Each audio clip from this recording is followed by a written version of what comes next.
Chapter 161 Youth ends. Mugue naturally did not take the exam for the purpose of leaking secrets. He just wanted to know the truth, and would not do anything after knowing it. He knew that if he really passed the exam, he would also need to abide by the confidentiality responsibility. He only had this one wish. Mugue never mentioned this matter to others. And he never forgot it. He could not understand it when he was young. But after growing up a little, he learned a lot of relevant knowledge, and gradually understood the many doubts about the past incident. Generally speaking, the death of a police officer in the line of duty will be publicized, and even a large meeting will be held to mourn him. Even if it is not disclosed to the public, the internal staff will know and announce it. They will basically be honored, and their children will be given preferential treatment. However, they disappeared from their original unit just over a year after their transfer, and no one questioned it. Some even said that they were seconded to other units, or that they committed a crime and were dismissed from their positions. This is really outrageous. He didn't understand it before because he didn't know the special nature of drug enforcement police. Among the drug enforcement police, there is a more special existence. That is, the drug enforcement undercover. There is only one public sacrifice of the drug enforcement undercover. All direct relatives within 3 generations are gone. Han Jing and Chen Yikai's parents died of illness relatively early. They have no brothers or sisters, no close relatives, and only one biological child. His own household registration was moved out, and he did not know any inside information, so he could not be considered their direct relative. Then there is only one possibility. Han Jing and Chen Yikai went undercover as drug enforcement agents and died. But Han Ishu is still alive, so their information cannot be released. Although the Criminal Investigation Brigade is not responsible for this, they will cooperate in a few cases. So it is not surprising. When this conjecture was born in Mugui's mind, he could no longer stop the turmoil in his heart. Han Ishu is still alive. This fact is more important than anything else. He went to the archives room just to confirm one thing: whether their files exist in the archives room and the database. If it disappears, it means that his guess is correct, because people who are dismissed and investigated will definitely leave a criminal record, and people who die in the line of duty will also leave traces. But undercover agents will not. Maybe Mugue may never see Han Ishu again in this life. But as long as he knows that Han Ishu is still alive in a corner of this world, he can feel at ease. Only then can he start to live the life he wants again. As for the days after that, he has not thought about it yet. It is only for this matter that he can work hard until now. But sometimes, he would think about it, and he couldn't figure it out after thinking for a long time. "Brother, why don't you take me with you?" Han Ishu continued his studies while recovering in the hospital. He had a strong ability to self-study, so it was not difficult for him to pick up these. Lin Ichuen helped him get a high school graduation certificate for this identity. He did not go to college, but went directly to graduate school. He also knew the news that Mugue was admitted to high school. He still didn't use the money. Han Ishu knew the reason for his stubbornness, and it was not okay. The intensity of high school student study did not allow him to work and study at the same time. Sure enough, in the second year of high school, Mugue asked the teacher of the welfare home for help. She said that Mugue seemed to be asking for help for student aid online. Han Ishu found this post. He was actually working and studying at the same time, and he could save a little money for more than a year, plus other subsidies. So he asked Lin Ichuen for help. "Lin Ichuen, in fact, I have a good relationship with my elementary school classmates, but you know the nature of my work.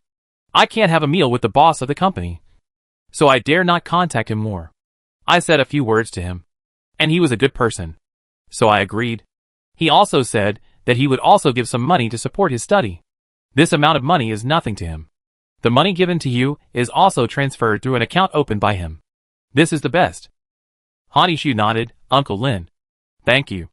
Lin Ichuen has been paying attention to Mugue because of Han Ishu. He said helplessly, "This kid is still so stubborn. I hope he won't refuse this." Han Ishu, he believes more in the money earned by his own labor. "I'll see if there is a suitable position for him." He finally found a student aid position in a neighboring school, which was very suitable for him. In the end, they secretly asked the teacher to tell Mugue the news. Mugue accepted everything this time. He couldn't possibly know the inside story of this matter. He just felt that he was lucky. Han Ishu's current job was also introduced by Ruan Qingyun. It was relatively leisurely. He didn't refuse it. This way he would have time to study. And, when Lin Yichuan helped him move. He stood at the window and looked out, coughing lightly. You are so close. Aren't you afraid of being discovered? The place where he rented was near Mugui's rental house, separated by several houses and alleys, and he could clearly see the high-rise building where Mugui rented a house. If this person was someone else but Han Ishiu, he would have already identified him as a perverted stalker and arrested him. Han Ishiu looked out the window. He has a fixed route to school and to buy groceries, and he doesn't pass by this side. And he rarely looks around when he goes out. I won't be known by him. And even if we meet face to face, he won't recognize me. Lin Yichuan knew the last sentence he wanted to say, and his heart was slightly hurt. Han Ishiu stared at that direction with all his heart, and said quietly and restrainedly, I won't do anything to him. Nor will I tell him about my affairs. I just want to see him safe every day. I want to be by your side all the time. Even if you don't need me. The emotions overflowing from my chest can only be quietly expressed in my mind, which is a despicable and selfish thought that cannot be expressed in words. He couldn't keep his promise, but at least he had to stay by his side in this way, even if he didn't know. Then, it was a life of unchanging work and study. But Mugui became the weak hope for him to survive. Han Ishiu got off work earlier than Mugui got off school, and all he could see every day was the short time when Mugui went out in the morning and came home from self-study in the evening. Even if it was just this, he was satisfied. He knew Mugui's daily routine for the past 3 years, and also knew when he was sick. But every time he was sick, he couldn't be with him in person. So he could only ask Lin Yichuan to ask the teacher of the welfare home to pretend to deliver medicine on the way. And every time this happened, his heart would be scratched with bloody marks due to unwillingness. He should have been satisfied with this, and shouldn't have asked for more. But the longer this went on, he felt that his body was split in half, and one half was going crazy because of excessive repression. Maybe he has gone crazy. It's just because Mugui is still in front of him that he pretends to be normal and suppresses the roaring monster in his heart. What is Mugui thinking? Will he always resent him? Hate him for making a promise but abandoning him? He knows nothing. How should he accept these facts and survive all these years alone? Or maybe he is too young and has forgotten him. Now he is living his life well, and wants to put the past aside completely, so as not to use the money they left for him. Han Ishiu would rather he was the latter. But he was willing and unwilling. He could not relieve his complex and contradictory heart. His concern for Mugui made him hope that Mugui would completely forget him and start a new life. But his selfishness was clamoring. He would not forget him, even if it was resentment. People are not divided into pure good or pure evil. Sometimes he felt that he was despicable and pathetic, clinging to the past. But no matter how he tried, he could not let go. His time was frozen in the past. So he gave up. He went crazy all the way. Anyway, he only had one obsession left now. As long as Mugui lived well, he could live like a human being. He thought, maybe time would rewrite some things. But he just needed more time than others. That's all. Every sleepless night, he longed to not have dreams, because nightmares were so cruel and torturous, and dreams were bubbles that burst with a poke, and waking up would only leave a deeper emptiness. Mugui was admitted to S University. The teacher asked him what major he chose. Library Information and Archives Management.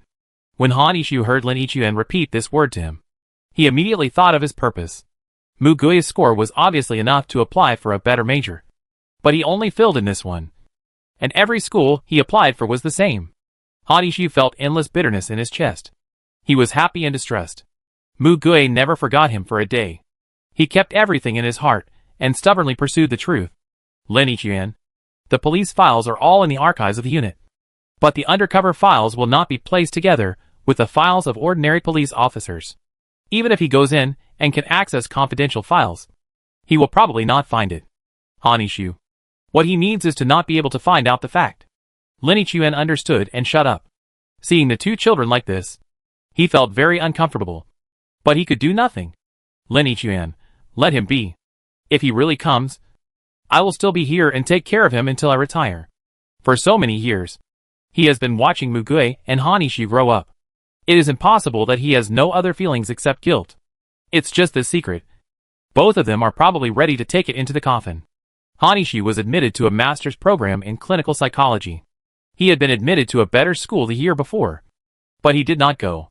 Instead, he chose to retake the exam the next year and entered the same university as Mugui in the same year. They were in different campuses, but the fact that they were in the same school made him feel at ease.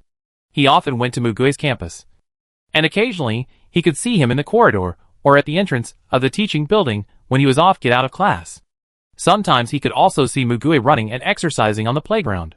At this time, he pretended to take a walk, circling beside the playground, and secretly watched him from a distance. Seeing that his situation was getting worse, Lin Yichuan always reminded him, "Don't work anymore. If you contact him as a psychological counselor, it will be easy to be exposed." Han Yixu was silent for a long time and then said, "I know." Lin Yichuan could only sigh. Mugui still has few contacts. He has no close friends or even slightly better friends. His life is monotonous and boring. He doesn't use social media or games at all. He spends all his time on study and work. It is not easy to know his life and mental state from the people around him. After entering university, there are more ways to provide him with easier work, but it takes more effort to prevent him from finding out. Han Yixu cherishes such time very much, because he knows that once he leaves school and Mugui gets the truth he wants, he will probably go his own way, and then he will have no reason to stay with him. There will be no reason to deceive himself. He thought that he would carefully guard this gentle and peaceful time like in the past few years, until it had to end. In the end, it became a gem in his memory. But that day, the theme of the world suddenly changed. From the theme of reality with hidden pain, it became the unimaginable theme of doomsday. Chapter 162 Second Death. "Brother, it's time to wake up." A familiar child's voice sounded in Han Yixu's ears. Han Yixu opened his eyes, and the AI imaging said to him in an anthropomorphic tone, "It is now April 1st, 2060, 10:40, and there are 15 minutes before your next class starts. It takes 8 minutes to ride a bike from the dormitory to the target teaching building. It is recommended to prepare to leave immediately." Han Yixu tilted his head, looked at the portrait simulated by the photo video, reached out and gently pressed it off, wiped his face, and murmured softly, "What am I doing?" Perhaps it was because he was too tired from writing papers and investigating data. Or perhaps it was because the warm wind this morning made him sleepy. So he slept until now. Time was not very abundant. So he packed up the terminal and water cup he needed to bring, and prepared to go to class. Attention! Caller! Contact, Uncle Lin. At this time, Lin Yichuan's phone suddenly called. Most of Han Yixu's communication with him was chat messages, and they rarely called each other. So he couldn't figure out why he called suddenly, but he answered the phone immediately. It only has voice. When I opened it, Lin Yichuan's hurried panting voice rushed over. "Don't ask why. Get out of the building immediately. Go to the open space, and take a taxi to the municipal bureau." Han Yixu was stunned. "But I have classes in the afternoon." "Lin Yichuan, abandon it. Don't hesitate. It's related to human life. Rush to the municipal bureau immediately. If anything happens on the road, abandon the car and run. Always pay attention to the situation in the sky. Yixu, you have to survive. Go find your Aunt Wan. Remember." There was a loud slam of the car door from inside. Lin Yichuan hung up the phone. Han Yixu put down his hand and stared at the time on the watch screen, a little confused. But he still chose to believe Lin Yichuan's words. Packed up all the most important items, especially the physical ID card and the commonly used portable terminal, changed into a large backpack, ran out, and called a taxi while running, because he was still on campus. Outside cars could not easily drive in, so he rode a bicycle to the school gate. However, he felt palpitations while riding. He got off the bike at the door and called back immediately. "Uncle Lin, where is Mugui?" Lin Yichuan seemed to have expected him to ask this. "I'm on my way to pick him up." "You go first." Han Yixu opened his mouth. He wanted to say that he was the closest to Mugui now, and it would be faster for him to go. But how should he take him away? He couldn't do it. Now he was just a stranger to Mugui, a complete stranger who had never even met him. Han Yixu turned to talk about the classroom he was in, room 305, building 11, where he should be taking an open class now. Lin Yichuan spoke quickly. "Okay. Thanks for reminding me. Otherwise, I would have run to his dormitory. Go quickly. I'll take him there as soon as possible." Han Yixu wanted to ask him what happened, but the other party cut him off again. Beep. The car in front of Han Yixu stopped. It was a manual car. because it was faster. He hesitated for a moment, but still got in. Hanishu rolled down the window and looked up at the sky, which was clear and boundless with occasional clouds. What exactly would happen? Many guesses flashed through his mind. Earthquake warning? Terrorist attack warning? What exactly is it? However, about 10 minutes after the car drove out onto the road, the sky told him the answer. Hanishu looked at the rapidly growing red dot in the sky and opened his mouth. What is that? The driver also took a look and didn't care. Is it a plane? Hanishu stared at it and uttered a few words. No, it's a meteorite. Driver, ha ha ha. Classmate, you have read too many science fiction novels. Buzz buzz buzz. But a minute later, the appearance of those aliens was so big that they couldn't lie with their eyes open. Driver, what the hell? What the hell? Is it really a meteorite falling from the sky? Hanishu's mind went blank for a moment. Uncle Len informed him in advance. But what about Mugue? Did he call him in advance? Hanishu called again. Even in the face of the disaster of falling meteorites, the traffic flowed endlessly and could not stop suddenly. They could only watch tens of millions of meteorites falling towards their heads. The driver's hands were shaking while holding the steering wheel. Doomsday. Hanishu fell into silence after listening to the message that could not be connected. The horns of various cars came one after another, as if they were stimulated and vented helplessly. The red light did not stop the car from accelerating. In a blink of an eye, the meteorite had already hit the ground. Boom boom boom. Bang. Bang bang bang bang. The vehicle was hit by the huge black object and turned directly into a pile of flat scrap metal. The vehicles behind it rear-ended and flew into the sky, flying to various places, and collided in a chain.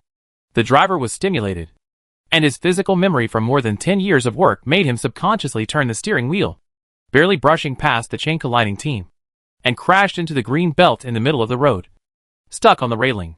The driver and Hanishu's heads and bodies were wrapped in inflatable cushions. It took Hanishu more than 10 seconds to open his eyes. With the aftereffects of dizziness, he could barely see the surrounding situation clearly. Bang! Bang! Bang! Boom! Boom! Boom! Ah! People screamed. Buildings collapsed. Unknown objects were randomly smashed. And fuel tanks exploded. Hanishu's sight stopped at a black object with an irregular surface a few meters away from the car. The bottom of the black pit sank a few meters, and there were traces of carbonization all around. He slowly moved his sight upwards. There was still a shadow wrapped in flames falling down, covering the top of his head. Hanishu desperately climbed out of the twisted car and crawled to the foot of the nearby bridge pillar. Within a few seconds, the meteorite above his head broke the bridge deck above and fell on the car where he was originally. Bang! The car quickly caused an explosion, and the plants in the green belt were also ignited. Hot wind rushed from the side. Hanishu leaned against the side of the bridge pillar and tried hard to stand up by holding the wall. His head was buzzing. He felt like he was thrown into boiling water. He had a high fever of 40 degrees Celsius in high school, which was probably similar to that one. But at that time, there was a child who was much younger than him, who was always with him and took care of him. Now, there was no one around him. Hanishu's legs softened, and he fell to the ground, leaning against the wall that had not collapsed yet, and fainted. When Hanishu woke up again, the whistling wind blew past his ears. Hanishu felt like he was on a motorcycle, tied to the rider's back with a rope. He soon knew who it was. Lin Ichuen didn't look back, lowered his body and sped. Awake? Then hold on to me. Hanishu put his hand on his shoulder on Lin Ichuen's waist, and shook his head reluctantly. Uncle Lin. Where is Xiaogui? Lin Ichuen, you should be thankful. If I hadn't seen you on the way back, you might have stayed there. Hanishu. You went to find him. Then where is Mugue? Lin Ichuen. I changed to a police motorcycle halfway. Fortunately, I had foresight. The roads here are basically paralyzed. It seems that we can get back within the time limit. He forced a smile and answered irrelevant questions. Hanishu's tone had calmed down. He reached out to untie his rope. Uncle Lin, I want to go back to find Mugue. Let me go! Uncle Lin did not let go of the accelerator and the handle. He roared in intolerance. He's dead. I saw it. His teaching building collapsed completely. No one escaped. There is no way he could survive. Hanishu's eyes turned red. Have you seen his body? It's just ruins. I want to find him. Let me go! Even if we have to dig brick by brick. We must dig him out. Lin Yichuan, shut up. You're still alive. I must take you back. He used his other hand to grab Han Yishu's hand on his waist. Han Yishu struggled to jump out of the car. Lin Yichuan knew that this situation was very dangerous. So he braked at a place, got out of the car and held Han Yishu's hands. I saw his face from the window. I saw with my own eyes that the building was hit by those things. Split in half from the middle. And the whole building collapsed. How could you survive? How are you going to save him? Please look up and see what's around you. A huge ladybug flew past overhead. And ordinary street trees had grown to towering heights. Han Yishu seemed to not understand what he said, and just kept muttering, I want to save him. Impossible. Lin Yichuan took the opportunity to knock him out, carried him into the car, and headed straight to the municipal bureau. Lin Yichuan only knew about this matter 10 minutes in advance. He secretly ran out to bring Han Yishu here for selfish reasons, because Han Yishu had a special status. The senior management knew about him to some extent, so they allowed him to be brought along. Except for those who were allowed to notify individual close relatives. The rest of the police force all began to escort the key groups to Shanghai, because they received news that a batch of helicopters were dispatched there. On the way, almost 40% of the escorts died, and Lin Yichuan was also killed. Huan Qingyun finally flew Han Yishu alive to the Beijing base, but she died of bacterial infection from the traumatic wound. When they arrived at the base, the medical system was still a mess, and they couldn't save her. Han Yishu struggled like crazy at first and wanted to go back to find someone. But later he didn't say a word. Like a mute, a walking corpse with normal physiological activities. He knew that Lin Yichuan had no reason to lie to him. He experienced a second death. His first death was at the age of 17. And he could only continue this life with Mugui. The second time is now. His body survived to this place by chance, but his heart was completely dead.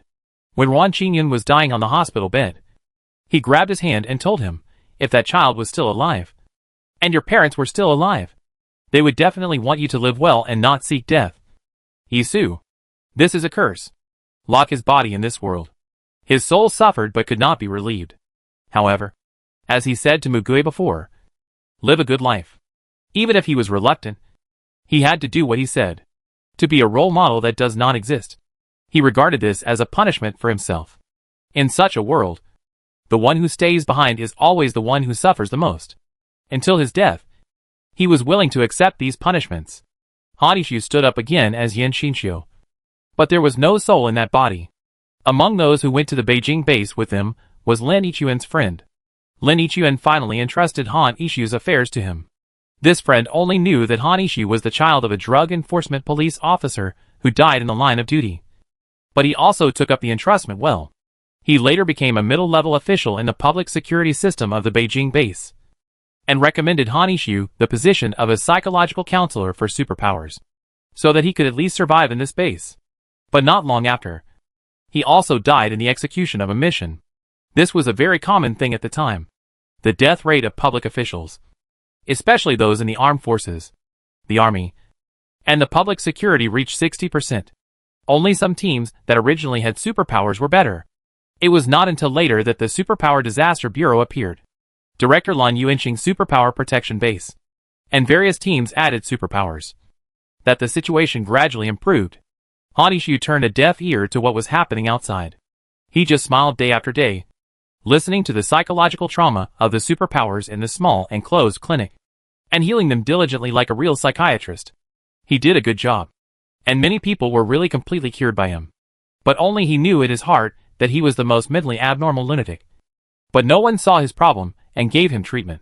He himself gave up on himself, just living for the sake of living every day.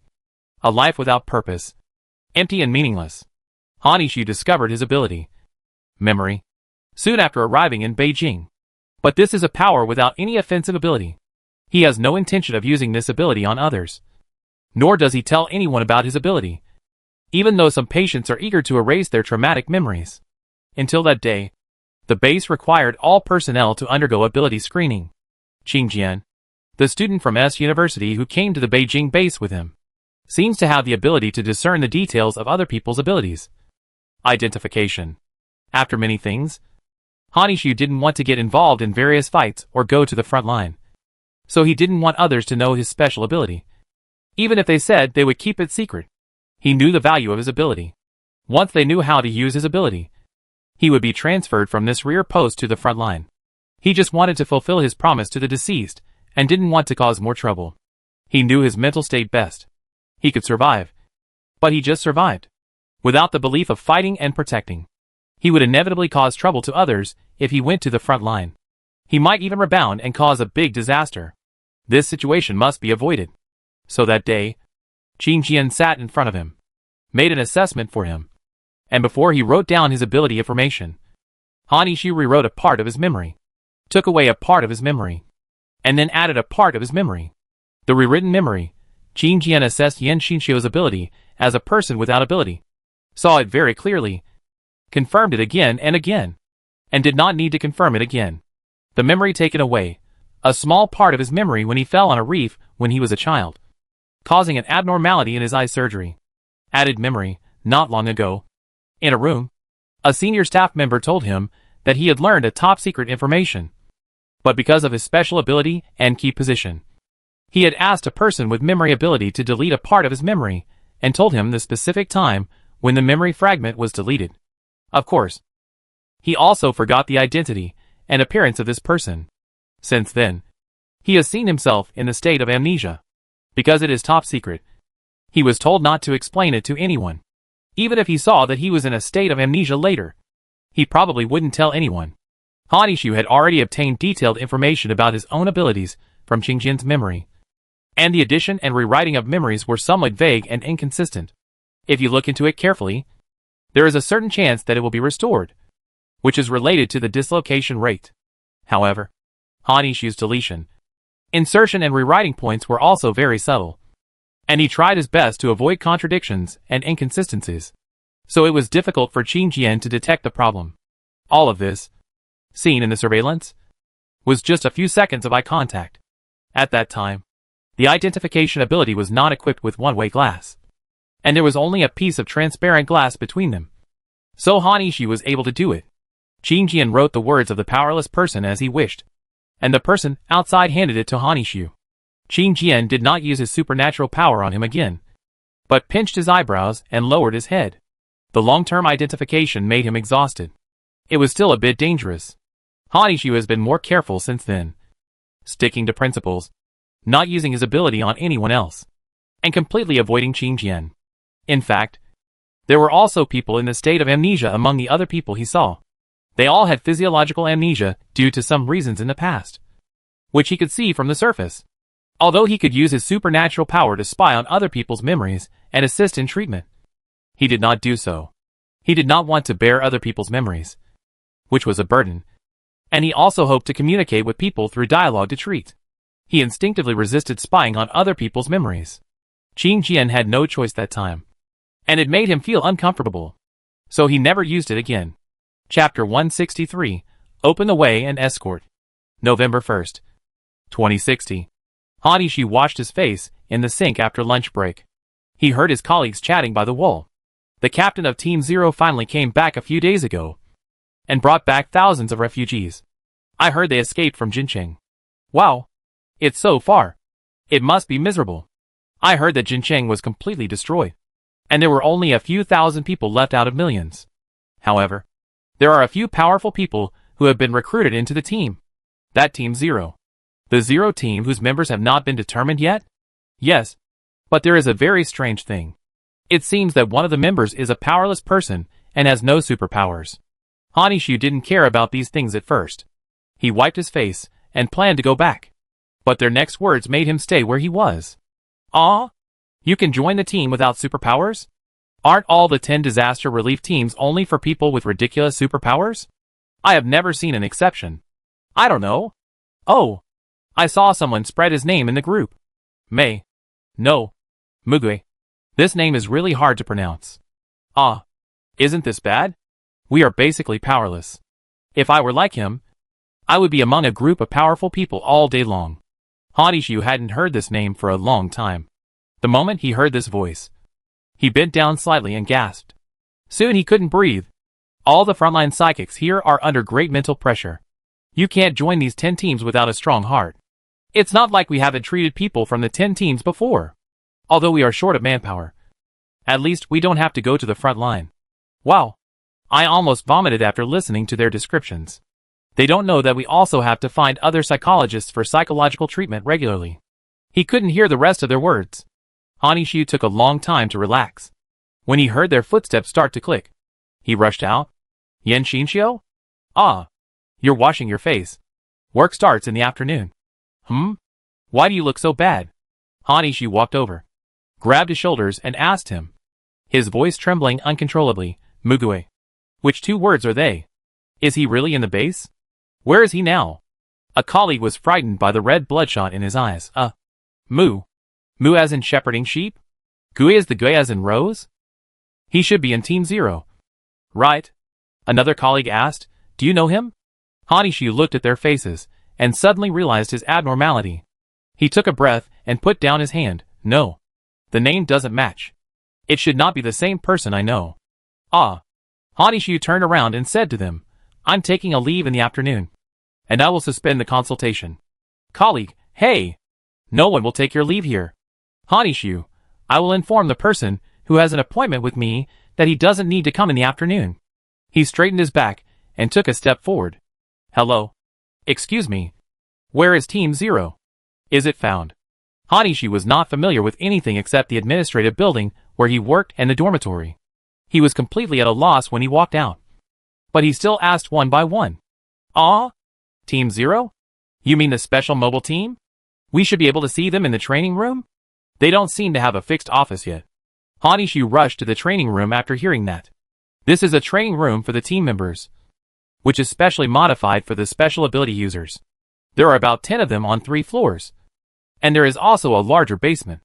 The training room for regular physical training is okay, but the basement is more dangerous. So unrelated people are rarely allowed to enter. Hanishu walked upstairs, but as soon as he stepped onto the stairs, 3 people passing by on the lower floor caught his eye. Mugue took off his training gloves, holding a bottle of water in his hand, his face full of sweat. His expression was very calm.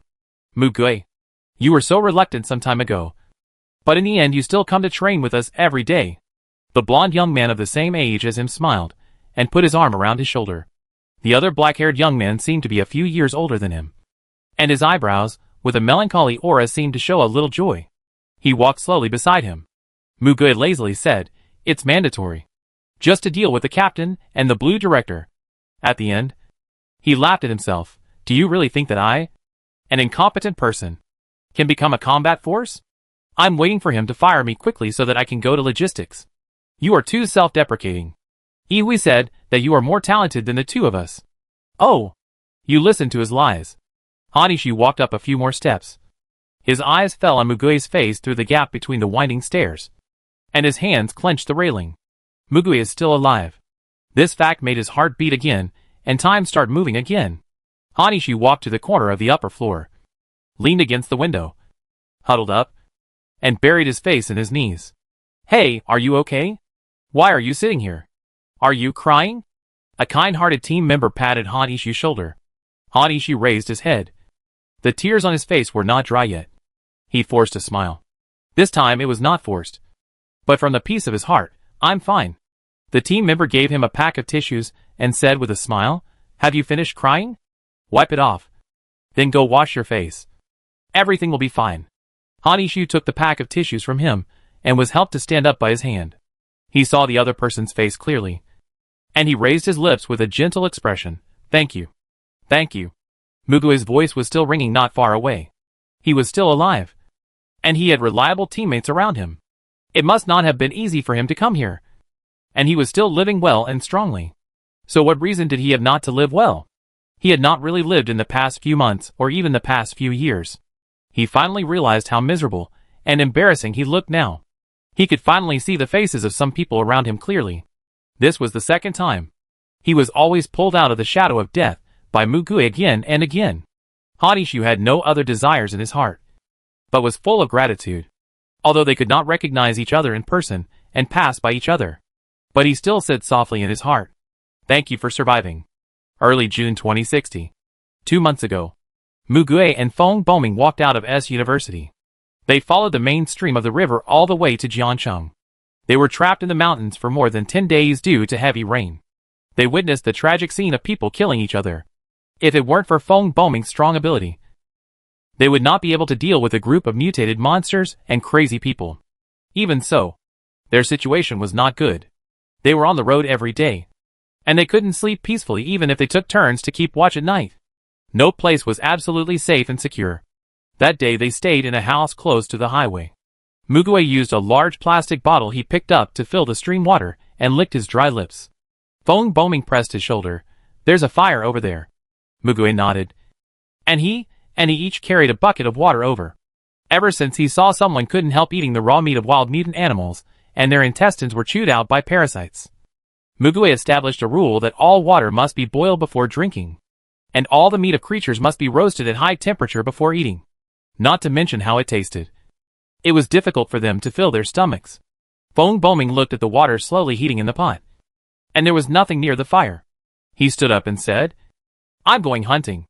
Mugue stood up silently. Feng Boming didn't say anything. Mugue had to go with him. Even if he stayed here alone, he couldn't resist the sudden attack of mutant creatures. But they didn't go far before they saw the monsters in front of them. Elephants several dozen meters high crushed the road surface and marched forward in a line. Yellow leopards jumped into the tall bushes next to them and raised their heads. Pythons several meters thick went around the tree trunks and grabbed the birds on the branches. Feng Boming and Mugue saw those things from afar and looked at each other. "Run!" They ran back a long distance and then circled around the cliff from the other side, intending to occupy the high ground to see what was going on. Feng Boming's light smashed the monkeys wandering in the forest. The fangs and claws of those monkeys grew rapidly. If they were scratched by them, they would be dead. Mugue said, "Look." Feng Boming went over and saw a concert hall surrounded by various mutant animals below. Feng Boming was in a dilemma. This place is too dangerous. If we kill one, others will come. "Let's go." Mugue looked up. "It's getting dark." Feng Boming, "We can't help it. Let's see if there are any birds that are alone when we go back. Most mutant creatures' meat is inedible. It's hard to digest, and it's better not to eat it. Some are even poisonous, so they usually only touch the meat of birds." Mugue nodded. But when he was about to turn around, some people walked out of the concert hall. The face of one of them made him freeze. "Tsuji?" Feng Boming also looked over in surprise. "There is someone in there." He turned around and asked, "Do you know him?" Mugue took a deep breath and nodded. "He is my friend." When he entered university, the welfare home, where he used to work, was disbanded due to insufficient children admitted to the home. The teachers and the grown-up children all found their own ways out, which was actually a good thing. Later, he also tried to contact Yinsuji, but he never got the chance. He didn't expect to meet him by chance after the dramatic changes in the world. Feng Boming smiled and said, "That's all. Go save them." Mugue was stunned. He couldn't speak. "Feng Boming, even if they are not your friends, they are still a group of lives. How can you just leave them alone? Anyway, save them first." Feng Boming pulled him downstairs. "Mugue, wait!" Feng Boming, "What's wrong?" Mugue looked at him, sighed secretly, and asked, "Do you want to rush in like this?" Feng Boming, He scratched his head. "I have no other choice. Saving people is the most important thing." Mugue took him back. "The place we were just in is very good. Your ability allows you to shoot from a distance. The previous close combat was a last resort. Why put yourself in a disadvantage when you can occupy the high ground? With so many mutant creatures, even if you are powerful, you can't deal with them peacefully. The probability of the two of us dying with them will be greater." Feng Boming, "That makes sense. I listen to you." The two walked up the cliff again. Mugue knelt down. Feng Boming took Mugue's shoulder and said, "Don't get too close to the edge. Be careful not to fall down." Below, Yinsuji had already started fighting with those monsters. Mugue squatted there and said to Feng Boming, "Well, you spend some time to condense the light ball. Be patient. Try to condense more energy, and then shoot at the mutant animals around him. His movements are very large. Be careful not to hit the people inside." Feng Boming bit his lip and nodded. He raised his hand, and balls of light began to emerge from the space in front of him. Mugue focused on the situation below. "The sun will soon disappear, and your ability will be greatly weakened. You must solve it quickly before the sun sets. The goal is to rescue people, not to kill them all. However, at this moment, The situation changed. The people around Yin Cixi dispersed. To be precise, the distance between them and Yin Cixi widened. Feng Boming also saw clearly. What are they doing? This makes rescue more difficult, Mu Gui said coldly. They asked Yin Cixi to stay behind to cover the rear. They wanted him to die for them. How stupid. Among these people, only Yin Cixi could fight. Those people couldn't see the big picture. Even if they fled in another direction, they would not open a way to survive, but would plunge into another dead end. Mu Gui said, attack. It will be bad if we delay any longer. Feng Boming nodded and pointed his finger over there. Go! The light ball turned into a straight ray, piercing through the mutant creatures around Yin Cixi. The high-energy light broke through the thick skin of the mutant animals, and they fell to the ground one by one. Yin Cixi suddenly raised his head and saw Mu Gui and Feng Boming. Mu Gui decisively gestured to him. Run! Yin Cixi gritted his teeth and lowered his head. After hesitating for a moment, he ran towards the people who had abandoned him, dragged them along and cut a path towards Mu Gui and the others. Feng Boming cleared the way for him from above and escorted him. Feng Boming saw that they were not overly entangled by the things behind them, so he stopped after running away for a distance, and went around with Mu Gui to pick them up. Chapter 164, Caught Between Two Sides. Mu Gui and Feng Boming ran to Yin Cixi and breathed a sigh of relief when they saw that the mutant animals did not chase them. Yin Cixi pointed his sword at the group of people, his lips tightly pursed, his eyebrows and eyes cold. The group of people looked at him with fear, guilt and gratitude.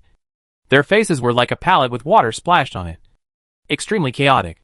Feng Boming looked at Mu Gui, and Mu Gui walked up to him and said, Yin Yin? Yin Yin turned around, his expression slightly relieved. Mu Gui? It's you. Long time no see. Mu Gui knew what he was thinking by looking at his actions.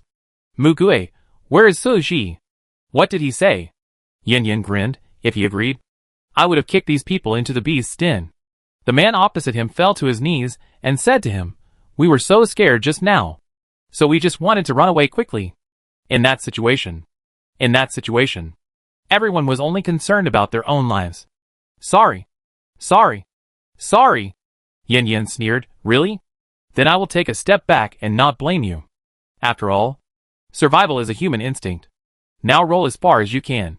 Get lost. The people in front were stunned when they heard this. They stood up, but they couldn't move their feet. Mu Gui knew what they were thinking from the situation, and he also bluntly exposed their thoughts. It's nothing more than wanting to steal your abilities to survive.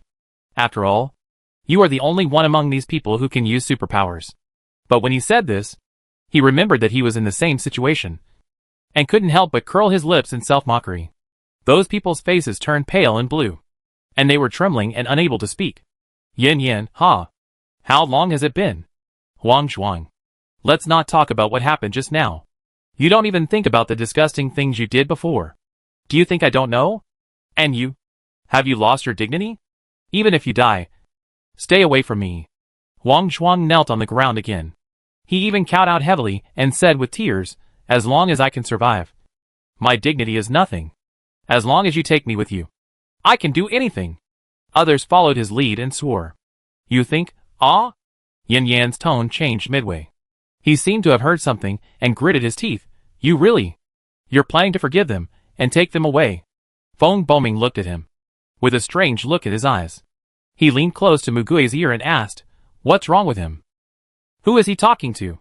Mu Gui still stared at Yin Yan and asked him directly, what did Su Ji say? Yin Yan's face was filled with anger. He said he would take them away. Mu Gui said calmly, let Su Ji come out and talk to me. Yin Yan took a deep breath, put down the sword in his hand, and closed his eyes. After opening his eyes, the blood sword was painted black. Yin Cixi looked at Mu Gui with a little guilt. Mu Gui? Mu Gui whispered, why do you want to do this? Yin Cixi hesitated and said, after all, I'm fine. No matter what happened before, nothing is more important than the lives of these people.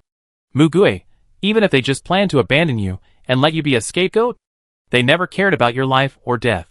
Yin Cixi. The Huang Zhuang shouted, you are stronger than us. How could we abandon you? We would be in danger if we left you. Just now, we were planning to lead the monsters away so as to open a path. In fact, there are indeed the least monsters in that direction. If we don't open a path, None of us can survive. Mugui ignored them and asked Yensuji, you say. Yensuji. If I leave them here, they will die. Mugui had seen his choice from his eyes. And he couldn't say it was the wrong choice. Mugui turned to look at Feng Bo-ming. Feng Bo-ming showed a bright smile. I have no objection. And I want to trust those people again. Feng Bo-ming looked at Huang Zhuang and others. You won't betray and abandon us companions in the future. Right? Huang Zhuang and others nodded. Feng Bo-ming nodded. I can always give you a chance. So trust them again this time. He had seen some teams and people who were betrayed and abandoned during his previous trip with Mugui. But he still had a trace of trust and tolerance, which was compassion and kindness for life. Yensuji was stunned for a moment. Mugui knew that he wanted to take these people away by himself. Mugui asked him, do you have a place to go? Yensuji shook his head. Mugui quietly stretched out her hand to him. If you don't know where to go, just come with us. They finally met again. And he didn't have a destination. So how could he let him go alone? Feng Bo-ming also said, yes. One more person means more strength. I also have superpowers. And the two of us can protect these people together. Yensuji hesitated for a while, put his hand on Mugui's palm, and smiled at him. Yin Yin pinched him hard. Mugui. It hurts.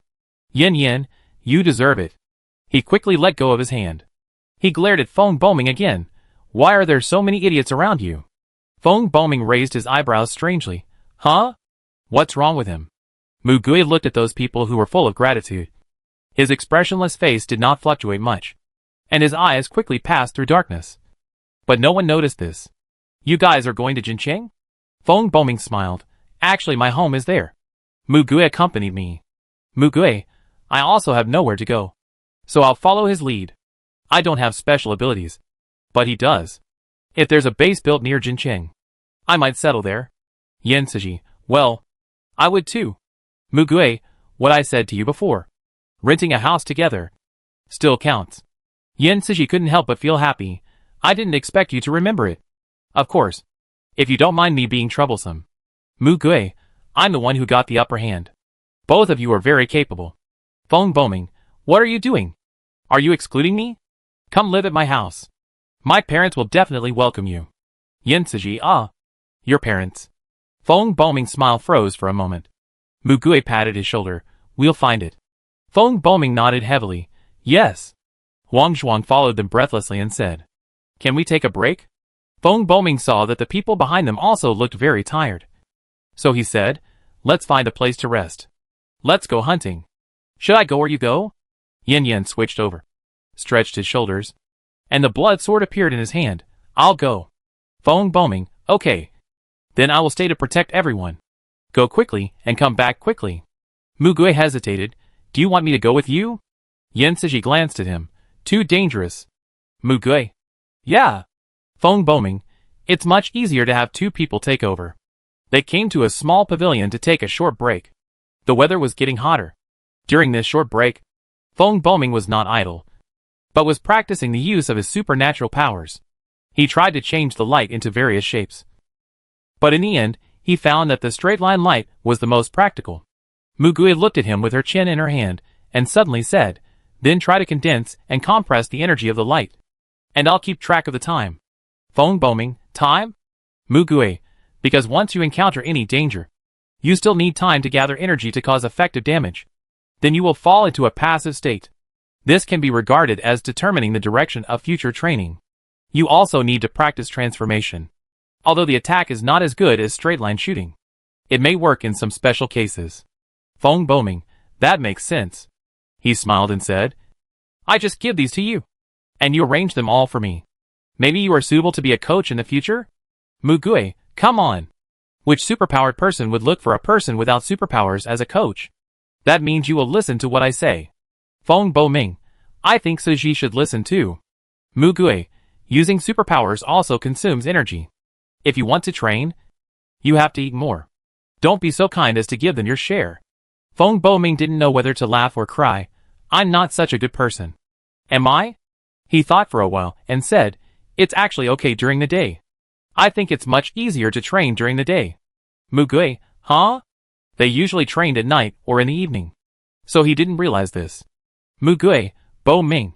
I always thought that this was the light created by your ability. But you might be able to use the ambient light. During the day, the sunlight shines on the ground.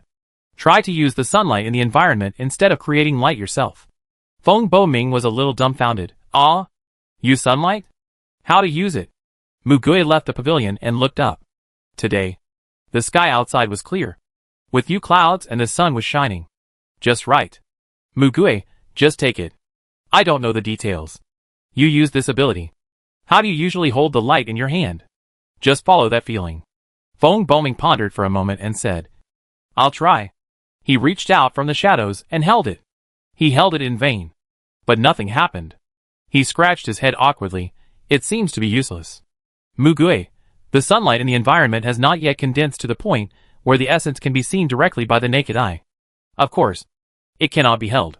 For example, we can see the path of light in the Tyndall effect, which depends on the scattering of light. You need to gather the sunlight in a large range. Otherwise it may not be enough. Feng Boming suddenly realized, I'll try again. He was also somewhat interested. Feng Boming changed his hand to a raised position, with his palm facing up. Mugui looked at his hand from the side and said casually, think of light as particles, attracting it from the environment and gathering it into a ball of light in your palm. He explained it in great detail, and Feng Boming quickly imagined the scene. So, a condensed white light gradually gathered in his palm. And so, it could be confirmed by the naked eyes of both of them. Wow! Can it really work? Mugui, compress it. Feng Boming used the shape of a ball to rotate and gather the light. Compress it, and condense it. The surface of the light ball became more and more delicate, and gradually transformed from a somewhat illusory and ethereal state to a solid entity. Mugui, you did a good job. Feng Boming also smiled happily. Mugui, try to use your other hand to create a light ball with your supernatural power, and experience the difference between the two. Feng Boming also tried it as he said. At the end, he said, I will create it faster by myself. But it is easier to use the light in the environment. And I feel that during the day, sunlight is inexhaustible. If the speed is increased, this ability may be able to use stronger power. Mugui fell into deep thought after hearing this, and an idea began to come to his mind. He said, well, for now, let's practice and shorten the compression time. After achieving the goal, we can try new things, such as compressing 2 or 3 at a time, and increase the number. Feng Boming, yes. He was practicing. Suddenly, a sound was heard. Dong! Dong! Similar to the sound of a knife chopping heavily on a chopping board. This sound came over. Everyone was shocked by the sound and stood up suddenly. Feng Boming ran out, only to see a huge bird head appearing above the towering treetops. Mugui, woodpecker? The black eyeballs turned to this side. Oh, what should I do? How could such a big woodpecker appear here? Wang Zhuang couldn't stand it anymore and screamed. Mugui squeezed out a few words of rebuke from his mouth. Do you want to attract him to eat you? Shut up. The others hurriedly fled back to the pavilion pillars, trying to hide their presence. Boom! Boom! The bird's head lowered again. It raised its head, holding a huge caterpillar in its mouth. So that's where the sound came from. Mugui said to Feng Boming, can we try to kill it at this distance? Feng Boming shook his head. Too far. Mugui, what about gathering more energy? Feng Boming, maybe. He raised his hand and began to gather energy. Wang Zhuang shouted from behind. Why kill it? It's impossible to kill that kind of thing. Let's run away. The 4-meter-tall woodpecker swallowed the big caterpillar and moved closer to them. It bent down and stared at a place on the ground. It was not here, but it was blocked by the trees. Soon, they knew what it was looking at. Its hard beak opened, and a long, then red tongue inside bounced to the ground, like a snake, so fast that it was hard to see the movement. But the thing rolled on the tongue could be seen clearly when it reached its mouth. Ah! Screams came from the air. It was a person. It swallowed the whole body and head in one gulp. Before it went in, his head was crushed by the beak. After seeing the whole process of this scene, the faces of those behind Feng Boming turned pale instantly. Mugui thought, the distance was too close. They couldn't escape far at all, and it was more dangerous to turn their backs to it. It would be better to try to kill this thing. What's more, Yen Siji would have to come back here later. If they left, Yen Siji would have no means of communication, and would run into this thing when he came back. Feng Boming was a little anxious. So he quickly gathered the light ball in his hand, and was about to raise his hand. Mu Gui hurriedly told him, "Not enough. You have to continue. Don't be impatient. It's too big. You have to kill it with one strike." Feng Boming took a deep breath. The more critical the situation, the calmer you have to be. This is what he has learned during this period. Mu Gui turned around and said to the others, "Back off. Go back to the pavilion and don't move. The woodpecker over there hasn't noticed this place yet. So you can take the risk and wait. Huang Zhuang and others couldn't help it. If you don't run away, we'll leave. This time it's you who don't want to leave. We're not abandoning you. You're looking for death here. But we don't want to die." After saying that, he was the first to rush out. Huang Zhuang took the lead. And many people began to run to both ends of the road. Feng Boming, "What? Mu Gui, idiot. Come back." The woodpecker really saw the running figures of those people, turned his head, and stepped on the grass and trees to cross over. "Ah!" They screamed even louder, running and screaming, their hearts and livers shattered with fear. But wasn't this the equivalent of shouting for the monster to eat them? The woodpecker ignored Mu Gui and Feng Boming, who were quietly staying there, and instead turned to the people who were fleeing. The black beak rushed to the ground, but missed the people, and the road collapsed, creating a big hole. And the person who had barely escaped the attack in front of him rolled and crawled, crying and running away. The woodpecker saw that it couldn't reach it, so it used its tongue instead. The long tongue flew out and swallowed a person into its stomach. Feng Boming watched it swallow people alive one by one, gritting his teeth, and he and Mu Gui retreated to the pavilion together, using cover to continue to accumulate strength. Others took this opportunity to run for their lives. Facts have proved that when a person's life is threatened, he will burst out his ultimate potential. That speed is completely different from that of a person who has traveled for several hours. A moment later, Mu Gui, Bo Ming, the light ball in his hand, finally reached the power he wanted. Feng Boming turned it into a ray and shot through the woodpecker's head in one fell swoop.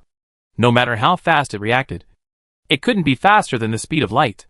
Before it could react, its head was blown off, and its body quickly fell down powerlessly. The two looked to both sides. The people who had followed them were either eaten or escaped. Now there was not even one left. There was no human figure anywhere they could see. The two looked at each other in silence, a sense of powerless absurdity filling their chests. Chapter 165. What I Wished For. Mu Gui and Feng Boming were waiting for Yan Cixi to come back. Yin Yin came over with a huge duck with its throat cut on a cart he had borrowed from somewhere. "Why are there only two of you left?" Although Yin Yin had expected the answer, he still asked. Feng Boming told him what happened not long ago. Yin Yin sneered after hearing it. Sure enough. Feng Boming, you. Yin Yin. Even though Feng Boming hadn't been in contact with him for a long time, he could see that his face was not looking good. Mu Gui came over and pressed his shoulder and said, "Cixi, the environment will not change a person's principles. If it changes, it will only prove that they are different people, or that they were originally like this. And you just saw the facts clearly." Yan Cixi was silent for a long time, and finally said, "I know. But no matter what they are like, the decision I made will not change, and I will not regret the choice I made. What kind of people they are has nothing to do with what decision I make. He can be sure that even if he knows they will do it again, he will still save them, just because he wants to do it. And the fact that Mu Gui and Feng Boming are still waiting for him proves that they have always been people he can trust." Mu Gui was slightly stunned, and then a slight arc seemed to appear at the corner of his mouth. He said, "Yes, that's good." Feng Boming was surprised. "Mu Gui, did you smile just now?" Mu Gui's face returned to its usual indifference in an instant. Yan Cixi also chuckled. "Yeah, I saw it too." Feng Boming became excited. "Is that right?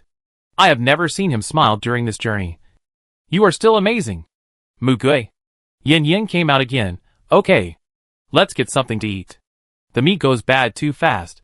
Feng Boming helped pull the duck's neck. "Where did you get the cart?" Yan Cixi. "From the door of an empty farmer's house. There are too few carts that are not powered by electricity. I can use it to carry luggage next." Mu Gui. "If the road conditions allow, it would be just right for the three of us to take turns riding." Feng Boming. "We have tried bicycles, motorcycles, trucks, cars, and scooters along the way, but we have never tried a flatbed cart. It's really interesting." Yin Yin, it's not like we can be picky. It's better to save some energy. Feng Boming, who will cook today? Mugue, you two should stop moving and let me do it. Feng Boming, then I will help. Mugue, Tsuji can help. Boming, you go practice grilling. Feng Boming, do you want to continue? This is too difficult. Mugue, then don't do it. Feng Boming, no. I want to succeed in one go. Mugue and Yen Tsuji shaved the duck together, and then cut the meat. Because of its large size, they definitely can't eat it all in one meal. But they don't have any storage methods. In the current environment, the decay rate is rising sharply, and the excess can only be thrown away. Next time, they have to get fresh meat, which is too inefficient. Mugue put the thick piece of meat he cut on the chopping board he picked up. He said while cutting, I'm wondering if there is a way to store the meat, such as making it into jerky. Pickled jerky? At least it will inhibit the growth rate of some bacteria. Yin Yin raised his head. I think it's feasible. Mugue, I don't know if it can be done. Feng Boming threw away the meat that was roasted into charcoal in his hand, turned his head and said, let's give it a try. If it succeeds, one hunt can provide food for several days. Mugue, pickling and drying also takes a lot of time. Forget it. Let's give it a try. Yin Yin, then we have to find some seasonings for pickling. Feng Boming, I think this should be easier to find. After all, most people will grab food, not seasoning. They did what they said, and quickly gathered all the materials. But it was much more difficult than they thought. Pickled meat also has a certain chance of getting moldy and growing insects. And carrying it around or hanging it on the car will easily be targeted by nearby mutant animals, which will increase the danger. But despite this, there are successful examples of pickling, which gave them a lot of confidence. Feng Boming and Yen Tsuji's strength is enough to deal with most of the dangers along the way, and it can also increase their actual combat opportunities. The cooking skills of both of them were worrying. So Mugue took on the responsibility of being a chef, using the tools and seasonings that were available to make the cleanest food possible. And his cooking skills improved greatly. Although he used to cook for himself, he didn't pay much attention to the taste at that time, as long as it was edible. Now he consciously tries to make the taste as refined as possible, because he is cooking for the other two people. Seeing that he even wanted to take care of washing the dishes and clothes, Feng Boming couldn't help asking him, why are you doing this for us? Mugue calmly replied, you two both need to fight. I can't fight like you. This is all I can do for you. Feng Boming said to him seriously, no. You have done enough. Mugue's expression did not change. He said lightly, well, it's okay. This is what I should do. Feng Boming looked at him a little depressed. He said it from the bottom of his heart, but Mugue didn't take it seriously. He was sure that without Mugue, the three of them would not have been able to get to where they are now. He always felt that Mugue was the only one among the three of them who did not have superpowers. But he was more reliable than anyone with superpowers. Although he did not have strong fighting power, he had another kind of perseverance. The three of them helped each other, walked and stopped, waded through mountains and rivers, and crossed the most difficult river valleys and mountain streams. July 24th, 2060. They entered the urban area of Yuanjin City. There, they saw the patrol green car, and they took the initiative to run up. When they saw the tall metal wall stretching for thousands of miles, Feng Boming knelt on the ground and cried bitterly. Mugue and Yen Tsuji pursed their lips and slowly helped him up. There was also a fierce light in their eyes. It was really not easy for the three of them to get here. They had seen the survivor base along the way, but they could not stop in order to hurry. Moreover, the survivor base spontaneously organized by the masses had begun to show a tendency to exclude outsiders, and was not very accepting of latecomers. The atmosphere was not very good. This place was a base built by the military. They took the initiative to search for survivors and checked and accommodated them according to the prescribed procedures, and allocated housing. It was at this time that they could feel the peace of mind brought by regular armed forces. Although they also took showers every once in a while. They all knew that maintaining hygiene was important for staying healthy. But it was not easy to get the conditions to wash their bodies. And although Mugue's cooking skills had improved, their purpose of eating was still mainly to fill their stomachs. They never really enjoyed the food, but just wanted to speed up to get to the destination. The amount of exercise was more than the energy intake, which caused the three of them to lose a lot of weight. And they didn't take care of their faces seriously. When they stood at the entrance of the base, they looked at the survivors who were similar to themselves. And the clean civilians. And they suddenly realized what they looked like. They looked even shabbier than beggars in peacetime. Their clothes had been washed so many times that they were in tatters. Their shoes had been changed so many times that the soles still separated from the tops. Their facial stubble could be trimmed, but was mostly not trimmed cleanly. Their hair was also cut in a mess. The civilian staff seemed to be used to seeing people like them. They said to them gently, "Don't worry. You will have a chance to clean up once you go in. Fill in your information here. After you go in, there will be a procedure for pest control and sterilization. Your luggage will also need to be checked. Once everything is ready, report to the resettlement office. Enter your identity information. And the staff there will assign you accommodation." Mugue looked up and saw his own appearance on the smooth wall that could reflect a blurry figure. He thought to himself, "It's so embarrassing. Life is tiring and embarrassing." He suddenly felt very tired, although he had persisted all the way. But he never dreamed that his life, which was already carrying a heavy burden and was about to see the dawn of peace, would one day fall into a deeper hell. That person once told him to live a good life and live his life happily. He seemed to have never been able to do it. Coming here, it seemed that he could spend a relatively stable life. But how to find him? He didn't know. Mugue wrote the 3 words incapable in the ability column. Stepped back, looked up at the sky with layers of clouds, and lost his mind. That? I want to ask. My parents are probably here. How can I find them? Mugue was caught back by Feng Boing's voice. The civil servant thought for a while. You go and ask the staff of the resettlement office. After verifying your identity and finding your parents' information, they will call your parents to confirm their location. And then you can go to see them. Feng Boming held his hand and shook it a few times, and said sincerely, "Thank you. Thank you so much." Civil servant was stunned for a moment, then lowered his head. He couldn't explain it. He had seen many people like Feng Boming, some of whom were reunited, and some of whom learned about the death or disappearance of their relatives. In such a world, everything is unprovoked and uncertain. You may be happily gathered with your family one moment, and buried in the belly of a monster the next. He couldn't say anything, but just continued his work. For an ordinary worker like him, numbing his emotions is the best way to protect his heart. Feng Boming went back and hugged Mugue and Yin Siji. They said I could find my parents. Come to my house. Yin said awkwardly. Who wants it? Mugue, I. Feng Boming, you are not allowed to refuse. Then he howled at the sky. Ah. Yin, do you want to become a psychopath too? Feng Boming, I'm happy. We made it here alive. It's not easy. Why can't I be happy? He shouted so loudly, and the redness and tears in the corners of his eyes had not faded. Mugue looked at him, feeling happy and bitter for him, and at the same time worried that such happiness would disappear in there. He and Yin Siji had never mentioned another possibility in front of Feng Boming. But Feng Boming probably knew in his heart that he was just forcing himself to think only about the possibility he wanted, and not considering the possibility of his parents' death. What kind of mood did he have when he witnessed the corpses along the way? Mugue sincerely hoped that he could get what he wanted. Chapter 166 Dazzling Light. The civil servant saw their information sheet and was surprised. Both of you are capable. Then someone will pick you up soon. You should go to the training. Feng Boming was immersed in his own mood and agreed casually. The 3 of them went in for a simple check, took anthelmintics, and finally walked into the wall. They followed another worker to the resettlement center. It seemed that this place was originally a government office converted, and now it was named as a resettlement center. Yin Siji and Mugue were not in such a hurry, so Feng Boming went over first. But he stuttered, "Hello. I want to check my parents." The staff held out his hand. "Okay. Please show your ID card. Or scan your face and pupils if you don't have one." Feng Boming nodded repeatedly. He clenched his hands together. At this moment, he was eager to know the answer, but also afraid of getting the answer he least wanted.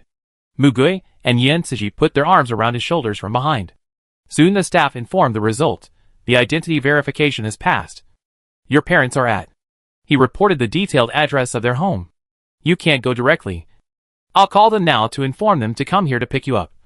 Confirm that you are their relatives, and you can go back after re-verification of information. Feng Boming could no longer hear the other party's other words. This time he did not cry loudly but quietly covered his mouth and shed tears. Bending over, Mugue put his arm around his shoulders. Go and wait for them. Feng Boming choked up and nodded. Mu Gui and Yan Cixi had both completed their information entry. Just as they were finishing, two people rushed in from outside the door. Feng Boming had just wiped his tears and sat there waiting for them. His eyes were fixed on the only entrance and exit. He stood up as soon as he saw the figures of Feng Xiufeng and Su Jinyu. The two parties did not approach quickly, but stood not far away and looked at each other. The couple's eyes were also red. Feng Boming squeezed out a voice from his throat. Dad. Mom. They took steps at the same time and hugged each other tightly.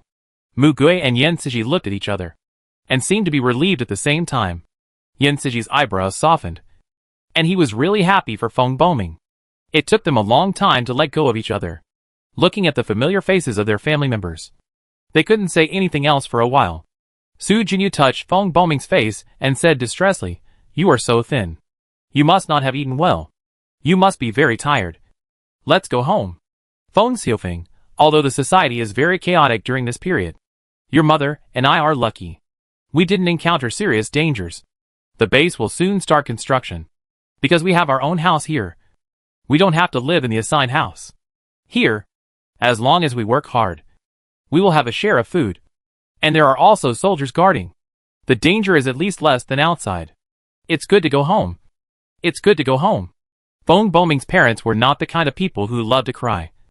But in just a few words, they couldn't hide their crying. Feng Boming couldn't help but feel sour again. Feng Boming resisted the tears that were coming again and smiled. Mom and Dad. There are two more people. They are my friends. He pulled them in front of Mu Gui and Yan Su.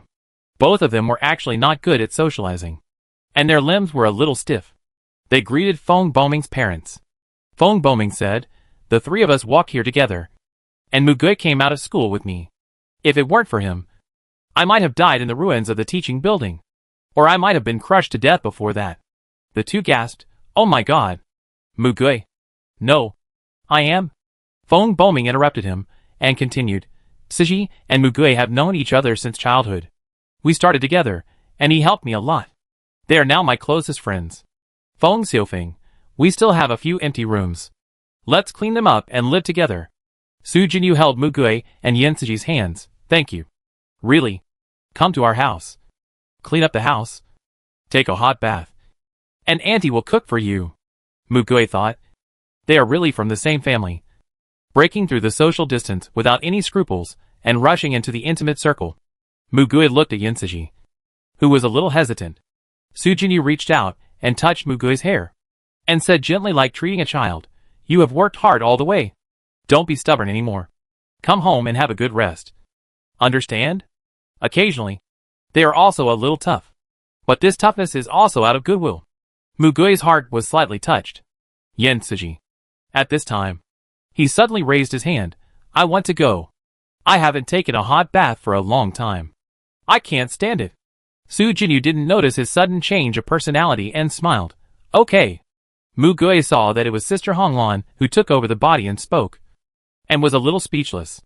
But Mu Gui couldn't say the word no in the end, and was dragged home by them. Their house was a 4-story floor-to-ceiling house of a certain age. The two of them cleaned up with Feng Boming, and Mu Gui and Yan Cixi couldn't bear it and joined in. They quickly cleaned up 2 empty rooms and spread thick bedding on the floor.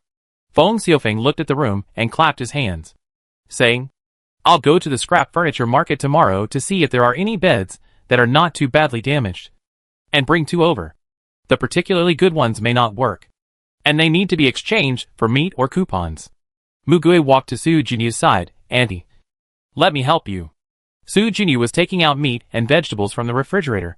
"Okay. Let's do it together." Feng Boing looked at the refrigerator and said, "Is there not much meat left?" Feng Xiufeng, "It's okay. We can get it from working, and we don't eat much, so we save it and have a good meal today." Feng Boming, "I can hunt. Can we go out hunting here?" Su Jinyu, "What? Hunting? Isn't it too dangerous?" Feng Boming didn't know whether to laugh or cry. "Of course we have to hunt to get here. Besides, I am a superpower, and I am quite skilled now. There won't be much danger. I can handle ordinary mutant creatures." The two were stunned for a while when they heard that he was a superpower. Su Jinyu, "Ah, is that so?" Feng Xiufeng, "I heard that superpowers have to go for training, and then help with hunting, and so on. Feng Boming, it seems so. That's what the person at the door said. Su Jinyu, after becoming a superpower and joining the superpower team. You can go out. At present, it should not be possible. Feng Boming, it will be soon. I will kill more so that there will be enough meat for the family to eat. It can be dried to preserve it for a longer time. Su Jinyu. Yeah. Feng Boming, but there are not many vegetables and the like. I really don't know what to do about this. When they are on the road, they can only cook freshly grown, non-toxic wild vegetables that they know of. And before cooking, they have to use white mice to test whether they have mutated into poisonous ones. There is a high probability that wild fresh fruits and vegetables will be eaten by insects after being picked. So it is also a luxury for them, resulting in many malnutrition symptoms. Feng Xiaofeng, there is a certain amount of allocation every day, although it is not much. At least, they can afford to eat vegetables twice a week. Mu Gui saw that their expressions had changed subtly. So he said, Uncle and Aunt are worried about your safety. The three of them looked at him in surprise. Mu Gui only said this, and then lowered his head to cut vegetables again. Feng Boming, me? No. He smiled. Mom and Dad, I'm very strong. You see, I didn't get seriously injured along the way. I arrived here. Am I not strong? Su Jinyu raised his knife. Yes. You are strong. But the soldiers and superpowers in the base have to stand on the front line to fight monsters. And they also have to search for survivors. The danger is much greater than that of people without abilities. Feng Xiaofeng also sighed. We wish you were also a powerless person. Feng Boming smiled. If I were a powerless person, I would probably not be able to survive until now. The two immediately shut up. Mu Gui thought, this is reality. If both of them were powerless, they would not be able to get out from under the ruins, let alone travel thousands of miles to their hometown. Feng Boming added, however, even if I am really a powerless person, I will definitely find a way to come back home alive to see you. This will never change. After saying that, he pulled Mu Gui's shoulders. Besides, I'm not alone. Mu Gui moved the kitchen knife in her hand to the bottom with a blank expression. I'm cutting vegetables. Don't touch me. Feng Boing infected them with his usual bright smile. We encountered more dangers on the road, but we still walk here without losing any limbs. There are so many powerful people here. What can we do? I will survive. And you are here too. I protect this base, and you too. Su Jinyu and Feng Xiaofeng both looked at him intently. Their son had not only experienced hardships, but also grown tremendously in just a few months. They were both worried and relieved. At this time, Yen Siji came down from the bathroom upstairs. Who's next? Su Jinyu kicked Feng Boming. Go quickly. There are people waiting. Feng Boming, okay. Okay. I'll go. Feng Boming had just come out when Mu Gui and Su Jinyu finished cooking. He heard Su Jinyu praise Mu Gui. She's really capable. She's more skilled at cooking than I am. Unlike our kid, he doesn't know which moon he's on while cooking. Feng Boming, hey. Mom. Su Jinyu pinched Mu Gui's shoulder while she was serving dishes. You are too thin. Eat more during this period. I will make sure you are plump and white. After she let go, Mu Gui went to the bathroom stiffly. He turned on the hot water and poured it down the shower. The temperature reminded him of the rainy night when he first tasted the warmth of home. It is true that only after wandering for too long can one remember the preciousness of ordinary life. After washing everything, he put on the loose clothes that Feng Boming had only worn a few times before, put a bath towel on his shoulders, and walked out of the bathroom. When he was going down the stairs, Yen Siji, Feng Boming and his parents looked up and greeted him. Feng Boming shouted, We've been waiting for you. Come down. Mu Gui narrowed his eyes slightly, and his eyes were blank for a moment. The small dining table was covered with a dazzling and warm light, which was so dazzling that he dared not approach it. But it also attracted him very temptingly. Mu Gui walked quietly to their side. Chapter 167 embraced the ordinary. Sure enough, the next day, military personnel came to their home. Yen Siji, Feng Boming, right? Come with us to participate in the training. Feng Boming didn't want to refuse, and asked, Can we come back at night? You can stay in the dormitory and come back. That's fine. Yen turned around and looked at Mu Gui. Just the two of us? The soldier looked at the list. It says there are only 2 superpowers here. Are there any others? Mu Gui waved at them calmly. Go ahead. I'll wait at home. Feng Boming tried to persuade them. Can people without special abilities go to the training? The other party was stunned. Of course they can. Some people, although they don't have special abilities, have good physical fitness and the desire to defend their country. And they also join the training team. Most of them have joined the army. Now they are still recruiting soldiers on a daily basis. After all, there is always a shortage of manpower. However, there are not many people with such high awareness. Most people want to be protected, rather than risk their lives to protect others. Mugue refused. No. I won't go. Fong Boming, Mugue. He still remembered that when Mugue and he went together, he had to take him with him even when he went hunting. At that time, even if he had no attack power, Mugue would definitely take a kitchen knife or a stick to defend himself. And he would always keep a close eye on the battle situation and have the energy to guide and remind himself. That was not the look of being afraid of fighting and refusing to become stronger. Mugue gently patted the two on the back. Go. Become stronger. And then, you can protect this family. It all depends on you. Since he said so, Fong Boming couldn't force it anymore. He smiled and said, Yes. I will train hard. I will go out hunting as soon as possible and bring you fresh ingredients. Yin Siji also nodded and smiled at Mugue. After seeing them off, Su Jinyu and Feng Xiaofeng also had to go out to work. Their jobs were practical and technical, and also very important. Feng Xiaofeng asked Mugue if she could find him a job first. Mugue shook her head and said, For the time being, no. And we are all out. Who will cook? I will cook and do housework at home, so that you can eat when you come back. When the sun is good, I will go to dry the quilts. Don't worry. I will take care of the housework.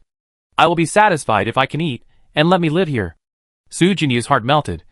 Rubbing his face, Oh my god. Why don't I have such a daughter? Cough. Where is the sun? Feng Xiaofeng smiled and said, If you are bored at home alone, send us a message, and we will reply when we are free. Mugue, it's okay. I'm used to staying at home alone, so I won't be bored. And I haven't had this much free time for a long time. I also want to take this opportunity to have a good rest. Su Jinyu, that's good. Let's go. Watch them leave. Mugue went upstairs, opened the window, looked at the sky, and murmured softly, It's a good day. Let's dry the quilts. He mopped the floor of each floor until it was clean, and dried the front and back of each quilt to make it warm, and sorted out the messy things that he didn't have time to sort out yesterday. After finishing all these, he started to prepare lunch. When it was almost done, Su Jinyu and Feng Xiaofeng came back. They were supposed to have lunch, but they came back to eat after hearing the news that Mugue had prepared the meal. Both of them were very happy and talked to him about their work. They could have a good rest when they got home. In the afternoon, Mugue looked at the sun, put away the quilt, and sank into the sofa to read. There were many downloaded books in the terminal of the e-book library that Feng Xiaofeng and Su Jinyu gave him. Both of them were people who loved reading, and they were not picky about elegance or vulgarity. Mugue had nothing to do, so he picked the ones he liked to watch. Time just passed slowly and quietly. At 3 or 4 o'clock, the weather got hot, and he fell asleep on his side due to drowsiness. When the bell rang, he started to cook dinner. It was not completely dark yet when the 4 people came back one after another. Su Jinyu came to help him cook, while Feng Xiaofeng put the allocated food into the refrigerator. Feng Boming and Yin Siji came back sweaty and went straight to the bathroom. 5 people filled the table. Mugue listened to their conversation, occasionally responded, and ate quietly, but was worried. Such days can really paralyze people's nerves. Like floating in a gentle river made of melted honey, just drifting with the flow, drifting to an unknown place, and making people willing to drown in it rather than get out. But he thought, why not? What he had been striving for the past 10 years was such a boring life with a foreseeable end. Mugue, what's wrong with you? Feng Boming suddenly held his hand at this time and looked at him worriedly. Mugue looked down and saw that his hands were shaking slightly. He then realized that he was afraid. What was he afraid of? He immediately thought of the answer. The first time he had such a day, he felt full of joy, and the emptiness in his heart was filled up little by the warm light. But the second time he had it, he suddenly realized that it turned out that possession was such a terrifying thing. This was because he had also tasted the taste of loss. Mugue put down his bowl and chopsticks, and the shaking soon stopped. He said, I just had a cramp suddenly. Feng Boming was stunned. Then laughed. What? You will have cramps like this. Move your wrist a little. Su Jinyu hurriedly asked. Did you twist your hand when sweeping the floor? Mu Gui, no. For a long time. He never took the initiative to communicate with others. Just without the opportunity.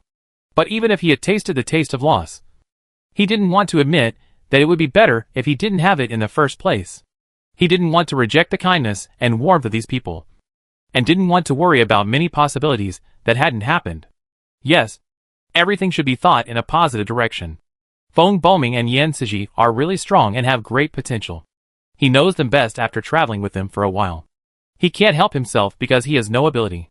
Even if he wants to become stronger, it is unlikely that he will become stronger than them.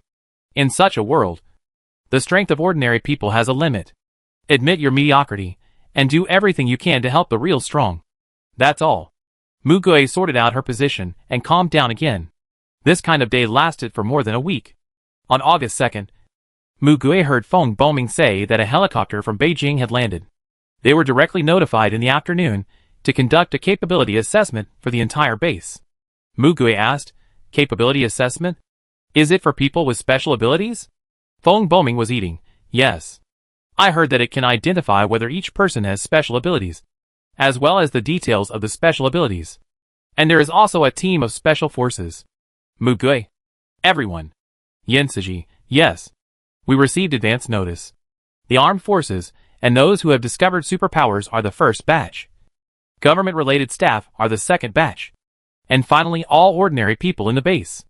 Mu Gui suddenly remembered that for most people, unless their abilities are accidentally activated or the abilities themselves are passive, the discovery of abilities is very accidental. Some people may have superpowers, but don't know it. If someone can identify it, it is actually a good thing. Of course, after hearing this news, Mu Gui couldn't help but think whether he might have superpowers. But it was only for a moment. He didn't take it to heart, whether he had superpowers or not. No matter what the superpowers were, he would do what he should do. This idea was shattered a few days later. After receiving the notice of ability appraisal, Mu Gui queued up with ordinary people to enter. Most people were excited and nervous. In fact, they hoped that they could also awaken some superpowers, even if they were just small superpowers. For confidentiality, the ability will be written on a piece of paper and handed to the person. It is up to the person to decide whether to make it public or not.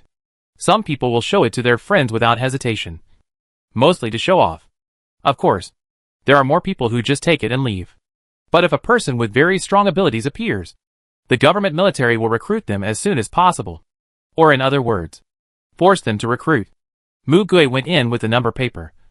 And across from him, across a thin glass, sat a boy of about his age with his legs crossed. The other party raised his eyes and looked over. And Mu Gui was surprised for a moment. Heterochromatic eyes. Blue on the left and gray on the right. Very rare. The boy had a cold face. Perhaps because he worked too long. And there was some visible irritation on his face. And his eyes, with a cold and scrutinizing gaze, made people feel uncomfortable. Mu Gui looked around. There was also surveillance in this room. But would the glass be too frivolous? What if he encountered a person with the ability of brainwashing? Mu Gui was just thinking about it, and couldn't say anything here. He quickly sat quietly in his seat, and looked back at him calmly. Qingjian picked up a pen and a new piece of paper, and looked at Mu Gui. However, after a moment, Qingjian's eyes widened. His pupil shrank suddenly, and he suddenly slammed the table and stood up.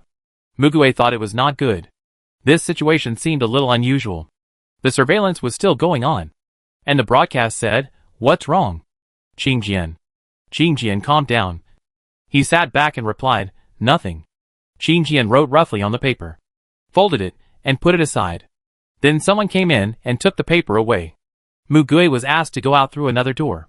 Before he went out, Qingjian was still staring at him, as if he had seen some tempting treasure. Mu Gui wiped the goosebumps on his arm and received his paper from the staff. Name, Mu Gui. Powerless. It was just that simple. Mu Gui's heart sank. The look on that person's face was definitely not the reaction of seeing a powerless person. Then it could only mean that his ability was seen by the other party. But the other party concealed it. But he couldn't understand why he did this, not even telling himself as the ability user. Mugue pinched the paper, and was walking towards the door, when he suddenly heard a voice behind him. Wait a minute and go in. Mugue turned around and saw Qingjian coming out of the room where he was, and turned to open the door of the monitoring room. Mugue's eyes moved slightly, and he could only turn around and go back by himself. Qingjian called Yihue aside and whispered, Yihue, I've never seen you like that. What kind of ability is it? Qingjian said firmly, find out all the information about that person just now, and bring it to Beijing when the time comes. Yihue recalled the appearance of the person he saw in the surveillance. He was not strong enough, and could even be said to be thin. He had physical strength and endurance, but obviously did not have a professionally trained body. His appearance was rather good-looking and delicate, and there was nothing special about him. He seemed to have the habit of observing. Apart from that, he looked like an ordinary college student from beginning to end. Yihue asked, is it a very special ability? Qingjian frowned. I can't tell anyone, and I didn't write it on the paper. Yihue, oh? He smiled. An ability that he couldn't talk about even with his confidentiality level. He began to have some interest. Chapter 168. It's really here. Feng Boming and Yan Siji were doing self-training. At this time, a handsome man with silver hair, who looked completely different from his native country, came to them. He looked at them carefully and commented, talents with great potential. Very fluent Chinese. Feng Boming, who are you? Yihue smiled with his eyes curved, like a crescent moon covered with a faint glow. My name is Yihue. You can also call me Gray. I am your new coach, and all VG level ability users are now under my training. Yan sneered. You? Yihue? Maybe it's because I have some experience in using superpowers. Right? Feng Boming didn't think that his experience in superpowers was less than anyone else. But in a humble manner, he said, okay. Coach, where are we going to train? Yihue, by the way, before we go, I have something to ask you. Feng Boming, what? Yihue's smile deepened. Mugue, do you know each other? I heard that you wanted to bring him to train, but he refused. Yan's eyebrows were stern. How do you know this? Yihue, well, I asked the person who came to pick you up. However, I don't think he really doesn't want to come. Right? If he has this intention, why not give it another try? After all, even if he doesn't work for the government, it will be good for him to train his body to be stronger. Right? You don't want to see him being lazy at home doing nothing. Right? The two of them focused on his suggestions. They didn't think about why he knew all this so well. Feng Boming, he's not at home with nothing to do. I think he actually likes that kind of life. So it's not easy to force him. But I also think he doesn't really want to become stronger. Try it again. If he still refuses, don't force it. Yan, he will definitely not come if you ask him directly. Yihue, that's easy. I'll tell you a way. Mugue came to the training ground with 2 lunch boxes to find them. Have you changed? He was muttering when he was stared at by a group of people with special abilities. He felt that these gazes were really eye-catching. So he quickly found someone to ask where the two of them were and rushed over. Feng Boming was doing push-ups, and when he saw Mugue, he jumped up happily and waved at him. Mugue saw a foreigner with dazzling silver hair next to them. The other party also smiled at him gently. Mugue had goosebumps all over his body, ignored him, and handed the lunch box to them. Yihue looked at Mugue from the side. Ordinary person. From the physical quality, he only saw these words. But those eyes, especially the eyes that looked directly at him, he saw something from them. That was a keen intuition. Mugue just saw him for the first time. And then he shifted his sight and approached the person close to him. He was very vigilant. No, he subconsciously judged that he was in danger, so he avoided it. This is troublesome, because usually he will disguise himself as a beautiful thing to attract others to get close to him. Who would have thought that someone would subconsciously avoid him after seeing his invincible smile for many years? Yihue's interest grew instead of diminishing. Mugue had his back to him. He didn't know what he was thinking, but he felt an inexplicable chill on his back and shivered. Feng Boming grabbed him. You didn't catch a cold? Being sick is the most difficult thing in this world. Mugue shook his head. I'm fine. He looked at the two people's sweatshirts that were soaked, and took out a towel for them. Take a rest first? Feng Boming, okay. I want to eat. Yan had already taken the lunch box and sat over there to eat. Seeing that they didn't have time, Mugue squatted down with a towel to wipe the sweat off the two of them and brought them water. Feng Boming took the water and lunch box and smiled brightly. Thank you. Mu Gui felt that looking at his smile would make her heart full of sunshine. Since Feng Boming reunited with his parents, the reluctance and pretentiousness in his smile disappeared. Perhaps this is his original appearance. Mu Gui sometimes regretted not meeting him earlier. When he stood up, he subconsciously raised a hand and placed it on his shoulder, and turned sideways. He bumped into Yihui head-on. Yihui was surprised, and his outstretched hand gently touched the fingers on Mu Gui's shoulder. Mu Gui reflexively withdrew his hanging hand, took a step back, and asked, "What?" Yihui's mouth opened slightly. He just wanted to pat Mu Gui lightly, although he deliberately lightened his steps and movements. This is a rare situation. From that expression, he didn't seem to notice his approach, but his hand was already on his shoulder. A second before he touched him. Yihui laughed. Ha ha ha ha. I just wanted to call you, because you didn't seem to hear me when I called you just now. Mu Gui's eyes flashed twice, avoiding him and staring at him again. Really? I really didn't hear it. You know my name? Yihui seemed to be overjoyed.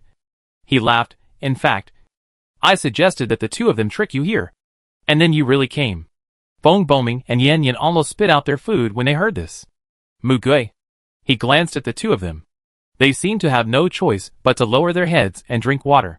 Mu Gui knew that they meant well, so he couldn't blame them. So he looked at Yihui speechlessly.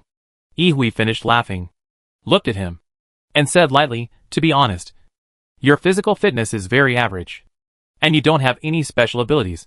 But if you follow the training, at least your physical fitness will improve. But you don't seem to want to train. If you really don't want to, it's okay to just refuse. Wait until they finish eating and then go back." Mu Gui was silent for a while. You?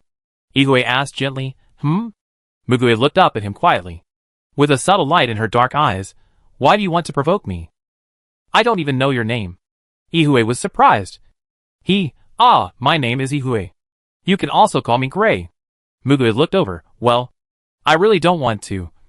I look very tired. Yihui, then do you want to try? Since we are here. We are here. So, the reluctant people started training with him. Yihui's training was not for superpowers, but for the body. The basics of the basics.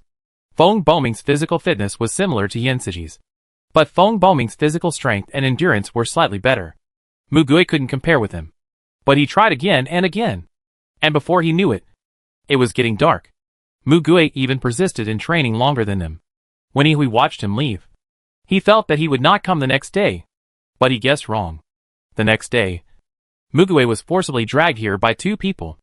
Yihui asked him again, "You probably don't have offensive abilities. Do you want to follow me to train physical skills? It will probably be very hard. If you don't want to, you can still quit now."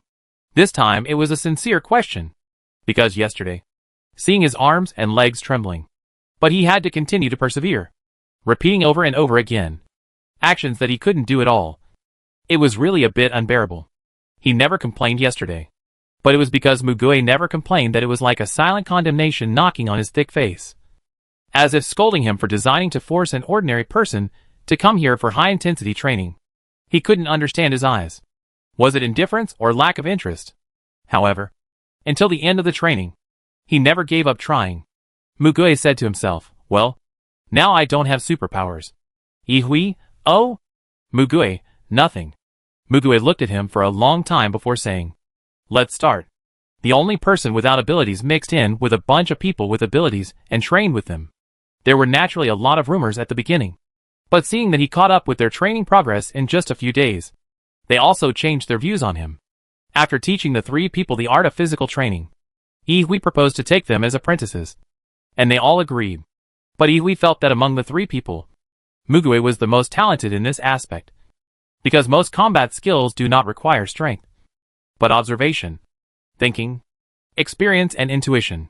Of course, he can't be as powerful as other offensive psychics, but it's enough for self-protection in fighting people and small battles.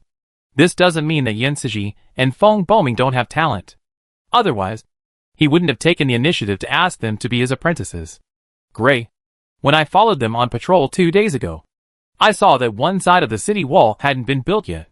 He was thinking about it, and Mu Gui suddenly came over to talk to him during the training break. Ihui opened his watch and checked. Well, the engineering document said that it will be completed by the end of August, leaving the side that is close to the mountain. It stopped for a while because of the flood before, and it's not easy to speed up the progress now. The weather is so hot. Mugue wiped his face with a towel. I think the weather here is hot and humid, and a lot of things will grow in the ruins. Maybe I'm overthinking it. Ihui thought for a moment. Your statement makes sense. Some insects reproduce in large quantities in this kind of weather, and the possibility of large-scale cluster mutation is not non-existent. Mugue. Cluster mutation? Ihui explained it to him, and then said, I will talk to the leaders of the base about this matter. It's always better to be prepared. And even if a large-scale cluster mutation does occur, the scale is estimated to be controllable. And there are still many strong people in the base.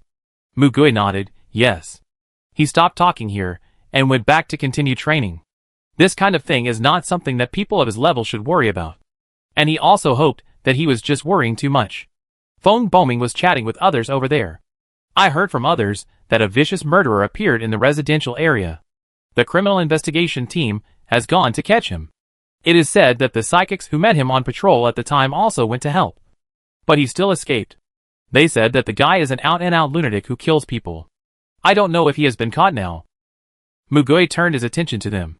Finally, Yi Hui and Yang Shuangshu mentioned this matter. He also asked people to supervise the progress of the project. But he didn't really pay attention to it. Due to the special nature of the superpowers, he couldn't speed up the process. Qing Jian didn't plan to stay here for too long. He found such a large base with good order, and had screened all the superpowers. The only thing left was to take people away. Qing Jian said firmly, I must take Mugue away. Yi Hui rubbed his chin with his fingers. In my opinion, if the other two don't leave, Mugue won't leave either. As for Bo Ming, if his parents don't leave, he won't leave either. But I want to take these two people with me. I want them to join the team. Qing Jian, okay. Leave it to you. Yi Hui smiled and said, you can also talk to them more and communicate with them. You are close in age. And don't you go to the same school as them? Qing Jian turned around coldly. I haven't seen them. I'm not familiar with them. I'm too busy. I don't have time. Chapter 169 Going Upstream. August 28, 2060. Feng Boming and Yan Cixi went to train their special abilities in the morning. Yi Hui personally guided them. No one came back until the afternoon. Mugue received a message that they were on a mission. So Mugue followed the team to patrol. Mugue looked outside and saw some public security personnel subduing the flying beetles. Although most of the mutant animals in the base have been cleared, the seeds cannot be cleared. And some animals that have not yet mutated will continue to emerge. This frequency has become higher in the past 2 days. And the number of training participants has also increased. Mugue heard the voices of the team members. Hasn't the murderer been caught yet? Yes. Now there are more people in residential areas and public places at night. It's a turn to work the night shift every 2 days. It's really annoying. He has escaped several times. Could it be that he has become a loach and can't be caught? I heard that his men have been involved in dozens of deaths. Not only did they catch the team members who went to catch him, but even several people with superpowers have died in his hands. Hey, all the superpowers died in his hands? Don't come here. How can it be your turn to catch them? I heard that some powerful people also went there today. Mugue leaned over and asked, do you have a wanted poster or photo of that person? Oh, I'll look for it. The guy's name is Shintishur-san. A very rare surname. Ha ha ha. I heard he's still a minor. Mugue looked at the photo on the wanted poster and the information about the numerous crimes and fell into deep thought. He hoped that even if the two men could not catch this guy, they would at least return to the team unharmed. Mugue returned the terminal and continued to look at the repeated scenery outside the window. However, he gradually discovered something unusual. Insects, rats, snakes and ants that had not yet mutated began to crawl out frantically from the cracks in the ground and the corners of the wall. They ran in a dense group towards the east. Mugue looked up at the sky. It was almost dusk, and it was even darker under the dark clouds. Could it be raining? But the noise was a bit too loud. Suddenly everyone's watch vibrated. Mugue looked down at the notification. A large-scale tide of insects and rats was found outside the city wall. The scale has expanded and cannot be eliminated immediately. All team members, including those in training, are requested to go to the west for support immediately. The driver probably also received the news and turned around immediately. Mugue's heart beat faster. Insect tide? What does that mean? Insects and rats? What? The scene image has been sent. Among them are the black masses of insects and rats spreading from a few kilometers away. Oh my god! My panic is coming. Big cockroaches. Rats. At first, they could still joke. But within 10 minutes of driving, another notice came.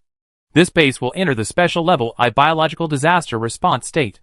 Team members who have not yet arrived at the west side of the city wall and are far away, please stop coming to support immediately.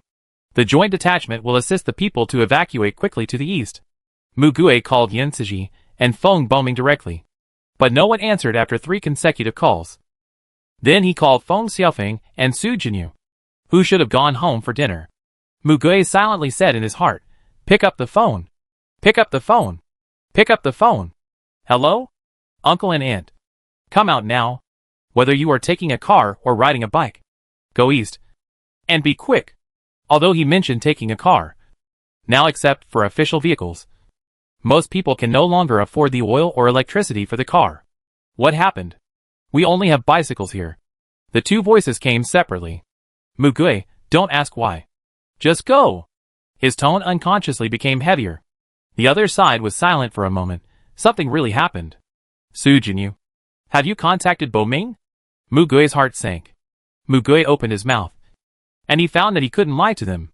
But if he knew what would happen next, he would definitely lie. I can't get through to him. Su Jinyu, then let's call him and keep calling him. It's impossible that he won't get through even once. Mugue said anxiously, No.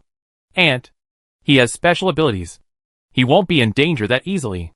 You must ensure his safety first so that he can be at ease. Feng Xiaofeng, Mugue, but those of us who are staying inside are in danger. Doesn't that mean that those who are standing on the front line can no longer hold on? Ding. The phone was hung up. Mugue was stunned. He saw the message above. The other party has received another call. This call is over. It was Feng Boming's call. Mugue held his wrist and waited for a minute. His heart was like a frying pan. Others stopped making noise after seeing his reaction, and also called their relatives. Some succeeded. Some failed. Someone said, "Go down first. Didn't you say to organize people to evacuate?" No one responded. Mugue looked outside. It was still a normal scene. Even in this world, people were living their lives leisurely, not knowing what was happening outside. Mugue murmured, "Broadcast notice." The broadcast notice will sound, as if to confirm the truth of his words. The broadcast began, "Evacuation notice." A large-scale tide of insects and rats appeared outside the city wall. Please follow the security personnel and evacuate immediately. Speed up. But don't panic. Repeat. The car had stopped long ago. Mugue and other team members jumped down from the back one after another. The broadcast stopped after less than 3 times. But it kept repeating without emotion. The residents around finally had to pay attention to this abnormality, and also cast their eyes on the people in duty uniforms, who got off the military green truck. However, on their side, the leader also looked around, and there was confusion in his eyes. At this time, what should they do? There was no specific instruction, just asking them to evacuate the crowd. But would people follow them obediently? Their team had no special abilities. And to put it bluntly, they were just filling in the numbers. They followed the previous army team on patrol, and returned separately after the patrol. The team leader had trained the longest among them, and was about to be promoted. But when he encountered this situation, he didn't know what to do. This was the first time for all of them to encounter such a thing, because their existence and status were too insignificant. No one would specifically inform them what happened and what to do next. Bang! The sudden gunshot startled the people around. They looked over in shock. There was a young man in duty uniform holding a gun, and a waste paper box in the corner of the house that was used to store old clothes was pierced by a bullet, leaving an obvious burn mark on the outside of the box. Mugue's breathing was trembling, but he had never felt so clear-headed. He put down his gun and shouted loudly, "Did you hear the broadcast? Put down what you are doing immediately. Call out those who are still in the room. Follow this car and run east. Use all the transportation you can. If you don't have any, run on foot. But don't hit other people. If you don't want to die, do it now." They have all received emergency shooting training and are equipped with guns. But But except for shooting ranges and dealing with mutant creatures, they generally don't shoot, especially when the target of terror is a human. Mugue turned around and shouted at them, "Drive slowly forward here. And call people out from house to house. Drag people away. Run now. What are you standing there for?" After saying that, he turned and ran. They hadn't actually recovered from the sudden situation, but his shot gave them a shudder. They remembered the scene in the video. Okay. The original captain of this team had a trembling voice. And he also took out his gun. Others also started to move. The car slowly moved. And the team members scattered to both sides and beat people to move. Some people were pushed to move a few steps, and finally started to move eastward. Some people suddenly realized what was happening and quickly ran back home to pack their things. Mugue ran to the west in the opposite direction of them, observing whether there were any available means of transportation around, and shouted, "Don't go back to get your things. Is your life so worthless? Go to shelter quickly. Catch up with the car in front." Some people looked at him as if he were a madman. They didn't pay any attention to the content of the broadcast, but just continued to do their own things numbly. Some people believed the broadcast and his actions. He ran a distance and fired again. The sound of firing in front of people really prompted the crowd to start running. Once someone started running, a large number of others would start to follow. Regardless of the reason, Mugue did his best to urge the crowd to take refuge. His watch was always on the line, constantly calling a few of them. He ran towards the Feng family with selfish intentions. They were not that far from the west wall. Of course, Mugue couldn't deny what Feng Xiaofeng said. In order to catch the wanted criminal, Yin Siji and Feng Boming were probably the closest to the edge of the west wall. If something happened outside, they would be called to support immediately. If the situation was still controllable, the notification and broadcast would not be reported in a hurry, which meant that the situation was worse than they thought. Mugue ran towards them frantically, not considering his physical strength at all. No matter how he ran, he couldn't find a usable means of transportation. He couldn't snatch the one that others were using, as it might take away the other party's life. The only thing he could rely on was his legs. The bullets in them were all used up. Their weapons were limited in stock, so people like them were only allocated so little. At most, there was only one pack of spare ammunition. Seeing that the crowd no longer needed to fire warning shots, Mugue took back his gun and ran against the flow of people. He took a kitchen knife from the chopping board of an empty store next door, held it in his hand and walked forward, with a fierce look on his face, so that people would avoid him when they saw him. But his speed still slowed down a lot. How fast can a person's legs go? Mugue didn't know.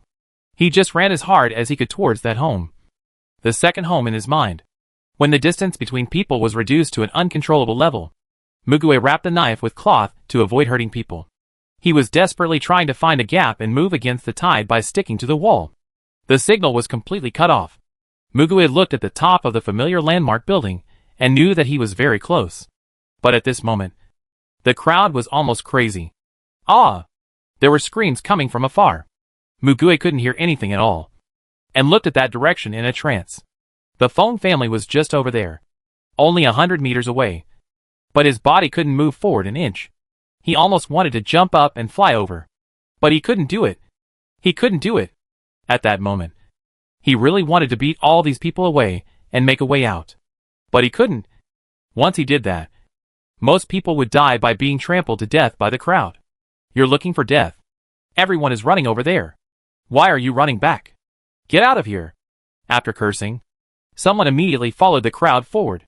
Rustle, rustle, accompanied by the sound of flapping wings, and the sound of gnawing and biting the body. They are coming. The overwhelming insects were clearly reflected in Mugue's eyes. The black waves and the raging waves rolled in. The thunder in the clouds above his head roared dully, as if the end of the world was coming. Mugue saw them engulf the destination he was running towards. Amid the screams that shook the sky and the earth, Mugue heard a shrill cry. No! Chapter 170 Storm. That was not his voice. Mugue knew it was Feng Boming's voice. But after that voice, he had no strength left in his body. Like duckweed in a storm, with its roots cut off on the river, floating helplessly, and being smashed to pieces by the rainstorm. He was unknowingly carried away by the crowd for hundreds of meters. The fact that he was not trampled underfoot only showed that the density of the panicked crowd was no less than that of the insect tide. The insect swarm was approaching without him noticing. The knife in Mugui's hand was originally intended for self-defense. But now, he didn't know where it was thrown. A strong light burst out not far away. And he suddenly lost his vision. He felt that although his ears were intact, he suddenly couldn't hear any sound. A long and high buzzing filled his ear. Crack, crack, crack. After Mugui regained his sight, he faced the insect's mouthparts biting the human head. His eyes did not blink, and blood splattered all over his body.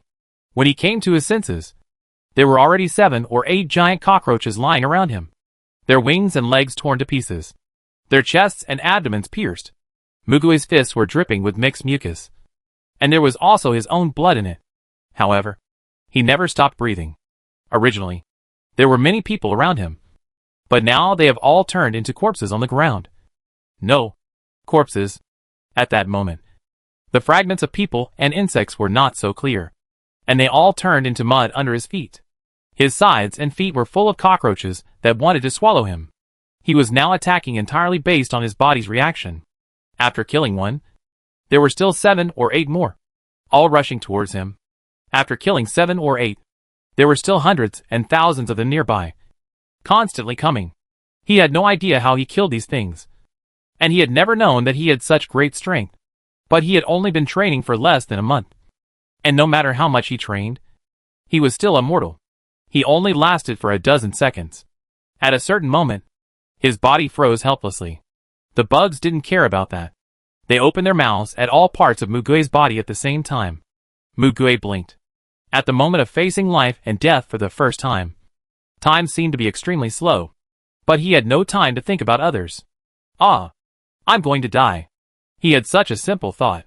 When he opened his eyes, the black ash caressed his torso and limbs, like quicksand, like slender hair, smoothly passing by him and floating away. Yen Siji swung out his sword, killed the surrounding insects, and rushed over to hug Mugui. Mugui! Mugui's vision recovered from the brief darkness. He grabbed Yen Siji's shoulders and panted wildly. This was not the first time he faced the oppression of death, but this was the first time he could not do anything when facing the threat of death. Seeing that he was still alive, Yen Siji quickly jumped onto the tall building and ran between the top floors of the building with people, heading towards the direction where the crowd fled. Mugui used a little force on his fingers and asked him, "Where is Bo Ming?" "Yen Siji, he went to look for his parents. I came to look for you. Fortunately, I caught up with you." Mugui's ears echoed with the scream just now. He hoped that he had heard it wrong. But they had not run far. There were countless transparent silk threads with faint silver light rolling up from behind, cutting countless insects and rats into powder and debris. A person quickly closed the distance. It was Yihui. Mugui shouted, "Gray, where is the city wall?" Then he saw the man tied behind Yihui. Feng Boming. He was unconscious, but his body was not seriously injured. Yihui was pulled here by the almost invisible thread in his hand, and the other end of the thread was on a tall building in the distance. When Yihui approached within a few meters, he smiled. It was completely different from his usual smile. An angry sneer. He opened his mouth. Some idiot used homemade explosives to blow up the city wall. What? Yen Siji and Mugui looked at him in shock. Yihui lightly hooked his finger and took the two of them to speed forward. Yen Siji and Mugui could feel a strong silk thread wrapped around their waists. And then, their whole bodies floated up and were dragged forward. Yihui led them to run while killing the insects and rats below. The number of them quickly decreased.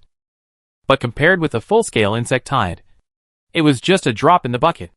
Yihui quickly explained the situation. "I can't control that guy. You should have heard about it. He is the murderer who has been catching him for a while. I took them there today to catch him once and for all. Who would have thought that such a disaster would happen?" Yen Yen couldn't help but say, "Then why didn't you control him before he blew up the wall? If you did, it should be easy to do." He and Yihui were separated at that time, on different battlefields, and didn't see that man. Yihui frowned, and below them, miserable howling was their background sound. His smile finally disappeared. None of us guessed that the guy's ability was resurrection. Qing Jian said it was immortality. The bombs he held every time were not remotely controlled, but homemade, and he went directly to detonate them. Every time he would be blown to death. I couldn't control it at all, but he would be resurrected every time. And he buried the bomb outside the wall and hid it underground.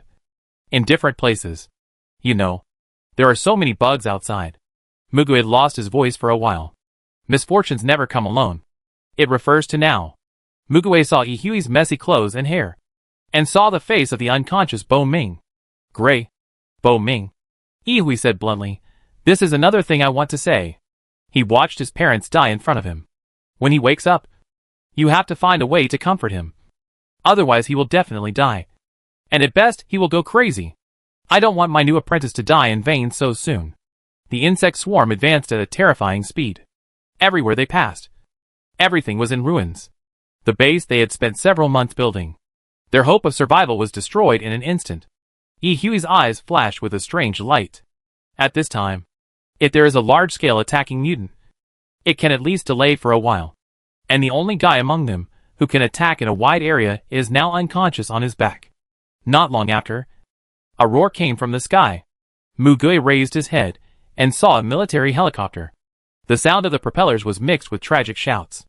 "Lieutenant Colonel!" A man jumped down from the helicopter. The sharp wind scraped across their cheeks and necks like a blade, and the suddenly increased air pressure made them breathless for a moment. Yang Xuanxu brushed past them and fell towards the boundary between the crowd and the insect tide. Muguay and Yan Cixi turned around and looked at him. Yihui bit his lip and didn't look back. To be precise, Yang Xuanxu didn't fall down. His body was lifted up by the invisible wind.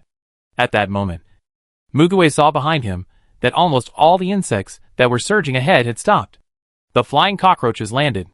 The giant rats lay on the ground with difficulty. The scene seemed as if the time pause button was pressed at the other end of the line. Only 3 or 2 wriggling insects emerged from the unclear dividing line. Ah! People fled in panic. And some cried for joy for escaping from the insects. The range was not 100 miles, but covered the entire base. The half that was swallowed by the insect tide was suppressed by his wind pressure. Yihui and his team finally distanced themselves from the insect swarm. Ah!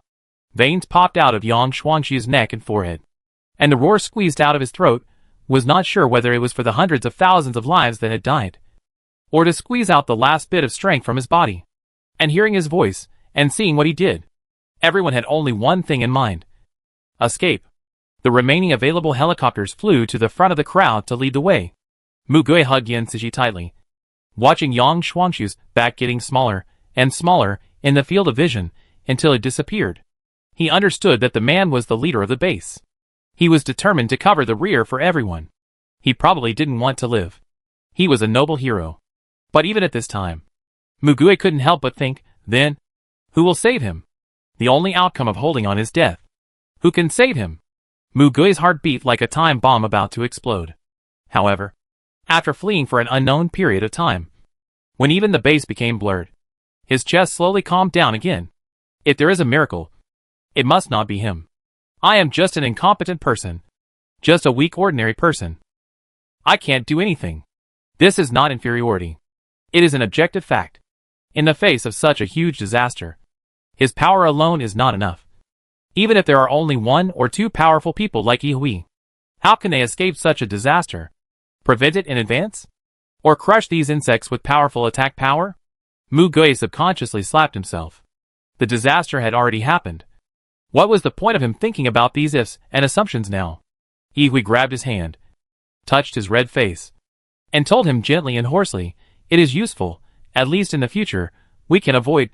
Muguay didn't know that his voice was spitting out like a madman. And he didn't know that his eyes were completely not looking at the surroundings. And he was only immersed in his own dreams. Muguay was brought back to reality by this voice.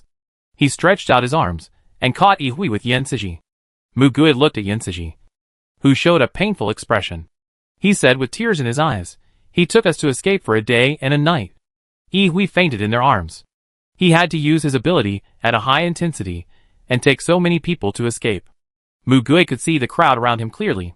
They staggered, wiped their tears, and supported each other. But they didn't dare to stop. And those who stopped were left behind by them. Those are the ones who accepted their fate, and would rather die to be free. Half of the entire Jinqing base was gone within one day. Muguay stared at the sky blankly.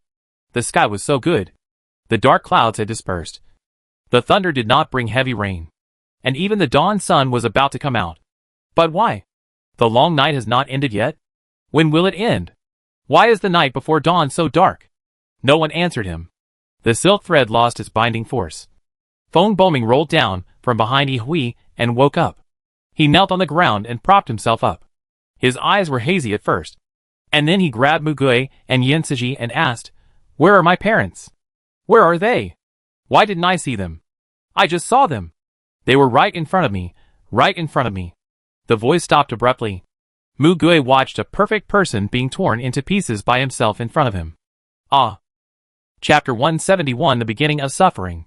Yin Siji looked at Feng Boming and took 2 steps back. His eyes changed, as if he had made a decision. Then a certain personality replaced him, and he lowered his head in silence. Mugui opened his mouth, but couldn't say anything. He knelt on the ground, leaning on the unconscious Yi on his knees, holding Feng Boming in front of him. In Feng Boming's hoarse shouting, he realized one thing. How arrogant they were who dreamed of eternity, and not losing anything. I'm right in front of them. They asked me for help. Do you know? I was just a little bit away from saving them. Feng Boming held him tightly, crying heartbreakingly. Yin Siji came over at some point. Mugui turned his eyes gently. It was not Yin Siji, but Meng Huai. Meng Huai slowly put his hand on his shoulder, without saying a word. But the weight of his hand far exceeded its real strength. The gentle and sad eyes seemed to tell him, "You have to take them, and keep going forward." Mugui slowly held Feng Boming's hand. The messy face lost its original brilliant brilliance. It was like a sunflower that withered in an instant. Mugui thought, how did I get out of the sadness? No, he never got out of the sadness of loss, but simply found a reason to keep himself alive. Because he told himself that there was someone waiting for him. Whether it was true or not, a vague answer allowed him to live until now. If he also got a definite answer, would he be in agony? Maybe. But it has been so long. And he has found other reasons to live. In short, live first. No matter what excuse you use. The vitality of human beings is beyond imagination. So, he told Bo Ming the same thing. He let go of Bo Ming's hand and held his face. Bo Ming, look at me. A face with a calm smile was reflected in the red and dead eyes. The smile was a little stiff, but it was still so tolerant and warm. Bo Ming, no matter what happens, they still love you, and they hope you can live. You can spend your whole life feeling guilty, blaming yourself, and missing them. You can take it as a punishment for not being able to save them. Or you can take it as hope. It doesn't matter if you have nightmares every night when you think about it. I'm here. We're all still with you. We haven't left you yet. You can't forget the people you've lost now. But please look at what you still have. A faint flame was ignited in Feng Boming's pupils by the warmth. Listen carefully. From now on, we are your family. Your friends. Your brothers. We rely on and protect each other. Promise me that no matter what happens, we will not stop and will not give up hope of living. This is what the living and the dead hope for. You will believe what I say. Right? Feng Boming bowed his body. His facial features twisted. I can't stand it. I really can't stand it. Mugui. I really can't stand it. I'm in so much pain. Mugui hugged him. I'll be with you. Bo Ming. For those who have left. For those of us who are still alive. Stand up and live well. Feng Boming clutched his chest. And the heart-wrenching howl was embraced in his arms. Yin Siji came back again. And he was also beside them, hugging the two of them together, silently but firmly embracing their pain, telling them that he would always stand by their side. By the ear, there was more than one cluster of the same crying, which gradually faded away as time passed. Some people stood up and walked forward with tears. Some people stayed where they were. Some people chose to return the same way, walking towards the arms of death and the dead. After a long time, Feng Boming's sobbing gradually subsided, and he fainted. Mugui confirmed that his life was not in danger for the time being, and he and Yin Siji each carried one on their backs and embarked on a journey of escape. They traveled more than 10 kilometers. Mugui carried Feng Boming on his back, walking and stopping, and sometimes he thought that it was incredible that he could still move forward even though his legs had lost consciousness. Yihui woke up. The first thing he did after waking up was to stop the two of them. Yihui had no smile on his face. Mugui, put him down and come here. Mugui was a little dazed, and basically he did whatever he said. Yihui picked up his hand. Mugui looked down and saw the appearance of his hand. The skin and flesh were torn, and the wound was full of pus, blood and rotten meat. And the fat larvae made their home on it. Yensuji, you? He was angry. But he was angry that he didn't notice these. Ihui looked at Mugui's half-open eyelids, licked his dry lips, and whispered, lie down for a while. But don't close your eyes. I'll go around to find water and disinfectants. Ihui found him a clean open space, put some plastic sheets that looked a little cleaner underneath, and let him lie down. When he lay down, he took off Mugui's shoes and boots, and the blood flowed on the ground like a small stream. Yensuji's eyes were red, and he tore off his clothes to bandage him. The people around him also huddled together to rest. Mugui looked at the direction they came from. The insect tide did not follow closely. This meant that Lieutenant Colonel Yang bought them this period of time to escape. He held on until the last second of his life, just to let more people escape and let them run farther.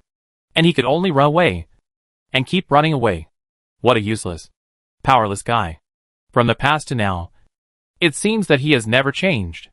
Mugui pulled the corner of his mouth in self-mockery. Even if he closed his eyes, the sunlight was still dazzling, making it impossible for him to sleep peacefully. Ihui came back soon, holding a water bottle, tweezers, needle and thread, a white wine bottle, a lighter, and a stack of white cloth. He smiled palely. Fortunately, I found something that can be used in a family. Come! Sit up now. Yensuji helped Mugui up and let him lean against him. Ihui handed him the bottle of wine first. Take a sip first. Mugui shook his head and was forcefully fed a sip of the wine bottle. Cough, cough, cough. It was like a flame rolling down his throat and esophagus. Ihui took it back and poured it on his hands and feet. It hurts. Mugui curled up, with cold sweat on his face. Ihui patted his cheek. The feeling of pain means you are not disabled, which is good. Ihui picked out the bugs one by one with tweezers, cleaned the wound again, and then used fire to burn the needle to sew the wound. Mugui tilted his head and kept muttering about the pain, his cheeks pale. Yensuji could feel his body trembling in his hands. There was no other way. His own eyelids were also shaking. Ihui's cheeks were also sweaty. And he smiled and coaxed him. Be afraid of pain like a child. It doesn't hurt. It won't hurt. The pain will soon fly away. Brother, I'm in so much pain. Ihui finished sewing the last stitch on his foot and heard a faint voice. He looked up in surprise and saw Mugui's eyes, which were lifeless but still open. He quickly reached out to check his pulse and breathing. Fortunately, it was only a temporary coma, and he lost consciousness. Ihui looked at Mugui's face and suddenly had a doubt that he had heard it wrong. I don't know when Yen Yen replaced Yensuji. Yensuji couldn't hold on for so long. Yen Yen raised his head and looked at Feng Boming standing there. Mugui. Feng Boming's cheeks were still dripping with tears. Yen Yen was furious. Stop crying. Feng Boming glanced at him. The moment he saw the despair in his eyes, Yen Yen immediately regretted what he had just said. Feng Boming raised his hand to wipe his face and said, let's rest for a while. I'll carry him later. Ihui nodded, stood up and patted his shoulder, and used the remaining useful things in his hand to save the people nearby. When he ran back, he saw Yensuji and Feng Boming standing in front of Mugui's body, confronting a group of people. And that group of people was exactly the ones he was familiar with. Led by Qingjian. Qingjian said coldly, do I want to do anything to him? Didn't I say that I want to protect him and let him come with us? This is the safest. Yen Yen held his sword. Why don't you wait until he wakes up and ask him if he wants to go with you? Ihui walked over and separated the distance between the two parties. I just left for a while. How can you still quarrel? Qingjian, you're here just in time. He's the key target we need to escort. Bring him to our side. And you should join us. Ihui smiled slightly. Qingjian, have you forgotten again that I'm not your subordinate? And I'm right here. I'll take him there when he wakes up. Why are you in such a hurry? Qingjian, I didn't forget. You know I only talk like that. I've been looking for him. What do you think? These two people should go hunting and collecting supplies. Otherwise more people will die. Take them away immediately. I just flew up and saw that the insect tide is still 3 kilometers away from here. Ihui saw that Yen Yen and Feng Boming were already full of hatred and were about to pour out towards Qingjian. So he said, Boming, carry Mugui on your back. I'm next to you. Don't say anything now. Feng Bo-ming did as he was told without saying a word. He raised his head, and his face returned to its original firmness. But there was an irreversible lack of light in his eyes. Yi Hui patted the two of them heavily on the back. He smiled at Qing Jian and said, "I have 3 apprentices who are worrying me." Qing Jian stared at Mugue and said before turning around, "He won't die now." Yin Siji and Feng Bo-ming frowned at the same time. And Yi Hui explained for him, "It means to reassure you." Qing Jian was followed by people holding guns. They turned a blind eye to the people who stretched out their hands to them, and just passed by without looking sideways. But Yi Hui saw that his fist was clenched tightly. When they came out of Jincheng Base, because a wall on the east side had not been completely built, some insects and rats attacked from both sides, and a group of people died. The crowd was divided on the way. Some died because of the attack of mutant creatures on the way, and some people fled and disappeared. In a blink of an eye, there were only tens of thousands of people left on their side. The remaining armed forces and superpowers gathered around Yi Hui and others to rescue the people who followed them as much as possible. They headed towards the capital base. Among this group of people, most were the disabled, the old and the weak. Mugue's leg was almost broken because of his stubbornness. When he was on Yi Hui's back, he looked around and said, "You are just feeding so many people? There are only so many superpowers. Dividing people into groups is a heavy burden. Many superpowers can only complain for their efforts. More and more people leave the team. Yi Hui, they can't hunt. The mortality rate is too high. Mugue, although we are weak, there are things we can do." Yi Hui smiled and said, "For example?" "Mugue, you discuss with them. Responsibilities must be allocated within the group. Cooking, collecting supplies, hunting, washing clothes, caring for patients, treatment, carrying supplies, etc. Once the rules are set, they must be fulfilled. Otherwise supplies will not be allocated. Each group is assigned 1 or 2 superpowers. Superpowers can protect others, except for the injured. Others can also help find and collect supplies. If they want to take such a large number of people to the destination, they need certain rules. Yi Hui, it's similar to what I thought. But it's hard to do. Not everyone is like you, hoping to do what they can. They would rather use their weakness as an excuse to accept help from others, and then take it for granted to enjoy the supplies provided by others. There's nothing we can do. Who told us to serve the people?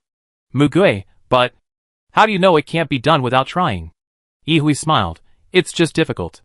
I'll talk to Qing Jian and the others. He changed the subject. Seriously? Why don't you join? The next. Mugue turned his head back. Shut up. Their proposal had a certain effect. Of course, those who disagreed with the proposal also made noises. But most people were still willing to rely on their own strength and help each other to move forward.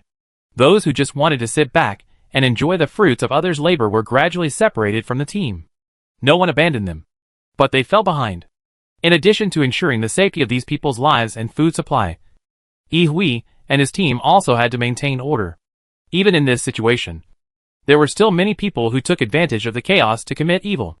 Fortunately, Yi Hui, Yin Siji, Feng Bo-ming and other psychics had strong personal abilities and did not give them a chance to turn the tables. After Mugue's foot recovered a little, he continued physical training with Yi Hui. Under the bombardment of the 3 people during this period, he began to pay attention to not tossing his body as much as before. His task was still to cook and occasionally help collect supplies. But now, he also needed to teach others the key points of killing mutant creatures. But even if the responsibilities were separated, Yi Hui and other psychics were still very tired. Frequent battles were a huge drain on their physical and mental health. And they who faced the threat directly had the highest number of deaths. Many psychics with less powerful abilities collapsed and lay down. The faces of most others were also ugly. Among these people, only Yi Hui was different. Chapter 172. Welcome to the team. Yi Hui stole a little free time, stood on the grass slope and looked up at the sky, holding a thin grass stem between his lips and teeth, with the corners of his mouth slightly raised. The moment Mugue looked at him, he suddenly realized that it seemed that Yi Hui had always been smiling since he met him. The most impressive thing about their first meeting was that smile. In addition to the face that surpassed modeling, others said it was very beautiful. But he always felt that there was something fishy hidden in that smile. And he actually didn't like him smiling like that. He had a hunch that he was hiding something with a smile. Later, when he was training with him, He gradually realized that it was a poker face that magicians often use. A poker face does not mean a blank expression or facial paralysis. Sometimes such a gentle and confusing smile is also the standard before a magician performs a trick, because it is easy to let the audience relax their guard and make them feel that he is friendly. And then it is easier to divert attention, especially with such a face.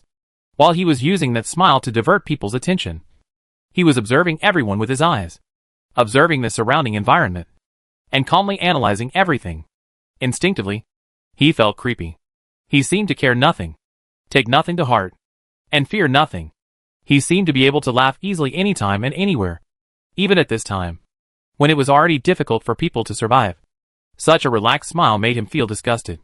It was as if he was looking down on them, a group of ordinary people struggling in the garbage dump. Mugue walked to Ihue. Ihue saw him and showed him a kind and gentle smile. "What's wrong?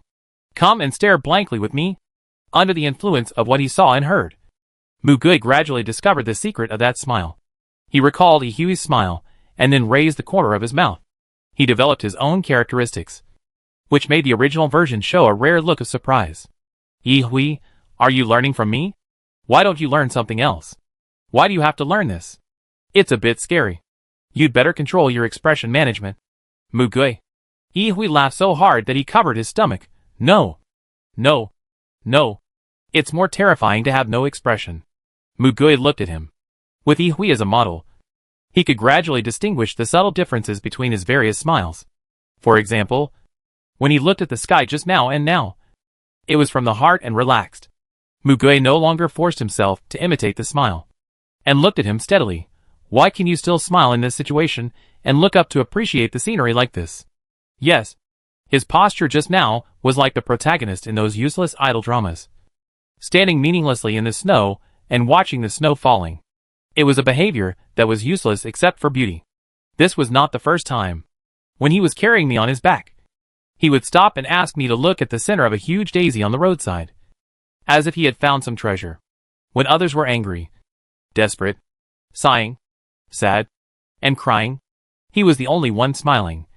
Smiling calmly, Ihue heard the words and sighed softly, and his whisper reached his ears. "You can see this. You are really talented." He asked again, "Well, how do you feel when you see me smiling?" Mugue. "What do you feel?" "Nothing?" Ihue. "Ha ha ha. You are worthy of me." In fact, Mugue realized after he finished speaking that Ihue's situation was not because he wanted to laugh, but because he needed to laugh. Ihue said, "Sighs, crying, and smiles are all contagious. In this situation, everyone does need to vent. But after crying, they need to calm down. It is precisely because of this situation that we need to laugh more. After all, most of the time we don't have the opportunity to laugh." Mugue. "Your words are scary." Ihue. "Besides, this is my habit. I don't do this on purpose. I would rather have time to stop and appreciate the scenery. The environment is rich in information, and he has become accustomed to collecting this information, regardless of whether it is useful or not. And smile is the most practical weapon in interpersonal communication, which is really an annoying occupational disease." Ihue looked at him, and his smile faded a little. "Mugue, you can learn a lot from me. Insight, physical skills, and experience in adaptability. But don't learn this alone." Mugue. "Why?" he said lightly. "I hope that one day you can smile from the heart." Mugue. Ihue knew that Mugue didn't like to smile, but he didn't know.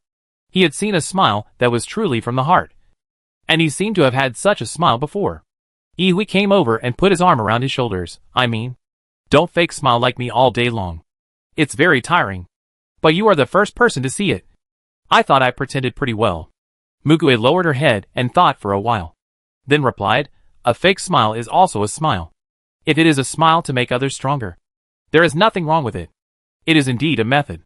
Sadness and smile are contagious. If there are gloomy faces around, even the most optimistic people will cry. On the contrary, if someone is willing to show him a warm smile in a difficult situation, then it is also a kind of hope. It may not be a big deal for the person who smiles, but it is invaluable to the person who keeps hope in his heart." Someone had taught him this before. At the same time, a false hope can also support people to live, as long as this hope is not shattered. Ihue looked at him in surprise. "Mugue. You? Mugui, I refuse. Yi Hui, well, I haven't said it yet.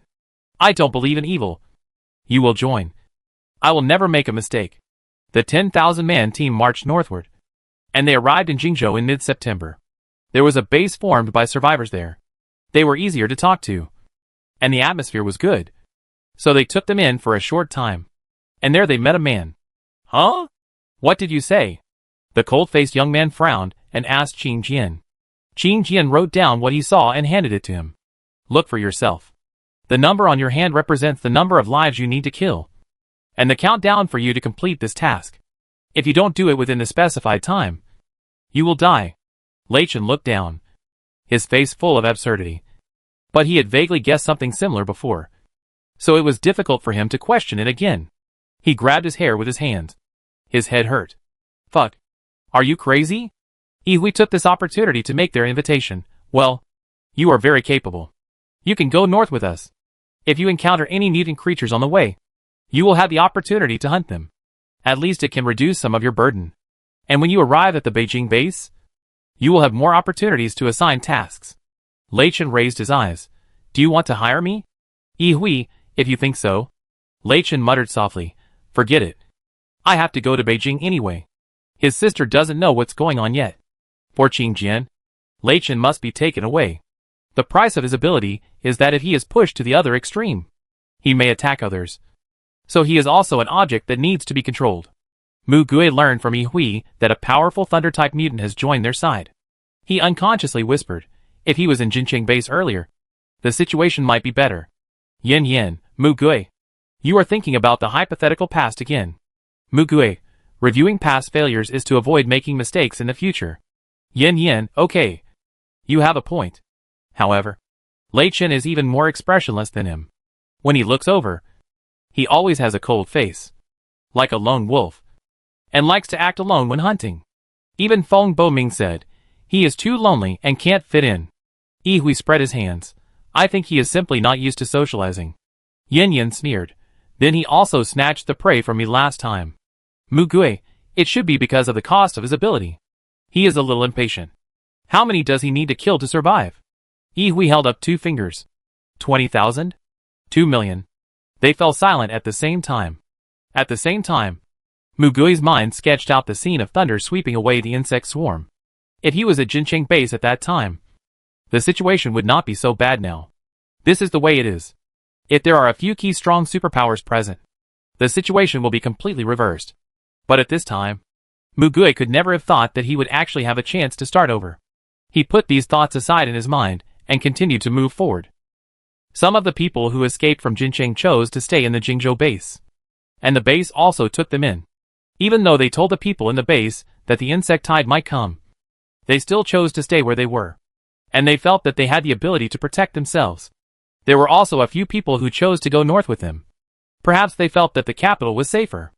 At the end of October, they finally arrived at the Beijing base. There were only 2,000 people left. Most of them were diverted on the way and stayed in other bases. Some died of illness or attacks by mutant creatures. Qing Jian reevaluated the abilities of those who had just entered the base during this period. At the same time, he also gave Mu Gui his ability report. What does this mean? EX level? I've never seen this level. And this precaution. Just treat me as an incompetent. This is perfect. I don't have to go to the front line. I hope they can assign me a free logistics post. I want to find something simple to do. As a result, he received an appointment letter from the Special Support Mobile Team 0. Mu Gui kicked the door open after getting into trouble with Qing Jian and came to Yi Hui. Yi Hui opened his arms and smiled widely. Welcome to the team. Mu Gui stared at him speechlessly, and the smug look seemed to say, look, I'm not wrong. Am I? The look on his face made him want to punch him. If he couldn't beat him, Feng Boming came over and hugged him. Your level is worth it. Don't think too much. Yin Cixi asked Yi Hui, is there really no way? He looked very unhappy. Yi Hui shrugged. It was a direct appointment from above. Yours hasn't come down yet. He was the first to be approved, and his ability information is top secret that I can't access. Mu Gui, if I do a bad job, will I be fired? Yi Hui thought for a moment. This situation seems impossible. Besides, he paused and looked up and down at Mu Gui. You are not the kind of person who feels at ease to give up. Mu Gui, bullshit. Yi Hui, ha ha ha ha ha. You look really angry. And if you do nothing, you will only die faster and kill others. What did you say? Since you can't resist, just enjoy it. Mu Gui, then how long will I do it? Yi Hui, don't know. Mu Gui. Fuck. Yi Hui, I did ask Qin Jian indirectly. But this guy is really tight-lipped. Mu Gui hated Qin Jian in his heart. But he couldn't do anything to Qin Jian. His current importance was no joke. But he didn't understand. Since his unknown ability was so important, why did Qin Jian look for him everywhere to confirm his life and death? And brought him back to the capital. And now he wants to send him to the front line. After joining the team, they went through nearly 3 months of training. This time, they had special equipment and venues, and high-intensity and uninterrupted training. Naturally, in the training ground of the base were superpowers from all over the country gathered. He, who could be considered a person without superpowers, received a lot of attention. And he also joined the Special Support Mobile Team Zero. Mu Gui felt that this was a makeshift team. But others did not think so. Mainly because of Yi Hui. In the entire base, his superpowers and personal strength could also be ranked among the top 10. And he was very popular and had a high prestige. He was first appointed as the captain and was given the right to choose team members. He has extremely high standards for selecting people. So far, many powerful people have been rejected by him and joined other teams as a second choice. However, this time when he came back, he chose 2 VG-level psychics and 1 person who was equivalent to no ability. Of course, Mu Gui's identity on the surface is still an EX-level ability person. It's just that at first everyone was curious about his title of the only top-level ability. But later they turned to sneer. No one thinks he is that powerful. In fact, he is just an ordinary person. Mu Gui hates this kind of behavior of roasting him on the fire. He is not the type who likes to be high-profile and attract attention. Yi Hui, if someone looks down on you, you just beat them. If you don't use superpowers, there should be few people who can beat you now. Right? Mu Gui said while practicing with him. You also said that you don't need superpowers. Who here doesn't have superpowers? I'm the only one. And am I learning these to fight with others? If there is no blind person to cause trouble in front of me, I don't bother to fight with others. Mu Gui is very clear about his position. He is an ordinary person with a little fighting ability. Compared with the superpowers, he is weak. Yi Hui took the opportunity to hold his hands and said with a smile, Mu Gui, don't set limits on your abilities. You are much stronger than you think. Mu Gui kicked to destroy his balance, but was knocked down. He exhaled and looked up at Yi Hui quietly. I didn't. In fact, in such a world, winning or losing is irrelevant. Life and death are. Those who can survive and live to the end are the winners. The power of the survivors, who should have died but survived all the way, is nothing more powerful than this. So, he is contradictory. He feels that he is very weak. But he just admits this objective fact. But he never denies the inner strength of the survivors who survived like himself. Yi Hui pulled him up. Anyway, your pre-job training is over. And our first field mission is coming. Prepare for the business trip. Mu Gui saw that he was keeping it a secret and had an ominous premonition. Where to go? Yi Hui, number 003 base. Or to say that you are more familiar with it. Jincheng base. Newly built. Mu Gui crushed the empty mineral water bottle and threw it into the trash can expressionlessly. Chapter 173, Killing the Blood Leopard. Feng Boming walked to the hatch and looked down. Yin Yin put on gloves, held the handrail and stood beside him. Narrowed his eyes and asked, how did those things disappear?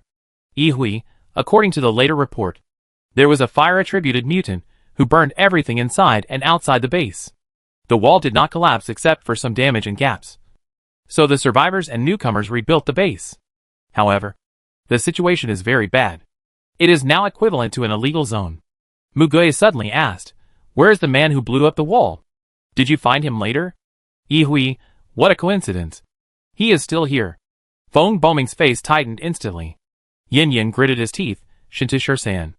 It's that guy. Mu Gui tied his gloves tightly. I want to know. What is our authority? Yi Hui smiled. Even if you are given the authority to kill him immediately, he will not die. He will be resurrected on the spot. For now, we can only capture him and bring him back to let Qin Jian see his ability and conditions. I heard that he is also looking for a way to die. Yin Yin, if you want to die, just die alone. You lunatic who dragged so many people into this. Yi Hui spoke to the other two people, Du Heyun. You will stay with Wang Wan and Zhuang Wei to guard the machine. I, Feng Boming, Yan Siji, Mu Gui, Su Xianghua, and the others will go out. Du Heyun nodded, packed up his backpack, and handed it to Zhuang Wei.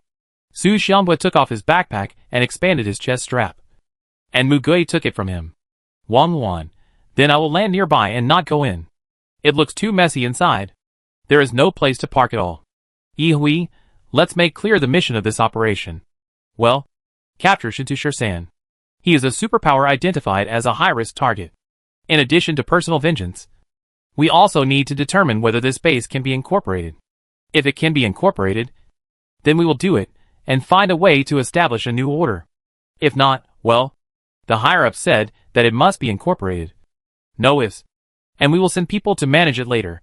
Before that, we will suppress the chaos in the base. Su Xianbo rolled his eyes. We only execute outrageous orders. And the higher-ups have a lot to consider.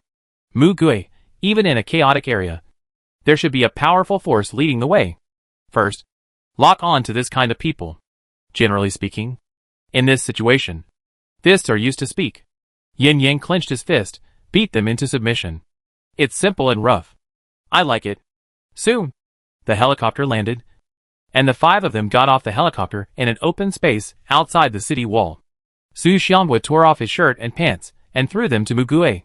His body was not naked. His skin was covered with black down feathers.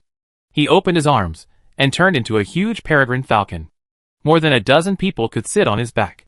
He crouched down, and the other four jumped up, grabbing the feathers on his back. The peregrine falcon spread its wings and flew quickly to the top of the wall. The wall still had traces of the tragic battle in the past, but the signs of life had been annihilated. The peregrine falcon only stayed for a short time, moved its claws and dived down. Yi Hui saw a place lingering with strange red mist, and pointed in that direction. Go there. It was obvious that where something happened was where the crowd gathered. The size of the peregrine falcon could not be ignored. Many people below raised their heads in shock and took attacking postures. Few escaped. Perhaps those who survived here had already understood that attack was the best means of defense. The four people jumped off the back of the falcon one after another, and Su Xianghua transformed into a human again, putting on normal clothes over the black feather coat. He looked like he had done it many times before. Very skilled and quick, and there was no embarrassment on his face. Their neat and tidy group of people stood out among the messy streets and the vicious crowd. Mu Gui looked ahead, and the blood-colored fog covered 3 or 4 blocks. And it seemed that there was no trend of rising, and it was pressed low. The average height of the houses here was not high, and there was no protrusion of the fog. No sound came out of the fog. Dead silence and strangeness. Yi Hui hooked his finger to one side, and a bystander was pulled over with eyes wide open. Yi Hui smiled kindly. Can you tell me who is the most powerful guy in this base? Oh, and what happened in front? The man opened his mouth and spit. Yi Hui dodged. They were all stunned. Mu Gui clapped his hands expressionlessly. Yin Yin punched the man's nose crooked and threw him to the ground. Yi Hui found the next person. This time he did not ask, but looked at him with a smile. This time he looked carefully and picked a sensible guy.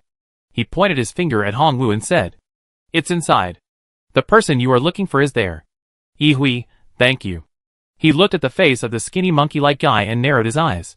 Do you have anything else to say? The other party rolled his eyes. What benefits can you give me? Yi Hui smiled, of course. What? If you don't tell me within 3 seconds, I'll chop off one of your fingers. I said. Mu Gui rarely saw Yi Hui respond in this way, and found it novel. Yi Hui usually treats people differently, and usually the people around him are basically people who abide by the bottom line of morality and law. So this kind of situation is not common. So he said so. Mu Gui is not sure whether he will do it. The man said in an exaggerated tone, people who walk and can't get out, and people next to them will feel like they are floating in the air after breathing in this mist. Yi Hui showed him the wanted poster of Shintu Shursan. Is the most powerful person in there the man you mentioned? Yes. It's him. He came here with a red leopard a few days ago. And then this place became like this. That leopard? That leopard is a vampire. It sucks human blood. It chews human flesh. Be careful, or you'll be eaten to the bone. Yi glanced at the faces of the others, and it seemed to be confirmed. Yi, that's probably the ability of a mutant creature. Yin, he just said blood? Could the mist be made of blood drops? Yi, it's possible. The blood sword in Yin Yan's hand condensed. He put on the mask and approached the mist, and raised the sword a few meters away from the mist.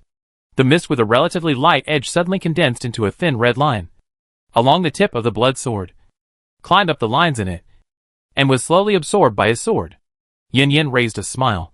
Sure enough.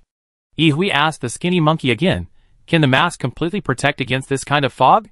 The feeling of floating in the air, just now, is probably going to have an effect on people's nerves. The other party shrugged. Who knows? We don't have such a good thing. Simple. Yi turned around. Give him a mask. I'll throw him in and try. Ah!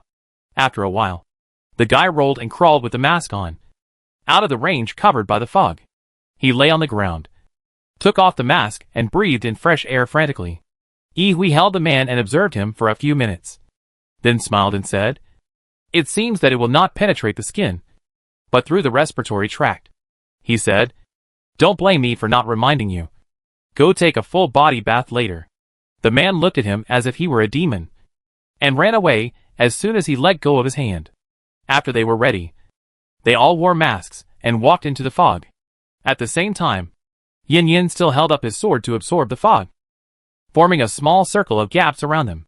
After walking along the street for a while, they saw several broken bodies, which seemed to be half-eaten and still on the ground. But the same thing was that there was much less blood than expected. Mugue checked the wounds on the body and calculated the size of the leopard in his mind. He said, what that man said is indeed true.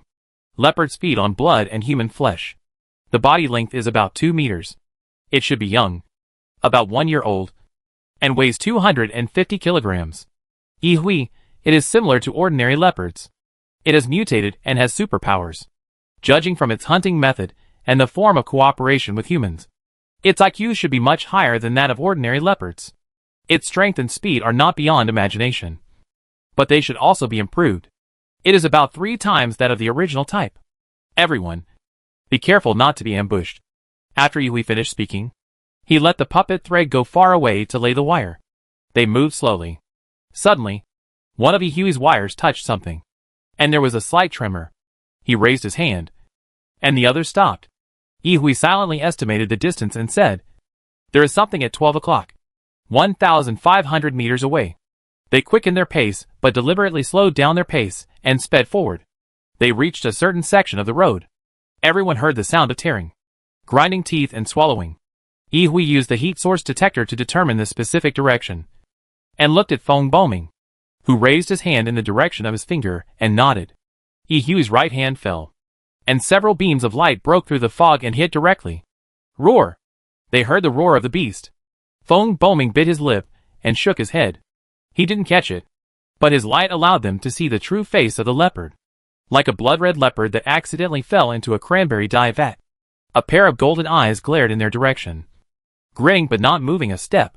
Yi said softly, it's okay. I've got this guy under control. He moved his fingertips slightly, and the blood leopard lay on the ground obediently, and his fangs could no longer be bared, and he could only stare at them with wide eyes. Yin swung the sword in his hand and dispelled most of the blood mist around him, and these tiny droplets floating in the air gradually condensed into small sharp cones and flew to the side of the blood leopard. Mugue, it seems that it can't control blood as you wish. Yin, killing people is enough. There was a corpse that had been bitten at the feet of the monster. The bones on the neck were visible. The man seemed to still have a little breath. His eyes were cloudy, and he had no idea of his situation. Yi strangled the blood leopard casually, and its head rolled to the ground. Su Xianbo walked over and kicked the leopard's body, curling his lips. It's that simple? I thought it would take some effort. Mugue walked around and observed. The person is not here. He escaped. Yi touched the fur on the leopard's back. He used to ride on this leopard to move around. Mugue, how did he tame this wild mutant creature? Yi smiled. Maybe he fed it meat often? He became attached to it. Su Xianbo touched his arm. Captain. Why do you think so? Yi, I just thought about it in this perverted way of thinking. If I were him, I would raise a pet for a certain purpose, and I would have to feed it something it likes to eat so that it would be obedient. Yin yin, for what? Yi Hui, for fun. Yin yin. His brow twisted. Yi Hui thought for a moment. I only had a brief encounter with him at that time. And he was already crazy at that time. Fortunately, when I first went to the base, I encrypted all the data and saved it in my own terminal. Later, I tried to find his information in the remaining database, and I found that he really had a tendency to want to die. But now he has the ability to resurrect. So he can't die even if he wants to. And he will be resurrected if he dies. So he collapsed and began to play with other people's lives for fun. That's about it. His guess was probably correct. Feng Boming pursed his lips. Even if we kill all the others, he won't die. Mu Gui, how do we find someone? Yi Hui hesitated for a moment. Well, now we have to be prepared for someone to escape. Feng Boming, what do you mean? Chapter 174 Escape from the Cage. Yi Hui, this guy's personality is more like a rat in the gutter than I thought. He knows he won't die. But besides this special attribute, the probability of him being captured alive by us is very high. If we want to find someone in this place, it will be very, very difficult. There is no unified management in this place. And the infrastructure is all destroyed. It is basically impossible to search at once. But in this kind of place, word of mouth spreads the fastest. After he learns that we are here, he will definitely run away. And it is difficult to determine where he will escape to because we don't know his purpose. Su Xianghua, I thought you would come here after making a thorough plan to deal with him? Yi Hui said innocently, I am a human, not a god. I can't plan everything. It's just that a team member came here first and learned that a survivor base had been rebuilt here, and found out that there was a person named Shintushursen here. So he hurried over with his men. Yi Hui suddenly whispered, if Yin Mingsu is still here, no. Her ability also has a limit, and she is gone. What am I talking about? It's really troublesome. Mu Gui, what about Qin Jian? Yi Hui, he also has various limitations. And he can't do it in terms of range. Yin Yin threw the blood sword out. Under his control, the blood sword circled in the mist, forming a small whirlwind that absorbed the blood mist and dispersed the remaining mist as much as possible. He said, hasn't there been a tool that can quickly detect superpowers on a large scale? Yi Hui, at present, the physiological process and genetic mutation rules of superpowers have not been figured out. The characteristics of superpowers are no different from those of ordinary people, except for the identification and detection of superpowers. Basically, no one can tell who is a superpower at a glance. Not to mention the detection tools. This is why Qin Jian is so important. Feng Boming clenched his fists. The Jincheng base also conducted a full staff identification. But that guy still slipped out. Yi Hui, that guy had gone crazy and killed people everywhere to vent his anger before the identification. And we couldn't catch him at that time. After the fog dissipated, they took Su Xianhua's flight in the Peregrine Falcon and circled low in the base to look for traces. But they only found melees breaking out everywhere, and the bodies of Chen Hengjie torn apart by wild beasts. Before the red fog formed, the leopard had already been hunting people everywhere under the lure of Shintushursan. After going down to inquire, there were all kinds of evil deeds of Shintushursan. He himself also liked to torture and kill people everywhere. He also single-handedly framed and provoked a melee among several major forces in the base, making the already evil atmosphere in the base even more terrible. He was just one person and never mixed with others. But no one could catch him or kill him completely. He was elusive, and his only action basis was to cause destruction. Yin Yin was really angry about this series, no matter how difficult it is. We have to try it. I don't know what this guy will do if he escapes again. As soon as Yi Hui emerged from the fog, he called Wang Wan on the communicator. Fly to the top of the city wall to monitor, and see if anyone has gone out of the city wall. They flew for a while in vain. And Mu Gui said, this won't work. It's too inefficient. No matter how hard we try, we won't find anyone. Yi Hui, do you have any ideas? Mu Gui, Gray. What is your current scope of ability? Yi Hui smiled and said, when you are on a mission, at least call me Captain. That's what they all call me. Mu Gui, okay. Captain. Stop talking nonsense. Yi Hui, well, you can think of me as a spider that spins silk. The silk threads all come from my body. As for the distance, I have tested it, and the farthest is 100 kilometers. Mu Gui was also a little shocked. So far? How about the quantity? Yi Hui, it is far. but it is completely uncontrollable.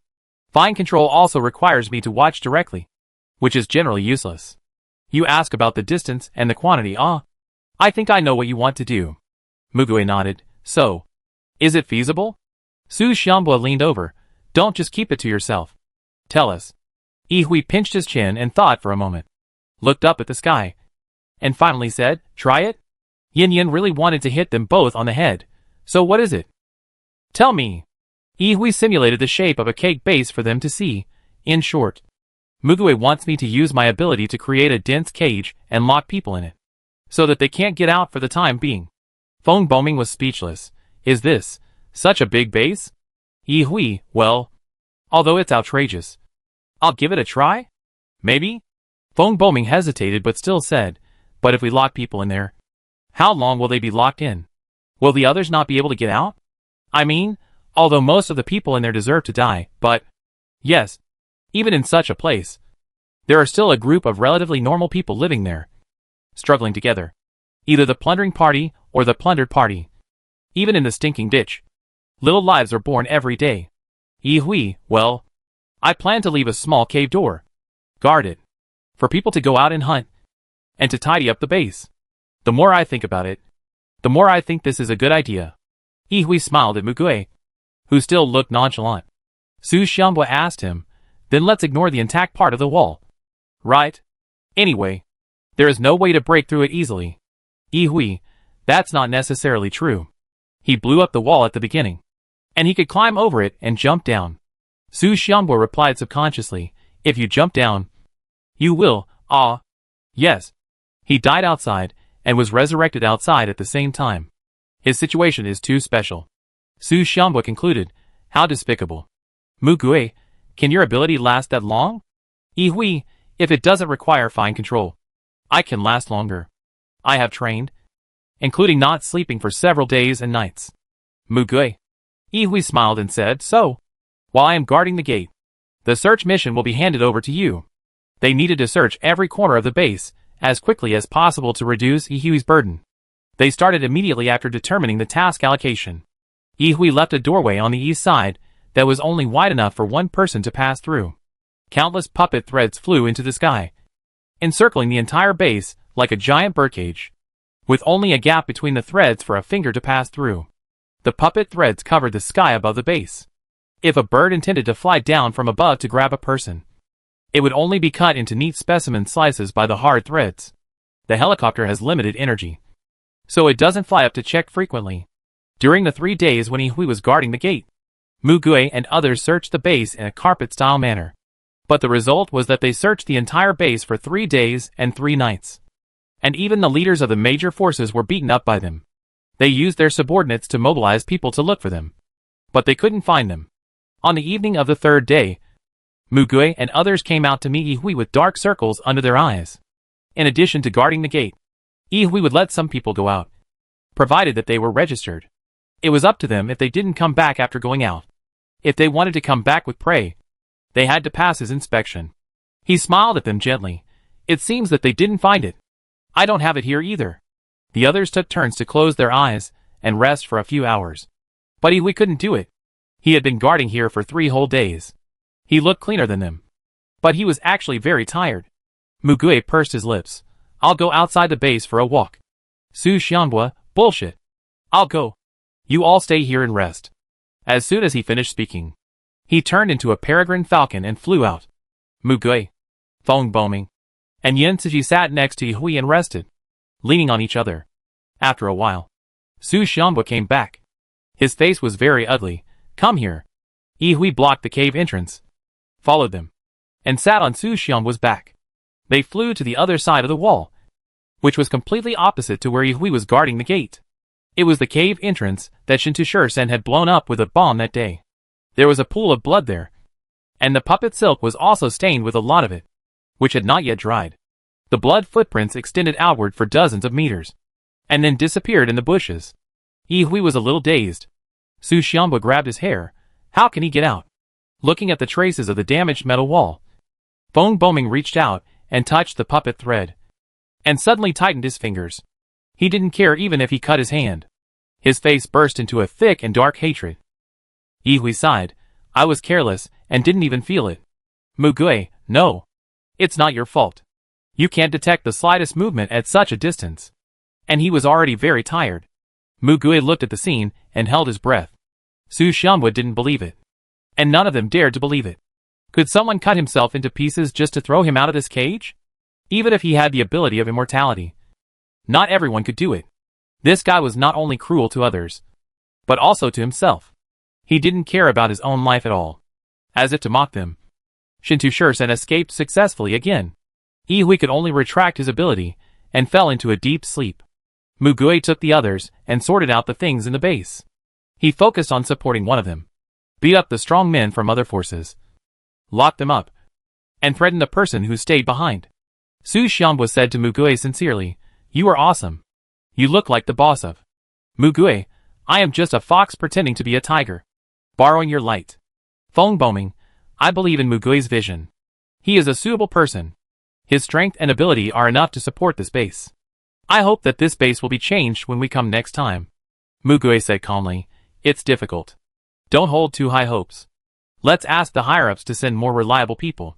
Yen, if they wanted to send people, they would have sent them a long time ago.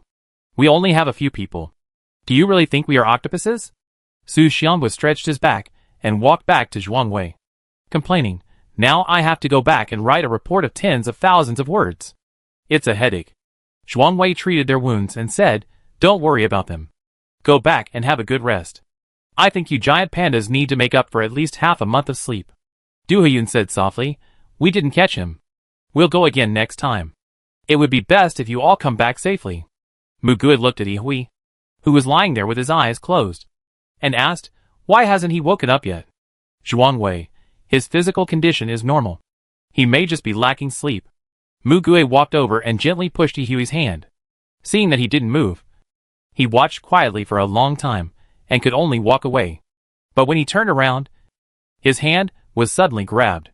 When he turned around, Yihui was there smiling at him with a cunning light in his eyes. Mugui said to him speechlessly, Yes. You fooled me. That's enough. I don't know if he is a 27 or 7-year-old child. Come here. Gray is awake. Feng Boming breathed a sigh of relief. Captain. You sleep so quietly as if you were dead. It's really scary. Yin, he can't die. He just wants to be lazy. Hey. You two are really too much. Yihui held Mugui's wrist, slowed down his voice, and said, It's nothing to me. Don't worry. Su Xianhua, who is worried about you? Open your eyes, and get up quickly. We are going back. Mugui stretched out his hand, and flicked his forehead lightly. And Yihui got up. Ouch. Can I get up? Why are you hitting me? It hurts so much. Mugui's lips curled up with a smile. Yihui wanted to test him, but he didn't expect that he was frightened by his smile, and couldn't say anything. Other people's eyes were focused on Mugui. Click. Su Xianhua quickly took out the terminal, and took a photo. Chapter 175 Wonderful Scenery of Taiyuan. After returning, Yihui gave Lan Yuanxing a detailed report. Shintushersan's danger level was raised again. In February, the monitors of the Disaster Bureau actually found traces of Shintushersan in the Beijing base.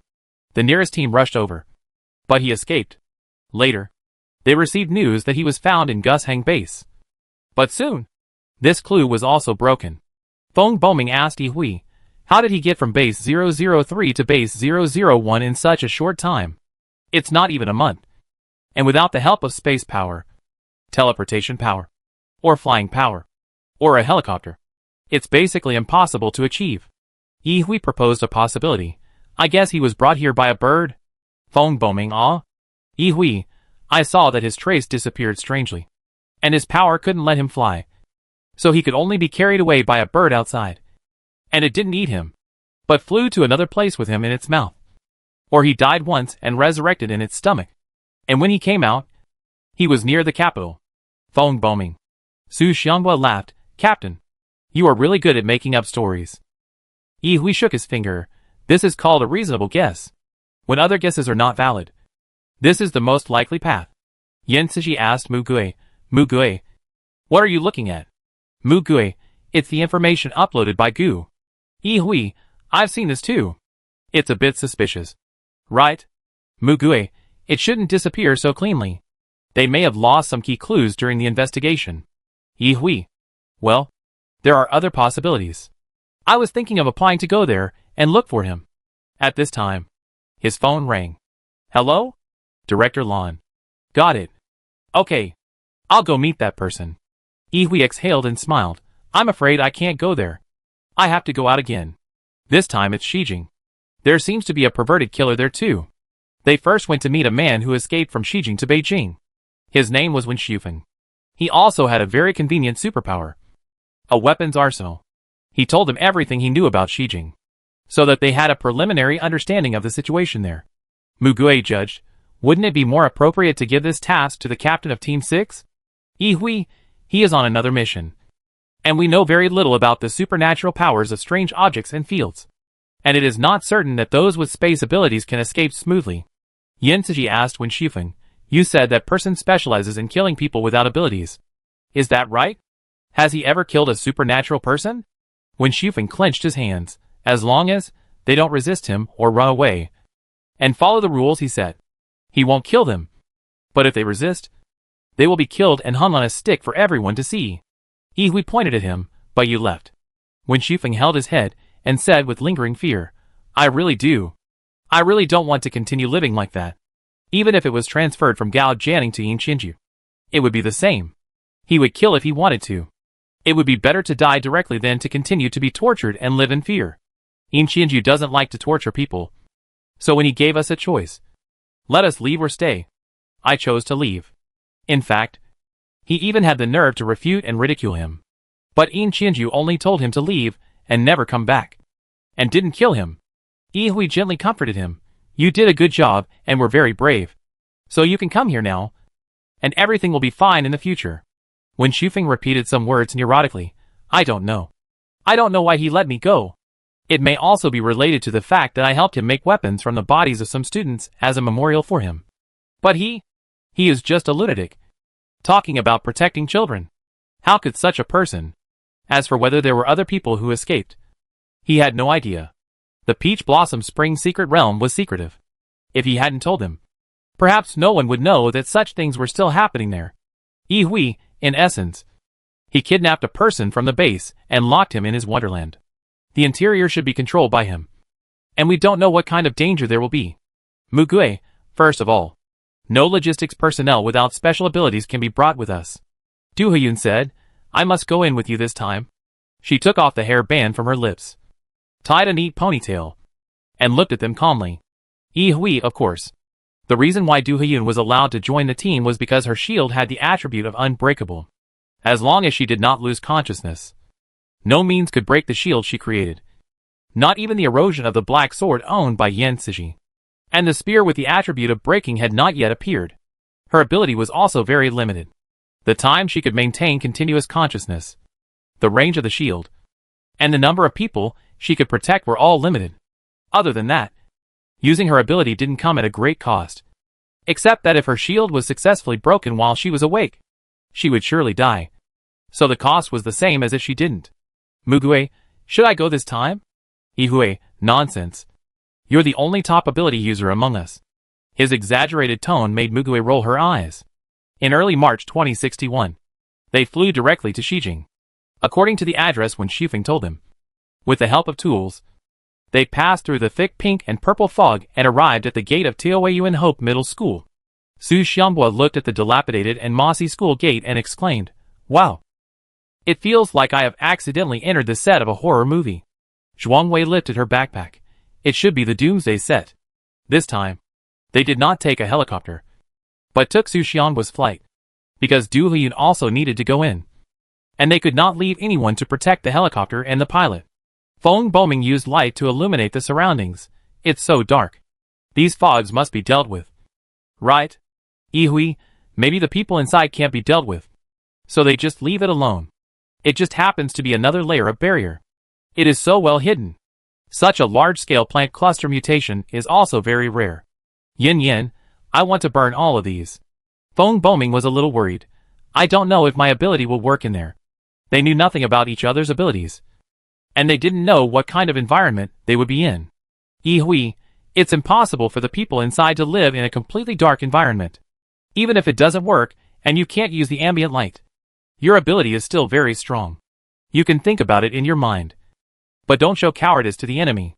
Feng Boming took a deep breath. Well, I understand. Mugue said coldly. I am the one who has no ability to protect myself. Can I wait for you outside? Yi Hui laughed. Leave you outside as a hostage for them? Come in and take a look. Aren't you curious? Another space created by humans. Mugue expressionless, generally.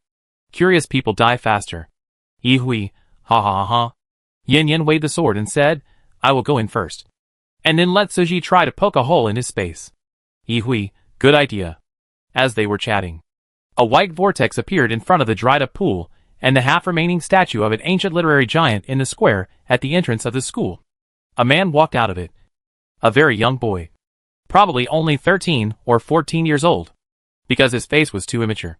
Even if his expression was calm. He just looked like a child pretending to be an adult.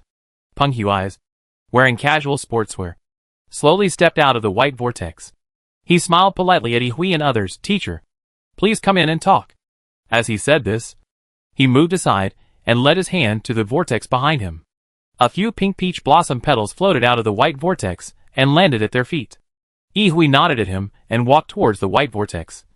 And couldn't help but teasing, you've worked so hard at such a young age. Peng Huai's kept a perfect smile.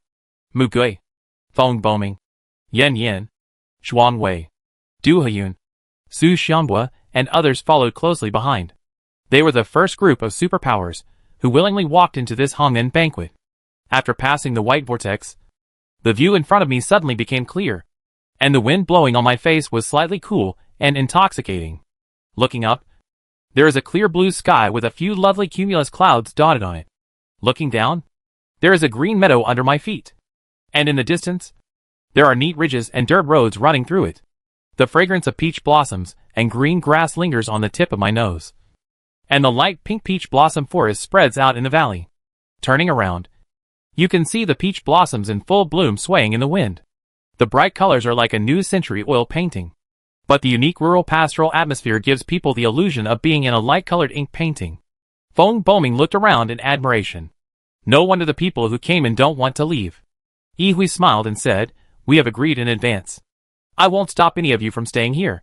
But you have to be mentally prepared. Yin Yin, it depends on who among us is a fool? Zhuang Wei, I will only use my superpowers if anyone among you is dying. I will rely on this backpack to treat the rest. Su Xianbua, my back is a little itchy. And I want to fly here. Do you think they will let me fly? Is there a no-fly order? Will you shoot me down? Du Heyun, don't leave me too far. Mu Gui, why do I feel that this group of people don't step into the enemy's lair, but come for a spring outing? Mu Gui squatted down and picked up a piece of grass soil. The real touch made him wonder if this space is really fictional. Peng Huai's bent down and smiled at him. Everything here is real. The vegetables grown are edible. And peach blossoms can be used to make peach blossom cakes. We also raise chickens, ducks and fish. And we can eat eggs every day. Mu Gui glanced at him, but did not answer. Instead, she quietly retreated behind Yi Hui. Peng Huai's raised his hand. Don't be so nervous. You don't seem to want to fight. We are also ready to entertain you. Follow me. Before he turned around, he left a message. Oh, I will try to walk slowly. Don't fall behind because of curiosity. Otherwise you will be killed by other things as invaders. They looked at each other, exchanged glances quietly several times, and followed the smiling boy. Yi Hui's smile became stronger, and he murmured softly, really, very interesting. Feng Boming hit a stone under his feet, and put it back carefully. Chapter 176 Calm Madness. As Peng Huai said, he was walking at a slower pace. They were just like going on a picnic, with a relaxed pace and plenty of time to enjoy the surrounding scenery. Because the plants here were all of their normal size, they were still a little uncomfortable seeing those who were used to seeing giant plants. It had only been less than a year, and they had almost forgotten what their normal environment was like. As Feng Boming was walking, he suddenly felt his foot bump against something. He lowered his head and saw a moss-covered stone.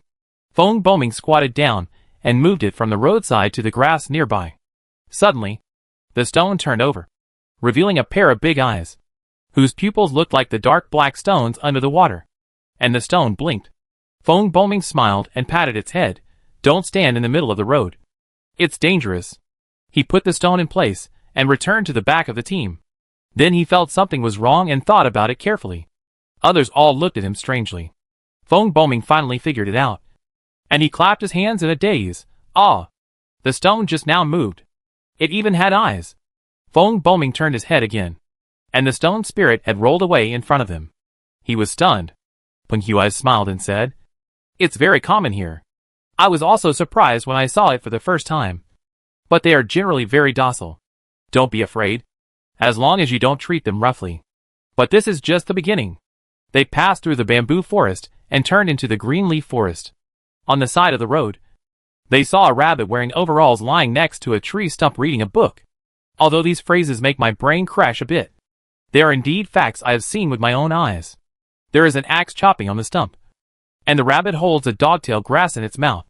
It looks up at them and greets them. "Huais, do you have guests today?" It is the deep voice of a middle-aged man. Peng Huais, "Yes, uncle. I will take them to see the teacher first." "Oh." After saying that, the rabbit retracted his gaze and continued to read. Mugui wanted to remind him that the book was held upside down, but she gave up for fear of angering this unknown creature.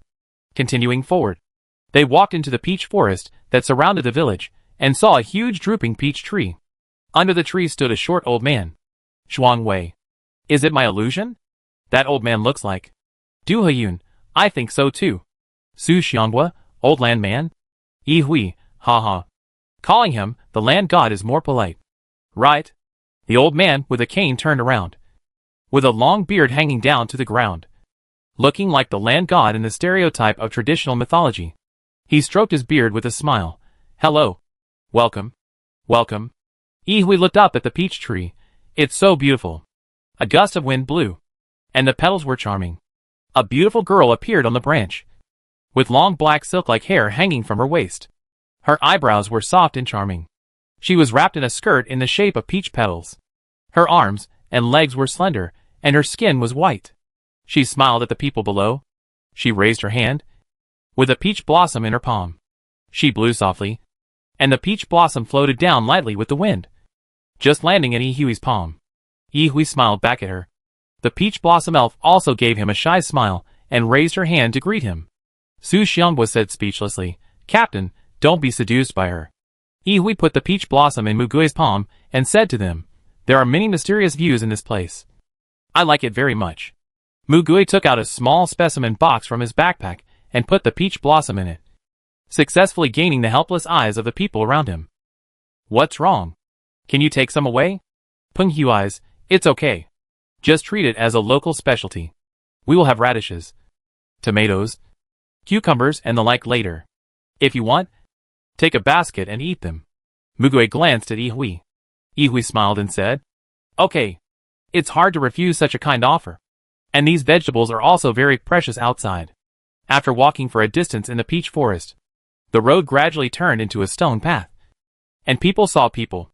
All the houses were self-built with wood and stone structures, which really gave people a feeling of Taoyuan people. A few children ran over outside the fence at the entrance of the village, chasing a radish. The radish ran wildly with its legs spread out, and the radish leaves on its head swayed wildly from side to side. "Stop!" Du Heyun covered his mouth. "Cute." Su Xianghua took the terminal and took pictures along the way. "Ha ha ha, I caught it. I caught it first. I caught it." The three children pressed down the radish spirit that was about the same size as them. They looked up and saw Yi Hui and others, and were shocked. Peng Huai's hurriedly said, "It's a guest. Stop making trouble. Go back to your parents." "Okay. Run. Run. Run. Let's go." One of them grabbed the radish leaves and hurried back home. "Yi Hui, it looks like you're living well here." Peng Huai's, "You can only live like this in here." He smiled and said, "Do you see that? The teacher is waiting for you there." He pointed to a tower with flying eaves and corners that was 3 or 4 times taller than the other houses. It should be said to be an ancient palace, the tallest building in this circle. "Yi Hui, does your teacher know our identities?" Peng Huai's, "No. There are some people with special abilities from outside. But you seem to be well prepared. You don't need to tell me now. It's more convenient to explain it to the teacher later." Yi Hui, "Okay." They have to go through this village to get there. On the way, they also saw many people looking at them. Mugui carefully observed these people. Many of them had changed into simpler clothes, similar to homemade cloth clothes, while some people were still wearing modern clothes. And the tools they used were mostly mixed. The disharmony of the blending of ancient style and modern style made people feel a little uncomfortable. These people seemed to be curious, wary and fearful of them. But there was no darkness or trembling on their faces. They all seemed to live in this place voluntarily. This situation was probably more complicated than they imagined. The hostages were not forced to be detained in this place, but voluntarily. Peng Huai's quickly brought them to the door of the palace, knocked on the door, and 2 students opened the door. They greeted Peng Huai's gently and returned to their desks to practice calligraphy. They walked up the stairs and met the teacher he mentioned. A middle-aged man with black and white hair holding a cup in his hand turned from the window and smiled at them. Did you enjoy the scenery along the way? Peng Huai's, of course. Teacher. I controlled my speed. He was dressed like an old cadre, just like his identity. A teacher. Apart from that, there was no special mark on his face. His face was full of old age and fatigue, but full of patience and concern for students. This is the superpower who slaughtered all the powerless people in Xijing, the master of Taoyuan realm, Yin Qianju.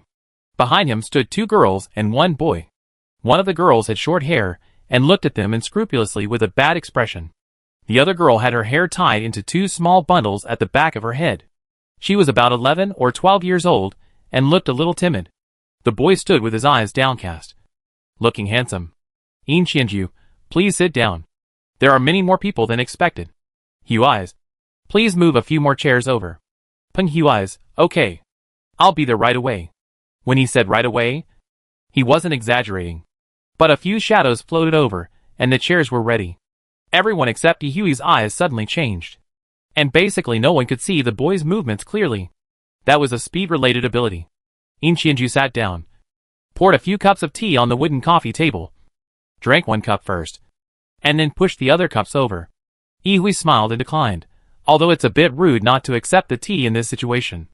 You should understand us. Right? Yin Qianju smiled good-naturedly. Of course. You can drink or not. We will still provide tea and food, all of which are green, healthy and non-toxic. Peng Huai's returned to Yin Qianju and introduced his name. We all call him Teacher Ju. The older girl Tong Lingling snorted, of course. You can't call me that. Yihui stretched out his hand. My name is Yihui. You can also call me Gray. I'm from Beijing, the captain of the Special Support Mobile Team. Yin Qianju took it and smiled. So you are from the capital? No wonder. How did you know about us? It is obvious that their target is this paradise. Yihui took back his hand. Oh, there are some inaccurate rumors around. So we came to confirm the truth and remove the mutant osmanthus trees outside. Yin Qianju nodded. By the way, there should be no powerless people among you. Right? Yihui, of course. They are all people with superpowers. The little goldfish in the fish tank next to him jumped out of the water. And Yin Qianju smiled and said, I believe you. Mugui wondered if they had any means to detect whether someone had superpowers. However, the other party told him the answer directly. Yin Qianju sipped his tea, although I can't tell what superpowers others have, or how powerful their superpowers are. In my paradise, all strange creatures have a unique sense of smell for superpowers. So you didn't lie, which is good. Yihui, thank you for your honesty. It makes it easier to talk. Yin Qianju, you don't want to stay here, do you? Yihui, although the environment here is good, we shouldn't force everyone to stay. Right? Yin Qianju said gently, I will let those who want to leave. But most of them come back in the end. Yihui said directly, our purpose is to contact this base. Although it is in your space, it should also be considered a survivor base. You are the leader here, and I want to ask your attitude. Yin Qianju, my attitude. He fell into silence for a long time. Mugui suddenly looked at the children behind him and said, do these children have superpowers? Yin Qianju raised her eyes and stared at him. Her eyes deep. Tong Lingling, so what? Mugui, what about those children outside? Yin Qianju, I heard from Wen Shufeng that he would kill all adults without superpowers and take away children. As for children, whether they have superpowers or not, he would not do anything. So, if this is true, then at least some of those children do not have special abilities. Tong Lingling, Why are you asking this? They probably started to speak aggressively, because he had some thoughts about these children. Mugui raised his hand and whispered, "Don't be too nervous. We can't always target these children. We just have a curious question." Ihui also asked, "I heard that people without abilities are not allowed to enter here." This statement is already very euphemistic. They clearly killed anyone without abilities when they saw them. Except for children. Mugui, but if those children without abilities cannot have superpowers when they grow up, what are you going to do with them? Yinki Anju, he said gently, I will let them have superpowers. If I still can't do it, I will personally send them off and say goodbye to them. We will all remember them. At least they have a pure and beautiful childhood. This made the people behind Ihui shudder. Mugui looked at the children behind him. Do you agree with this approach? Their expressions did not change at all after hearing this. Ihui held his chin and said with a smile, anyone without superpowers should die. Right? The timid girl, Luoju, opened her mouth in confusion. Yes. That's right. Is there anything wrong with it? Ihui was stunned. And then laughed unconsciously. Then, what if the child made an unforgivable mistake? Such as killing a companion. Or betraying you? Inchiju answered as a matter of course. If the adult betrays, then I will send him off myself. There is no bad child. If he does something wrong, it must be because the teacher or guardian did not teach him well. As long as he is educated well, he will definitely get back on the right track. Ihui, what if you can't do it? Peng Hui's asked curiously. When you grow up to be a dirty adult who has no ability and can't protect the weak, then naturally there is no need to live. Right? Ihui's smile deepened. But Mugui could see that he was angry. Not only him, but everyone else was furious about this.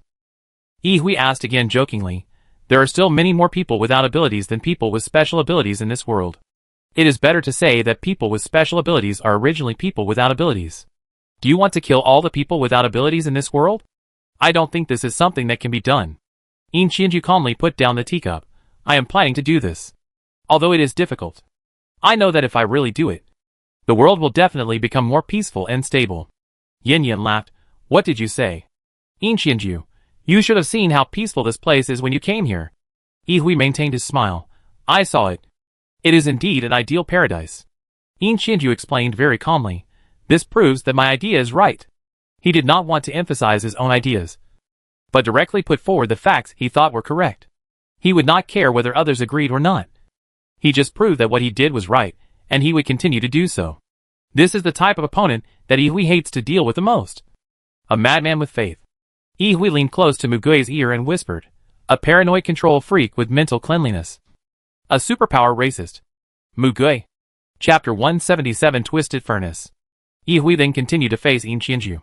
However, Mugui did not think that the other party would not be able to hear the whisper at such a close distance. Because after all, he was a person with special abilities. Inchinju's evaluation of him was very calm. And she did not care what others said about her. Ihui, I think you invited us in to recruit us. Right? Just like any previous wave of people with special abilities who came to this door. Those without special abilities were killed. And those with special abilities were recruited.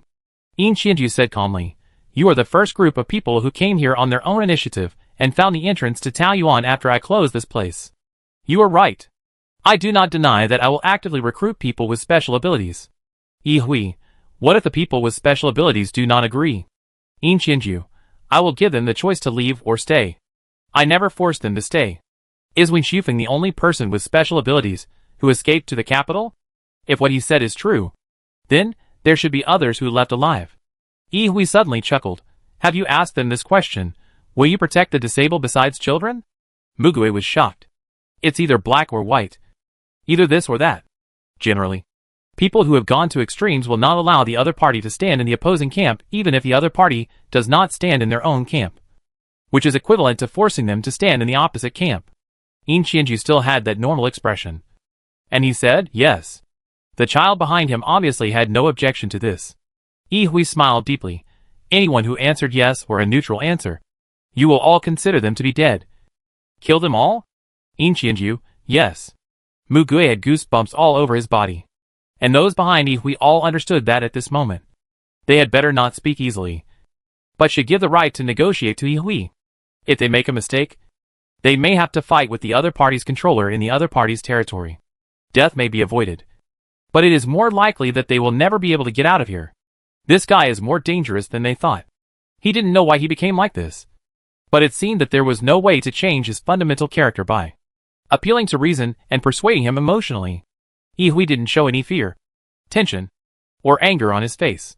He smiled, touched his chin and said, "If we reject your recruitment now, then we should all swear to you. For example, when we go out, we will kill any incompetent person we meet. Will you be satisfied and let us go?" Qianju was silent for a moment. Hui narrowed his eyes. "Even if we say so, you won't believe it, right?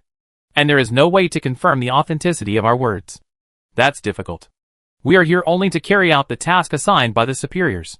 Through the conversation just now, I have completely understood your intention of not cooperating. Even so, even if we want to leave and follow your meaning and say that we have the same ideas as you will not let us go. In the end, we still have to stay here. Otherwise you will definitely kill us. This doesn't seem to be a choice. Right? Of course. Qianju had no way to refute his words. She stared at him quietly, with her faith in her eyes not wavering at all. Hui, then let me ask another question. When Shufeng, I don't know if you still remember why you let the superpowered person go and didn't kill him. Qianju. Hui, isn't it because he made a certain contribution to you? So you let him go. Qianju did not deny this, but instead showed a very subtle smile. Hui took a deep breath and armed himself with a calm smile. We got the news from him. So we came to this place. If I'm not mistaken, the people here don't want to go out of their own will. Right? From the scenery and people's expressions just passing by. He has seen everything. Qianju nodded, yes. It is useless to use high pressure and force to deter them to stay. Instead, it will cause chaos and sow the seeds of unrest for social order. Therefore, even if you persuade the people who stay here to leave, they will not do so. Even if it is me, the result will be the same. Hui, so if someone doesn't really want to stay and shares the same philosophy with you, you should either kill them or let them go. If someone lets go, they must wholeheartedly deny the necessity of the existence of the powerless. He paused. Besides when Shufeng, how many people did you let go? Qianju shook her head. I don't need to remember these. I will only remember the names of everyone who stayed here. Hui was about to speak again when a huge black shadow passed by the window. Tong Lingling walked to the window and shouted, Big stone! Be careful! Don't hit the palace. Mugue also walked over and looked out. It was a giant made of dozens of huge stones, 4 meters tall. He walked past the window carrying several huge pieces of wood. Hearing the girl shout, he slowed down his pace and opened his moss-covered mouth and said, Sorry. I will be careful. He stuttered a little, but his voice was very loud. Hui also glanced and smiled. There are many interesting things here. Qianju, well, they helped everyone a lot. Hui smiled. Of course they also helped you kill a lot of people. Qianju didn't deny it. And he didn't think there was anything wrong with it. It was their duty to protect and guard, and kill the invading enemies. Hui, well, I know you think you are sure to kill us. No matter who comes. You are sure? Because these are either your monsters or the superpowers on your side. But we don't want to stay here. And we also want to get out safely. Qianju, there is no sincerity in your oath. Hui, do you have a lie detector or a special ability? Qianju, no. Hui, ha ha ha. So it's all based on your feelings? Qianju, your eyes are the eyes that protect everyone. Hui applauded. You can see it like this. It's amazing. He continued, we didn't come here to die. Of course. Before coming here, I didn't expect you to be so stubborn. I still want to try to persuade you now. Qianju nodded to show that he was all ears. He was not in a hurry at all, and had plenty of time. Hui, first of all, I want to confirm one thing.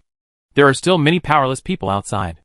If I understand correctly, you think that all powerless people should die. It's not just talk or execution in this Taiyuan realm, but you want to eliminate all powerless people outside. In the whole world. Right? Feng Boying couldn't help but blurt out, What? Hui turned around and made a gesture to silence him. Qianju quickly gave the answer, and he nodded. Hui, this is difficult. It's amazing that you have such a big goal. Mu Gui knew that Hui had really given up trying to persuade Qianju, and this guy was hopeless. Qianju said slowly, If you do it with us, the probability should be higher, and the speed will be faster. Mu Gui frowned. He was still thinking that they could join. Seriously? Yi Hui, oh you know. We are very strong. In Qianju, similarly. If you are not sincere, it is also an equal threat. I cannot risk the lives of my students. Yi Hui, we are happy to protect anyone in this paradise. Except you. So, is what I said true? What do you think? Tong Lingling was first annoyed by his frivolous attitude. You don't want to speak seriously at all. Do you? In Qianju raised his hand to let Tong Lingling step back, and looked at Yi Hui and said, I think it is true. Mu Gui pondered over Yi Hui's words. He said it in a very flattering way. They didn't want to hurt anyone except In Qianju. But that didn't mean they had to obey In Qianju and kill other innocent people with no ability. The key now was that they had to get out of this paradise intact. The person in front of them looked calm and easy to talk to. But in fact, it was too difficult for them to get out. Although they had made preparations before coming in, Mu Gui hadn't figured out any other way to get out of here except killing the other party. The negotiations had undoubtedly broken down at this point. It was impossible for the two parties, with absolutely opposite positions, to reach an agreement. The other party was more extreme. If they didn't stay, they would kill them. Yi Hui also raised his hand, asking Mu Gui and the others to be patient. He continued, you are not immortal. You will die when you reach the age. Then this space created by the supernatural power will disappear. What will you do with the people inside at that time? In Qianju, not here, but outside? Anywhere. My students will inherit my will, and know that when we complete what we are going to do, the world will become a better place. Yi Hui, what if someone betrays? In Qianju, someone will execute the betrayer, and someone will teach the misguided child. This is a proven practice. Yi Hui nodded, okay. I understand. Mu Gui seemed to have heard his subtext. Terminally ill. Hopeless. In Qianju suddenly added, if I die in or outside of Taoyuan, Taoyuan will collapse immediately, and everyone inside will die. Mu Gui's pupils shrank. Yi Hui, oh? You mean? If we don't want all these people to die, we can't kill you. In Qianju, if we can do it, if I die, you and your companions will die too. Unless you have other abilities that transcend space and time. Yi Hui, oh, this is bad. We are trapped here. We will die if we go out. And we will die if we stay inside. Mu Gui felt that Yi Hui's anger value should have exploded now. In Qianju softened her voice. If you stay here, I will give you enough time. Yi Hui, haha. Give me some time to brainwash you? In Qianju. The eyes of the children behind him darkened at the same time. Yi Hui, wow. So scary. He rolled his eyes. Yi Hui, first of all, you got one thing wrong. You think your intuition is very accurate. But I don't think so. In Qianju. Yeah. Yi Hui, for example. Maybe I don't care about the lives of others, but only care about my own life and death. I tied up these students and others you care about, and asked you to let me out. How about this? In Qianju's expression remained unchanged. Mu Gui thought it was not good. He saw that Yin Cixi and Feng Boming's expressions were not very good either. The two sides fell into a suffocating silence after that. It was the little girl Luo Ju who broke the stalemate. Then why don't we just die? As long as we don't become hostages. We can't threaten him. He glanced at the other children. They all had the same idea. Exactly the same. None of the children thought it was strange. Mu Gui closed his eyes. Yi Hui clapped his hands in admiration and said, oh, there is also this trick. Ah, I surrender. You are still awesome. The little girl smiled at him innocently. Yi Hui said to In Qianju, you still cherish these children. From the moment I said that I wanted to do something to them, you have already planned to kill us all. Right? In Qianju stood up and looked down at him. Mu Gui saw many monsters outside. Yi Hui also stood up slowly, and the people behind him also stood up with him. Yi Hui smiled and clasped his hands together. I have another plan. You will be willing to let us go alive, and we don't need to do anything to you. In Qianju. Yi Hui said quickly, I saw a lot of sick people along the way. No matter if they have superpowers or not. People will get sick. You will go to look for supplies at this time. Right? There are medicines. But they can't cure it. There are no doctors? Or, there are doctors. But they can't cure it. There are no superpowers with healing abilities. I should be right. The other side was still silent. But it seemed that some sensitive nerves were touched, and their facial features were slightly distorted. Yi Hui smiled brightly. What a coincidence. We have a doctor here who also has the healing power. Zhuang Wei took a deep breath and stood up. It's me. Yin Qianju was still watching his performance. But Mu Gui could see that he was already shaken. Yi Hui, and her ability is quite special. She can see the lifespan of others. In other words, if there are children among you who have terminal illnesses but have not yet shown symptoms, she can also see it. Her ability can basically cure all diseases. We cure the sick children on your side. And you let us go. This way, there will be no fighting between the two sides. And everyone will be happy. How about it? Yin Qianju lowered her eyes, as if in deep thought. Yi Hui's tone suddenly became upright. What I said just now was just a joke. Do you really think I would have the heart to attack a child? I am not an inhuman beast. Even if I die and everyone on my side dies, I will never do this. Mu Gui saw the speechless expressions of Yan Yan and Su Xianghua. They all reasonably suspected that he was secretly venting his anger. Yi Hui raised the corner of his lips, and through the test just now, I believe you will do anything for the children. Right? It doesn't matter if we die here. If we die, those children will not be able to be cured and resurrected. They will suffer before they die. Can you bear it? Oh, and if you want to catch us and force us to treat, I'm sorry. I will chop off the heads of our medical team members before that. Zhuang Wei gritted her teeth. Captain. Yi Hui, sorry. Zhuang Wei. Yin Qianju. Okay. I promise you. Yi Hui, oh. Unexpected. So straightforward. Yin Qianju, if I don't cure everyone, I will kill you. No matter where you are. Yi Hui, in order to prevent us from hunting you. Zhuang Wei. You have to work hard. Zhuang Wei, do you want to treat them first? Yi Hui, send half of them to the door first. We have to know how to get out. And the other half, including me, stay here and get out after they are cured. We have no reason to stay here now. It won't be good to keep me here. And you can't kill me easily. Yin Qianju, okay. Mu Gui said, then the ones who stay. Me. The captain. Zhuang Wei. Du Heyun. And the other 3 people go out. Is that okay? Feng Boming, no. You have to go out. The other people had the same opinion. Yi Hui looked at Mu Gui and smiled. Follow Mu Gui's arrangement. I will protect him. Yin Yin frowned. What are you thinking? Mu Gui said calmly. Nothing. I just want to witness it. Yi Hui patted the shoulders of the 3 people. Are you still worried with me here? He turned to Yin Qianju and said, let them out. Yin Qianju waved his hand casually, and a white vortex appeared in front of him. Get out of here. Yan Yan, Feng Boming, and Su Xianghua stepped out one after another. Yi Hui said again, I need to see what they look like at the door. Should this be possible? Yin Qianju glanced at him, and waved his hand again. The white vortex became transparent, showing the scene of 3 people standing at the entrance of the middle school, worried and hesitant. Yi Hui, okay. I believe you sent them out.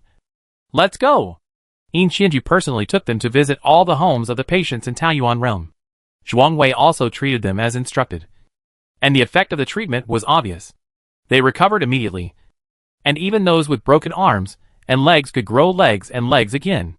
However, Zhuang Wei had to hide the price of her supernatural power. And Mu Gui saw that she was very uncomfortable. They also found some terminally ill patients who had no symptoms, some of whom only had a few years to live, and encountered a patient with an acute heart attack. She had no burden to treat such patients. However, they found one thing. Zhuang Wei frowned and said, isn't the incidence rate of these people too high? Their symptoms are different. But for a village with a small population, the probability of this kind of disease is too high. Yi Hui smiled and said, the causes of illness are nothing more than a few things. Disasters, accidents, environment, food. Now it seems that environmental factors are more important. He just mentioned it casually. He didn't care whether Yin Qianju would take it to heart. Zhuang Wei said a few more words. Everything you eat and drink should be carefully checked. The house you live in, the special plant aroma, the aroma of flesh and blood, the soil, the air composition, radiation, etc. It is also possible that some things are mixed to produce poisons. These are all possible. Yin Qianju. Yeah. I remember it. Zhuang Wei looked up and saw his lifespan. Opened her mouth, but was stopped by Yi Hui's eyes. Thank you, doctor. Thank you, teacher. Teacher, you said you would find a doctor. And you really found one. The child's innocent and naive face made people feel soft. In Qianju pinched the child's hand on the bed. Yi Hui said, "This doctor can't stay here all the time. She will die if she stays here. So tell the teacher to send her out properly." The child was stunned for a moment. Then said to In Qianju, "Why would the doctor die if she stayed here? Teacher, can't you leave her here? It's better to die here than outside." This time it was Yi Hui's turn to have a brain freeze. Huh? In Qianju smiled and comforted him. Teacher has already made an agreement with someone and will send her out properly, the child said with some regret. But he would not oppose In Qianju's decision. Chapter 178 Stand in Dialogue. After finishing the treatment for everyone, In Qianju was about to send them out. Yi Hui teased him, "So you will keep your promise?" In Qianju rarely replied, "First of all, I have to do it myself. Otherwise, how can I become a role model for students?" Mugue felt that this sentence was ironic. He did become a role model that students admired. But that correctness made people disagree. Mugue suddenly thought, was In Qianju originally such a person? Or did something happen to make him become like this? The split between people with and without superpowers must have changed later. Perhaps he was originally just a teacher who truly loved his students. So what made him change? In extreme environments, the original paranoia will be magnified, and the personality will be distorted by the shadow. He has seen many such examples so far. This may be the reason why he stayed. He felt that he had to ask about this matter before leaving, regardless of whether he could get a definite answer. In Qianju took them to the cliff grass where they had just entered Taoyuan. Before he made a move, Mugue walked up to him and asked, "What's the matter?" In Qianju was stunned by his incoherent question. "What?" Mugue looked him in the eyes and asked, "What made you hate the powerless?" As soon as he asked this question, Yi Hui pulled Mugue behind him, because all of them felt that the air pressure around them suddenly dropped. The teacher and the students behind him stared at him with terrifying eyes. Mugue seemed fearless, and pushed hard against the muzzle of the gun. "When did it happen? Why did it make you become like this?" In Qianju looked at him, with a dark aura spreading in his eyes. After a long while, he said, "This has nothing to do with you." The surroundings were tense, but Mugue was unusually calm. "The past cannot be changed. But you refuse to accept the changeable future. It is you who deprived these children of the possibility of future growth. You made them fixed into people like you and imposed your ideas on them. I cannot accept such education. The experiences of childhood and adolescence will shape a person's life.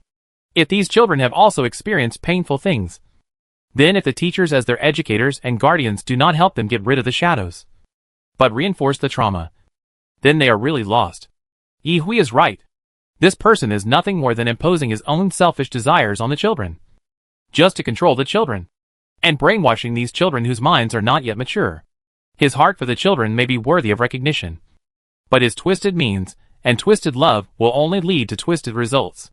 Yi Hui smiled and whispered, "That's very straightforward. But there's no solution to this. That's why he chose to give up." Mugue knew that there was no way to change their fixed thinking, but he still said that he would not give up until he tried. October. Mugue heard the time leaked out very lightly from his mouth. In Qianju seemed to be in a trance for a moment, and soon his expression returned to a cold look. "I will keep my promise. So don't explore our affairs further.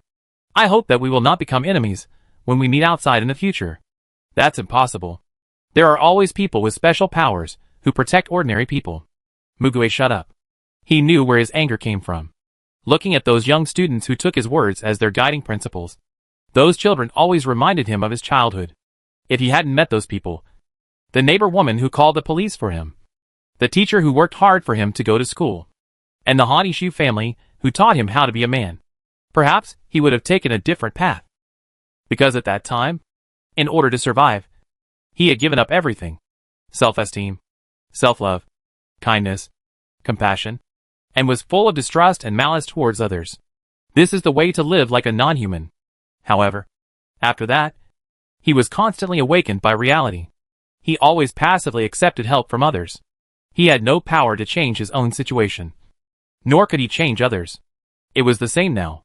He was just venting his anger in vain. An ordinary person who was powerless. Mugue's eyes burning with anger touched In Qianju, and the students behind him also showed unkindness to him. They always unconditionally defended their teacher. Yi Hui put his body between them, cutting off their eye contact. "Okay, Let's go out first. I'll listen to whatever you have to say. Qianju raised his hand and turned it, and a white vortex suddenly appeared. But he looked at the scene outside and frowned. What's going on? Hui, what happened? Qianju signaled him to come over and see. Hui moved in front of the white vortex, and the view presented was the school gate. But the people standing in front were not his 3 team members, but a child about 10 years old. The 10-year-old boy smiled and waved his hand in the direction of the vortex, muttering, "It should be here. Right? Qianju, is this your man?" Hui's smile faded. "No. How did a child find this place unscathed? And the location of this entrance is impossible to find without accurate information, because the entrance is not visible to the outside at all. However, what he cares about is where the 3 people outside went. No bodies have been seen so far, and with their strength, it is impossible for them to die without resistance." After thinking for a while, he raised his mouth again. The delicate and thin boy made a knocking gesture and knocked a few times in the air. "Hello? Is anyone there? Can I come in?" Qianju did not respond. He narrowed his eyes and looked at the boy, feeling a sense of disobedience in his heart. The boy repeated it several times and saw that no one answered, so he sat down on the spot. He held his chin with his hand and rested it on his legs. "If no one takes me in, I will sit here forever, without eating, drinking or sleeping."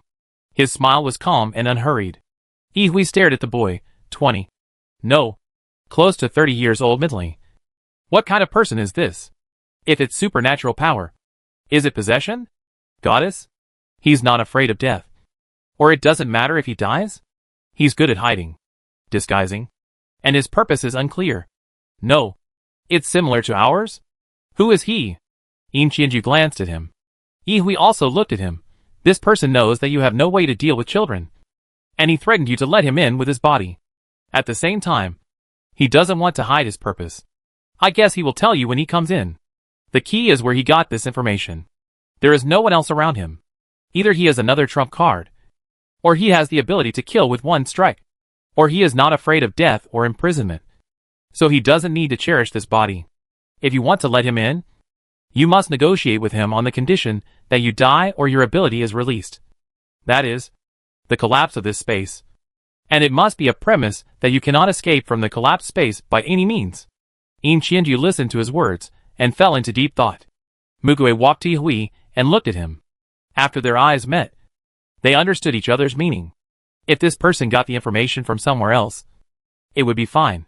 If it was the same source as theirs, it would only prove that the core politicians of the Beijing base had an insider. Hui asked Qianju, except when Shufeng. How many superpowers did you let go? Qianju turned her eyes to him. You. Hui smiled. Only him. Their hearts sank at the same time. Hui looked at the child's side. The shallow but messy footprints on the ground. There were footprints in the opposite direction. They came down on the Su's Xiangbo, and they didn't have time to erase the footprints. But after the 3 of them came out, the footprints became chaotic. But it was enough to prove that someone had come out. The other party probably thought they had left. So he started knocking on the door with peace of mind. Qianju, I'll let him in. You guys stay inside first. Hui, oh? He really wanted to make such a request. Qianju stepped on the ground. Something suddenly drilled out from the ground. It was the stereotypical old landman that I had seen on the way. No, the land fairy. And the peach blossom fairy sitting on the branch of the peach tree. The land fairy waved his cane, and a set of quaint tables and chairs appeared in front of Qianju. The peach blossom fairy floated down, holding a set of pink and white gauze, and covered the heads of the 4 people. When they realized it, they had become 4 ordinary peach trees standing here. Hui quickly used his ability and found that in this state, the ability could still work. So he felt a little relieved. Qianju, stay there. Don't make a sound. And watch. Hui, Mugue, Zhuangwei, and Du Huyun all understood that he wanted them to watch here. The land fairy stroked his beard and tapped the ground with his wooden stick. The outline of the ground slightly fluctuated and changed. All the footprints on the road disappeared. And then he went back again. Qianju reached out to the white vortex and gently pulled it. The boy was sucked in. He staggered and knelt on the ground. He raised his head, his face full of innocence. Qianju looked at him and asked, What do you want to talk to me about? The boy didn't care about his rude hospitality at all. Smiled slightly. stood up, and patted the dust on his legs. He looked around. You came in just now? The students behind Yin Qianju didn't speak, just watched his movements. Yin Qianju, who are you? What do you want to do by talking to me with a child's body? He said it directly. The boy seemed surprised too. You know? Just by observation? He tilted his head and thought. Or can you sense what my special ability is from this place? Yin Qianju. The boy pouted. Forget it. Whatever. I came here because I want your ability. Yin Qianju. The boy's facial features were lively, and he smiled brightly. Give me your ability. Okay? It was the first time that Yin Qianju saw an opponent who showed his desires so unrestrainedly. The child's face was originally pitiful, but he felt disgusted when he thought that this skin might be occupied by the soul of a dirty adult. He said, I'm afraid no. Once my ability is removed, or I die, this space will collapse, and no one can escape by any means. The boy's eyes became brighter. Oh, is that so? He paused and smiled. I'm not saying that I want to take away your ability directly. I can't do that. I mean I want to cooperate with you. Form an alliance. And I need your ability. Chapter 179. A giant dragon descends from the sky. Yin Qianju raised an eyebrow. Me? Alliance with you? Why? The boy smiled and said, I know you hate people with no abilities. And so do I. If we join forces, we may be able to exclude people with no abilities from the social order more quickly, and turn this society into a society dominated by people with special abilities. This is natural elimination and a logical historical process. Yin Qianju, elimination? The boy continued, yes. People with no abilities have no abilities. No matter how they are trained and strengthened, they can only do so much. So they should stay at the bottom of society. I think your point of view should be consistent with mine. Am I right? Yin Qianju was silent for a moment. And then he said, you seem to have a certain misunderstanding of me. I don't want the incapable to stay at the bottom. Except for the children. I want all the incapable people to die. The boy was stunned, and then showed a magical expression. A society needs a class that is completely discriminated against, so that the majority of the middle class will work hard to avoid being at the bottom. Don't you think that this will make them more painful than death? Yin Qianju frowned. I don't have a hobby of torturing people, and I don't do this to make these people suffer. Instead, in order to free them quickly, he would do it as quickly and decisively as possible, leaving no pain. The boy thought for a moment and said, I see. I understand. That's fine. Then I will change my policy. We will cooperate and kill all the powerless people. We will do it according to your method and try not to leave any pain. The superpowers are divided into levels, and the lowest level superpowers are always at the bottom, which is also a good structure. Yin Qianju stared at the boy's outstretched hand. Unlike Hui's last time, he was full of resistance to this. Even if this person proposed conditions that were favorable to him, or even changed the policy according to his ideas. The little girl Luo Ju suddenly spoke up. Teacher, I hate this person. Don't shake hands with him. Tong Lingling, I feel the same way. Peng Hui stared at the boy coldly. The boy smiled calmly. Do you think I look dangerous? I won't do anything to you. And I can't do anything. This is your territory. I'm just here to ask for cooperation. Yin Qianju, ask for cooperation without giving your name. The boy took his hand back and winked playfully. Can I now judge that you have no intention to join forces with me? It's really hurtful. This is the first time I have asked for cooperation so sincerely. As for the name, I will just give you one at random. Will you believe it? If the cooperation is achieved, maybe I will tell you. Yin Qianju, what did you do to this child? The boy pulled his clothes and said, as the rumors say, you cherish the child very much. But I will ask you one last time. Do you agree to cooperate with me? His question was very ordinary, and his tone was very calm. Yin Qianju also answered him firmly. No. The boy, okay. I get it. Bye. He took out a candy from his pocket and threw it into his mouth. Yin Qianju, you haven't answered my question yet. The boy smiled. By the way, I'll tell you one thing. The black seeds falling from the sky can help your children awaken their superpowers. It depends on whether you are willing to bet on the probability of evolution and violent death being half and half.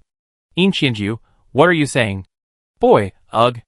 After waiting for a few seconds, the boy fell to the ground with his eyes rolled up and white saliva spitting out of his mouth. Yin Qianju immediately squatted down to check the boy's physical condition. and he knocked out a person. Save the person first. Zhuang Wei was removed from her disguise and rushed over to treat the child. But when she went over, she only saw the number 0 above the child's head. Tong Lingling, you are still standing there? I told you to save the person. Zhuang Wei shook her head. I can't save the dead. The other children also shouted in shock. What? Yin Qianju held the lifeless body of the child, her face full of ferocious anger. Yi Hui, Mu Gui, and Du Hui had also removed their disguises one by one. Yi Hui looked at the dead child's body and muttered to himself, some kind of possessed power. After death, it can return to the original body. However, that's all. They didn't know the name, age, location, etc. of this person, but they could get a glimpse of the other party's purpose. Mu Gui, we must check thoroughly when we get back. This is certain. There is an insider. Yi Hui, if there is an insider in Beijing, then this person will not be far away. Inside the Beijing base. Or, the closest to the Beijing base. Gusheng base. The scope of the lock is still too large. And there are too few clues. Mu Gui, the Beijing base has done a collective screening. And there are no people with the ability of the possessed type who meet the conditions. What about people without abilities? Yi Hui, the incapable should have been confirmed. But the possibility of omission cannot be ruled out. Mu Gui knew that this possibility was rare. And the control in Beijing was the strictest. Yi Hui, even with the control in Beijing, there are bound to be fish that slip through the net. Which is also very normal. I think the possibility of Gu is higher. I will talk to Director Lan later, and ask him to send someone to investigate. Mu Gui suddenly said, Shintushir-san. It's nothing. Maybe I'm too sensitive. Yi Hui. Shintushir-san also disappeared in Gusheng. There may be some connection between the two. Is that what you want to say? Mu Gui, it's just an unfounded intuition. Yi Hui, if there is a connection, it would be one of the worst cases. Although Yin Qianju looked unhappy, she still opened the door. Yi Hui said goodbye to him before leaving. But her tone was particularly harsh. From the moment I leave this place, this survivor base will become an illegal base. There is sufficient evidence that you have imprisoned and brainwashed other people in the base. We will prohibit people from other bases from contacting you, and prohibit any survivors from entering this place. In the future, you will be jointly attacked by the armed forces of other bases. I will ask you one last time. Do you want to establish contact and obey the arrangement? Yin Qianju was not shaken at all. No. Yi Hui, then we will leave now. Yin Qianju, thank you for curing them. Yi Hui smiled and said, then promise me to kill fewer people in the future, which will be considered as compensation. He didn't take his word seriously. A murderer who would thank others is still a murderer after all. Yin Qianju, you are still alive. Does this mean that because they cured people, they have a chance to walk out of here alive? Yi Hui led the other 3 people, and took steps together. Feng Boming, Yan Siji, and Su Xianghua greeted them outside. Feng Boming, you finally came out. Yan Siji, where is the child who just went in? Su Xianghua, that child didn't come alone. I heard it. Yi Hui, don't worry. Don't worry. Let's talk one by one. You go first. What happened outside? How did that child get here? The 3 of them were waiting outside the entrance. But Su Xianghua suddenly heard the sound of a helicopter not far away. As a raptor, his hearing was 7 or 8 times sharper than theirs. So they immediately hid their bodies with Feng Boming's ability, and hid behind the security room. Then, they saw a child landing on the ground. The child untied his parachute, and came directly to the entrance of the middle school. The same destination as theirs. The 3 of them felt that the child was suspicious. So they did not show up. Soon he was dragged in. The sound of the helicopter outside the thick fog gradually faded away. It was similar to what they guessed. So Yi Hui told them what they encountered inside. They looked at the place where they came out. The entry and exit points are probably going to change. Mu Gui guessed so. Yi Hui, we will leave after cleaning up the surroundings. The rest is not our job. They completely destroyed the osmanthus forest at the source of the powder mist, not even sparing the tree stumps and roots, and then flew back to the capital on the peregrine falcon transformed by Su Xianghua.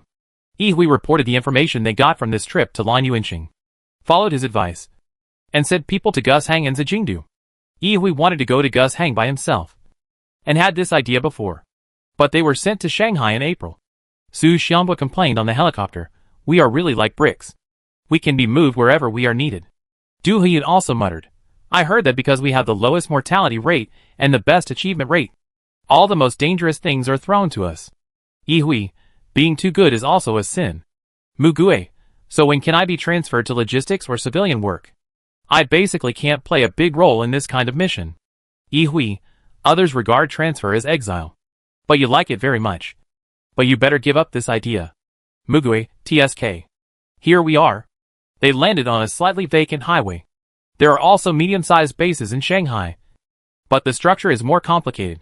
When they went there, the base here had already established a certain scale of supernatural market, with supernatural people as the head to form a group similar to a company. The supernatural people teamed up to hunt and collect resources.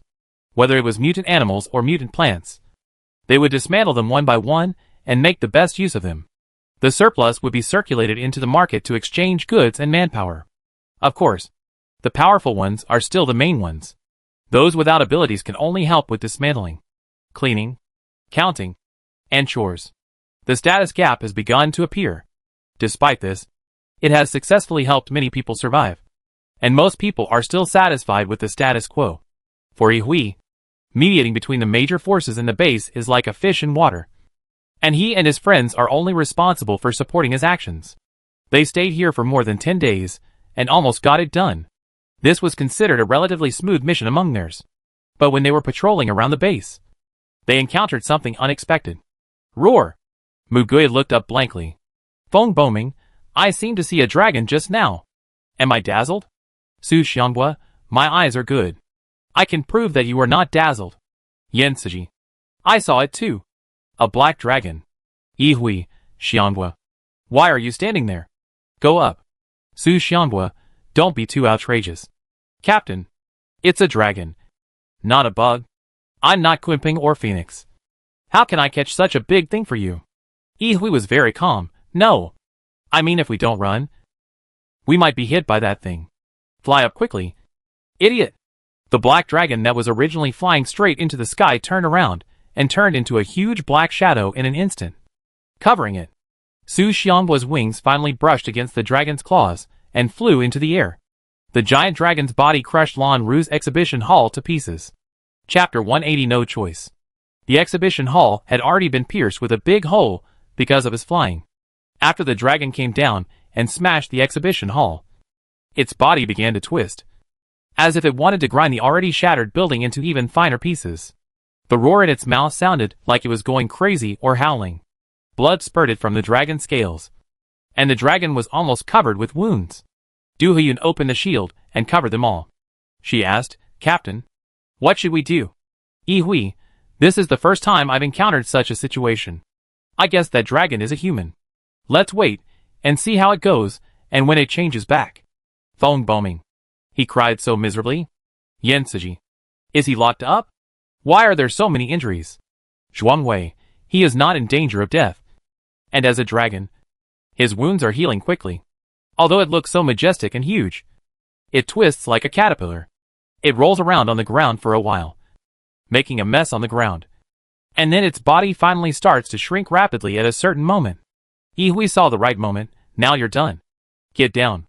Lying on the ground was a young man with a dusty face, who looked about 18 years old, with wheat-colored skin, thick eyebrows, big eyes, short black hair, and a slanting scar on the left temple. Mugui took a piece of clothing and covered him, gently patting his cheek. The young man opened his eyelids hazily. Ihui, looks like he's still alive. Can he hear what we say? The young man's lips were chapped, but his whole body was wet. He struggled to squeeze out a word. Ihui, we are here to save you. Calm down. Okay. What's your name? If you can't say it, you can write it with your fingers. Young man. Jean Chongmin. My name is Jean Chongmin. After he said this, he fainted. Ihui walked over and carried the man on his back. It seems that he has suffered a great mental shock. Take him back first. They took him back to their temporary residence here. And when Jean Chongmin woke up, they asked him about his situation. According to him, he was locked in a painting by a man named Jiang Zhao for an unknown number of months. But it was long enough to drive him crazy. Just explaining this, he vomited several times. Of course, because he hadn't eaten for a long time. He couldn't vomit anything. However, the miraculous thing is that he can survive until now without food or water in there. And it was very accidental that he was able to escape. Every once in a while, when the lines on his body were full, Jin Chang'an would transform uncontrollably. However, even if he transformed, he could not escape from the bottom of the well. On this day, it was time for him to transform again. He suddenly learned to spit water and poured water into the well like crazy, trying to drown himself. In the end, he broke free from the chains and climbed out of the well. Then he continued to go crazy, spitting water and raining, drowning the entire world in the painting. And then he came out. According to him, after he came out, he saw that there were other paintings in the exhibition hall. Mugui. Then what? Jin Chang'an said viciously. Then I swallowed the other paintings. Yihui, ha ha ha ha. Su Xianghua, awesome. Mugui handed him a towel to wipe his face. But this is troublesome. The scroll is not left. Do you know who Jiang Zhao is and where he is? Jin Chang'an shook his head. He knew nothing about the other party. He was just tricked into coming in. Yihui, what about you? Staying here is not a solution. Why don't you go to the capital with us? You have nowhere to go now. Right? Jin Chang'an. I want to find my brother. Can I find him in Beijing? Mugui was slightly stunned, then lowered his head and clenched his fists. Yihui glanced at him.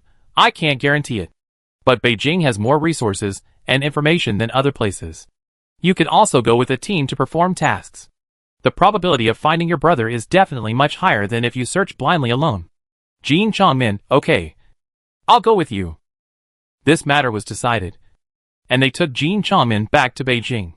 After Qingjian's inspection, his ability was found to be very powerful, but it was difficult to control.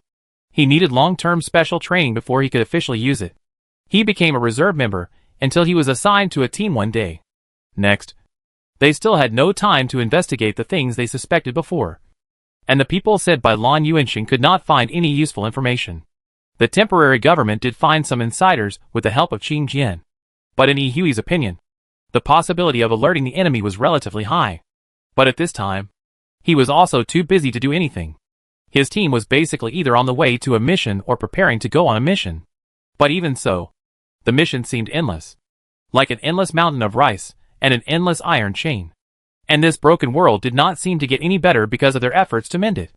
As the captain, Yihui also saw the fatigue of the team members. So before the next mission, he specially found a store for a rare reunion. The core combat team had one table and the logistics team had another table, planning to relax for a day. Su Xianghua drank tea but looked drunk, shouting, I'm not going to live anymore. We've been working overtime for months. We're not spitting tops. We'll keep spitting if you whip us. Du Heyun, who usually spoke softly, also put his chin on the table and pouted, overtime pay. Overtime pay. Overtime pay is useless these days. It's better to give us a few days off. I want to sleep at home until I wake up naturally. And roll around in bed. Zhuangwei calmly sipped her juice. Go and talk to Director Lan if you have the guts. Yihui, I complain to him every time. But he is busier than us. If you go to see him often, you should see his face. He is almost dead. Ha ha ha. Mugui, comparing misery will not make us feel better. Just ask him if we can resign, retire, or give us a chance to take a vacation. If that doesn't work, we can transfer to the rear. Yihui smiled. Based on my experience, daydreaming may work. Mugui took a few sips of the drink with a dark face. Feng Boming, I'm fine. After all, we are really saving people. Yen Siji. Well, I also believe that our efforts are not in vain. Yihui, oh, you are so conscious. The people need dedicated people like you. He also said, if you want to complain, just speak up here. Anyway, no one dares to fire you. And you can't fire even if you want to. Just take out the trash with me. If you keep a string stretched, it will break sooner or later. Yihui also understood this and gathered them together. Mugui could see the bleak future of her group, and her face was not good at all. Jin Chang'an suddenly pouted and slammed the table. I want to find my brother. Why can't I find him? And here, the drama of Where is my brother? Was staged after a while. After finishing the training, Jin Chang'an joined Team Zero and became the youngest in their team. Because of his experience, everyone was more or less partial to him. After hearing this, Mugue felt like there was a thorn stuck in his throat. And he kept drinking water and eating. Ihui teased them one by one and listened to their stories.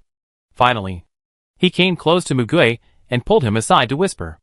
Mugue, who are you looking for? Mugue didn't dare to look him in the eye. Why do you ask? Ihui, you are not good at lying. Some people will stare at others when they lie. Some will avoid eye contact. And some people will refuse to answer or ask back when they don't want others to know something. Mugue had a blank expression. Yes, you are amazing, and you have seen everything. I don't want to say it. Please be considerate of me. Ihui blinked and reached out to touch his head, which stunned Mugue. He heard his voice, which was very warm.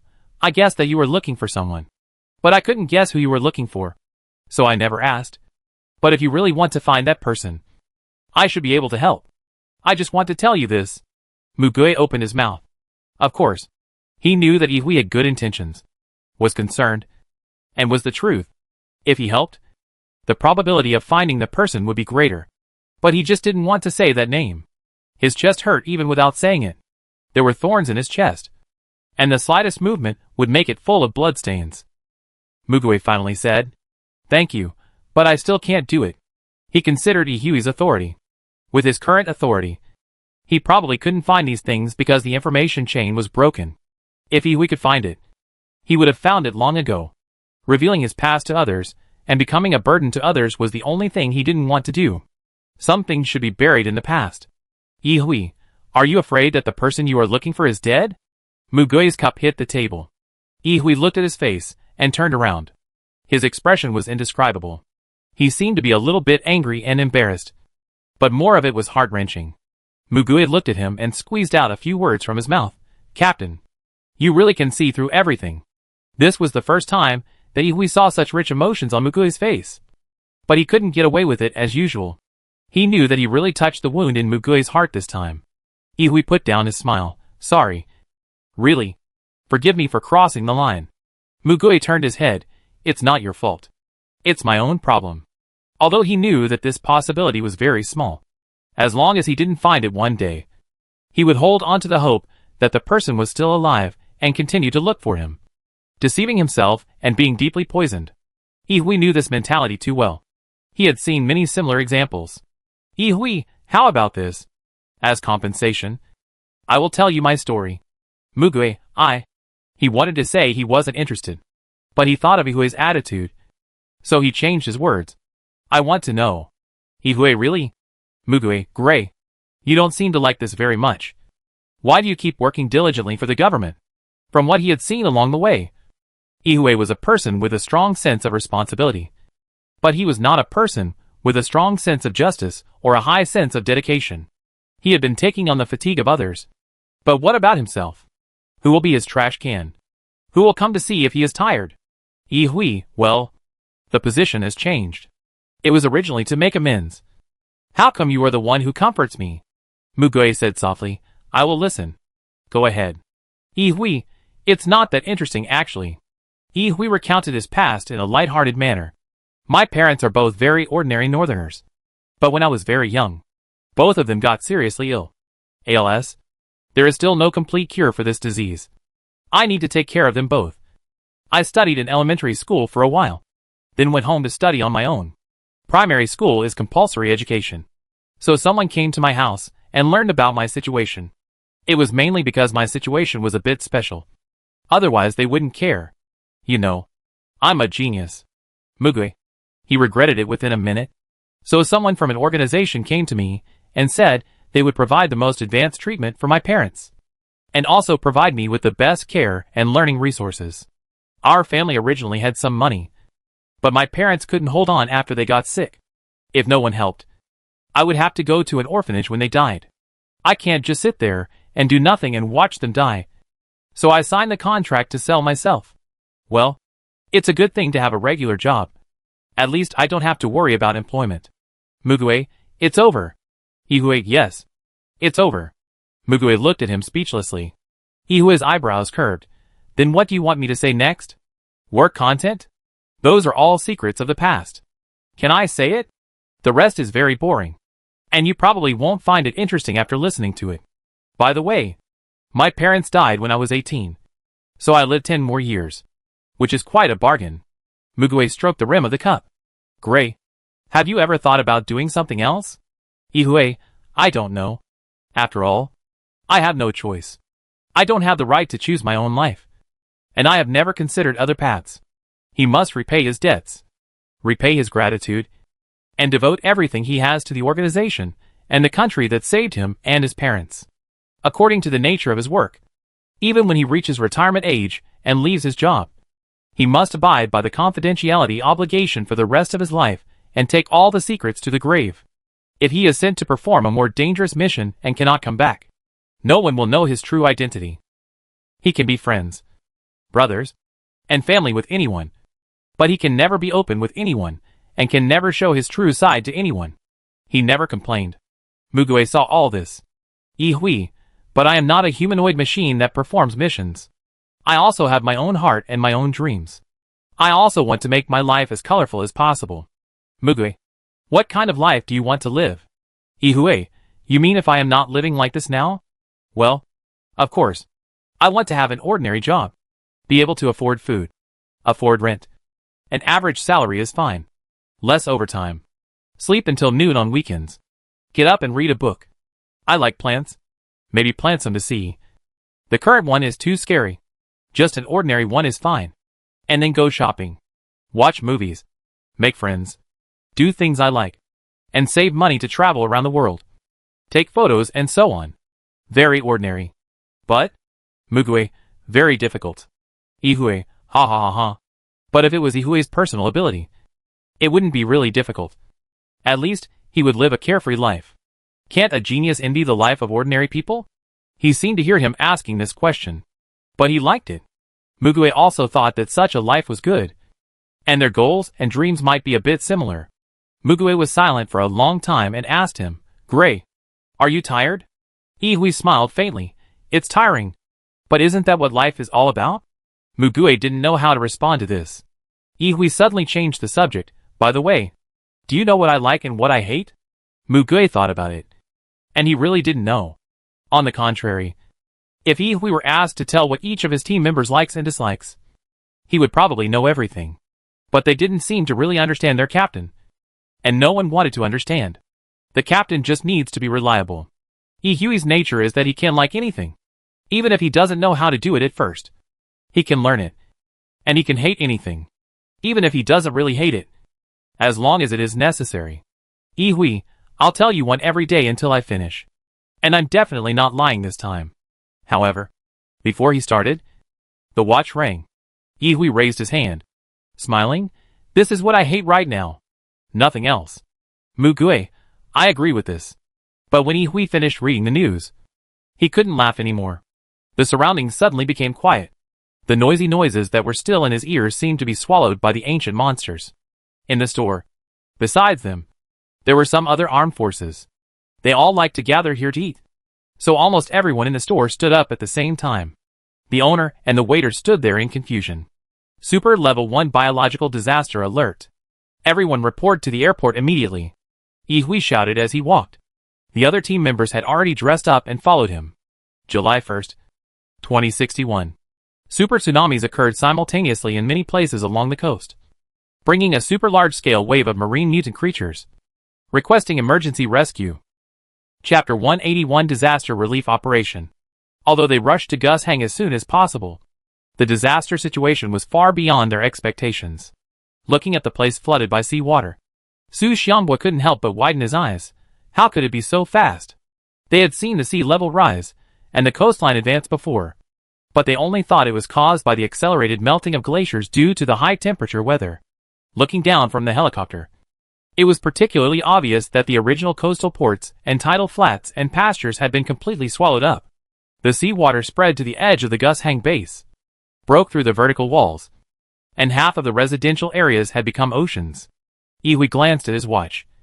His expression solemn, according to the latest data. After this tsunami, the coastline has advanced at least 40 kilometers compared to 2060. Du Hyun's voice trembled slightly. The tsunami not only brought the sea water that engulfed the land, but also the crazy mutated marine creatures in the ocean. At the edge where the land and the sea meet, The seawater, which was smoke yellow by the mud, was now stained with large patches of blood red. Long-legged crabs as tall as 100 meters are stepping onto the land step by step. Seals weighing several tons, with 2 long teeth exposed, flap their flippers and push their round and fat bodies to the shore. Regardless of how many humans who survive in the sea they kill in the process. Groups of lobsters, food that once satisfied human appetites. Each of their claws is now big enough to cut off a human head. Mutant eels are exploring in the water at high speed with high-pressure thunderbolts. And many sea snakes are also flexibly swimming on the surface of the sea, occasionally climbing up buildings that have been swallowed by the sea with only one top floor left. There are also exaggerated petrels on the top of high-rise buildings, grabbing the shells of giant shellfish, trying to swallow the soft meat inside. The tentacles of various mollusks are stretched out, rolling other mutant fish into the waves. The dorsal fins of sharks occasionally poke out of the water, but they are already as big as small sailboats, and there is always blood around them. The helicopter flew up 200 meters, but jellyfish could still be seen floating in the sky. The logistics staff following them opened their mouths wide. I have never seen flying jellyfish and fish in my life. The transparent and beautiful jellyfish had slender tentacles. At a glance, each one was about 17 or 18 meters long. Ihui, don't get close to these things. They are all poisonous. Go around them, and don't get swept away by the tentacles. The pilot could only manually fly the helicopter around the jellyfish group floating up into the sky. Those schools of fish that flew out of the water were not really flying, but jumping too high like flying fish.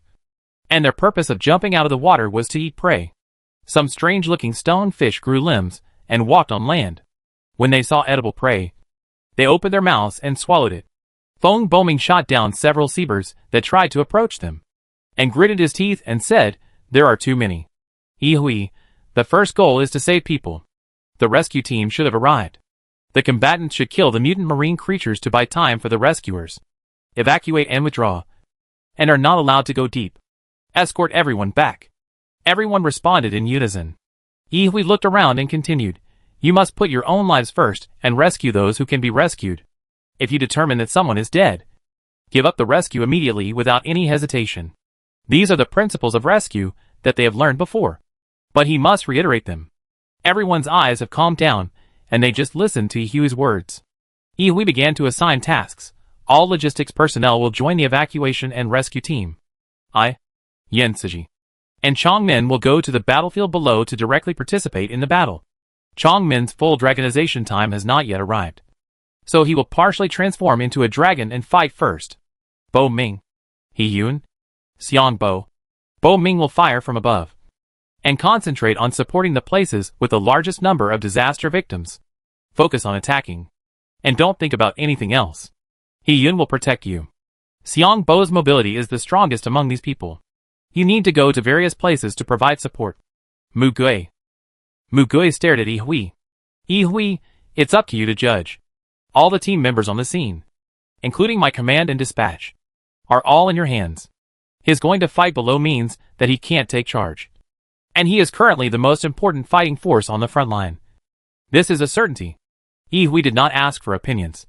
He was the captain, which meant that all of them had to fully trust and follow his orders. At the scene of this serious disaster, he personally handed over the responsibility of command to Mu Gui, the only combatant in the team who could not use superpowers. Mu Gui answered clearly, yes. For this order, no one else in the team had any doubts in their eyes. Because he was Mu Gui. Because apart from Ihui, only he could take on this responsibility. Even though they are always criticized by other teams, no one in their team will not believe this. Ihui smiled and tapped the communicator beside his ear. The signal here is completely ineffective. We can only convey instructions through wireless communicators. The farthest distance is 10 kilometers. Everyone is only equipped with one spare machine. Don't lose it. Keep in touch at any time. Ihui clapped his hands heavily and said calmly, saving one more person is a profit. Come back to me intact. Now, start the action. The helicopter flew to the place with the largest crowd. Ihui put a line on Yensiji, Jin Chongmin, and the logistics personnel and landed. Su Xianghua transformed into a fast peregrine falcon. Fong Boming, Mu Gui, Du Hiyun and Zhuang Wei rode on his back and rushed to the battlefield that belonged to them. They began a long disaster relief operation. More than 10 days passed. After repeated rescue and retreat, They finally moved away from the most serious area of the Blood Sea tide. And the speed of advancing along the coastline also slowed down. During this period, a storm swept in from the sea, and the rescue difficulty increased sharply in the heavy rain. Many rescuers were washed away in the water, killed, drowned, or became food for mutant creatures. Their rescuers were too few, and their weapons and equipment were almost a drop in the bucket. So many rescued victims also became rescuers directly, doing what they could. However, as expected, in the face of this disaster, all they could do was to flee and retreat. Keep retreating. There were about 3 million people surviving in Gus Hang Base. Half of them were directly swept away by the first wave of blood tide, and hundreds of thousands of people died during the subsequent rescue. During the evacuation, hundreds of thousands of people died due to exhaustion, serious injuries, and serious illness. The road was full of corpses after walking a few steps. It was like a replay of the disaster in Jincheng.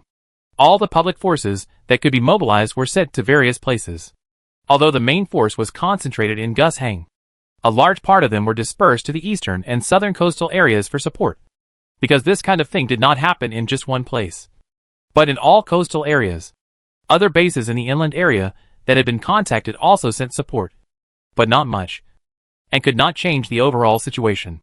The casualty data reported was a number that was so large that it felt unreal. They stopped temporarily in the middle of the distance between Gus Hang and the capital base. The dead and the living were divided into two areas. Yihui sat there, and someone poured a basin of clean water on him as a wash. Mu Gui carried Feng Boming on his back, and Du Heyun and Zhuang Wei carried Su Xiangbua and walked in front of him. Yihui raised his hand. They are all still alive. Their appearance was really not flattering. Of course, Yihui, who was soaked all over, still looked like a sculpture, glowing with a different light among a group of beggars, making people want to hit him. Mu Gui looked down and saw Yan Cixi and Jin Chang'an lying next to Yihui. They were sleeping soundly. Mu Gui stretched out his foot and gently touched their bodies to confirm that they were still breathing, and then put the unconscious Feng Boming next to him, and Su Xiangbua as well. Du Heyun and Zhuang Wei fell asleep at Yihui's feet with their backs against each other. They basically fell into coma as soon as they closed their eyes, because every minute and every second of rest time was extremely precious. There were many rescuers who died suddenly due to overwork on the way. Yihui patted Mu Gui's shoulder. You should sleep too. Mu Gui, I should say this. Mu Gui was only in charge of the command, so his condition would be better than those who were directly fighting. Yihui, I don't know why I was so excited that I couldn't sleep. Mu Gui called out on the intercom. Someone can't sleep. Need support. He gave an address. Then a short-haired girl ran over. Her ability was simple. That is, to help people sleep. She grabbed Yihui's cheek and stared at his eyes for more than 10 seconds. Yihui fell asleep with a look of tears and laughter. The girl hurried to other places to help. Mu Gui also laid Yihui's body flat. 7 people were lying like corpses around him. But Mu Gui felt a little relieved because he knew they were just asleep. He looked across at the vegetable field that was temporarily decided to be used as a corpse dumping ground. Now people were carrying corpses and throwing them in. His fingers gently brushed the hair of the people around him, and he felt helpless and relieved at his exhaustion. These guys were not on the death list. A few months later, after they returned to the capital, the disaster victims who needed to be resettled became the biggest problem. At this time, except for the fighters who were on strike, the capital base was basically busy and exhausted. During the days when Mu Gui went back to rest, he immersed himself in thinking about some problems. After sorting out his thoughts, he went to find Yihui and told him his thoughts. Mu Gui asked, Is there any way to prevent such a disaster in advance? I have been thinking about this. Yihui asked while flipping through the messy information. Oh? What solution have you come up with? You know that the past can't be changed, right? Mu Gui, the past can't be changed, but the future can. If a similar disaster happens in a certain place one day in the future, we can find a way to prevent and stop it, so that the damage and death toll of this disaster will not happen. Yihui looked at the number in the data that he had become numb to, sighed softly, and said, This kind of disaster is too sudden and accidental. It is not like earthquakes or typhoons, which can be predicted through observation and prevented by measures. And even now, there is no good way to deal with it. Mu Gui, but if we can predict the disaster in advance, we can prepare in advance. What we need first is time. The problem is that we can't predict it in advance. Hui paused, then suddenly realized. Prophecy. Are you talking about this? Mugue, this is my idea. But it is feasible. First, we need to check if there are any exploration, detection, and identification abilities in our current database of psychics, preferably on a large scale.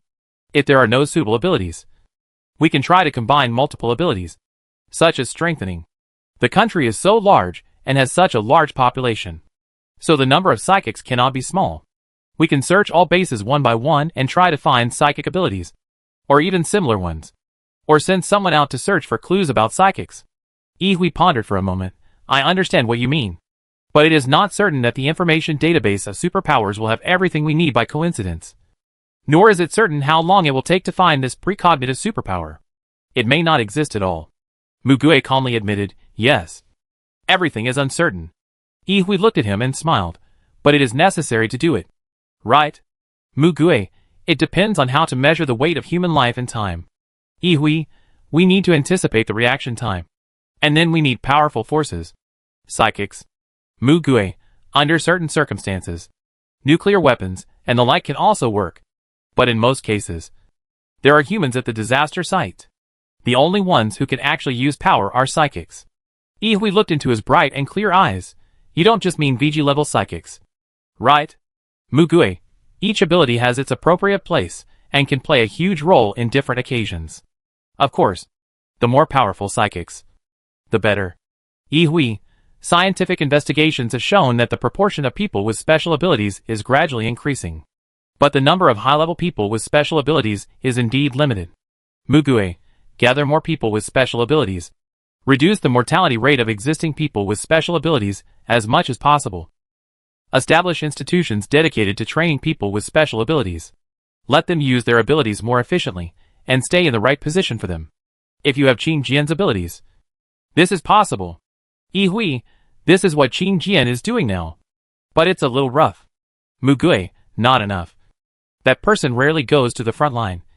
He just uses the psychics as a tool to fill the gap. In fact, the death rate of psychics is still high. Hui, ha ha ha, you are really good at hurting people. Don't say that in front of him. He is more likely to hold a grudge. Mugue, the same is true for me. His superpowers can be used to guide psychics. But he doesn't do that. Hui shook his head slightly and curled his lips. Mugue, you seem to be a little prejudiced against him. He had been targeted by criminals with superpowers before, and he almost died several times. Everything you just said is based on his superpowers. In other words, if we lose his superpowers, we will be in a worse situation. I agree that superpowers have their uses, but there are also priorities. For example, in our current situation, the superpowers of Lanju, Qing Jian, and the superpowers of the Prophet from Nowhere are all the superpowers with the highest priority.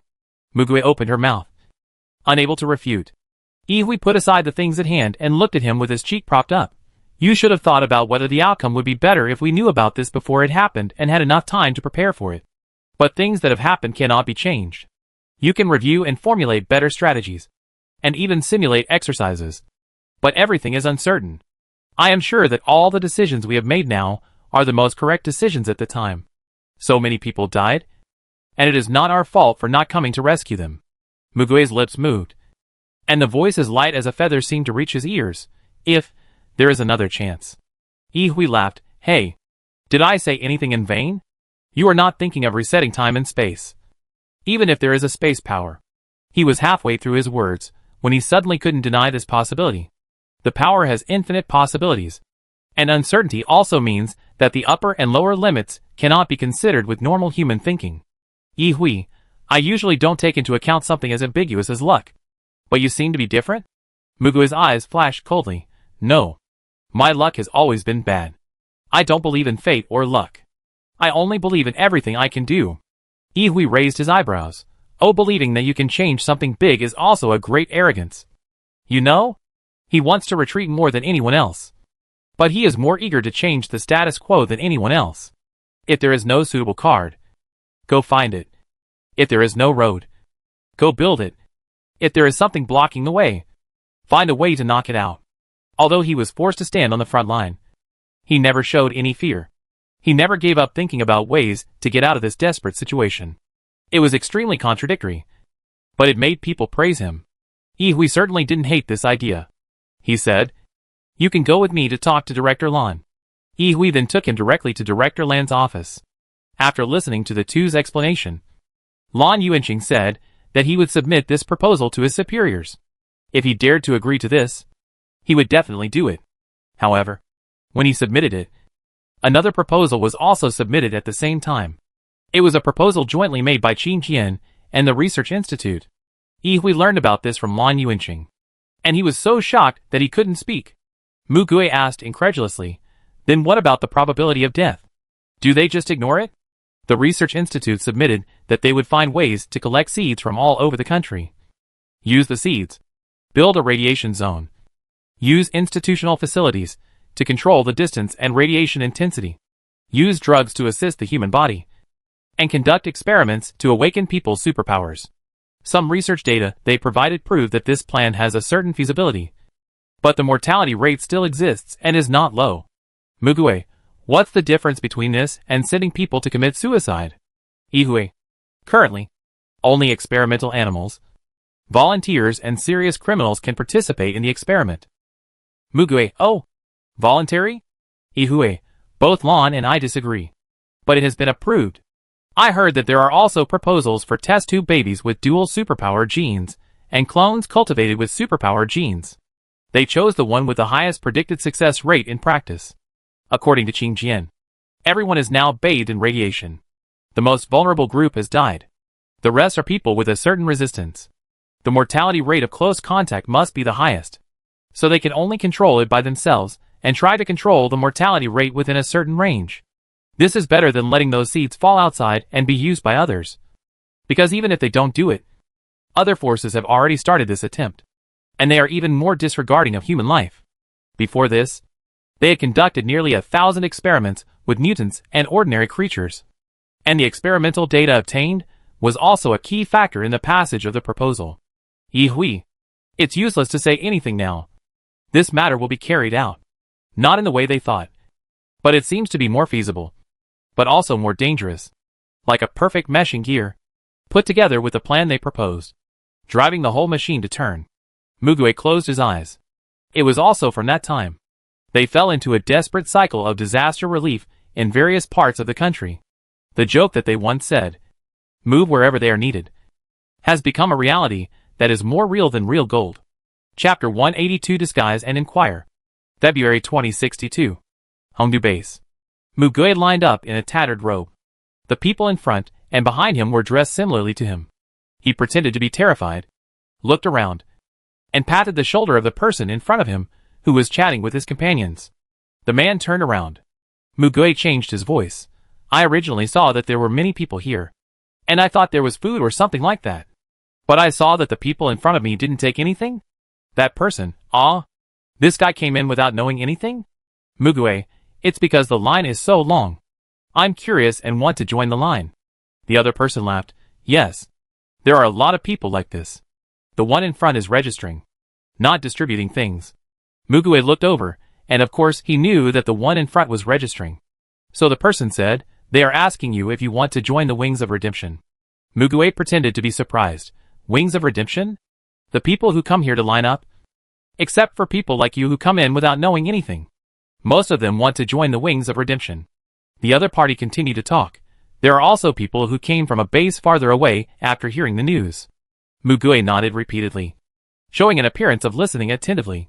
In fact, the conversation between the other party and himself had been synchronously transmitted to Hui and others through the communication device hidden under his collar. The ear bone machine disguised as an ear clip sent Hui's voice into his ears, continued to induce him to say that we need more information. Mugue touched his earlobe and asked, "This Wing of Redemption sounds like a very powerful organization. Is it very strong? Everyone wants to join." The man was totally unaware and dumped out all the information he knew. Strong? Indeed. They are very strong. But they are different from other organizations. The leader of the Wings of Redemption is a powerful pharmacist. The medicine he developed can treat body mutations.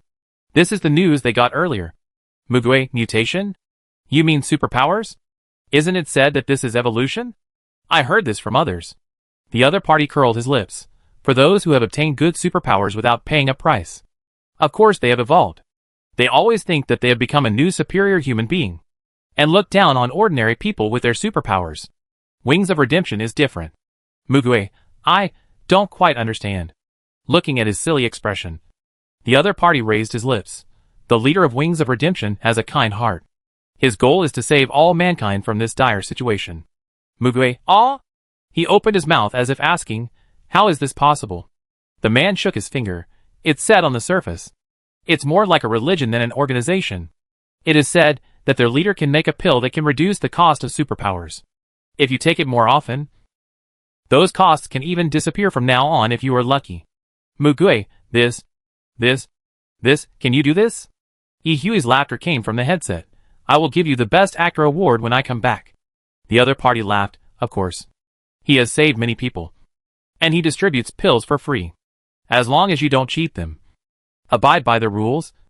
And work hard during the period of joining them. You will always get your turn to distribute pills.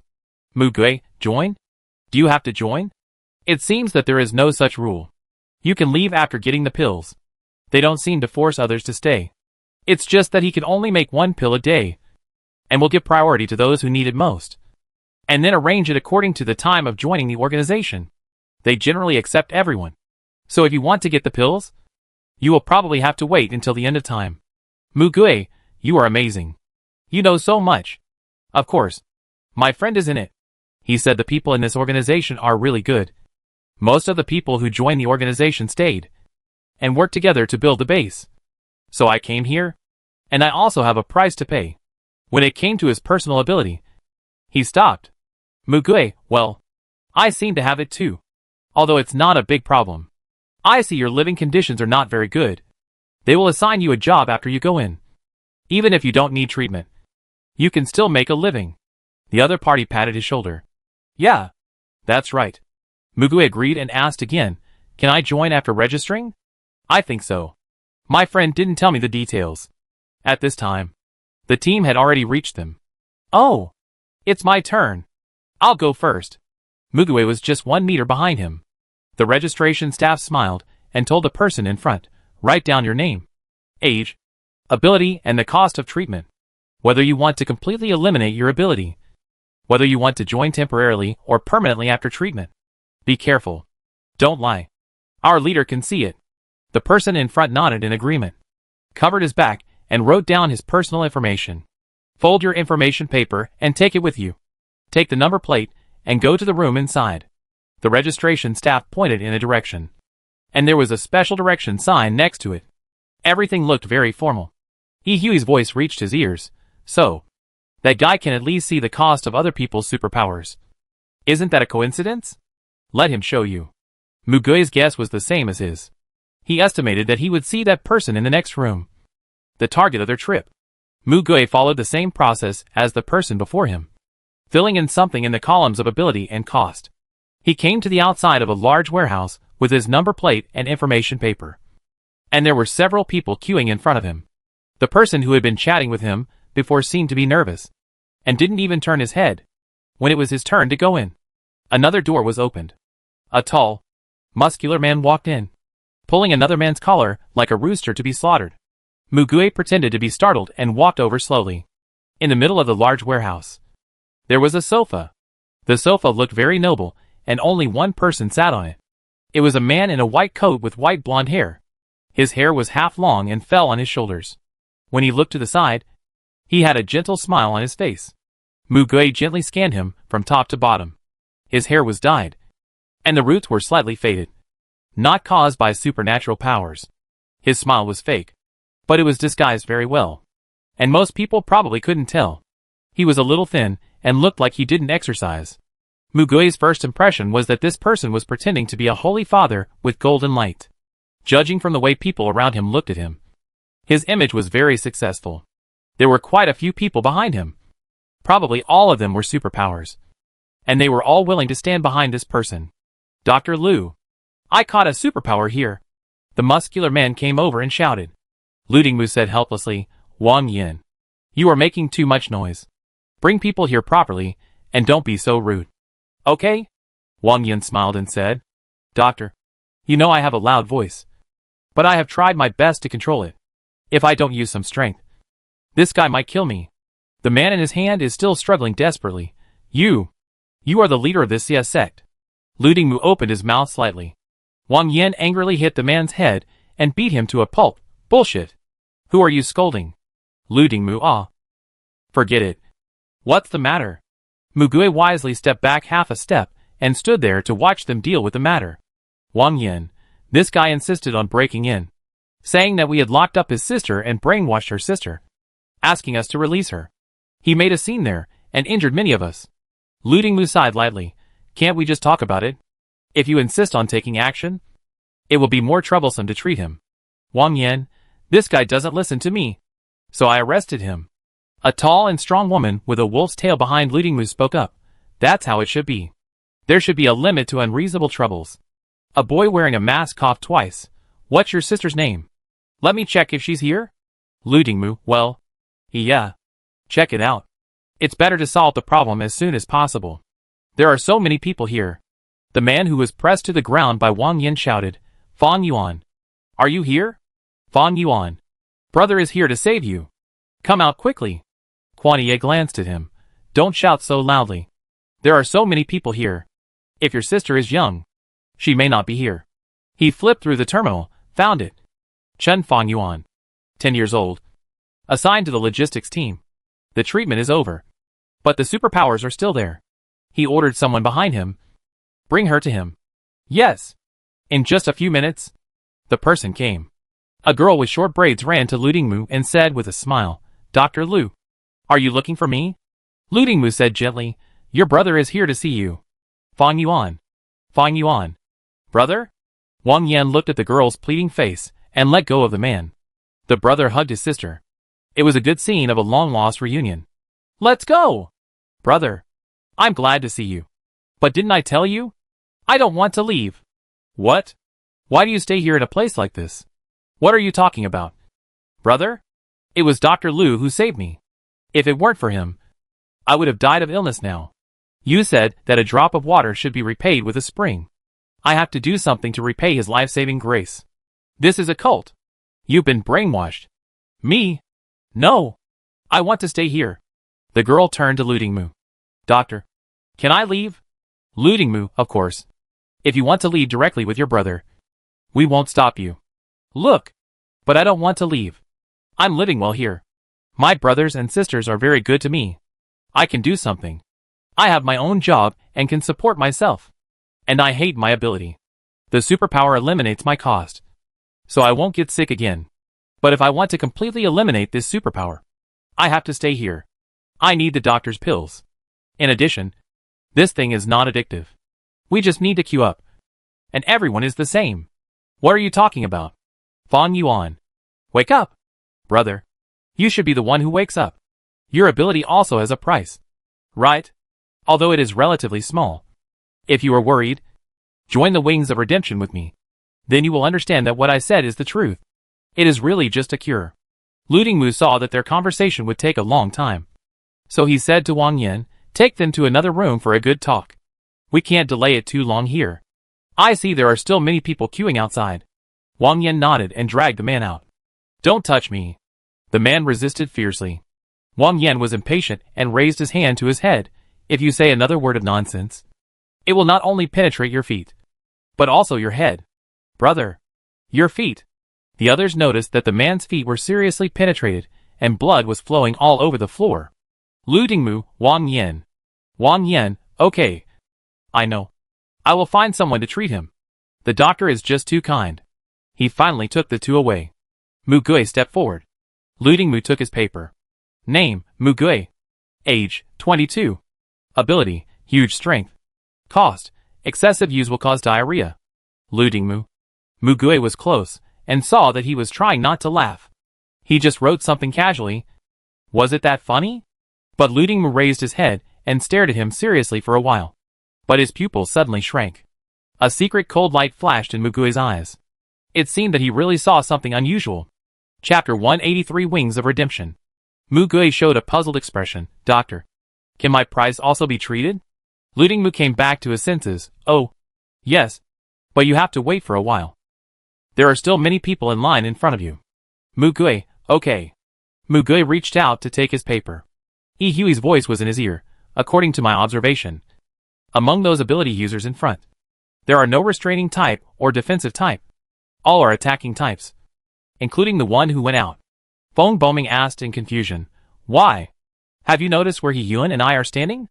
Oh, I understand.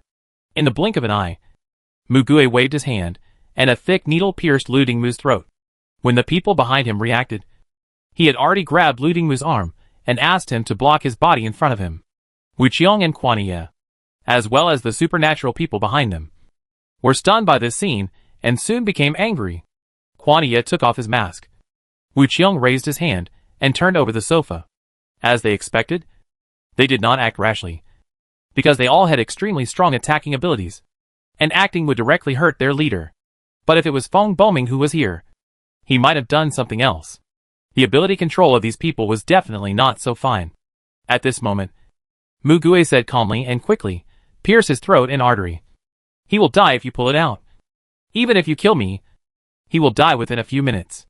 We have an ability person who can save him. If you want to watch him die, do it. If you don't want him to die, let me take him away. Looting Mu opened his mouth and widened his eyes. He could still breathe a little, but he felt suffocated. He dared not move. After hearing Mu Gui's words, they all froze in place, unable to even speak. It seemed that they really did not have medical abilities. Mu Gui immediately held Looting Mu and retreated. Yi Hui's voice sounded in his ears, but this time it was not through the headset. Yi Hui chuckled and put his arm around Mu Gui's shoulder. You are really good. There seemed to be some slight gritting of teeth. They kidnapped him directly. After being cured by Zhuang Wei, Looting Mu bent down and knelt on the ground, gasping for breath, and then began to vomit. Su Xian was squatted down curiously. Why is this guy reacting so violently? Zhuang Wei, the wound is very small. It won't take many days, and it will recover very well. There should be no hematoma. It's purely psychological. Yi Hui said to Mu Gui over there. Mu Gui? Your explanation? Mu Gui, because this is the fastest? Yi Hui's hand knife gently landed on his forehead, and Mu Gui closed his eyes. He heard Yi Hui's voice. Your biggest problem is that you don't care about your own safety at all. Mu Gui gently opened his eyelids. What's the matter? You are right next to me. You will come to save me. Yi Hui, that's true. No. You can't say that. Mu Gui opened his hand. Go ask the guy first. Looting Mu looked up and saw a group of people surrounding him, and fell into a daze. Yi Hui smiled and stretched out his hand to him. Get up first. My team members were a little rude to you. Please forgive me. It should be okay now? Since there is no wound now, let's not pursue the fact that I just stabbed your neck with a needle. Okay? Is anyone saying such outrageous things? Looting Mu seemed to be thinking about such things, and it was all shown on his face. He still held Yi Hui's hand and stood up with his help. Yi Hui pointed to the chair next to him. Sit over there and let's talk. They were now in an abandoned construction house, and the chair was not wiped and was covered with dust. Looting Mu shook his head. Yi Hui stood casually opposite him. Mu Gui and Feng Boming were behind him, and the others were behind Looting Mu. If you catch me here, those people in our organization will go crazy. Looting Mu pretended to be calm and tidied his hair. His cheeks were covered with sweat. Oh, you know how to threaten. It seems you are not stupid enough to be unreasonable. Mu Gui said coldly. If we were afraid of this, would we kidnap you directly from those people? Looting Mu didn't dare to look at him, his lips trembling. Yi Hui gently patted Mu Gui. Look, you scared me again. Yi Hui smiled at Looting Mu and said, we invited you here because we heard that you can make 3 different pills. We need your help. This news was also learned from their previous investigation. Looting Mu. Yes, I can make 3 kinds of pills. Yi Hui, can you tell us the effects of these 3 pills? Looting Mu was silent for a long time. I guess he also understood that cooperation can have a good outcome. He honestly explained, I can make 3 colors of capsules a day. The blue one can eliminate people's superpowers and all the changes that superpowers bring to the body. But the probability of success is not high. The red one will increase the cost of superpowers after eating, and the green one will weaken the cost of superpowers. Both red and green have a certain probability, but the probability is higher. Yi Hui stared at him for a long time. Well, you are afraid of death. Don't worry. If you answer our questions well, we won't do anything to you. You didn't lie just now. That's good. In sharp contrast to the bright and beautiful surface is Lu Dingmu's trembling behavior. His eyes are terrified. As if to say, what nonsense are you talking about? Yi Hui patted his shoulder. How many can you make in a day? Lu Dingmu raised a finger. Blue, red, green, one each. Yi Hui, why did you establish this organization? Lu Dingmu, this? I didn't do it on purpose. They talked to each other. And I don't know when it started. And there were so many people. According to Lu Dingmu's story, he said that he only used his ability to save a few people. They regarded him as a pharmacist who cured diseases and saved people, and asked him to lead the wings of redemption to save people from water and fire. There are many cases where superpowers have a price in the eyes, or directly cause physical deformation. For these people, superpowers are not talents or gifts, but curses. And Lu Dingmu just happens to have the ability to free them from this curse. There are also some people who don't have superpowers, but hate superpowers, thinking that they are aliens, monsters, and like those mutant animals. Some people think that people who have awakened superpowers are suffering from radiation sickness, have strong power but can't control themselves, and are monsters that need to be controlled.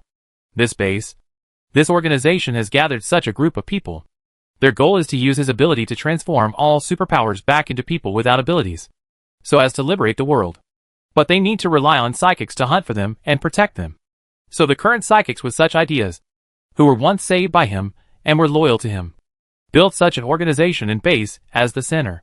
They widely publicized their ideas and tried to incite more people to join them. If they don't want to completely eliminate their psychic powers, they let them wait and take green capsules to suppress the bad psychic costs until they are eliminated. If they really don't want it, they let the other party take blue capsules and try to erase the ability. So far, there have been only 2 successful cases. Yi Hui listened with great interest. Oh, what about the psychics who don't agree with your ideas? Lu Dingmu hesitated. I didn't do anything. It was all them who did it. I was just afraid that they would do something to me. Yi Hui smiled. Don't feel guilty. You were just coerced by them. So you gave them the red pills, and they fed them to the psychics who opposed you, increasing the price, as a way of control. Lu Dingmu, I opposed it. But, you know that there are such people around me, and I have no offensive power. I was so scared. And when I finally woke up, things had already become like this, and there was no way to get out. Yi Hui, yeah. I understand. It must be very hard. Right? Lu Dingmu, yeah. There was a hint of grievance in his nasal voice. Yi Hui, by the way, are you comfortable with their service? You don't lack anything in terms of food, clothing, housing and transportation, right? Lu Dingmu, that's right, Yi Hui looked at him with a smile. He could tell that this man was not sincere. He said something, but didn't say something that was not in his favor. He pushed all the responsibilities onto others. But there shouldn't be too many falsehoods in what he said, because this guy was written from head to toe. Fear of death. But at the same time, he also coveted such reputation. Even if he was just pretending to be powerful and trembling with fear, he continued to sit in that position, playing the role of a leader who was forced to be promoted. A holy father who saved people from suffering. This world is really in a mess. Such a person can also own a base and even become the head of a large religious organization, only because his ability is the key. It meets the needs of some groups. But for people like Yi Hui in the government, this is a group that cannot continue to grow. Their existence will only cause chaos. But they can't take this man away directly now. Even if he agrees, his subordinates will definitely go crazy. Yi Hui's eyes turned and his sight swept across Lu Dingmu. Lu Dingmu hurriedly said, I really told you everything, and I'm not lying. Is there a lie detector? You can take a lie detector for me. I'm just an ordinary person who is forced to do nothing. Can you let me go? I will also ask them not to retaliate against you. And you are so strong. Why would I want to go against you? Su Xianhua couldn't help but laugh. You are quite self-aware. Lu Dingmu smiled embarrassedly. Yes. Yes. Yes. Yi Hui, it's like this. Just now, when our team members were treating you and performing surgery, they'd buried something in your neck. Lu Dingmu's eyes widened immediately, and he held his neck with both hands to feel around. Mugui and other team members watched their captain's performance calmly. Hui, that is the ability of a certain superpower on our side. It's not in our team, but in Beijing. You know there are countless superpowers in Beijing. You can't feel it by yourself. Your breathing and eating are also normal. You probably can't see it in the film. After all, it's a superpower. Lu Dingmu was stunned. What is this? Why do you do this to me? Hui, it's just a locator. But if I send out the request, your head will be cut off immediately. Hui pointed at the chair and hooked his index finger. The 4 legs of the chair were neatly cut in half under his eyes and fell to the ground. Lu Dingmu showed a horrified expression. Hui smiled and said, "We can talk about cooperation now." Chapter 184, A Call for Help. Finally, under Hui's persuasion, Lu Dingmu signed a verbal cooperation agreement with tears in his eyes. You are the de facto leader of this base. You must take the responsibility of guiding them and try to reduce their hatred of people with special abilities. Your goal must also change from eliminating the existence of people with special abilities to eliminating the troubles of people who suffer from vicious costs. After all, there are still so many people with special abilities helping and rescuing you. People with special abilities are also transformed from ordinary people. You cannot discriminate against them just because they have special abilities. You have a good ability. You must use it well next. Do you understand? Lu Dingmu nodded repeatedly. I know. I know. Those guys who deliberately provoke conflicts between powerless people and superpowers. Discuss with your loyal subordinates. Select them out. And exclude them from the Corps. First of all, you have to make your own judgment. I believe you are not such a stupid person. Right? Yes. Yes. Yes. Hui let go of him. I have just taught you how to do it. I will definitely visit you later to test the effect. If you can't do it, the consequences. Lu Dingmu, Hui laughed and said, it's impossible to take it off. Unless you chop off your head. So you better give up this idea. Mugui saw that Lu Dingmu was about to faint, and looked at Hui speechlessly. How dare he say that to him? He really still has a lot to learn from him.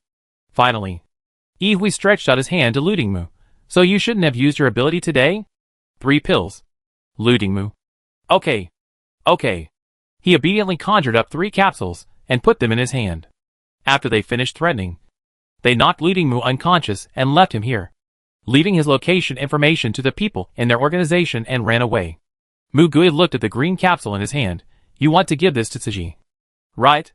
Yen Tsuji was slightly stunned. Hui, well, it won't work now. Go back and show it to Qing Jian. If there is no problem, try it. If it works, ask him for more. Hui looked at Yen Tsuji's hand. Yen Tsuji's ability has limited usage scenarios. Yin Yan's ability often forces him to use his own blood for emergency treatment in battle. His palms and arms are already scarred, so he thinks it would be a good thing to reduce it a little. Yen Tsuji also understood and said softly, Captain. Thank you. Hui, although this situation is unlikely now, I still hope that my team members can suffer less injuries. If this ability is used well, the abilities of many superpowers will be better utilized. That guy is a treasure. Su Xianbua, ha ha ha. I think he might vomit blood when he hears you say this. July 2065. After the coastline advanced nearly 100 kilometers, the swallowed land and nearby areas were uninhabitable. All offshore bases were moved inland, and the relocation of all remaining bases was completed in the first year of the blood tide. However, the Beijing base did not move too far inside, but was integrated with the original Gusheng base, and its original leaders also cooperated very obediently. The search for the prophet is still ongoing. Among all the superpowers that have been searched so far, there is no one with the ability of foresight, and the known superpowers of detection and exploration cannot be used because the scope is too small. The experiment led by the Research Institute has also achieved initial results, successfully controlling the mortality rate at an extremely low level. But because the superpowers born by each person cannot be controlled, powerful superpowers are always a minority. It can only be regarded as turning a group of incapable people into people with superpowers. When the experimental results were first announced, the public still had a skeptical and condemning attitude. But after the first batch of volunteers tried it, more and more people tried it. Of course, there were also cases of death. But before accepting the attempt, everyone must sign a life and death agreement. Unless you really want to have superpowers, it is not recommended to try. However, After tasting the taste of incompetence, most people know that the future society will be the world of superpowers. So there are still many people who are willing to risk their lives. This is a good thing for the base. At least it slowly fills the labor gap. In the past few years of research, it has also been found that the proportion of people with special abilities in the population is rising rapidly. And children born between people with special abilities are also likely to have special abilities. The social atmosphere is changing rapidly. People who have settled down a little have not forgotten the many disasters a few years ago. The lack of a sense of security has made them turn their attention to the special abilities who protect them in the base. The Disaster Rescue Mobile Team 0 to 10, led by Lan Yuanqing, who always rushes to the front line and has powerful special abilities, is the first to bear the brunt. I don't know when it started, but when the members of Team 0 were eating in the cafeteria, they could feel the scrutiny of many people. Yi Hui and others were the most dazzling. But Mu Gui received more and more attention. He didn't take these things seriously at all. Even if there were people dancing around, he could sit there and drink tea like a mountain. He was just that kind of person. He would completely ignore things that he didn't care about. However, not all the people around him were like that. Once, they were sitting at a table eating well, and two people passed by and said a few words while chatting quietly. There shouldn't be another incompetent person joining the team, right? Not necessarily. After all, there is a precedent. Even if there is, I hope it won't be assigned to our team. Otherwise it will be a drag. Haha. It shouldn't be. You can't put people with connections on the front line. And people with incompetence. Isn't that sending people to die? Not all team members need to fight. Who knows? Their voices were not lowered to the level that the people around them couldn't hear. Not to mention that they were all psychics. Mu Gui also heard this obviously malicious sarcasm. But it was not the first time. But it was the first time someone dared to say this during their team dinner. He glanced at Yi Hui. Sure enough, he was already looking at him and laughing. Mu Gui ignored it.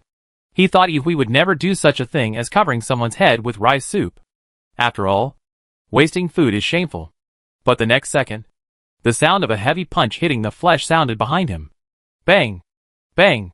Mu Gui stood up and turned around. Yin Cixi stood up and punched the two men out.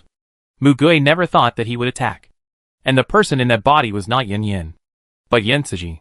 The two unlucky guys were lying on the ground. He controlled the direction, and did not directly smash them onto other people's tables. Of course, the people who were eating at the nearby tables saw two people lying at their feet, and had already picked up their plates and ran away. Yin Cixi looked at Yi Hui. I held back. They won't be seriously injured. Then he sat back with a calm face. Yi Hui, oh. He smiled and looked at the others. Keep eating. And then go to training. Mu Gui's heart was filled with strange feelings. And he sat back. The two people lying on the ground did not faint. But they stood up with their faces covered in fear. When they ran, they stepped on the broth on the ground and slipped hard, looking extremely embarrassed. Mu Gui thought it was quite boring. But he agreed with their statement. Originally, the best place for him should be in the logistics or dispatch center, command center, etc. But now, he rarely mentions this matter when joking. He knows very well that the people around him will not allow it. And they also need him to be in this team. Mu Gui himself knew why some people were unhappy with him. People are born with a desire to be strong. The stronger and more dazzling these superpowers are, the stronger the sense of security they can bring to them. The government's propaganda policy is also intended to guide this direction to stabilize the people's hearts. From the overall perspective, there is no problem. But from a personal perspective, the treatment these superpowers receive does not match the responsibilities they bear. Their environment, housing, food, clothing, housing and transportation are all relatively good. But no matter how good it is, there is a limit. They also need to accept stricter control, and many high-intensity training and high-risk tasks. They don't have much time to rest. When needed, they must put everything aside and act. People take this for granted. Just worship them as heroes. But the title of hero is not so easy to bear.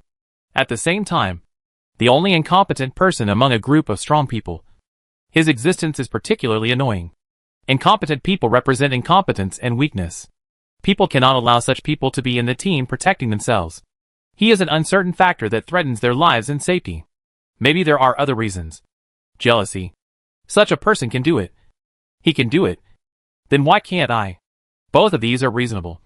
But his position is different from those who are just watching the fun. And he did not stand in this position voluntarily. After all, people cannot empathize with strangers. It is simply a fantasy to expect those who are unwilling to contribute, and only willing to rely on the strong to understand their difficulties. He gave up long ago, and did not think about proving anything. Because he really has no ability. He just tries his best to do what he can every day. Just like any ordinary person. Still having time to mock his companions who fought side by side with him. It only means that he has not experienced enough suffering. Mugue thought. Knowing nothing is really a kind of happiness. Ihui looked at him, and was about to say something, when he received a communication call from the Blue Bureau. Well, okay. Then I will leave immediately. Feng Bo Ming, another mission? Ihui clicked the headset. It's my personal mission. You don't need to go out. There should be no missions during this period. Have a good rest. I will probably be back in a few days. If there are small support missions around the base, Mugue will take over as the captain and just follow his command. He didn't tell them the mission content, so it must be confidential. Mugue nodded, and the others had no objection. And Ihui left immediately. Feng Boming also took a phone call and left. Su Xianghua also complained to him. Is Xiao Feng in love? He has been going out very frequently recently. Yin Cixi, he is the captain of Team 7. Once during a mission, Boming helped them once, and they became friends. Later, he often went to help. Mugue, I know about this. But, he has such a temper. I am afraid that he will suffer. Yin Cixi made eye contact with him. After all, friends help each other. Not one-sided dedication. Mugue, yes.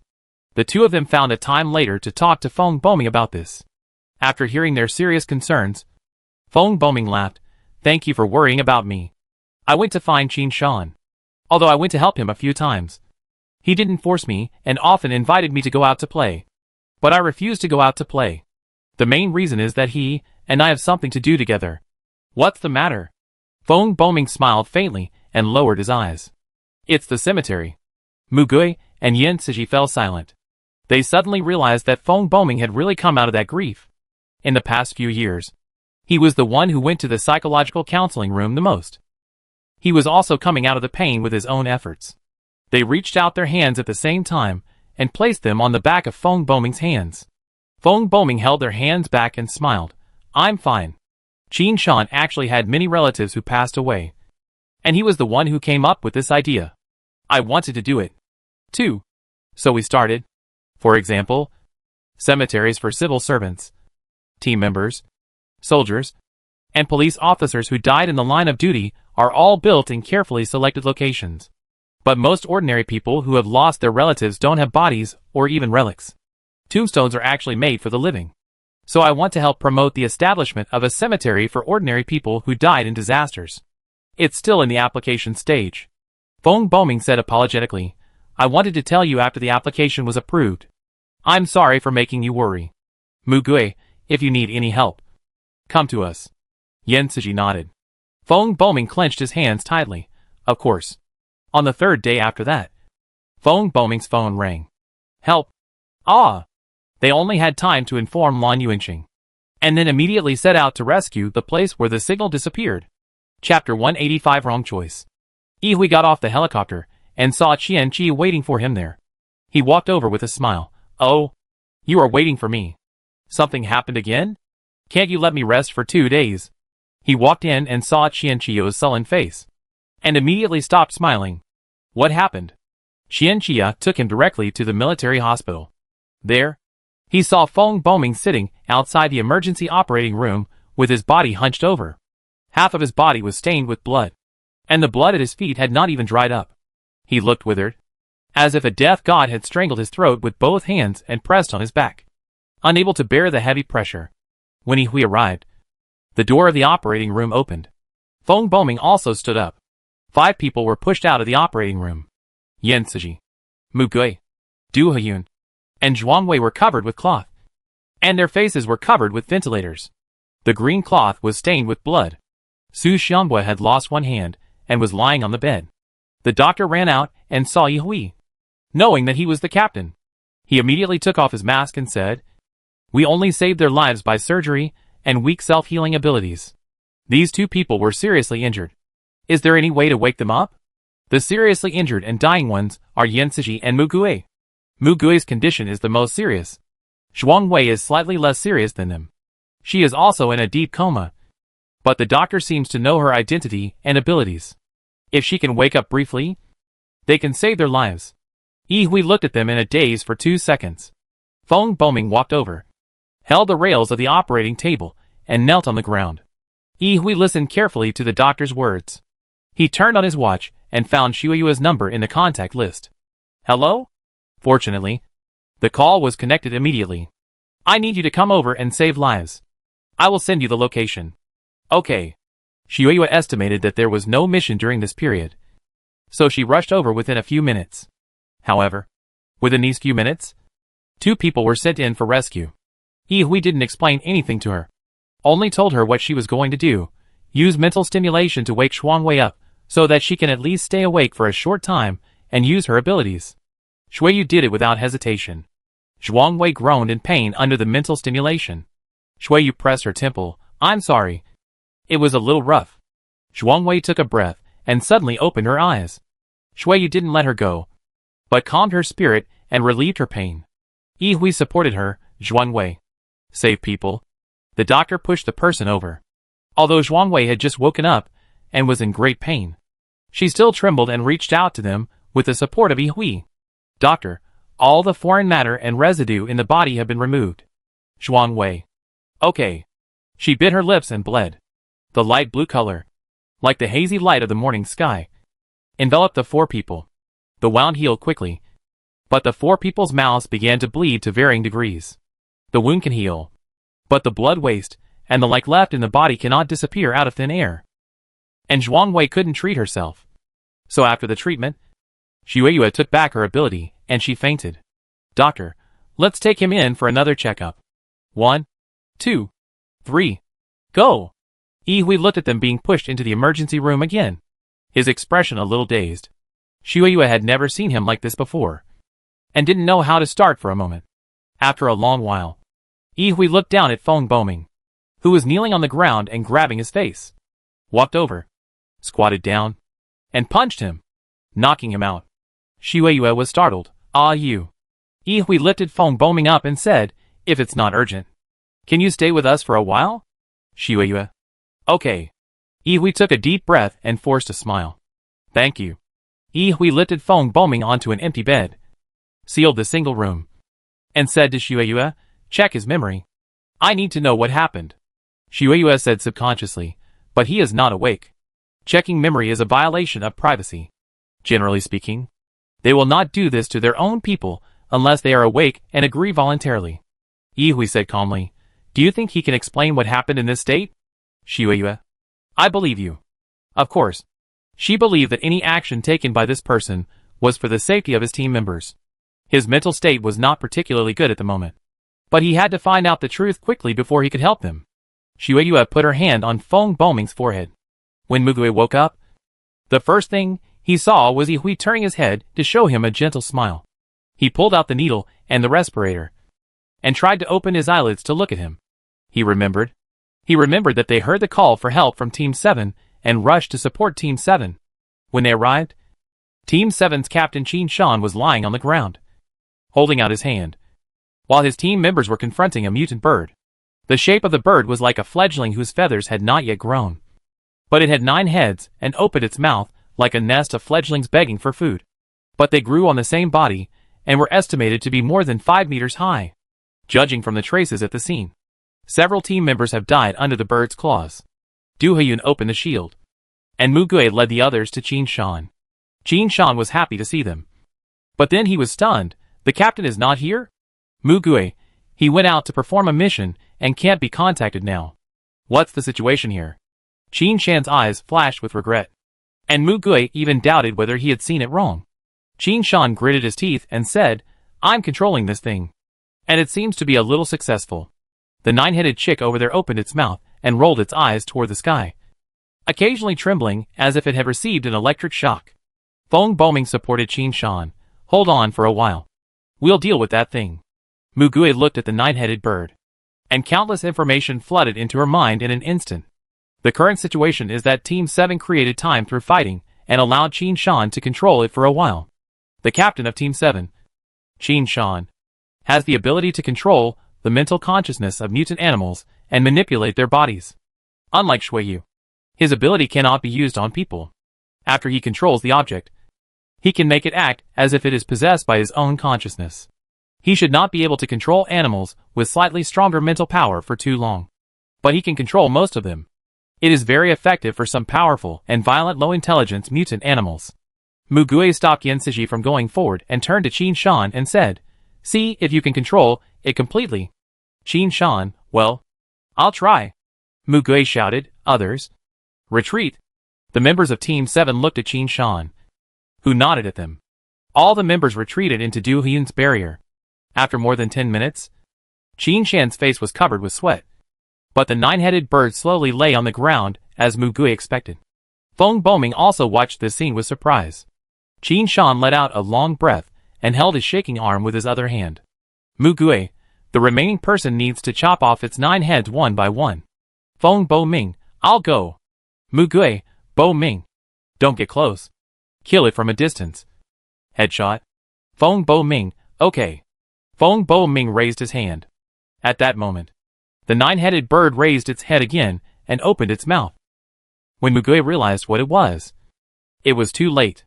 The sound waves swept. Mugui felt as if his brain was hit hard by an invisible hammer, and he could only watch the world spinning. Mugui closed his eyes, and his whole body seemed to be paralyzed, unable to move, and his ears could not hear anything, but his eyelids could still move, and the direction of the fall was facing everyone. So he saw everyone around him fall, except for one person, Qin Shan. Mugui's heart seemed to be pressed against an ice cone, and was corroded by frost from a certain point. The 9-headed bird closed its mouth. 9 heads drooped, and 18 eyes looked at the people on the ground with a very human look. Qin Shan took off the soundproofing plugs he had just put on his ears, walked to the unconscious Feng Boming, grabbed Feng Boming's hair, and smashed his head against the ground several times. Feng Boming was awakened by the pain.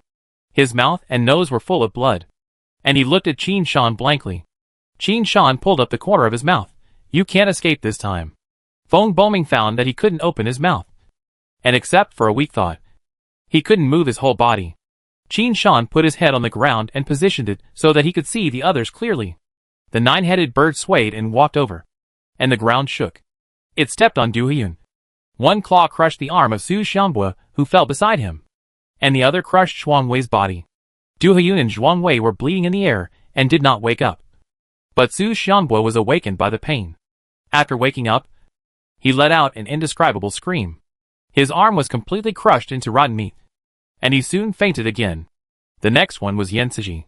He quickly switched his personality and opened his eyes. But he couldn't get up. His lower body was also crushed, and he fainted again.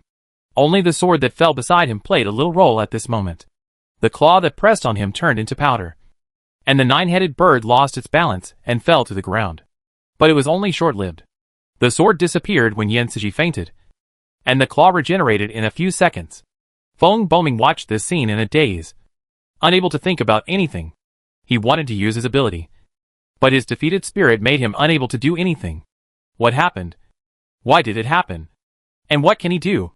Qin Shan squatted down, looked ahead, and whispered to Feng Boming, "Do you know? My hometown is in Jinqing. The day you escaped, my parents and brother were by the city wall. My parents and brother were both on-site workers. Although they did not participate in the battle, they were also on standby there to better support those combatants. They watched you escape. You and Captain Yi Hui did not escape and died there. They sent me the video in the end. I watched them die, and I watched you escape. I also escaped. I escaped to the capital. I participated in the experiment, became a superpower, and even became the captain of Team 7. All for you to taste the same taste as I did at that time. It's a pity that Yi Hui is gone."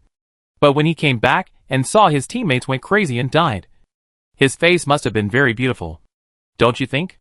Qin Shan turned his head and saw Mugui reaching out his hand. He was surprised. Is there anyone who can stay sane in this guy's sonic attack? Just right. Feng Boming, watch carefully. How the person you cherish is killed by you. Qin Shan walked over, grabbed Mugui, and threw him in front. The shadow enveloped him, and Mugui felt paralyzed all over, unable to move. Soon, his eyes went black. The horrible pain overwhelmed his mind. But he did not faint. He couldn't. Mugui opened his eyes, saw Feng Boming's bloody eyes, and reached out his hand. He opened his mouth, and a force that came from nowhere restored his temporary clarity and helped him break through the confinement. He roared, "Kill him!" The light was blazing, filling the field of vision. Mugui fainted in the white light. The light ball condensed in the air suddenly shot out, tearing Qin Shan and the nine-headed bird into pieces in an instant. The emptiness was restored on the spot, as if those monsters had never existed. Several surviving watches issued alarms with a delay. Life signs are in danger. An emergency distress signal has been sent to the command center. Please keep calm and quickly perform emergency first aid measures for the nearest team members. Reference tips. Xueyue's face turned pale after reading that memory. She told Yihui about it. She finally said. From his memory, the nine-headed monster's ability should be a mental interference type, attacking through sound waves. Normally, even a person with a higher level of mental power will be slightly disturbed, causing him to lose his concentration, not to mention physical movements, and even unable to use his ability for a period of time. In the end, he was able to kill that person. It was a great fortune. Only she could bear such a memory and mental burden. If it were someone else, they would probably be vomiting now. However, she was unable to continue her analysis until the end. Of course, she knew that it was useless to say these things now. She just subconsciously used these words to divert attention from his memory. The most vivid imprint in that memory was not Qin Shan's confession, but Mugui's face when she screamed at him. And the only light tear mark on her face that had time to slide down was unforgettable. She could directly feel Feng Boming's heartbroken pain at that time. Yihui, I'm sorry. I owe you a favor. Xueyu wiped her eyes. Don't be a hindsighter. Chapter 186 Things to Regret. Yihui opened his arms to Mugui, who had just woken up, and smiled. Let's play a game called the hug game. When one person wakes up, he has to hug the next person. This is a punishment, and you can't refuse. Mugui smiled back at him slowly, and said in a hoarse voice, Okay, Captain. He raised his body, and Yihui took the initiative to move over and hugged him tightly. Yihui stayed there for a long time, and Mugui gently patted his back. Mugui looked around. This was a large ward. Yan Siji, Du Heyun, Su Xianghua, and Zhuangwei were all still asleep. So his next target was clear. Where is Bo Ming? Yihui slightly left Mugui's body and held his arm.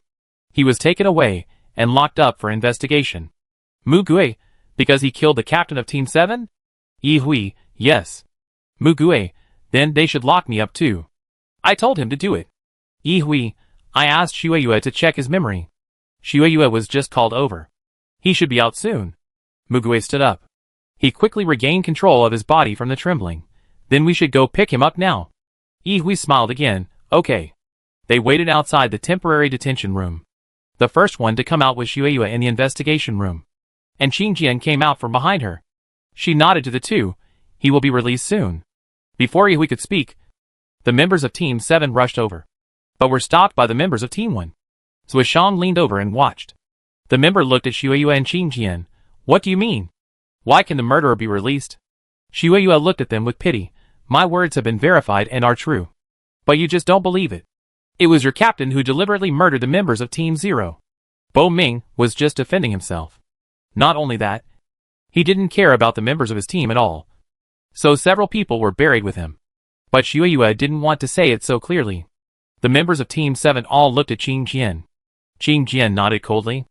However, none of the members of Team 7 who saw the truth accepted it. Impossible. It's you? Unite together. Get him off the hook. We've been with him for so long. We've been together since he was a member of the team. He's saved us so many times. He's saved so many people. He's never run away from danger. He's risked his life to save people. Why would he do such a thing? You should find a good excuse for lying. I don't believe it. I don't believe it. I don't believe it. You are too much. Qin Jian said. Why should I lie? It's your business that you are deceived and want to make excuses for him. Captain of the first team. Please.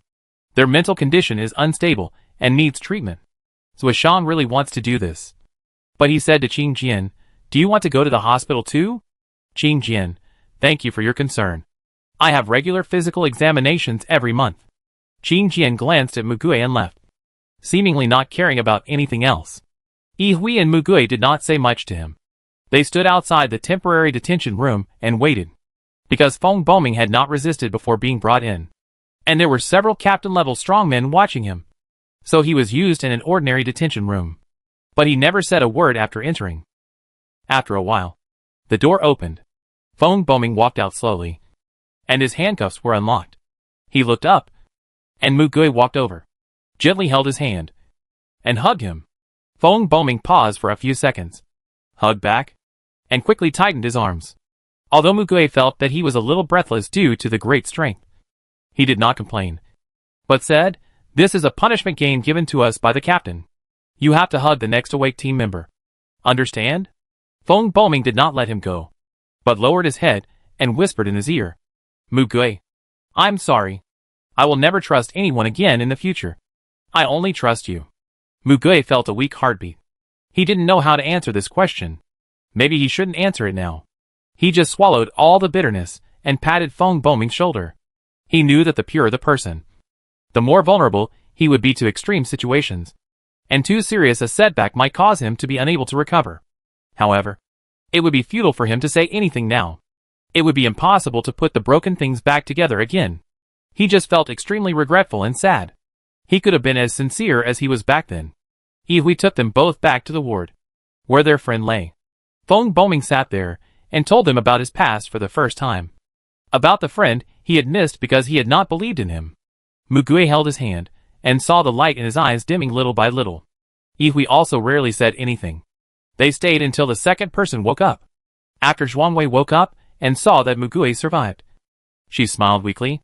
But when she saw the number above Mugui's head, her smile was mixed with a bit of bitterness. She paused for a while and proposed to Yi Hui to quit the team. "I think you should find a healing type of ability user who doesn't have the cost like me." Yi Hui wanted to keep her. The capsule that reduces the cost has been shown to Qi Jian. It's no problem. Siji also has an effect after using it. Zhuangwei's eyes were a little tired, but it only reduces it a little. Isn't it? I think I will try this method. At least before the cost is reduced to a certain extent. I don't want to stay in the frontline team. Yi Hui. Okay. He couldn't force her. The next person to wake up was Su Xianghua. His mental state was very bad, and Xue Yue had to come to calm him down. When his condition improved a little, they found that his right arm could not move. His body was completely healed, but the psychological trauma made his hand useless. He could turn into a peregrine falcon, but he could no longer flap his wings. "I'm sorry, Captain. I'm sorry. Yi Hui just hugged him gently and told him to go back and have a good rest. This was the only chance for the frontline fighters to get a rest. Then Du Heyun and Yan Siji woke up separately. Du Heyun had no clear memory of the accident, but when she tried to use her superpowers, she couldn't concentrate at all. The sound waves that were shattered by the sound waves lingered in her ears like a curse, and the shield was quickly broken even if it was generated. "Captain, Yi Hui, if you want to quit the team, I will approve it." Du Heyun looked at him quietly but firmly and said, "I don't want it." Yi Hui's mouth showed a small smile. "Then you go to Team 4 and do recovery training. I'll wait for you to come back." Du Heyun smiled. "Well, Captain, I will definitely come back as soon as possible." Yan Siji first asked about the whole story. He looked at Feng Boming but didn't know how to start, so Yan Yan spoke for him. He went over and punched Feng Boming. "Isn't this what you want?" Feng Boming looked at him and gently wiped the blood from the corner of his mouth. He had hit him really hard. Yan Yan said to Yi Hui, "I won't leave. I'm not dead yet." Yi Hui finally set his eyes on Mugui. Mugui's face was a little more gentle. "I am weaker and still need your protection. I can't fight like you. But now you can't get rid of me. I have accepted the fact that I can't leave the team. I will do my best to help you. Not for others, but for you." Yi Hui's mouth corners curled up a little. "Now you have learned to say mushy words. That's great. So affectionate. Just like confession." Mugui smiled. "It's just that, Captain. You have to be our captain forever." Yi Hui stretched out a finger to his mouth. "Death flag. Can't stand up." Mugui, "Captain, you are too cunning." "Yi Hui, is it the first day you met me?" Yi Hui didn't give him a definite answer in the end. From that day on, Something seemed to have changed between them quietly. The subtle and heartbreaking damage caused by those accidents is a disaster for anyone with a clear memory. But they can't be separated. Tired, but unable to stop, suffering, but unable to avoid. But Mugue still believed at that time that as long as he was with them, he could go on together. July 2070. Clang. Mugue turned his head. 2 swords, one red and one white, crossed in front of him. Yin Yin and Feng Boming blocked the daggers flying from the other side almost at the same time. Feng Boming flicked his sword and shouted coldly, "Come out!" Yin Yin sneered, "How dare you attack us here?" A man walked out of the crowd, picked up the dagger, and apologized to them perfunctorily. "Oh, sorry. I was playing darts with my friends and accidentally dropped it here. The famous blood sword and lightsaber. How can a small person like me afford to offend them?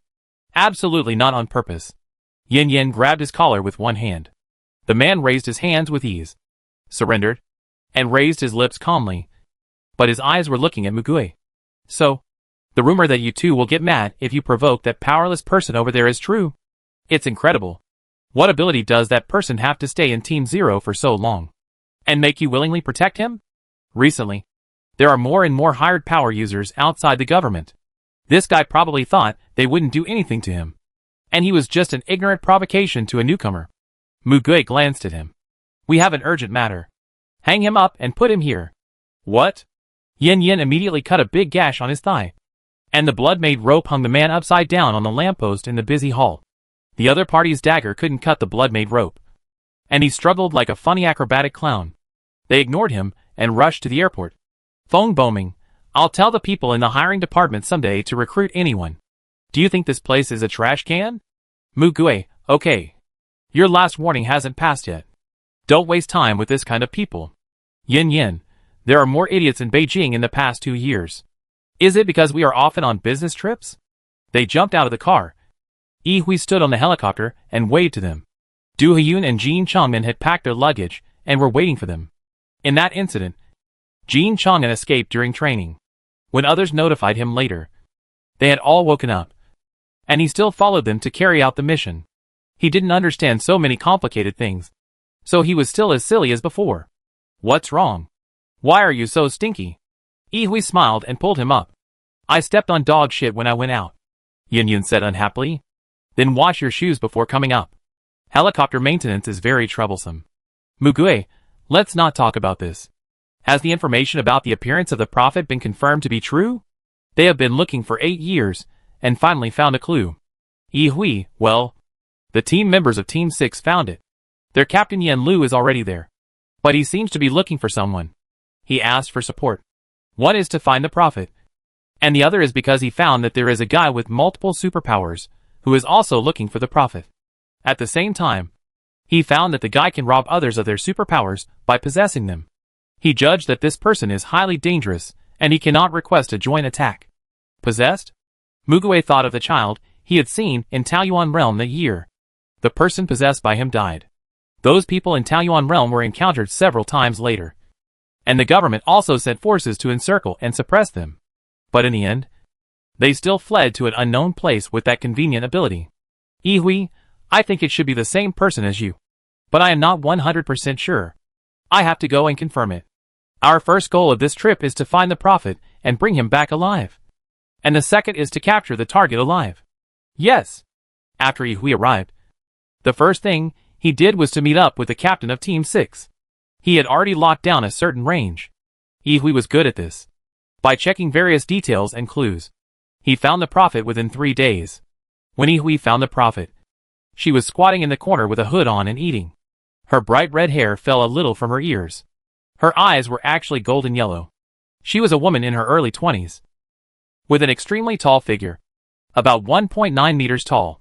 With that hair color and eye color, it was difficult not to be conspicuous. Yi Hui asked Yan Lu, "The characteristics you told me before are not like this. Did you dye your hair temporarily? Where can you find colored contact lenses now?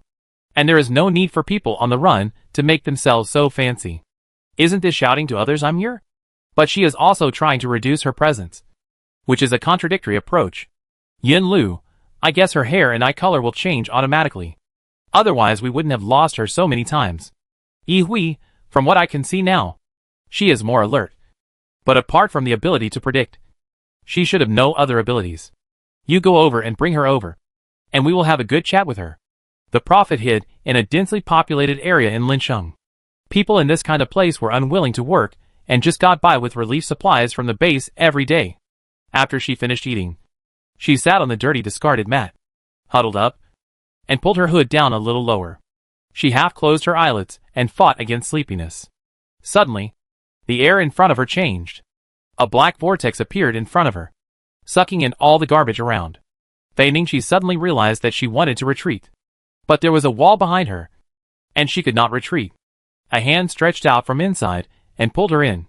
She knelt on the concrete floor. The abandoned building was still in its bare state. She looked up suddenly and saw a group of people standing around her. The cold air rushed from the soles of her feet to the top of her head. She wanted to escape, but she suddenly found that she couldn't move her body. Why? Yin Lu said bluntly. We are the government team in Beijing.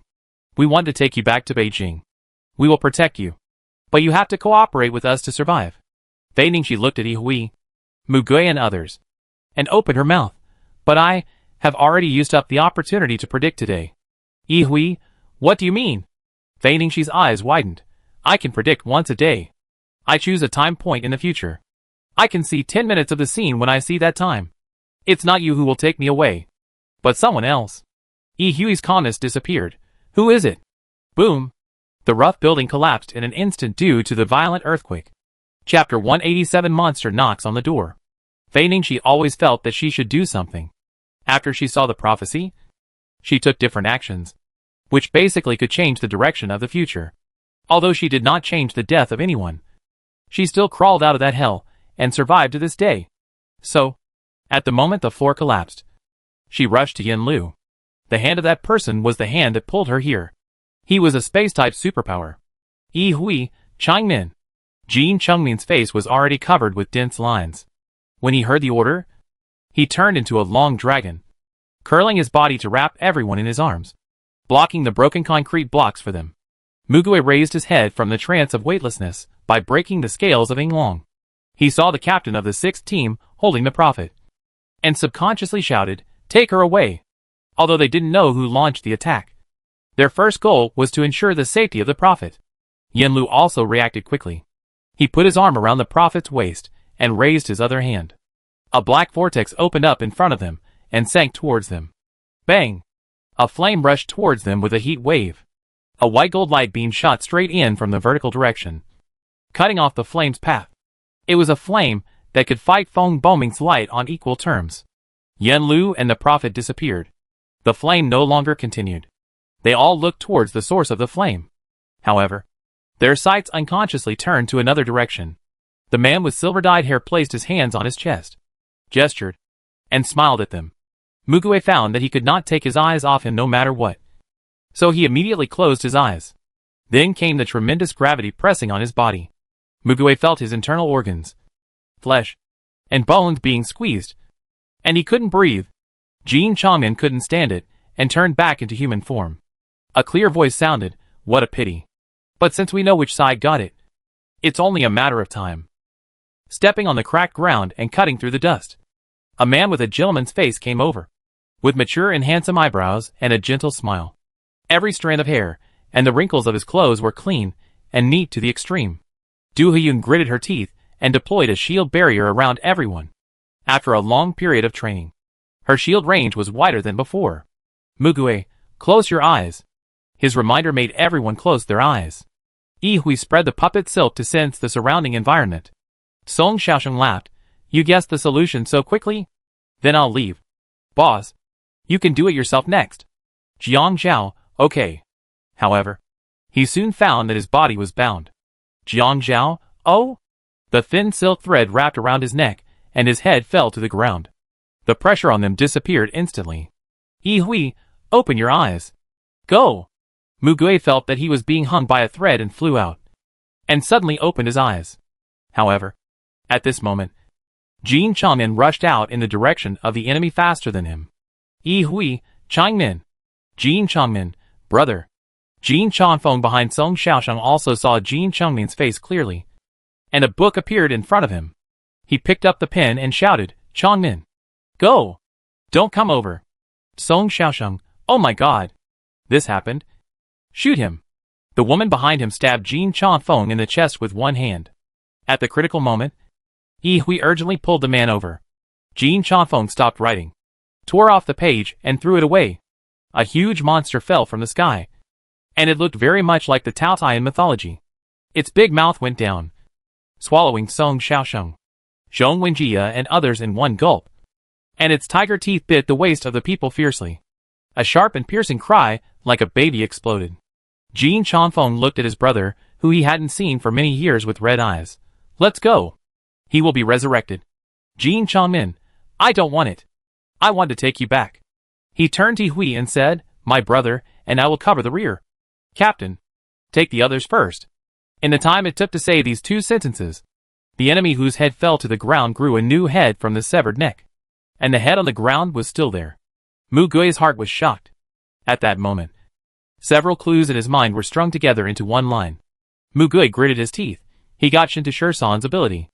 Jiang Zhao touched his neck and turned to look at Mu Gui. Yes. It's not surprising that you can guess it. He turned to Hui again. I have wanted your ability for a long time. Mu Gui had goosebumps all over his body. Where did this guy come from? He has so many superpowers. And he can accurately track the location of the prophet they just found. Jiang Zhao, of course. I am also curious about the only EX level superpower. It is also amazing that you are still regarded as a powerless person. It is worth a try. He did not hide his desire. He wanted both the prophet and the powerful superpower. And he was sure to get them. Yi Hui shouted, Team 7. Go to both sides. Team 0. Follow me. You too. Cover the rear. Faced with such an enemy, Yi Hui made a decision immediately. Team 7 was better at hiding than them, and had already dispersed. This was to ensure the survival of more people. Yi Hui led Mu Gui, Yan Siji, Feng Boming, and Du Huyun to run quickly in the opposite direction. Jiang Zhao smiled and raised his hand. Good. Run as much as you can. I also want to see how many of you can escape in the end. Jin Chong'an turned into a dragon again, roared into the air, and before Jiang Zhao used gravity, lightning shot out of his mouth. The ice wall was shattered by lightning after being piled up. Jiang Zhao finally noticed him, and seemed to remember something, and asked him, I have been wondering how you escaped from my scroll of paintings? Where did the other scrolls of paintings go? Taotai did not disappear, but stepped towards Jiang Zhao fiercely, looking at the remains and blood in Taotai's mouth. Jiang Zhao did not care at all that the employee who had followed him for many years was killed. He pressed back with his hand, and Taotai was pressed to the ground by gravity. Jin Chong'an suffered a loss once, but he was not hit this time, and flew out of the gravity range. This ability range does not seem to be infinite. In front, Jin Chongfeng sketched out drawings page by page, tearing them off and throwing them into the air, his whites of the eyes covered with terrifying scarlet bloodshot. Taotai fell down, and several monsters that only existed in mythology climbed up and surrounded Jiang Zhao. Jiang Zhao smiled at him.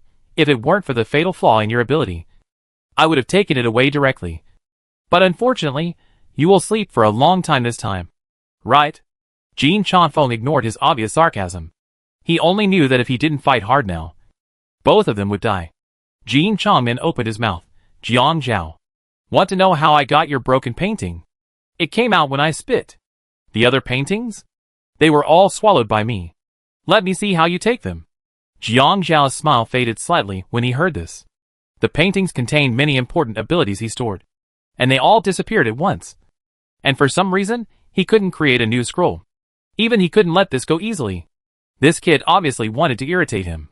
While dealing with their attacks, Jiang Zhao thought for a few seconds and smiled again. I can't remake it. Which means the scroll has not been destroyed and still exists. So I do have a chance to get it back. Jin Chong'an vomited a torrential rain. Go get it from my stomach. Yan Lu came back again. He first picked up his team members according to the internal positioning, and put them in a safe place as far away as possible. After that, he fell back to the battlefield where Jin Chong'an and his team were. He stayed in the air and looked around, and found the traces of Yi Hui and his team. He tore open the space, and moved in front of Mu Gui and others. Yi Hui pushed the man. Take the 4 of them away. Yan Lu, what about you? Mu Gui grabbed Yi Hui. You can't stay. Yin Yin, why? You want to fight? We will fight with you. Feng Bo Ming, I won't leave. Captain, we are not a burden to you. Yi Hui smiled happily. If you are going to kill that person, don't think about it. I am going to save people. I can't watch Chongmin die there. I don't want to watch you die. And I don't want to be enemies with any of you. Do you understand what I mean? Mu Gui, what about you? If your ability falls into his hands, it will be a threat to all of us. Yi Hui laughed. Then you underestimate me too much. Are you really looking forward to my defeat? Mu Gui, the odds of winning are higher for a few people. Boom! This time it was the sky above. Thunder roared in the rolling black clouds. In the sticky and humid air. This sound gave them a blow on the head. Yin Yin cut the puppet thread. No. Fight if you want. Feng Bo Ming also held a lightsaber in his hand. Captain, you recruited us into the team and taught us how to fight. You must be responsible to the end. Du Heyun, I will protect you. Captain, let me go. Mugwei squeezed his wrist so hard that his skin turned blue. He won't kill me easily. Besides that, he couldn't say anything convincing. He was just a burden. Yi Hui closed his eyes, as if he really couldn't do anything with him. He sighed. Then why did you run away? Yen Lu, if you want to go, I will go with you. A small number of elite troops have a better chance of winning. At worst, I can lead you all to retreat. Yi Hui opened his eyes again and said, Mugwei and Du Heyun stay here and find a high ground to observe the battle. If they fail, hide and find an opportunity to return to the capital to report the situation. Siji, Bo Ming, follow me and Captain Yen to fight. If you judge that you cannot fight the enemy, take Chongmin and his brother and escape immediately. However, before he could finish, an ice spear broke through the air and cut Yi Hui's arm before the shield was formed. Yi Hui fell to the ground holding Mugwei in front of him. Yin Lu was held by Jiang Zhao's shoulders without any reaction. He widened his eyes. What? At nearly the speed of light, Jiang Zhao led Yin Lu to slightly deviate from the blade chopped by Yin Yin. But at this time, Jiang Zhao had already aimed his eyes at Yin Lu's eyes. Jiang Zhao's body limp. Yin Lu closed his eyes, and it took a few seconds to open his eyelids. But when he opened his eyes, the four people were gone. Rain brushed across his face. Things happened so fast that Mugwei had no time to react. They were dragged by the silk thread and fell to the ground. After all, there was a distance limit. Yi Hui said, now you just need to think about how to escape. Yi Hui looked at Feng Bo Ming. I told you that you can turn into light. They had only said 2 words when Jiang Zhao was already in front of him. Jiang Zhao was 3 meters away at this time. He looked at the dense puppet threads in front of him and smiled. You know, this can't stop me. Yi Hui pushed Mugwei to Feng Bo Ming. Run! Feng Bo Ming was still in a daze while holding Mugwei, and Jiang Zhao had already come to them. The moment his hand was about to touch Feng Bo Ming, it was instantly strangled into pieces. Yi Hui pushed Feng Bo Ming hard. Run! Following this force, Feng Bo Ming had a flash of enlightenment in his mind, and he turned into a warm yellow light, covering Yin Siji, Du Heyun, Mugwei, Yi Hui, and shooting into the distance, running at the speed of real light. A few seconds later, Jiang Zhao was resurrected on the spot, and Feng Bo Ming had led the others to an unknown place and a long distance. Feng Bo Ming ran very far in one breath, and when he stopped, he was outside the Jincheng base. He ran all the way from Lincheng to Jincheng. As soon as he stopped, he fainted because of exhaustion. Yi Hui took them to Jincheng base to find a flying tool and flew back to Beijing. It was 4 hours later when they returned to Beijing. They were about to set off again soon. This time, they brought more people. They had no time to hesitate and had to support the 2 brothers Jin Chongmin. However, when they walked into the airport, a message came that they could only rush to the ruins 100 meters outside the base. There, they saw the body of a dragon that had been disemboweled. Mugwei vaguely heard sobbing in his ear. It was a young girl who was in charge of the logistics of their team. She was wearing a safety belt and wiping her face with both hands. She kept trying to hold back her tears, but she couldn't do it. Mugwei wondered vaguely why he was here. After thinking for a while, he remembered that they had received a notice that the sea water along the coast was flooding again, and the waves were hitting the shore. There seemed to be strange changes in the ocean. Even if they saw the bodies of their teammates, they had to rush to the scene without hesitation the moment they received the notice. The rumbling sound of the helicopter covered up the trembling in his heart. He repeatedly looked back at the dragon corpse in his mind. Did he really find what he wanted from it, and took it away? Probably not. Right? If he did, according to the way that person openly left the corpse outside the base, he should find a way to let them know as a provocation or show off. At this time, he could still think of such things. Mugue touched his cheek. It was dry. The strange thing is that he should feel sad now.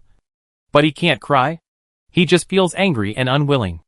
All he can think about is how to use the existing information and conditions to disembowel the guy as well. Jin Changmin. He is different from those mentally ill patients with twists and turns in their chests.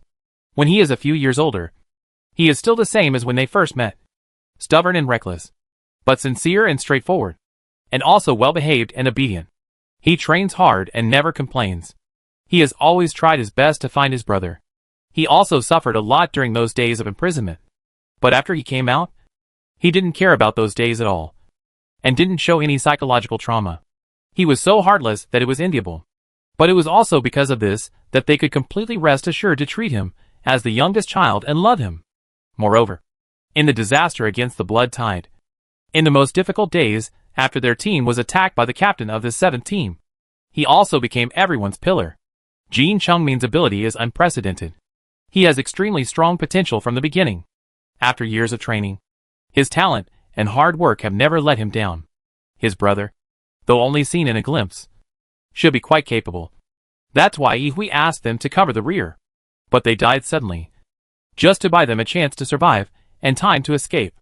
Jin Changmin has been looking for his brother for nearly 10 years. He has told his teammates more than once what he would do after finding his brother. And he has also imagined the scene of their reunion.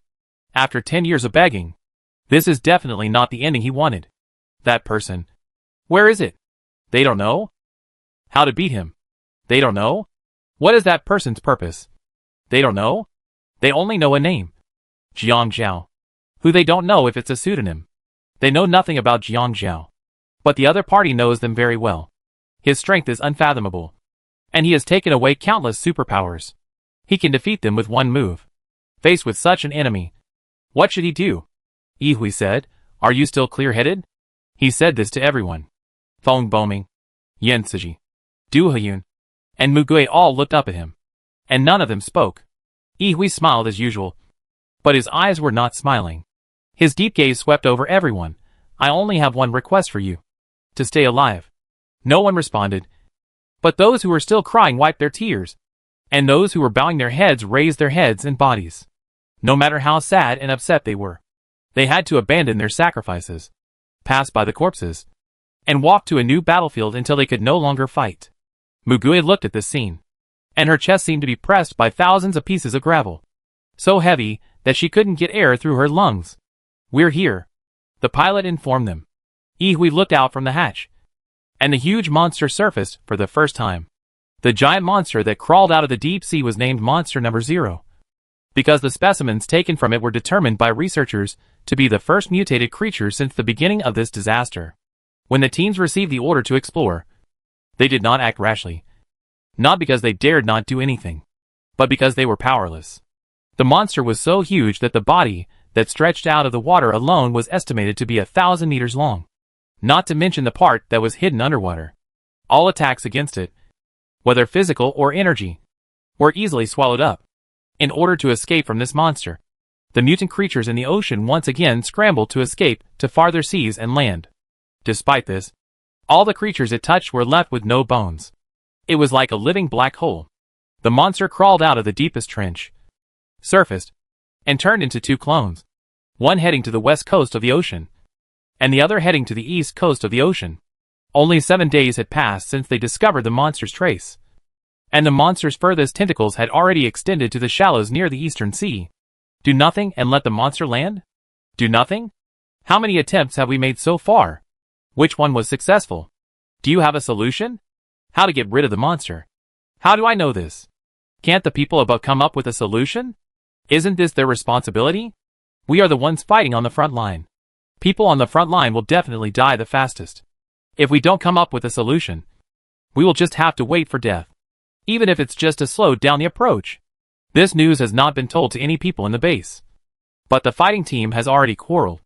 The monster is about to land. and everyone is racking their brains to think about how to deal with it. Yi Hui and Mu Gui asked Lan Yuanqing for the information database of all the superpowers.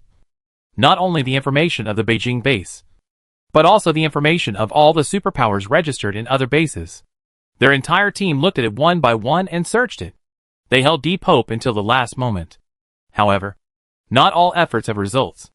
Miracles are miracles because miracles will not come as people wish. Humans were ultimately unable to do anything. Part of the monster climbed onto the shore, and the bases that were originally scattered on the current coast were swallowed up in an instant. There were no bodies, no debris. Nothing was left. The darkness began to engulf this continent where humans had occupied and lived for thousands of years with overwhelming force. The black tentacles continued to extend into the interior of the land, and the guardian angel easily broke the capital base that was once thought to be unbreakable. It was like a person's finger lightly tapping on one of the dominoes. And then the chain of collapse began. Before the monster came ashore, Yi Hui and Mu Gui strongly proposed to Lan Yuanqing to move the base to a more inland area for refuge. Lan Yuanqing also kept submitting this plan to the upper level. But until the moment when reality broke the fantasy, their proposal was not adopted. Compared with Lan Yuanqing's own ability, people seemed to trust his ability more, almost to the point of blindness. The result was that the monster knocked on the door. The city wall was broken, and the city was abandoned and fled. The superpowers were in vain to deal with this monster. In the end, the countries of the two continents made the same decision at the same time. More than a dozen nuclear bombs were dropped on the body of the number 0 monster in the ocean. Perhaps it worked, or perhaps it was frightened. The two sides of the monster moved away from the continent and retreated back to the ocean. With the help of tens of thousands of superpowers, people fled to the other side of the mountain. And finally only half of the population escaped. The number of people left in the east and south was even more pitiful. Only a few bases that were originally located in the inland basins and plateaus survived. In this battle, all members of the Jingcheng Base Rescue Support Mobile Team 0 were killed except Mu Gui. The day the monster broke into the city, Yi Hui entrusted the future of the team to Mu Gui, and then handed him over to Feng Boming and Yan Siji, and stayed behind with Du Huyun. Du Huyun died on the spot when his shield was broken. They didn't see the end of Yi Hui, but they didn't see him come back alive. Mu Gui, Yan Siji, and Feng Boming were at the forefront, fighting for rescue until the day the nuclear bomb was dropped. Yan Siji and Feng Boming died in the battle. The monster came with the tide, and its huge body pressed on the continental plate. The place submerged by the seawater has become the ocean, and the boundary that has not been swallowed is the coast. When the light of dawn shone, the monster quietly retreated, leaving him alone. Those who should not die died, and those who should not live survived. Mu Gui lost everything again. Chapter 188 Everyone is Equal. October 2070. At the simple public funeral ceremony, the weather was gloomy, and all the surviving government staff and relatives of the deceased came here, because there were too many casualties, and most of them had no bodies. Only one tombstone could be erected. Everyone took turns to lay flowers, which were picked in the suburbs. The military and public security were on both sides, firing guns to mourn. When it was Mu Gui's turn, everyone's eyes were focused on him. Mu Gui held a normal-sized white-petaled allium in his hand and gently turned it twice in front of his eyes. Among a group of grief-stricken faces, his expression was so calm that most people looked at him with eyes that changed from pity to disbelief. Team 0 Captain Mu Gui, please come forward. Mu Gui heard the host calling his name and walked slowly to the tombstone. The host was still reading the eulogy, mainly talking about the honors and deeds of their team in the past. It's just empty to say these things when the people are dead. And even if they are alive, these things are useless. Mu Gui put the flowers on the tombstone, stayed for a few seconds, and stood up. Logically, there was still a series of rituals to be completed. But Mu Gui turned around and left. Wait! Mu Gui left early without looking back. He was the only one who did this. Only one person survived from Team 0. And he was the only one without ability. What's his attitude? Are his captain and teammates not worthy of respect? What's the point of leaving early? How can you be a captain without superpowers? Are you kidding me? Is it luck? Luck can't kill monsters? The other surviving team members cried so hard. But that guy didn't shed a single tear. What a cold-blooded animal. I heard that his friend died to save him. He didn't show any sadness on his face. What an ungrateful person. Such remarks were heard almost every step he took. And some even picked up things at hand and threw them at him. Some people also blamed them for not protecting the people and having the nerve to survive. Because they were the only ones who survived. They were the only ones who could be blamed. Mugue didn't want to pay attention to these people. So he avoided them if he could, and ignored them if he could. However, at this time, they were all very busy, and no one had the time to confront him head-on. He also stayed in the office most of the time, so it was relatively peaceful.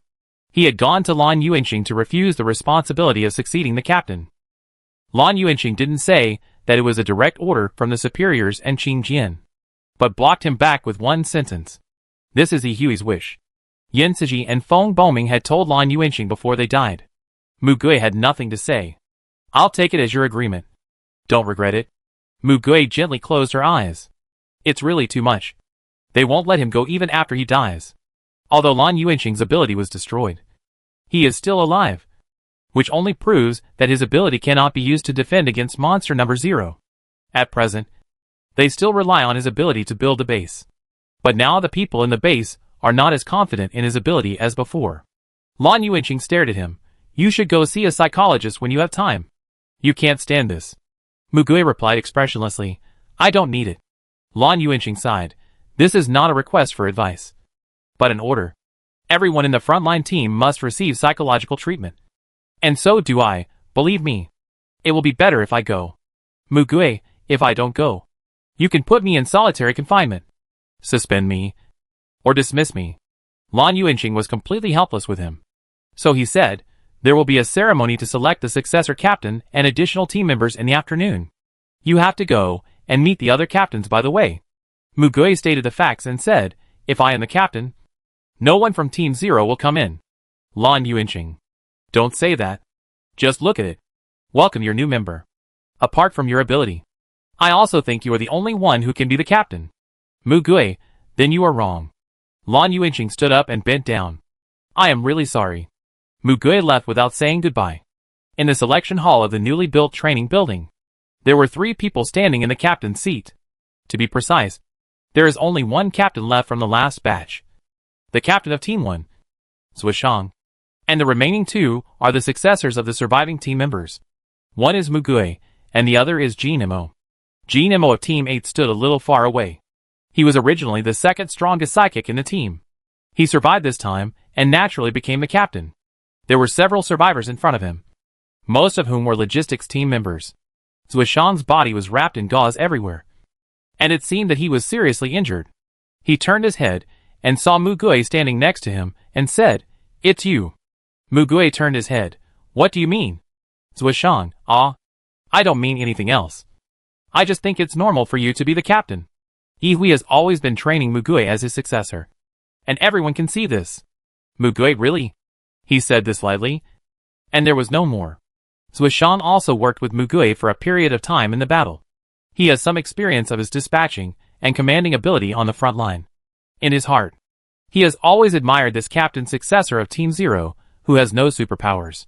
However, Mugue has never been interested in interacting with people from other teams, and they have no other opportunities to communicate. They can only be regarded as colleagues, who can recognize each other's faces. But now there was no one around him to talk to. Jin Imo, who was far away, had an even colder face and simply closed his eyes. Zuishang looked at the empty hall and suddenly said, I'm going to retire. Mugue, why can I retire? He didn't look disabled or crazy. Zuishang opened his mouth. Actually, my current weight is only 0.2 kilograms. Mugue was really stunned this time.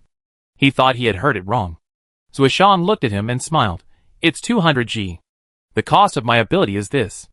I can gain a little by eating crazily, but very little. When it returns to 0, I will disappear. Mugue, what do you mean by disappearing? Zuishang, it's almost like dying? Mugue. The two of them were silent for a long time. Zuishang said again, if you retire, is there anything you want to do? Mugue thought of what Yi Hui had said to him before. The life he wanted. He now felt that it was probably what he wanted.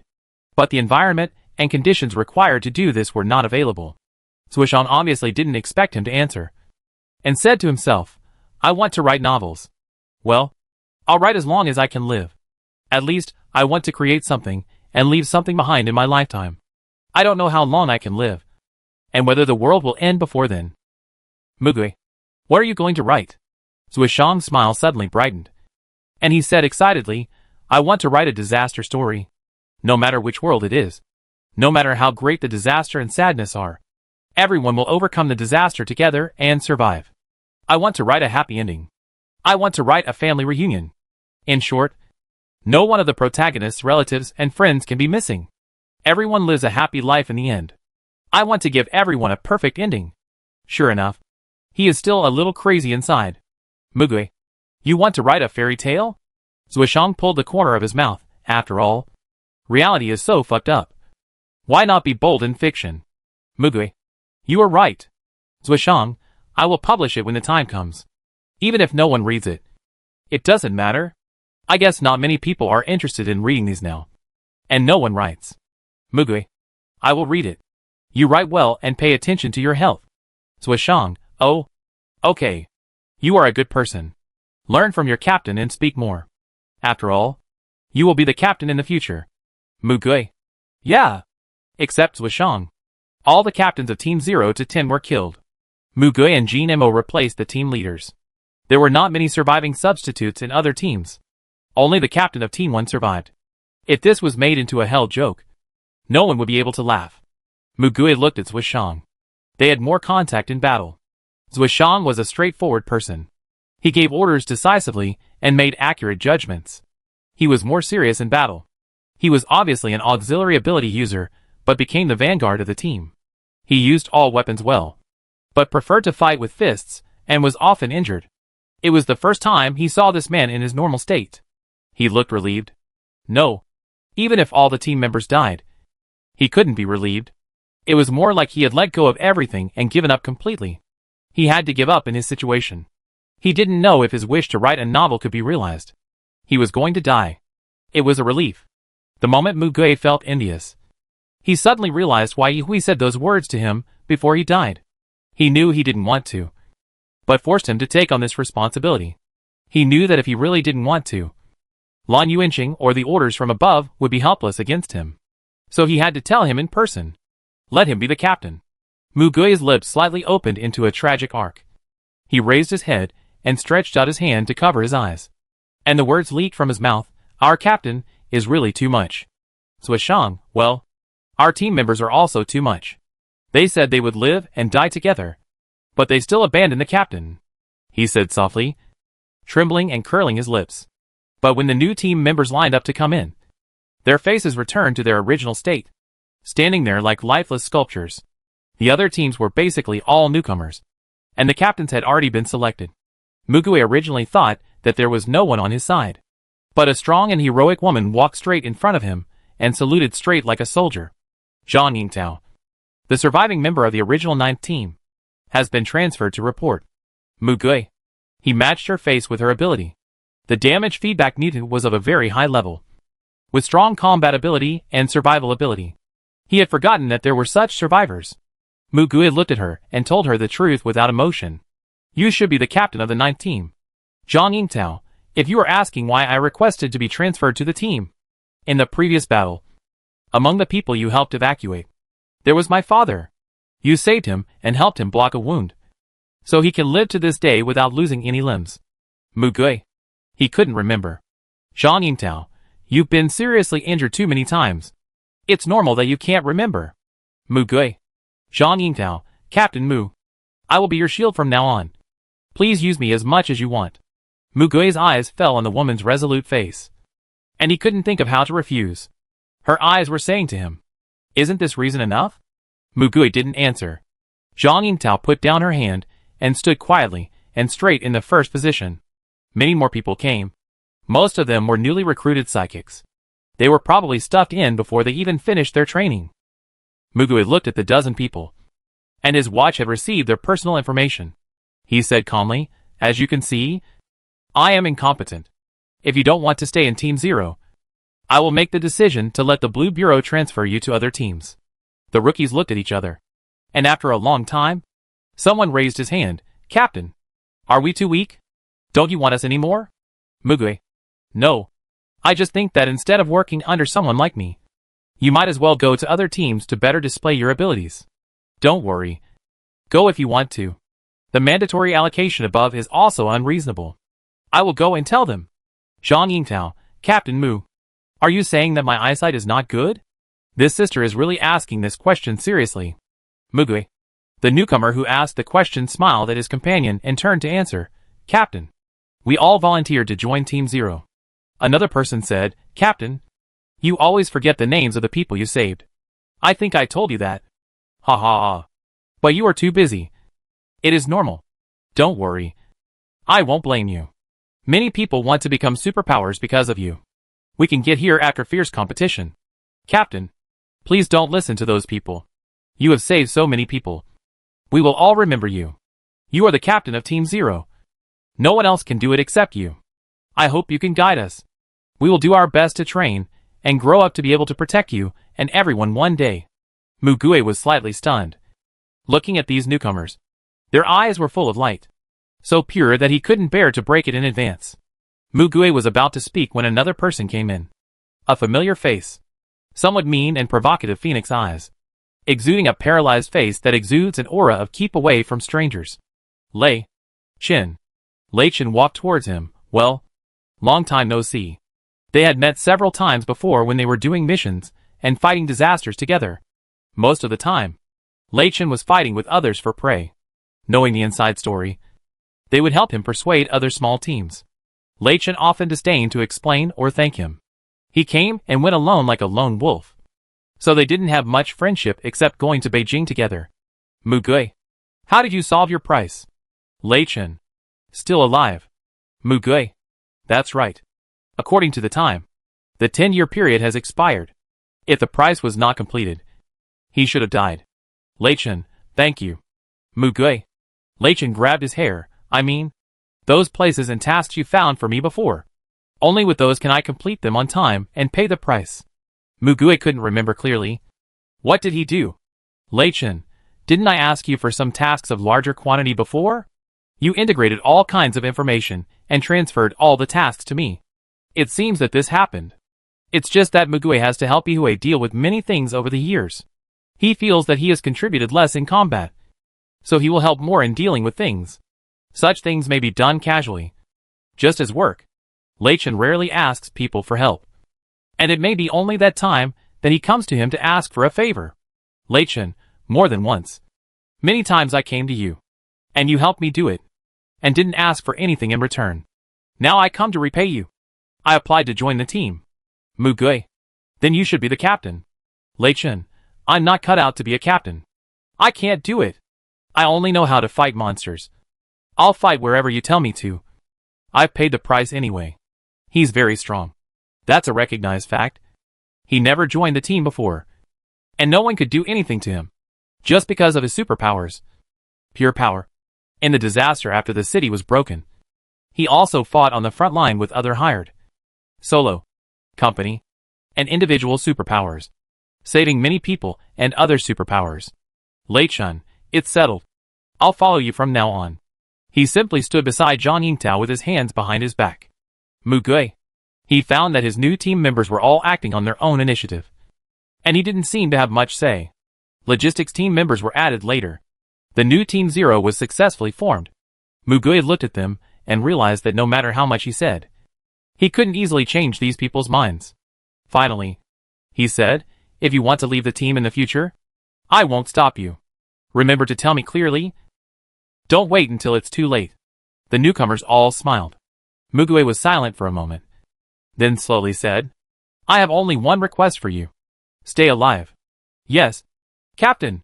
Mugui lowered his eyes. To be honest, he hated such hopeful shouts. Because they always made him imagine the scene of their death in the future. Reality is reality because it does not let go of any existence as easily as people imagine. Everyone is equal in the face of death. Chapter 189 New Captain. You have a father. Do you have brothers or sisters? Mugui asked casually during the patrol. Zhang Yingtao, no. My father is in better health than me.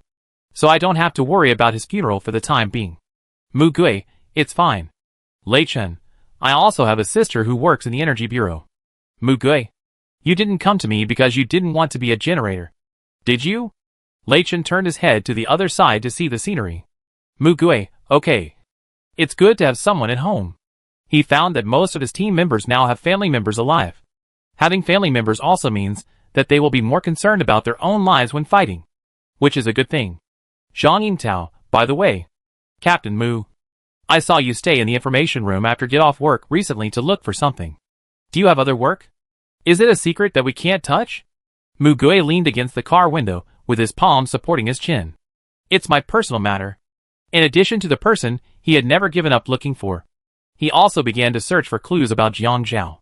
The disaster caused the merger of the two bases in Jingcheng and Gusheng, and the personnel composition became mixed. He had no clue about this person at the beginning, and could only slowly start from all suspicious things to find relevant clues. Everything that Yihui gave him was engraved in his bones. As long as he spent time on it, he didn't believe that he couldn't find it. Jiang Zhao, who has many abilities, is unlikely to die in the disaster. When he thinks of this, he will think of the abilities he carries. If those people whose abilities he plundered were still alive, perhaps the casualties would not be so serious now. And he has never forgotten the hatred of the Jin Chang'an brothers. There is a damn person. Even if I become a ghost, I will drag him to hell with me. Zhang Yingtao. You heard everything in your heart. Mu Gui, then I heard it, huh? The communication machine was activated. There is a superpower wounding incident. Requesting support. Mu Gui shouted to the driver. Go to the designated point and catch a criminal. In the sand pit of the construction site, they saw a lot of men's bodies and a petite woman. She was grinning, holding a bloody brick in one hand and a steel pipe in the other, kneeling on the ground and looking up, looking around at the military police and superpowers surrounding her. Mu Gui felt like she was a wolf cub surrounded by hunters. Mu Gui turned around and asked the captain of the team on the scene, what ability does she have? The captain said, the ability to restore and regenerate limbs. I don't know if it can work on other people at present. Mu Gui, then why did she conflict with these people? Have you found out? There is no surveillance here, so it's not clear yet. Mu Gui pulled the corner of his mouth sarcastically. A woman beat up a group of men. Right? Mu Gui walked forward. Someone in his team shouted, don't go over there. Captain! She's dangerous. What's dangerous? She's a human being. She won't really bite me. Mu Gui waved his hand, walked slowly over, and stretched out his hand to her. The woman's face was covered with blood and couldn't be seen clearly. Her eyes were big and bright, like a cat's. Mu Gui imitated Yihui and tried to show a gentle smile. The woman looked at the hand he held out, opened her mouth, and bit it. Mu Gui. Okay. You really bite. She was like a wolf cub cornered. The steel pipe and the bricks were at hand, but her arms were trembling slightly. Her limbs must have been broken and had not grown back yet. She had no strength and could only bite the arm he handed over with her mouth. The force was so strong that it almost tore off a piece of his flesh. The team members were horrified. Captain? Zhang Yingtao shouted. Captain Mu. Do you want me to replace you? Lei Chen. Why bother? I'll knock her out. Mu Gui raised her other hand. Don't move. Mu Gui didn't resist or struggle, just looked at her and smiled quietly. Others only saw the aggressive and violent eyes of a mad wolf cub. But Mu Gui saw that the only clean eyes on her body were saying that she wanted to live. So even if she only had one set of teeth left, she would attack the approaching threat. Mu Gui confronted her quietly for a long time. Thick blood dripped from his wrist and fell to the ground with a patter. The visible flesh was bitten to pieces, and it was even suspected that the bones could be touched. She really bit so deep that she would not let go. Mu Gui took out something from her pocket. This was something they had rarely found. Chocolate and candy. Occasionally, it could be used to replenish physical strength, whether for himself or others.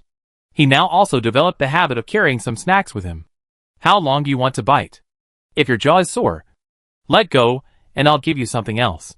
Mu Gui broke a piece of chocolate, bit off a small piece, held it in his mouth, crushed it and swallowed it, and handed the rest to her mouth. Chocolate. Do you want it? If you are not afraid that the other piece is poisonous. He saw the girl's throat rolling, but it was estimated that she swallowed only blood, so her eyebrows twisted. Mu Gui smiled. My meat is not delicious. Change it. After waiting for a long time, she finally opened her mouth, grabbed the chocolate, stepped back a few steps, and swallowed the chocolate in one gulp, with blood all over her mouth. Her hands and feet had long since grown back. Mugue raised his hand to tell everyone else not to move. He took out some candies from his pocket, squatted down and held out his hand again. I have more here. Do you want them? If you want, come and get them. They are all non-toxic and unopened.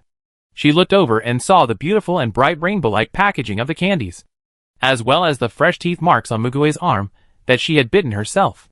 Thick beads of blood rolled out from the deep wound and slid down her elbow. Unlike the blood on her body, the blood was clean. She looked at him for a long time, and Mugue was very patient, and kept his outstretched hand there. He smiled at her. The people around were obviously getting agitated at this time. She walked up to Mugue step by step, took the candies, and opened them one by one, but did not step back. Mugue's eyes became softer. He stood up and ordered, "Bring me some clean water and a blanket." Mugue did not let anyone get close to her, but wrapped her in a blanket and took her into the car. On the way, he asked her, "What's your name?" "Bai Jing." Mugue gave her water and didn't let anyone handcuff her, but he kept his hand on her shoulder. Bai Jing passed out in his arms after drinking the water. Mugue reported to Director Lan and asked him to hand Bai Jing over to him for control. He investigated the truth of the matter, and it turned out to be similar to what he guessed. It was nothing more than some scumbags in this world had evil intentions, and were killed by the thin woman. Bai Jing was clean and looked good. She was surrounded by a group of men in a corner without surveillance. She could only try her best to knock down one by one. According to the information, she had been in the Beijing base for a long time. This kind of thing had been repeated several times, but every time she was put in solitary confinement, beaten and injected with sedatives like a wild animal, and locked up. This result was natural, because everyone else had wounds, but she was intact. Even if they knew she had the ability to recover, they would still put all the blame on her. Not to mention that there were many examples of her excessive defense leading to the death or disability of others. She was judged to be a dangerous person. Mugue said to Lan Yuanqing, "Let Bai Jing join my team." Lan Yuanqing pressed his temple with a headache. Do you know that this means you will be responsible for what she did?" Mugue said indifferently, "Take responsibility? Resign or dismiss?" Lan Yuanqing felt that his temper was getting more and more rogue, relying on the fact that they couldn't easily dismiss him, or even put him in solitary confinement. In short, you have to teach her to work hard and not cause trouble again. If something like this happens again, she will definitely be locked up. Mugue, okay. I'll teach her. In the few times he met her, he found that Bai Jing actually had a very good fighting talent. As long as she was trained well, coupled with her recovery ability, she should be able to become the backbone of the team. April 2071. Bai Jing let go of the sniper rifle, ran over and jumped onto S back. Moving upwards, pulled out a dagger from her waist, and stabbed it into S eyes. Puff puff puff. 3 times. 4 times. I don't know how many times she repeated it. On S' struggling body, she stabbed both of S eyes to pieces. The venom on S skin burst out and sprayed her. But she didn't care. Mugue shouted, "Bai Jing, come back to me." Then a cannon shot pierced the monster's body. Bai Jing wiped her eyes with the back of her hand, grinned, jumped down happily, and ran to Mugue. "Captain! Look! I succeeded." Mugue looked at her coldly. "I didn't give you such an order. Why did you run up?" Bai Jing didn't understand why she was scolded even though she had killed the monster. She opened her eyes wide, "Because I think it's more convenient that way. It jumps around everywhere, and it's impossible to hit it at all. The vision is the key. The speed is very fast, and there is no blind spot, and it is too sensitive to dynamic movement. Mugue, what are these on you?" The venom has begun to corrode her clothes and flesh. Bai Jing lowered her head. It's okay. Just wash it. It just hurts a little bit." Mugue pinched his eyebrows. "You also know the pain. You can't do it next time." Bai Jing smiled. So the captain is worried about me. But you are not qualified to say that to me. You have been injured more times than me. How many times have you been disabled? It's amazing that you can recover intact every time. You don't have my special ability?" Mugue. He sighed to the sky in annoyance. Why did he take the initiative to ask for such an ancestor? Zhang Yingtao came over. "I want to know too. Do you have any clues?" Lei Chen. "I don't know. At this time. The shadows beside him withdrew. And Jinmo came over and asked, "Have you solved it here?" Mugui nodded at him. "Yes. Thank you for your help." They had just killed a lot of mangy monsters here. And they also saw the group of water snakes on the ground on Jinmo's side. There were also some powerless people who needed protection. If it was just them, the paddy fields and the water accumulated after the heavy rain would make Lei Chen unable to use his abilities at will. It might be a bit troublesome to solve such a large number. Jinmo nodded casually, glanced at Mugui, and left without saying hello. Zhang Yingtao, "Captain Mu. Are you hated by Captain Jin?" Mugui, "I have never offended him. And we have supported each other several times. He always came as soon as possible. If he hated me, he wouldn't do this. Right?" Bai Jing snorted. "How rude. Lei Chen, a little better than you." Bai Jing, "Are you looking for death?" Mugui could only pack up these little brats and take them back. However, a few days later, they received news from the bureau that Jinmo had an accident in Genshin, and the monster that swallowed him was sent back to Beijing. "Lei Chen, I saw the transport vehicle when I came back. It was a snake mutant with only half of its body." Mugui, "Why did you bother to send it back?" Zhang Yingtao said, "It is said that it was swallowed. And the person was found after the snake body was cut open. But he had no brain reaction and became a vegetable. We need to investigate his supernatural power." Mugui, "I hope we can find out." To Mugui, Jinmo is just one of the captains. Not to mention the team members. Even the captain's death and replacement are very normal. Especially in recent years. He is focused on what he has to do, and has no time to worry about other teams. Lei Chen and Zhang Yingtao have also started to help him deal with some things. But Bai Jing is completely unable to do so. After they chatted, Lei Chen handed him the application list. "This is the personnel who will join the team this time." Mugui took a quick look and frowned. "So many? Are they all high-level psychics?" Lei Chen, "The seeds were collected. And then new seeds were collected at a faster speed. More and more volunteers participated in the experiment of giving birth to psychics. And the mortality rate was lower than before." Mugui, "It's just a gamble of life." Lei Chen, "This also shows that ordinary people really have no sense of security." Mugui, "Then why so many people in our team applied?" Lei Chen, "You didn't see the mortality statistics I gave you before, right?" Mugui, "I'll search where I put that file. I don't think I changed the title." Lei Chen, "No need to look for it.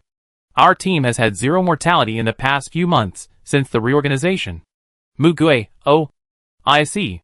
Lei Chen, "You're the only one who thinks this is normal. Other teams have a minimum mortality rate of 50%. Otherwise, why would so many people want to join our team?" Mugui, "Then let Yingtao carefully select the people and then form a team." Zhang Yingtao, "This is your job, Captain. And how can my vision be better than yours?" Mugui, "Don't bother me. I'm dead." Mugui lay on the table with despair. Bai Jing ran in and complained to Mugui, "Captain, someone called me hypocritical. Can I beat him to death?" She was taught hundreds of times, and finally learned not to take action directly but to come back and ask for opinions before taking action. Mugui. He took a deep breath and slowly closed his eyes. Chapter 190 Psychological Consultation. Bai Jing is a worrying person. She is 27 years old. But she acts like a teenager. When fighting among monsters, she is like crazy and doesn't care about herself. She will cry out in pain when she is injured. But she doesn't care because she relies on her ability. She is also very reckless in her daily life. For example, she got her finger caught by a door. The finger was not completely broken, but only half of it was broken. Lei Chen was puzzled. That kind of door has a handrail. How did you get your hand caught by the gap of the door? Bai Jing was furious. How should I know? Mugui, does it hurt? Bai Jing was lying in Zhang Yingtao's arms, being patted on the head, and looking at Mugui with tears in her eyes. It hurt so much. But there were many people around who said I was hypocritical, and couldn't stand this little pain. Do you think it's too much? Lei Chen was speechless. You have been injured more seriously than this on the battlefield. Did you do it on purpose? Bai Jing, it hurts. It hurts no matter which one. You haven't had your hand caught by the crack of the door before. Lei Chen, then I'm really not that stupid. Bai Jing grabbed the flower pot beside the chair, and was about to smash it on his head. Men are all idiots. Go to hell. Except the captain. Lei Chen, fuck. Calm down. Put it down. Mugui could see that she was acting like a spoiled child. But he didn't mind, because he once told her that if it hurts, she should say it out. So he asked, "Then what do you want to do?" Bai Jing put down the 1-meter-high flower pot, showing an innocent expression, and said, "Of course. I have to put all 10 of his fingers in the crack of the door, to see if he will be hypocritical." Lei Chen shuddered, and suddenly felt that Bai Jing was usually quite gentle towards him. Bai Jing's violent tendencies have not been reduced much over the years. Mugui looked at her solemnly. Bai Jing. Bai Jing suddenly stopped talking, lowered her head as if she had made a mistake, and looked at Mugui's face. Mugui suddenly showed a faint smile, and he gently extended his hand. "Do you still remember who the other party is? I will accompany you and help you vent your anger. Okay?" Bai Jing saw the teeth marks on his hand that she had bitten, and smiled. "Okay. Let's go." Lei Chen muttered, "It's just a small matter. Is it necessary to go there specially?" Zhang Yingtao, the captain, probably has his own ideas. Bai Jing really remembered that the damn door that trapped her had been dismantled and thrown on the ground, and the person who laughed at her. She also remembered the other party's name and work department, and even the route to go. Mugui touched her hair. "You didn't take action on the spot, which is good. Which means you listened to what I said." Bai Jing took his hand and leaned close to him. "Of course. I am the most obedient." The man was called out, and Mugui and Bai Jing were waiting for him in the office. "Captain of Team Zero? Looking for me? What's the matter?" When the man came in, he was still asking, and his tone was not very respectful. When he came in and saw Bai Jing, he seemed to be a little surprised, and then he opened his mouth in disbelief. "What? Just because of what happened just now?" He sighed sarcastically. "It's not me who put her finger into the crack of the door and forced her to clamp it. So why bother the captain to come over?"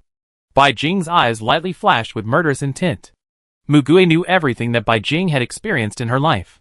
She was now extremely sensitive to all malicious intent, no matter how big or small. It was not her own fault. She just wanted to live a good life. The man sat down and continued to say, "She was so hypocritical just because a finger was pinched. If you don't know, you would think her limbs were broken." Mugui smiled and said, "Have you ever had your fingers pinched by a door? Do you want to try it?" The man was stunned. "You?" Mugui sat in front of him, leaned back, and crossed her fingers on her folded knees. "Apologize." "Oh. Why? Are you using your power to bully others? I am an honest employee after all. And you are just an incompetent captain." Mugui said slowly with deep meaning. "Really?" The man didn't seem to be very stupid, saying, "I just said a few foul words. But you really hold a grudge and make me feel like I have done something terrible?" Mugui said in a deep voice, "She has suffered millions more injuries than you on the front line. You have no right to say that about her. If you talk about people in my team elsewhere, it's better not to let me hear it." TSK. Finally, the man bowed and apologized to Bai Jing. "I'm sorry. I shouldn't have said that to you. I won't laugh at you when you get caught in the door again. Is that all right? I'm going back to work." Bai Jing looked at the man's perfunctory apology and suddenly slapped him. The man was stunned, with blood at the corner of his mouth, staring at her in horror. "You?" "Bai Jing, just apologize. It's so easy. This is your punishment for insulting my captain. Get out." The man laughed in anger, pointed at them and said nothing, slammed the door and went out. Bai Jing nestled in Mugui's arms and said aggrievedly, "It doesn't make me feel better at all. You dare to look down on the captain. Captain, didn't you say you would vent your anger for me?" Mugui touched her hair. "I am protecting him, not you. If I didn't say that, you would chop off his fingers." "Right." Bai Jing pouted. "I am going to do this. Is it not okay?" Mugui, "No. The door pinched you because you were careless. Not intentional. If he did it on purpose, I wouldn't stop you from doing it. It is true that he insulted you, but sometimes you go too far. If I don't tell you clearly, you will do it on your own, which I don't like either." Bai Jing is about to cry again. "Woo." Mugui's face is very serious, and his tone is stern. "Promise me not to do such a thing." Bai Jing's face changed instantly. "Okay. The captain has spoken. How can I not listen?" Mugui added, "If you talk nonsense, just slap me once." Bai Jing, "What about the 2 slaps?" Mugui, "Stop it." Bai Jing smiled. "I knew the captain loved me the most." Mugui, "No. I'm afraid of you. It was the time to visit the graves in July again. Mu Gui brought Lei Chen, Zhang Yingtao, and Bai Jing with her this time.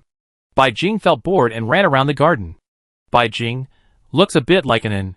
After Mu Gui put down the flowers, she seemed to say this unconsciously. Lei Chen, who is an inn? Mu Gui realized what he said.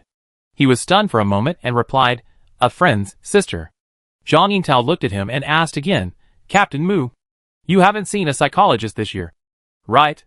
Mu Gui, I didn't go because I didn't want to. Lei Chen, you have to go. Zhang Yingtao, yes. You have to go. Mu Gui looked at them. It's not necessary. Lei Chen and Zhang Yingtao looked at each other. They both saw that Mu Gui was like a taut string that never really relaxed. He never showed sadness, whether in public or in private. He didn't go crazy or lose heart. He ate and slept normally. However, given his relationship with his former teammates, it was impossible. It was abnormal for a person to be unable to express sadness. But Mu Gui didn't realize it yet. He himself didn't even deliberately avoid the matter of their death. And he would respond well when others talked about it in front of him. But this was wrong. No matter how strong the string is, it will break suddenly when it is pushed to the extreme. They don't want to see this scene. And they can't imagine Mu Gui's collapse. Mu Gui, I'm so busy. Lei Chen, then take an hour out and take a break. I'm looking forward to such a good thing. Mu Gui, it seems that there is really no need to refuse. But he always resists in his heart. Zhang Yingtao, Captain, do you see any shadow in me? Mu Gui, I can't see it. Zhang Yingtao, but I cried so hard every time I went there. Lei Chen looked at her in surprise. I heard this for the first time. Zhang Yingtao, it doesn't matter if you think it's useless. Just go there and come back. If you continue to resist like this, doesn't it prove that your mental state is not good at all? Mu Gui, I hope they fire me. Are you too sent by the Blue Bureau? Lei Chen, no. The Blue Bureau has advised you many times. Right? What will happen if you go once? Are you so afraid of people knowing what's in your heart? Mu Gui, then I won't deny it. Mu Gui didn't agree that day. Then they kept persuading him for 2 months. And he was finally fed up. Okay. I'll go once. Right? Stop nagging. You too? Do you have any psychologists to recommend? Zhang Yingtao, there are not many psychologists in the base. There were dozens before. But now they've all run away, and only a dozen are left. Just tell me the name. Zhang Yingtao said without hesitation, Yan Xinxiu. Lei Chen, but he should be very busy. Right? Can we make an appointment? Zhang Yingtao, let Blue Bureau use his power to help you open a special channel. Mu Gui, okay. Let's go with him. I'll go after I make an appointment. He was originally glad that he might not be able to make an appointment. But within a few minutes of submitting the application, the reply came. Consultant Yan Xinxiu, hello. Captain of Team 0. I saw the appointment application you submitted. Do you have a specific time period you want to make an appointment?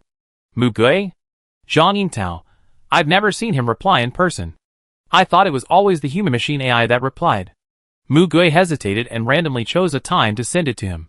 Team 0 Captain Mu Gui, I wonder if you have any plans tomorrow afternoon? Replied immediately. Consultant Yan Xinxiu, okay. I'll wait for you in consultation room 506. Zhang Yingtao asked in a daze. Why can you make an appointment with him right away? Captain? Mu Gui. How did he know? He would rather the other party was not available. Lei Chen, then we will take care of everything tomorrow. Just go. I don't know why. Going to the psychological counseling room is like going to the execution ground. In the office, Yan Xinxiu was checking the appointment notices and sorting out the arrangements as usual. Just then, another appointment popped up. His appointments were already scheduled for the next month. He was going to swipe past it. But when he saw the name, he couldn't swipe. Team 0 Captain Mu Gui, hello. I would like to make an appointment for a psychological consultation. Any time is fine. At that moment, Yan Xinxiu's heart began to beat wildly. He calmed down for a long time, repeatedly confirmed that it was him, and stabilized his trembling fingers and lips before he could type. After receiving a positive reply, he breathed a sigh of relief and leaned back in his chair. When he came to his senses, he found that his whole body was covered with cold sweat. He had seen Mu Gui at the funeral. He was in a very bad state. How could he be fine after suddenly losing all his teammates? But after that, He went on missions frequently, so he couldn't see him a few times at all. He knew Mugui's character very well. He would not take the initiative to come for psychological counseling. And this resistance was even more worrying. He also implicitly told Lan Yuanqing, who came to him for psychological counseling, about this matter. I don't know if it was because of this that Mugui finally came and applied for it on his own initiative. When Yan Xinxiu realized it, he had been hovering around the seat for hundreds of times. How many years has it been since he met Mugui in person? He couldn't remember. Mugui was very perceptive. What if he saw it? He imagined various possibilities in his mind and began to preset the way of performance. He was excited and expectant, and even more nervous. Chapter 191 That Pen. Mugui walked into the consulting room and saw Yan Xinxiu sitting in front of the desk. He seemed to be sorting electronic documents. When he saw someone coming in, he pointed to the sofa next to him and stood up to pour him some water. Please sit down. Mugui greeted him and scanned the room. His eyes unconsciously stared at Yan Xinxiu. Observation had already become his instinct. Yan Xinxiu took the terminal and sat opposite him. He lowered his head and asked, Team Zero Captain Mugui. It's our first meeting. It seems that you haven't been here since you took office. Mugui, because I'm too busy. Well, no. I just don't want to come. He had never been here when he was a member of the team before. He was the only one in Team Zero who refused to go. He was quite rebellious. Yan Xinxiu smiled and said, It's okay. Just let it go. Why did you suddenly want to come? Mugui pressed his fingers on his temples. My headache was caused by the team members scolding. Mugui looked up. So what should I do today? Yan Xinxiu was stunned. He pondered for a while, then handed him the terminal. There are many books left here. Do you want to read them? Mugui, read a book? He took the terminal and flipped through it. Yan Xinxiu, well, it doesn't matter what the subject is. Just pick what you like to read, and try to be relaxed. Mugui, I don't really like to read serious literature or classic masterpieces. Online novels are okay? Yan Xinxiu, as long as you like it. It's all right. Mugui remembered what the former captain of the first team said at the succession ceremony, that he wanted to write a novel, and wondered if he had written it. He searched for it for the first time, and he actually saw his first novel on Zhuishang's personal homepage. After the new base was built and the telecommunications equipment in the city ruins was repaired, the network was still able to communicate. He hadn't searched for this kind of thing for more than 10 years. He didn't expect that even in the world now, there were people releasing entertainment products. Of course, no one made movies and TV series. It was mainly novels. There were not many people writing novels, and they were mainly concentrated in those few books. There were not so many people reading them at the beginning of the revival of the times. Zhuishang's first book had very few views. Out of curiosity, he clicked in. For the remaining hour, Yan Xinxiu occasionally poured him some water and gave him some snacks. And they never spoke again. Mugui could feel Yan Xinxiu's eyes on him from time to time, but his attention gradually focused on the novel. When he came to his senses, the novel was finished and an hour had passed. When they heard the bell, they both raised their heads. Yan Xinxiu smiled at Mugui and said, The time is up. If you want to continue, you can extend it. Mugui then noticed that Yan Xinxiu was also reading a book with another terminal in his hand. To be honest, he hadn't stayed in one place so quietly to read a book for a long time. It felt good. No, it should be said to be very comfortable. The inner resistance disappeared without a trace. It was the first time they met. But the other party didn't make him feel unfamiliar. Nor did he deliberately get close to him, seemingly perfunctory, or stalling for time. Perhaps he realized that he seemed to cooperate, but actually didn't want to come here at all. So he wouldn't do anything that made him hate it. When he first came in, he was a little alert, ready to answer his questions or handle the conversation. But he just asked him to read. Mugui, I finished reading. Yan Xinxiu smiled softly. So did you relax for a while? Did you feel nervous or have random thoughts during this time? Mugui, no. Yan Xinxiu, that's good. If you are nervous or tired in the future, you can try to take time to read. It doesn't matter if you fall asleep while reading. The important thing is to have a good rest. Mugui, then I will go back now. Thank you. Yan Xinxiu, well, go back. Mugui thought that psychological counselors had to fill out some forms, take tests, or help the counselors through conversations. He never thought there was such a way. After he went back, He asked the team members, "Is it the same when he counseled you?" Zhang Yingtao. The first time I went to him for psychological counseling? It was very early. I took the initiative to talk to him. And he gave me food, which was a dessert he made himself. Leichen. I told him about my past. And he just listened. Then he asked me to draw something I had encountered before and thought was good. Mugui stopped and found that he treated everyone differently. And no one could figure out what his purpose was. But the same thing was that these people had consulted with other consultants before. And after making an appointment with him once, they kept making appointments with him. Now basically only those above the captain level can make an appointment with him. Zhang Yingta asked him, "What did he ask you to do?" Mugui, "Read a book." Zhang Yingtao, "Nothing? Just reading a book?" Mugui, "Yes." Zhang Yingtao, "Well, I don't understand. So will you go next time?" Mugui. He didn't answer her immediately. But when the same time came the next month, he suddenly remembered this matter and clicked on the appointment interface again. He went a second time. Yan Xinxiu didn't talk to him this time. "Do you want to watch a movie?" He asked him this. And Mugui was speechless and nodded subconsciously. So they opened a movie library they had saved before, picked a movie they had never seen, and sat on one side to watch it together. 1 hour was naturally not enough to finish the movie, so it was extended to the end. After Yan Xinxiu finished, he asked him a few questions about his thoughts on the movie and sent him away as usual. If it weren't for the examples of other team members, Mugui might have suspected that this person was slacking off, just to kill time at work, and he could also slack off openly. This job seemed to be the easiest. But, miraculously, he came the third time, the fourth time, drawing, making desserts, sewing, playing games, all of which are ways to kill time and not too demanding. Since then, he has gone once a month. No matter how busy he is, he will take 2 hours. After that, there were also routine tests. But neither of them took it seriously, just to cope with the psychological evaluation above. Later, Mugui finally couldn't help asking Yan Xinxiu, "Isn't this psychological counseling? Why don't you ask me about me?" Yan Xinxiu just lowered her eyes and smiled and replied, "If you don't want me to know your thoughts, then I won't ask you. Now, just do these. You came here to relax, didn't you? Because there is no purpose. There is no need to consider anything. The mind is blank.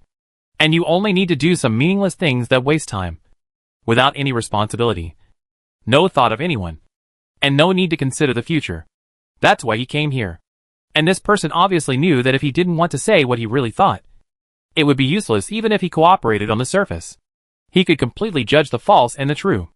At this moment, he felt for the first time that this person was very powerful.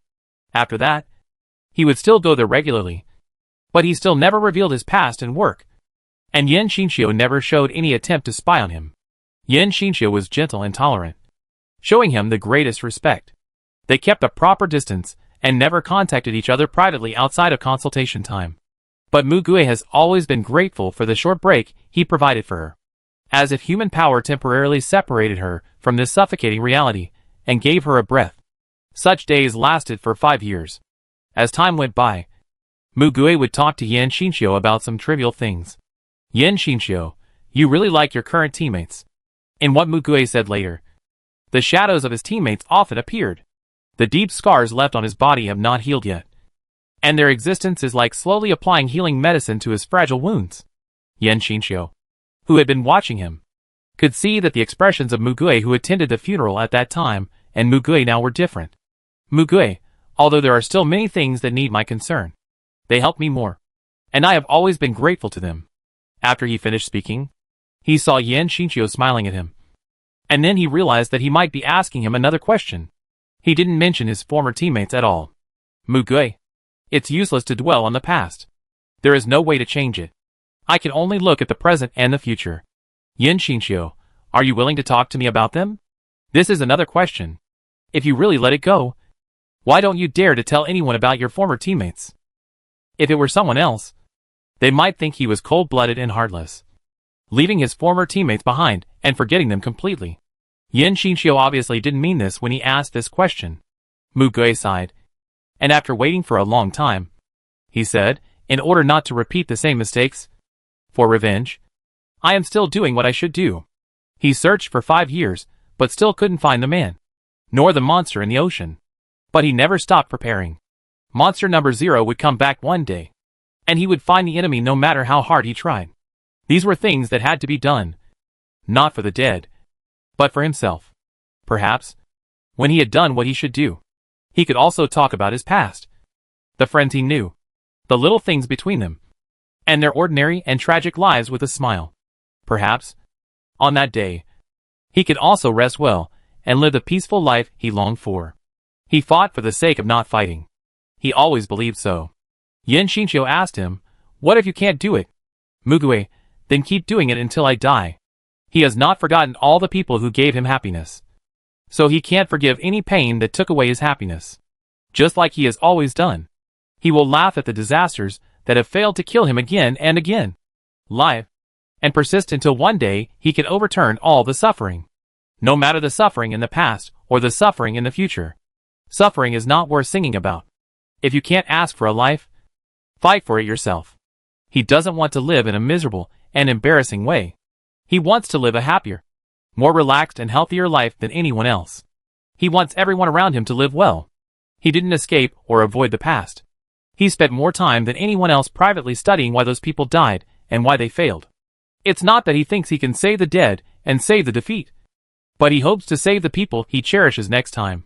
He never wanted to solve his psychological problems, but used them as fuel for the fire in his heart, burning brighter and more passionately. Looking forward does not mean letting go of the past. He has been piecing together the broken bottle, no matter how hard he tries. The bottle can't be put back together, but he will never learn to give up. The fire in Mugui's eyes, sad and blazing, hidden under those dark and deep eyes, burning endlessly. Yin Xinqiu closed her eyes. I know. Yin Xinqiu had seen Mugui's unwavering will in his eyes, so it was time for him to make up his mind. Please go back. Mugui felt that his tone was different from usual, but because he was unwilling to open his heart to him, he could not ask Yin Xinqiu to do so. So he left without asking. Yin Xinqiu waited for Mugui to leave, and broadcast a contact number. Hello. Please help contact Qingjian. I want to identify my superpowers. No superpowers were found in the previous identification, and there were also many examples of superpowers suddenly appearing in the later period. So Qingjian's routine business was still to identify these people. But after a period of time, a group of people would be gathered for unified identification. Yin Xinqiu was the last one in this group this time, which was the result of his deliberate action. He exchanged numbers with the last person in the sequence. After entering, Yin Xinqiu saw Qingjian sitting there with his head down. As he had planned, Qingjian did not find his abnormality, nor did he reveal the truth of his amnesia to anyone. Yin Xinqiu sat there, and when Qingjian looked at him, he used his ability immediately. His initial idea was to restore his memory, and then confess everything to him. But when modifying his memory, it was inevitable to roughly scan his key memories. In it, he saw a message that made it difficult for him to get out of it easily. The protected prophet told Qingjian the future she saw. I can't see anything. What do you mean? 10 years later. 5 years later. I can't see anything. Which means that either I will die or the world will be destroyed. It was at that time that Qingjian had the idea of killing Mugui. In fact, he kept Mugui and sent her to the front line just in case. However, this prophecy made him more determined to think so. He believed that Mugui's death could help him go back to the past and save the world.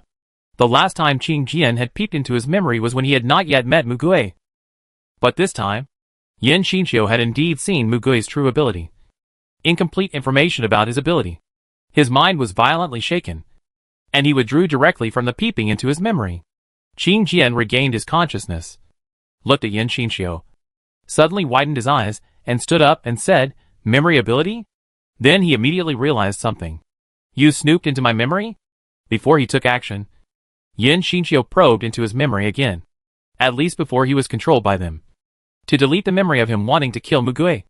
Because according to his memory, he was the only one who had such an idea, and there were only a few people who knew Mugui's ability. As long as he, the key figure, did not guide and promote this matter, then Mugui would be safe. Mugui could not be killed by them for this reason. Moreover, the information about his abilities was not comprehensive at all. So who knew what he would face? He would never allow such a thing to happen. But when he opened his eyes the next time, Qing Jian's throat was pierced by a pin, and he fell to his feet with his eyes wide open. Dead. The pin was originally in his pocket. Chapter 192, Broken into Pieces. Yan Xinqiu looked at the cloth in his hand, which was torn from Qing Jian's clothes, and was stained with granular blood drops. The rag in Yan Xinqiu's hand fell to the ground. He looked at his hands and touched his cheeks, where the blood was wiped away.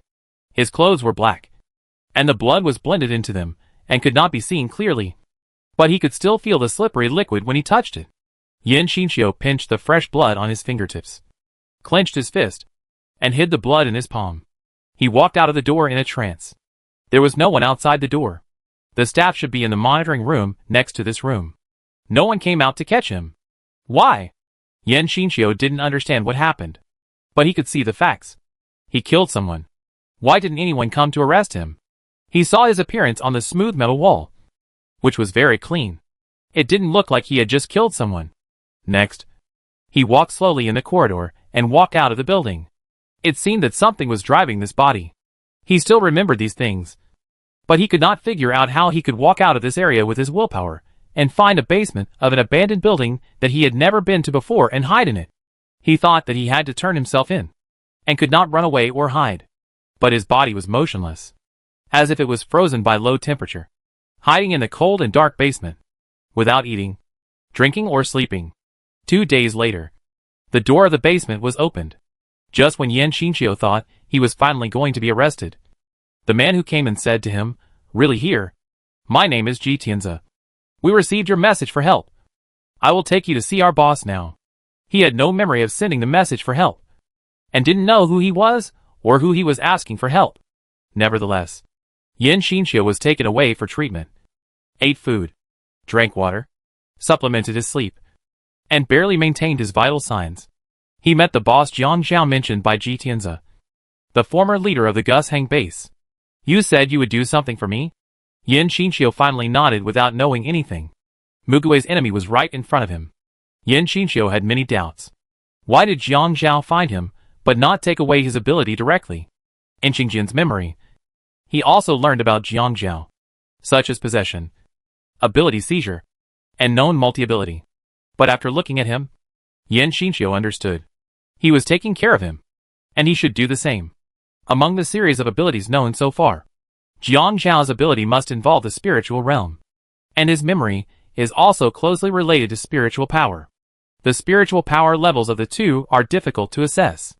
If Qing Jian is still there, and if both of them activate their abilities through eye contact, then when the two collide, it is really uncertain who will win. If he wins, then Jiang Zhao's memory will be rewritten, and if Jiang Zhao wins, his ability will be taken away. At present, Jiang Zhao does not know the price of his memory ability, so the safest way is cooperation and control. Jiang Zhao has many abilities, and there are many ways to kill him immediately if he cannot use his abilities. He has no force except rewriting his memory.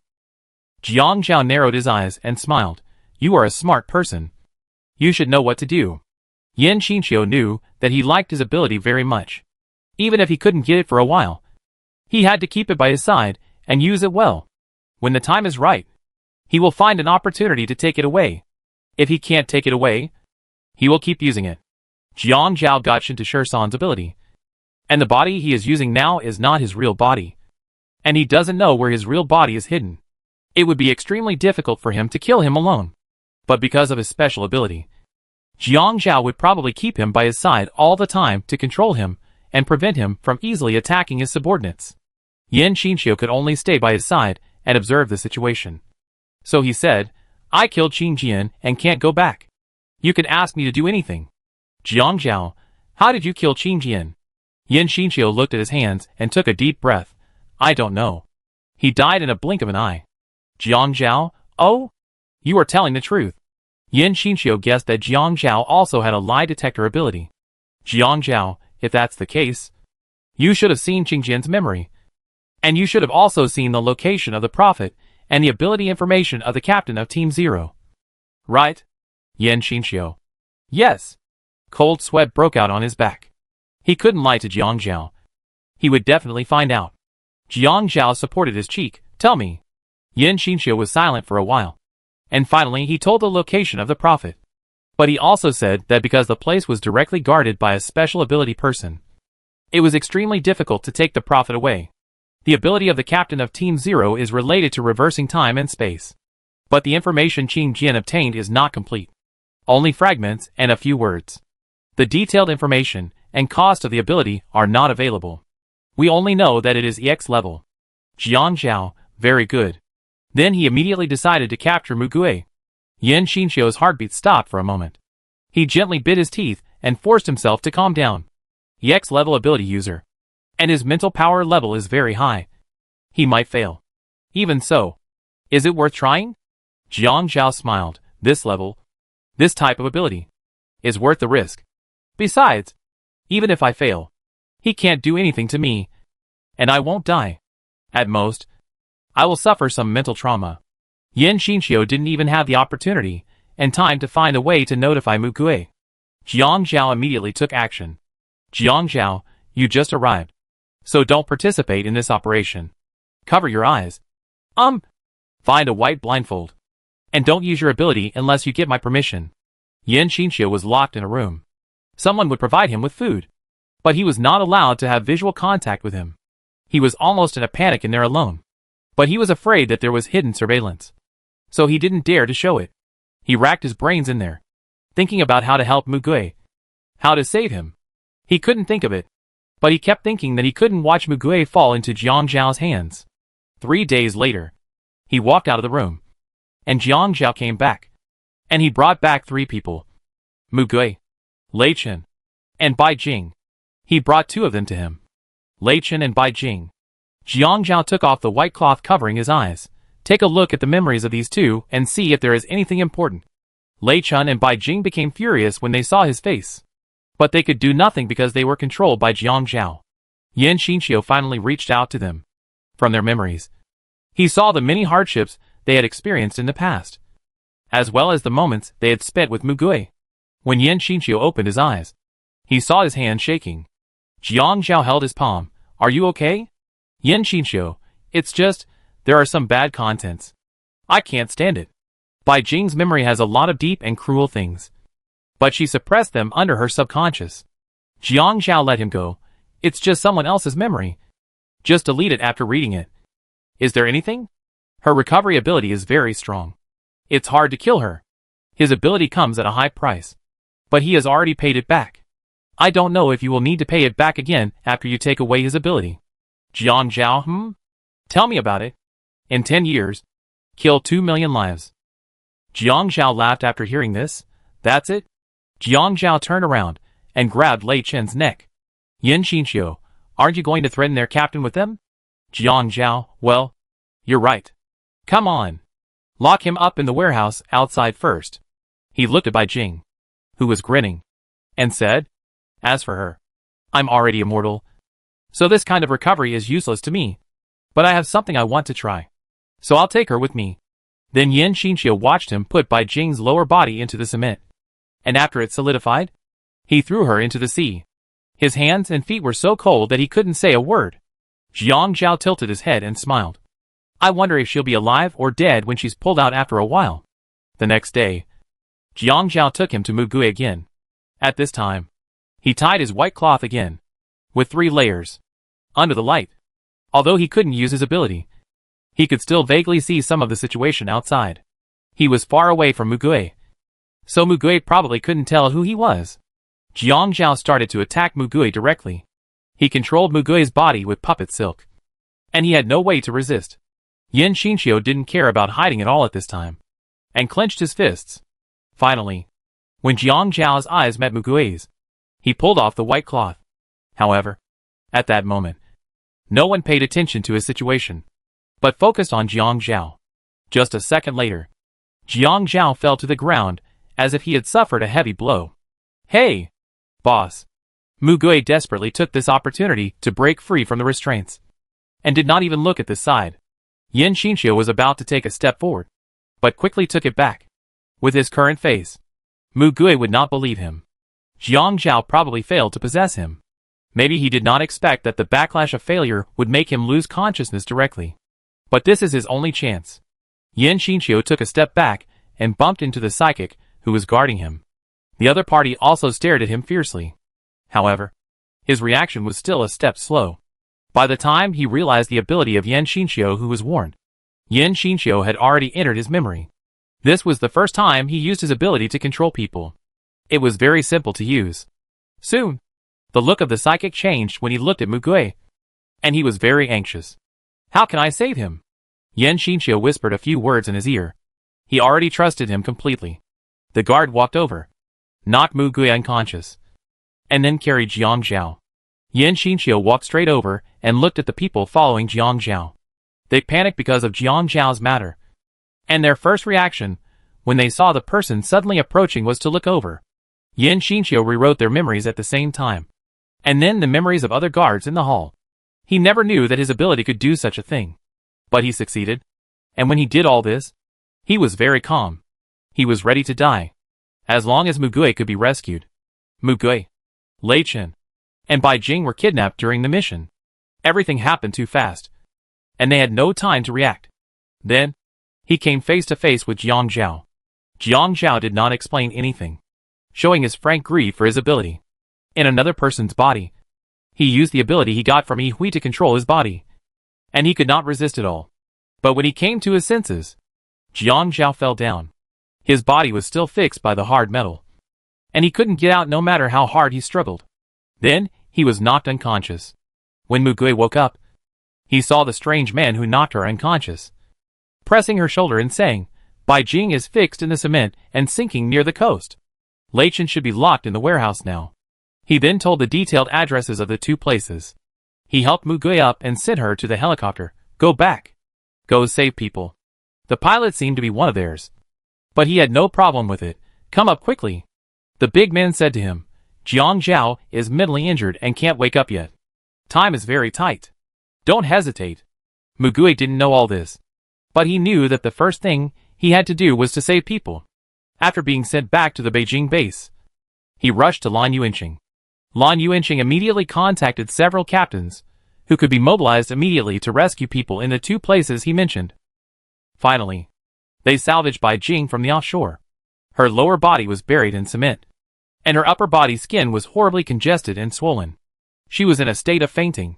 In the warehouse, he found a huge gift box with beautiful packaging. After opening it, it was the broken limbs of Lei Chen's body. A total of 14 pieces, placed there intact. Chapter 193, I Will Never Forget. Mu Gui sat beside the bed and held Bai Jing's hand. Zhang Yingdao stood by the window with her hands behind her back, her face heavy. Lan Yuanqing came in and asked the doctor, Has your body recovered? Well, the test showed no problem. It's probably a psychological problem. Lan Yuanqing looked at Bai Jing, who was silent and had empty eyes, and Mu Gui, who had not slept for several nights and stayed by her side. He sighed unbearably and took the doctor out. Bai Jing's ability is to recover quickly, and because of her fast recovery speed, it is not easy for her to die. And if she is thrown into the sea, she will inevitably repeat the process of drowning and recovering, and then drowning again after recovery. What he can think of, others can naturally think of.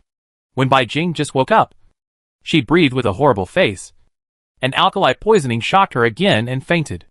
Now she looks the same. Mu Gui loves Bai Jing as a sister, and they all see all this. Add to that Lei Chen's matter. How could Mu Gui bear it? Lan Yuanqing looked in through the crack of the door. Mu Gui held Bai Jing's hand in her palm and looked at her face seriously. Bai Jing just turned her empty eyes to the empty space. Not eating, not speaking, and not sleeping. 2 days, 3 days, a week passed.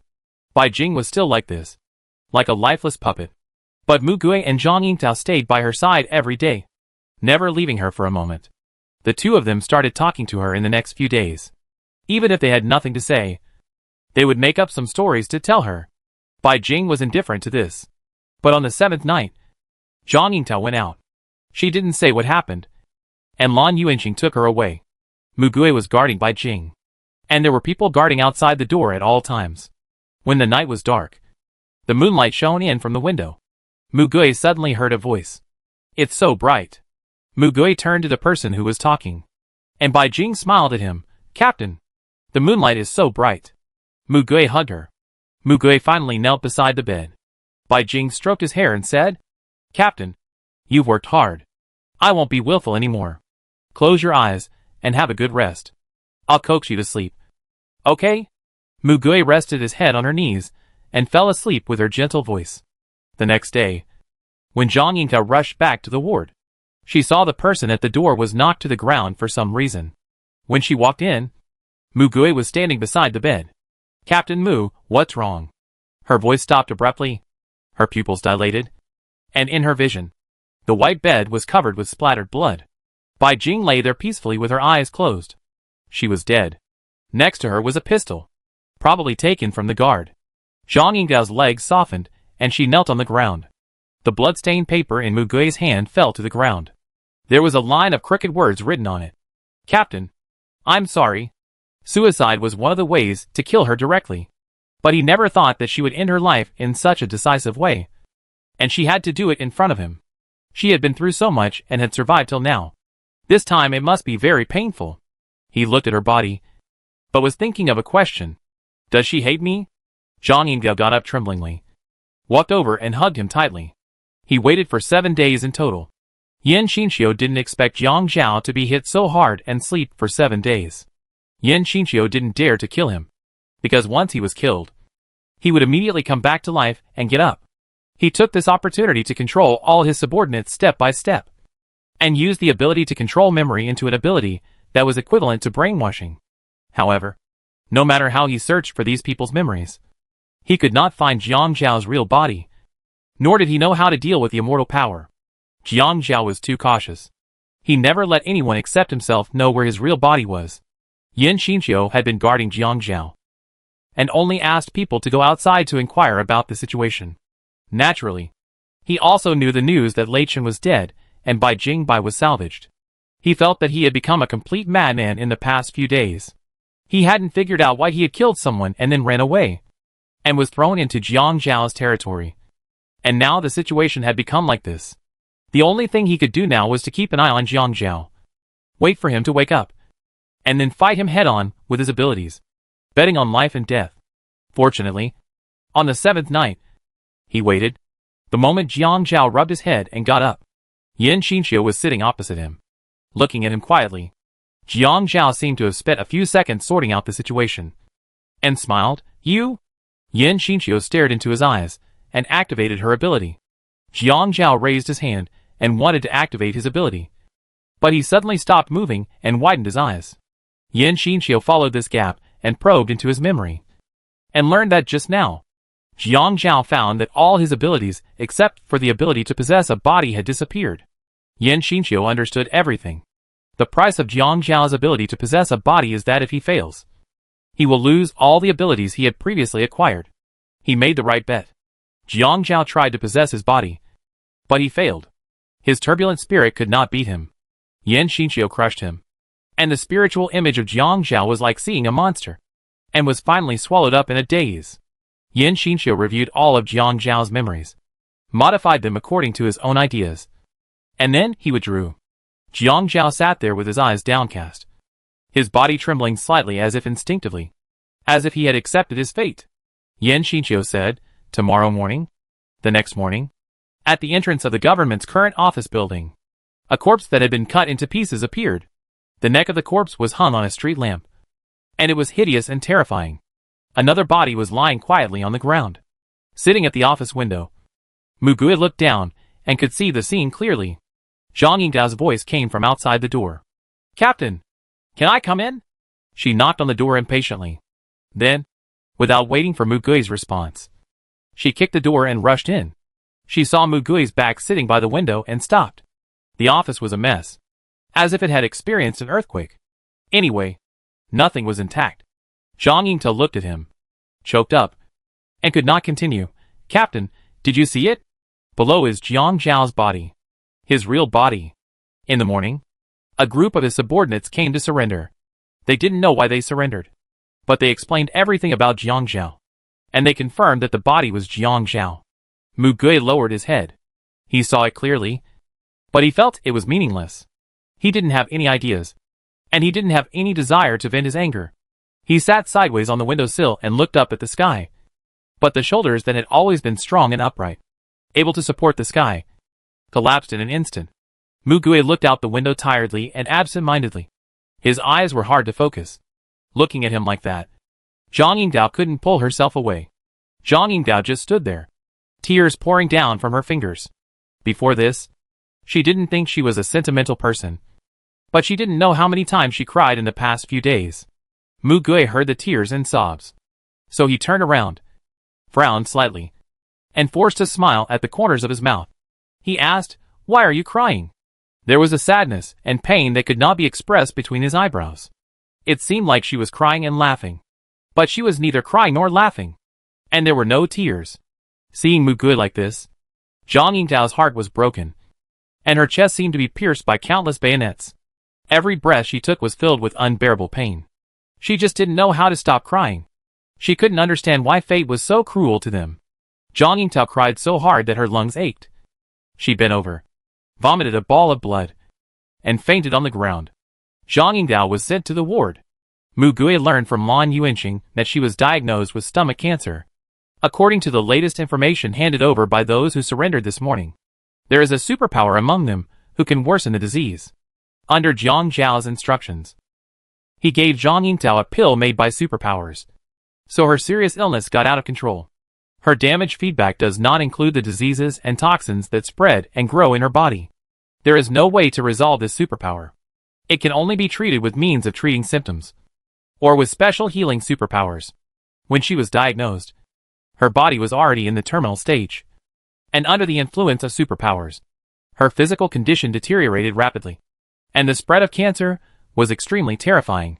The doctor determined that at this rate, she would not live more than a month. Zhang Yingdao's eyes were filled with pity and distress.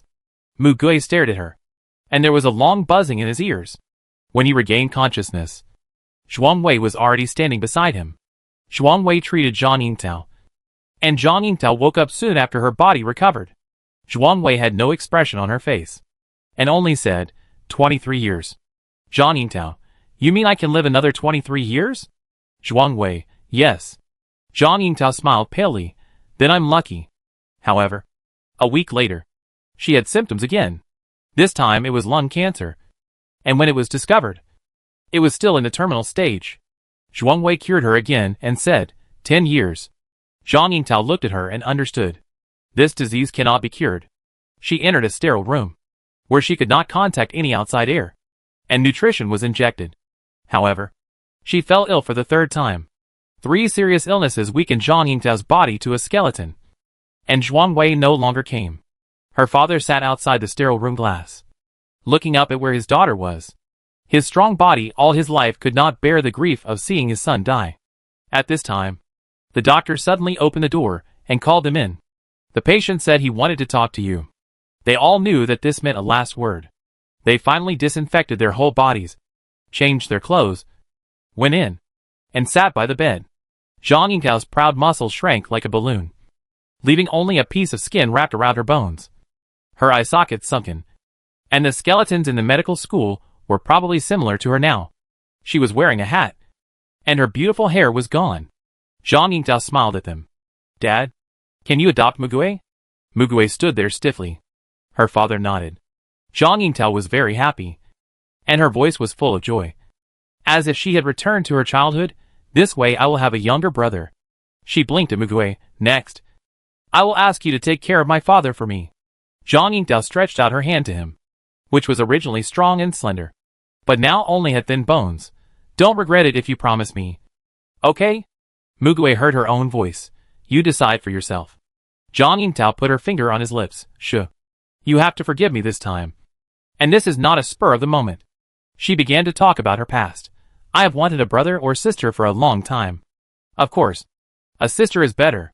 Who told me that my mother passed away early, and I lived with my father. I like small and cute things very much. When I see weak, pitiful and cute, I can't help but want to protect them. Jingjing is a little strange, but also very cute. She is just a little too willful. It's a pity that you didn't leave your childhood photos. You must have been very well behaved and cute when you were a child.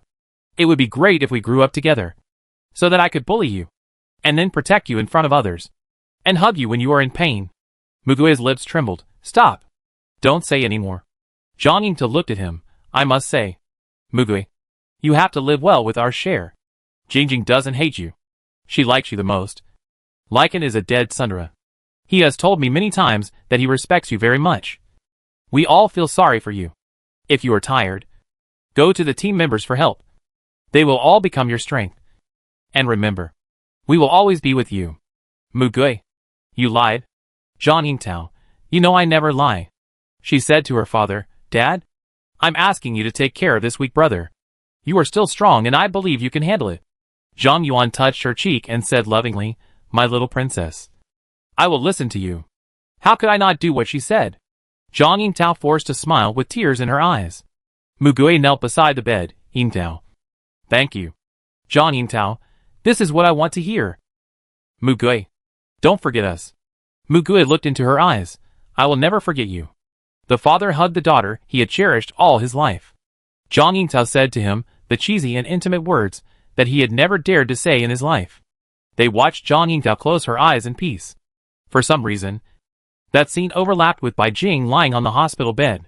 Chapter 194 Can't Stop. After the funeral of the three of them. One day, Yan Xinqiu suddenly came back and appeared in the office building openly. When Mugui entered Lan Yuanqing's office, Yan Xinqiu was talking to him. Mugui stood there stiffly. Lan Yuanqing, oh, you're here? You still remember Yan Xinqiu? He was originally our psychologist. He went to Jiang Zhao's place. And all those talents came to surrender. What is he talking about? This is all so strange. Mugui asked, What about Qin Jian? Lan Yuanqing was stunned and asked in surprise, Didn't he have a sudden illness and died? Or did you see the surveillance and told me? Mugui slowly turned to Yan Xinqiu, who smiled at him calmly. Mugui felt creepy. By the way, what did you want to talk to me about? Mugui, I suddenly forgot. I feel a little uncomfortable. I'm going back to rest first. Mugui opened the door and went out. But Yan Xinqiu followed closely behind. Yan Xinqiu caught up with him and asked him, Are you sick? Or injured? Mugui couldn't stand his questioning. So he stopped at the end of the corridor, turned around, and asked him bluntly, Did you change their memories? Yan Xinqiu looked at him for a long time before saying, Yes. Mugui, it's really hard for you to change the memories of so many people. So what about me? Yan Xinqiu was about to answer. Mugui, forget it. Even if you say you didn't change it, I won't know if it's true. Even if he was slow-witted, he could still think that he was able to get out of Jiang Zhao's place because of this person. But it was also a fact that he killed Qin Jian. He still remembered the scene in the surveillance camera with his own eyes. His previous appearance as a psychologist was all a disguise. He had been hiding his ability until now. He also killed Jiang Zhao easily and defeated his forces. At the same time, he returned here and controlled the core political figures in the base. Deep scheming is not enough to describe him. Yan Xinqiu suddenly said, You need to rest. Take a break for a while. Mugui, I can't. He couldn't ignore this person now. Even if he couldn't do much, he needed to see him with his own eyes. At the same time, he knew that he would collapse if he stopped. He could only drown himself with time and work. Yan Xinqiu. Okay. Mugui, if you really want to do something, you'd better kill me now. Yan Xinqiu laughed absurdly. Me? Why? Mugui felt terrified from the bottom of his heart. He couldn't figure out what this person was trying to do. In the following 4 years, Mugui still fulfilled his duties in the team diligently. New superpowers were added, and the base regained some vitality. It was even more orderly than before. All work was carried out smoothly. Even Yin Qianju came. They had tried to capture Yin Qianju several times before, but they were unsuccessful. He did not show up when the two disasters occurred. But one day Mugui saw him enter the office building and go to the director's office. Yan Xinqiu also took him in. The man who was once so paranoid and absolutely impossible to cooperate easily contributed his ability space. He also saw Lu Dingmu. After half of the land was submerged, they lost contact with him. He was also found. His medicine allowed many superpowers who paid a heavy price to use their abilities. Except for Jiang Zhao's real suicide. Yan Xinqiu did not show his cruel side afterwards. All his actions were to make the base move in a better direction. The net of Yan Xinqiu covered the capital base with a gentle and reassuring appearance. His control was so great that he could cover the sky with one hand. and then extended to other bases. And all this? Mugue just watched. He didn't need to worry about anything. Everything was arranged properly. He originally wanted to find evidence that Yin Xinqiu tried to disrupt the base. But the more he looked, the more he felt that he was trying to find a way to make people survive better like them. His mind was in a mess, unable to understand, and he couldn't understand this person at all. But Mugue could never trust him. The death of 3 people in succession was always like a thorn in his heart. Although he didn't know why Yin Xinqiu deliberately rescued him and did all these things. He knew the other 3 people and had the ability to stop them. But he didn't stop them, which led to their deaths. He was just taking advantage of everything, and he could never let it go. Maybe it was to vent. Or maybe he was finally crazy, and the superiors would no longer assign him dangerous tasks. But he always took the initiative to run out, saving people and killing monsters at the risk of his life. So he was always seriously injured and sent back many times. This kind of life lasted for a while, until he was put in solitary confinement several times. And then he stopped.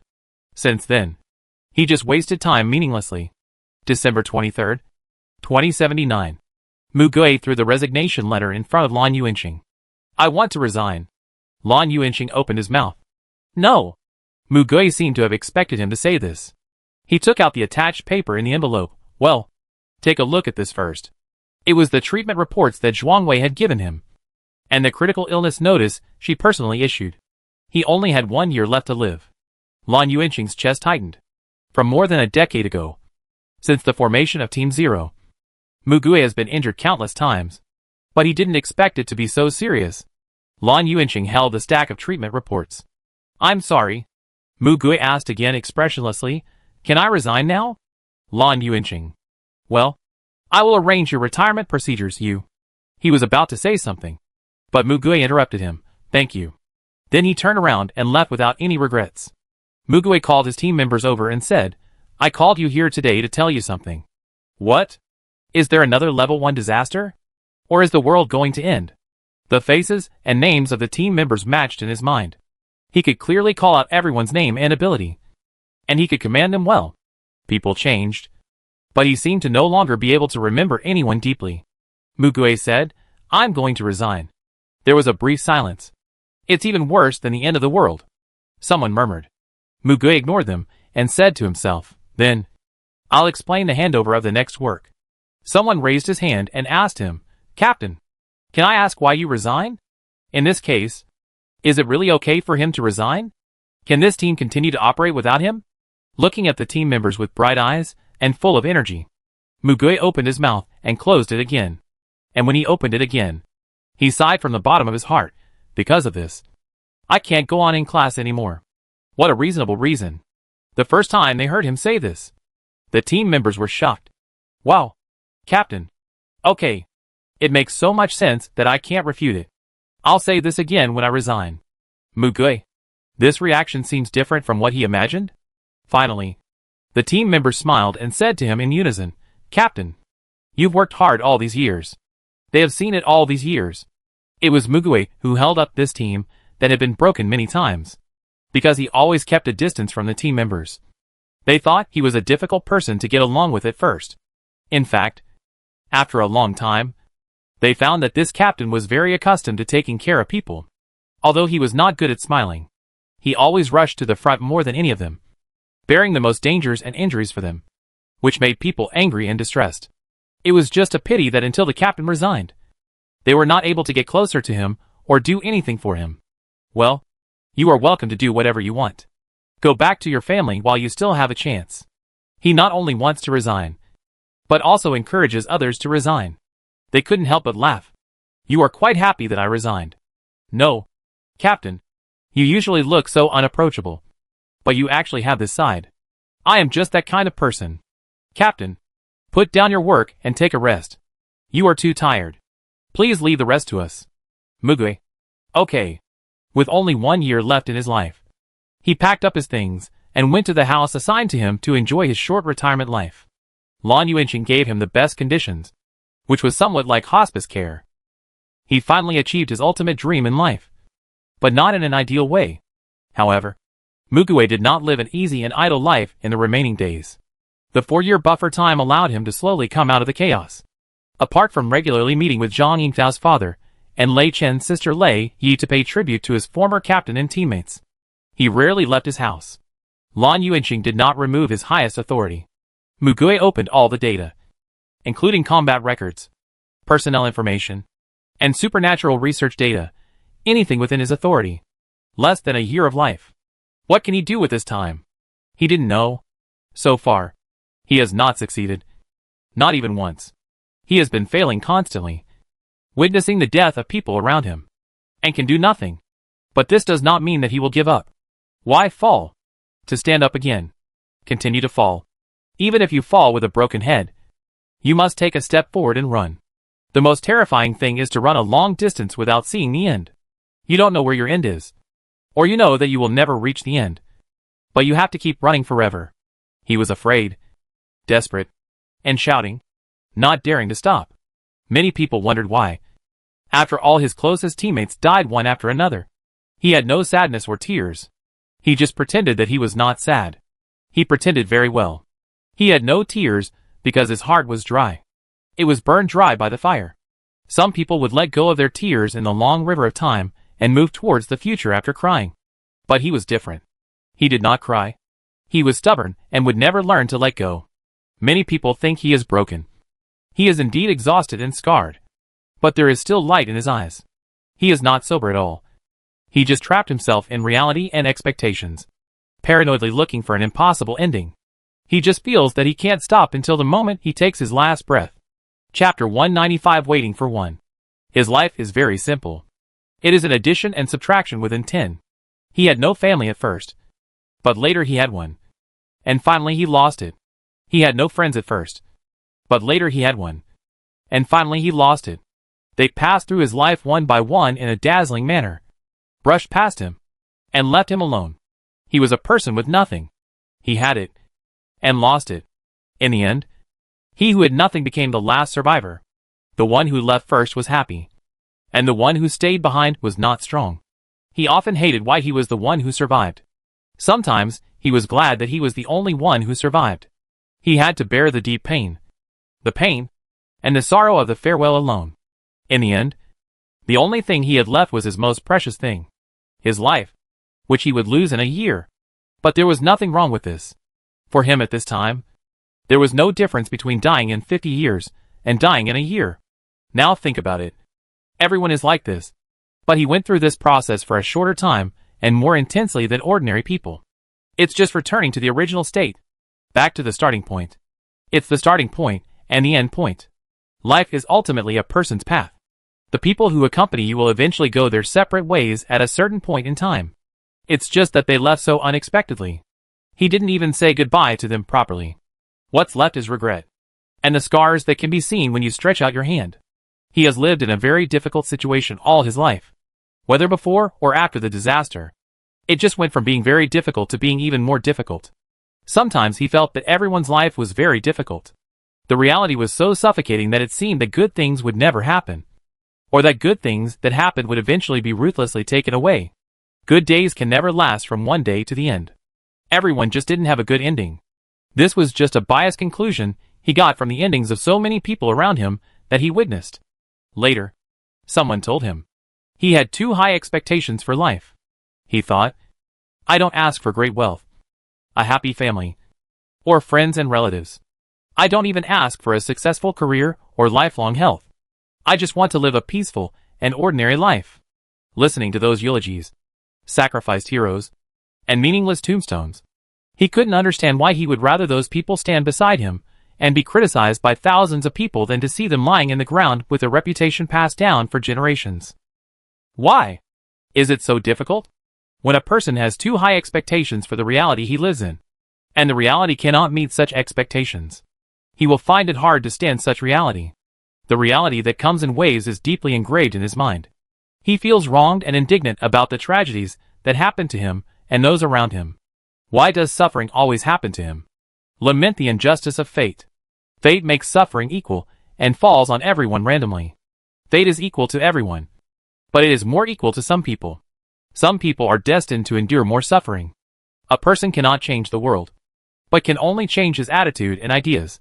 Some people obey, some give up, some go with the flow, and some just laugh it off. A person can walk a long way with gritted teeth and tears until he can't walk anymore. Maybe this is strength. But who is willing to take such a path? Sometimes he has already tried his best just to live. He will never learn to treat this world that gives him happiness, and eventually takes it all away with kindness. Gain and then lose. This is more than just giving suffering. He was crazy and angry. This anger, in the past, present and future, will never stop, until he beats the world into the shape he wants. He has been wandering all his life, because he is homeless. Home is made up of people. He once had many families. In the end, he was left alone. He had faced many terrible, desperate situations. In that situation, he never considered whose fault it was, or why he was so unfortunate. Because there was never such time. The only thing he could think about was how to turn the situation around. But he never broke through once. Sometimes he would wonder why he hadn't died yet. Why didn't those powerful people survive? He, such a weak and incompetent person, survived to the end. He thought about this question for a long time. Of course, he didn't accomplish anything when he survived to the end. He didn't succeed in avenging the dead, nor did he live a happy life. He still has memories of them. He can carry these memories and linger in the world for a while. But he is unwilling to give up. Even though everything cannot be changed, he still tries to find clues from the past. Until the end of the world. No matter how many times he was defeated by despair, he never gave up completely. In the face of countless despair, he still uses his stubborn eyes to pursue the illusory hope in the cracks. Reach out and grab the burning meteor to light up hope. He is a desperate man, waiting for a hopeless miracle to appear. If he doesn't wait, then he will create it himself. Mugue asked himself, if he wants to reverse all this, what should he do? While browsing the complex data, he got several methods. The best way to defeat the enemy is to learn from them. They can easily win. There must be something extraordinary about them. Thoroughly analyzing the reasons for the enemy's success and the reasons for your own failure will give you the opportunity to turn defeat into victory. There are also helpers. He is very weak, and the power of one person is very small. He cannot win, which is an objective fact. It is impossible to use one person's power to change the trajectory of the world. So, what he should do is to find people. Let as many people as possible survive, and fight together. Even if miracles do not appear, as long as there are enough people, there will always be a way. The potential of superpowers is unlimited, and so are people. In rounds of analysis and review, those natural disasters that caused the deaths of tens of millions of people and swept in an instant, which seemed irresistible, seemed to be comparable in his eyes. Preserve the living force. Let as many superpowers as possible survive, and eliminate those enemies who disrupt order. Then the situation will be reversed. All this is based on the premise that he can know all this in advance and go back to the past. This is a paradox. At this moment, when everything is a foregone conclusion, unless he reverses time and space and goes back to the past. This is just his fantasy. So what is the meaning of him doing this? Mugue stopped at a certain time. He was thinking about this matter. No matter how perfect a solution he has found now, he cannot change the past. Mugue thought for a long time, but could not come up with anything. So he continued to look at the information. And finally his eyes stopped on a name. Qingjian. The data that he had chewed over and over again during this period of time flashed through his mind at an explosive speed at this moment. He seemed to have grasped something. Looking back at everything Qingjian had done before, he came up with an incredible guess. If it was really as he guessed, then everything still has a chance to be reversed. Once this idea came into being, it could never be erased from his mind. A ridiculous guess that could not be confirmed now. March 25th, 2080. Yan Xinxiu came to his room. The moment Mugue saw him, his surprise was quickly covered up. It turned out that Yan Xinxiu had been monitoring him. Now he didn't have the heart to pursue these things. It didn't matter. Come in. He made way. Yan Xinxiu handed him the gift basket of fruits and asked him, "How are you doing here?" Mugue said casually, "Don't you know best? What are you doing here?" Yan Xinxiu, "I just want to see you." Mugue, "We are not that close. Right?" As he said this, he poured him some water and handed it to him. Yan Xinxiu took a few sips of the water and didn't answer. Mugue pulled out some fruits to wash. Actually, I wanted to ask you a long time ago. What do you want to do? Yin Xinqiu looked at him and turned around. Then raised her lips, looked into his eyes, and said with a smile, "Let you live?" Mugui ignored this lie lightly. It seems that he still doesn't want to tell him the truth. You should know that I am dying. And you came here to witness my miserable state before death? I'm sorry. I am living a comfortable life and in good spirits. Yin Xinqiu said, Monster number 0. Do you remember? Its reaction was detected 2 days ago. And it has surfaced today. Its size is 1,000 times larger than before. And it is still expanding. Mugui, what are you going to do? Yin Xinqiu, the prophet predicted the date of its arrival on the mainland. On April 1st. The base has already organized people to evacuate, heading inland to the plateau. Mugui opened the curtains. People outside are still living normally. Yin Xinqiu, I plan to bring all the people in the Beijing base into Yin Qianju space in 2 days. And you have to go in too. Mugui, no measures to stop it. Yin Xinqiu, nearly 100 nuclear bombs have been dropped by multiple countries. And the monster is growing faster. It is suspected that it is the type that consumes energy to grow. The mainland on the other side is also making its last struggle. I can't stop them here. Mugui, okay. I got it. He looked at the clear and calm sky outside with a sigh. Knowing that the end of the world was coming. He was so calm. It was obvious that he had no intention of going with him. Yin Xinqiu, if you don't want to go. Mugui, who can guarantee that you can survive after entering? You take people in, and everyone who survives will be counted as one. Yin Xinqiu, I will come to see you later. Don't go out during this period. Mugui, look at the surveillance. Yin Xinqiu left. Mugui was still not good at dealing with him. He always felt that he would be led away by him if he said a few more words. He unconsciously thought that he was a good person. In fact, what he was doing now was indeed good. He even suspected that his memory had been slightly modified. He didn't know why he kept him. Yin Xinqiu should have seen Qingjin's memory, and should also know the information about his ability. But even if he asked, he probably wouldn't tell him. For the first time, Mugui sat quietly in one place waiting for death. There were still a few days left. So Mugui contacted the people he should contact. He also took time to read a book. He hadn't read for a long time. The entertainment industry was rising again on the internet. Perhaps this was the only low-cost entertainment. He went to see the only writer he followed. The captain of the first team, Zuishang. After not seeing him for many years, he was still alive, and had written 9 books. Except for the first book. His other 8 books were very popular. He clicked in curiously, and found something wrong. The 8 books he wrote later were all B. It just so happened that their reality was also about to be B. So he suddenly lost interest in reading it. He was puzzled why everyone liked to read his next 8 books so much. April 1st. 2080. Coincidentally, was the same month and day when the disaster struck. Mugui sat by the window inside. The world was destroyed in just 20 years. So easily. Top-level incompetent. This is the label most often imposed on him. Mostly with irony. He did not deny their statements. Because what they said was true. First of all, he is an incompetent person. He has superpowers. But he can't use them. He is no different from an incompetent person. He has never relied on his own superpowers. He has always relied on the superpowers of others. The pun in the words can be heard by anyone who is not a fool. This is also true. He is an incompetent person. He can hardly do anything. He is surrounded by powerful people, and he has been protected by them. He is a lucky man. Because those powerful people died, and he, an incompetent person, survived to the end. In this way, their words were flawless and impeccable. But even so, he did not think of belittling himself. In the face of natural disasters, everyone was powerless. But among a group of powerless people, there were a few guys who could do something. But even as strong as their superpowers, they were torn like torn paper in the face of disasters and mutant creatures. Along the way, he faced countless deaths and disasters. But he never stopped and never gave up. He has done his best. He just has no time.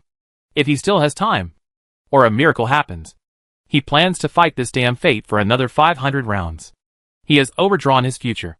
And he has no future. He doesn't need a future with nothing. Do your best, and leave the rest to fate. He has tried his best. He just has many regrets. If he could start over again, he must live well. At least live better than this life. He didn't believe in his luck. But that didn't mean he hated it. As long as it came as expected, there was nothing to be angry about. If he guessed wrong, then all the regrets in his life would end here. This was a relief. And there was nothing bad about it. He waited for the fire to come in a silent manner, sitting in an unnoticed corner, quietly burning his remaining life. That day, at a certain moment, with a peaceful and tranquil mood, Mugui's vision was instantly swallowed by darkness. He thought that was the moment when he witnessed the end of the world, facing the impending destruction. He was the only one who refused to give up until the end, until the darkness swallowed him. The hope in his eyes did not disappear. Others thought that his final resignation was a choice to give up. But after returning home, he studied everything. He acted like he had given up. But in fact he never stopped. Battles, experiences, data, information. He put them together, and pieced them together into a huge puzzle called the past. As he unraveled the mystery, he gradually discovered some things that he had not discovered before. If someone saw him like this, they would sneer at him. It has come to this point. What's the point of knowing the truth? It can't be changed anyway. But he really waited for the miracle of reversal. He guessed some of it. The hints left by Qingjian's behavior. No one else knows. Only he is waiting for the second chance. It's a fantasy. A second chance to turn things around. A miracle set by man. The miracle really happened. It should be said that he waited for his ability. So lucky is a good word.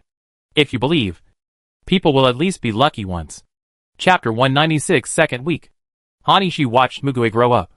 From his childhood until the last moment of his life. The first layer of wounds on his body was called abuse. The second layer of wounds was called fighting. And the third layer of wounds was called sacrifice. He experienced failure and witnessed death all his life. He was like a clean carving board, which was clean and flawless at the beginning, but was cut one by one, and finally became scarred and unrecognizable. He looked at him and felt distressed. He had thought more than once. If all this had not happened, he was just an ordinary person, growing up in an ordinary family. Could he also grow up happily and cross this wilderness of youth with a group of equally ordinary friends? He once thought that their tragedy would end here. As long as he left his life, Mugui could start over. Looking back on all this now, it was just an excuse for this coward. He did not return to Mugui when he needed his family the most. He did not run to Mugui when he lost his captain and friend. When Mugui was kidnapped, he did not make a decision in time, which led to an irreversible tragedy. He is a despicable coward. He is afraid that Mugui will see him now, and resent and be disappointed with him. He wants to keep the appearance in his memory. He only needs to hate and alienate this identity. Yan Xinxiu. He has been deceiving himself like this. But in the end, it is the same person, no matter how much they peel off in disguise. The unscrupulous Yan Xinxiu and the clean Hanishi in the past are the same person. On the last day, he came to Mugui's house. He decided that even if he had to knock him unconscious and carry him away, he would force him to take him away, and then tell him his true identity, no matter what the result was. At the last moment of the doomsday, he finally had the courage to do so. But when he opened the door of Mugui's room, he saw Mugui lying on the table with his head tilted, as if he was sleeping. He walked over slowly, pressed on his shoulders, and shook him gently. Mugui. Mugui's limbs drooped weakly. He lifted Mugui's body up and leaned him against the back of the chair, and tried to feel his pulse. He withdrew his hand. Perhaps this is called natural death in medicine. He looked at Mugui's face in a daze. His body temperature had not dropped yet. It was really a missed opportunity. He missed it again. Every hesitation in the past was like a big joke. Now, he would never have a chance. He stood there for a long time. After waiting for a long time, he moved the person to the bed. He lay flat with his eyes closed, just like he was asleep. He sat on the bedside, looking down at Mugui quietly. Even with the help of the benign capsule, the cost of Zhuang Wei's ability was not reduced much. In addition, Mugui's abuse during his combat career shortened his lifespan. This was not caused by the past 4 years, but the result of the accumulation of more than 10 years before. He looked for various ways to make up for this cost, but he couldn't find it. He tried everything but couldn't find a way to keep Mugui alive. At the same time, the real end of the world was approaching. He thought, this is good. At least the last few days can be spent more easily. However, Mugui was like a possessed person, doing the analysis work. He couldn't stop it, and didn't know how to stop it. Mugui was the most tenacious person he had ever seen in his life. No hardship could completely defeat him, even if it was the end of the world, or even death. His eyes were always burning with the desire to live. He hated this. Why couldn't Mugui get true happiness in this life? Let him finish his life in loss. Why did he live like this? There was only injustice and resentment in his heart.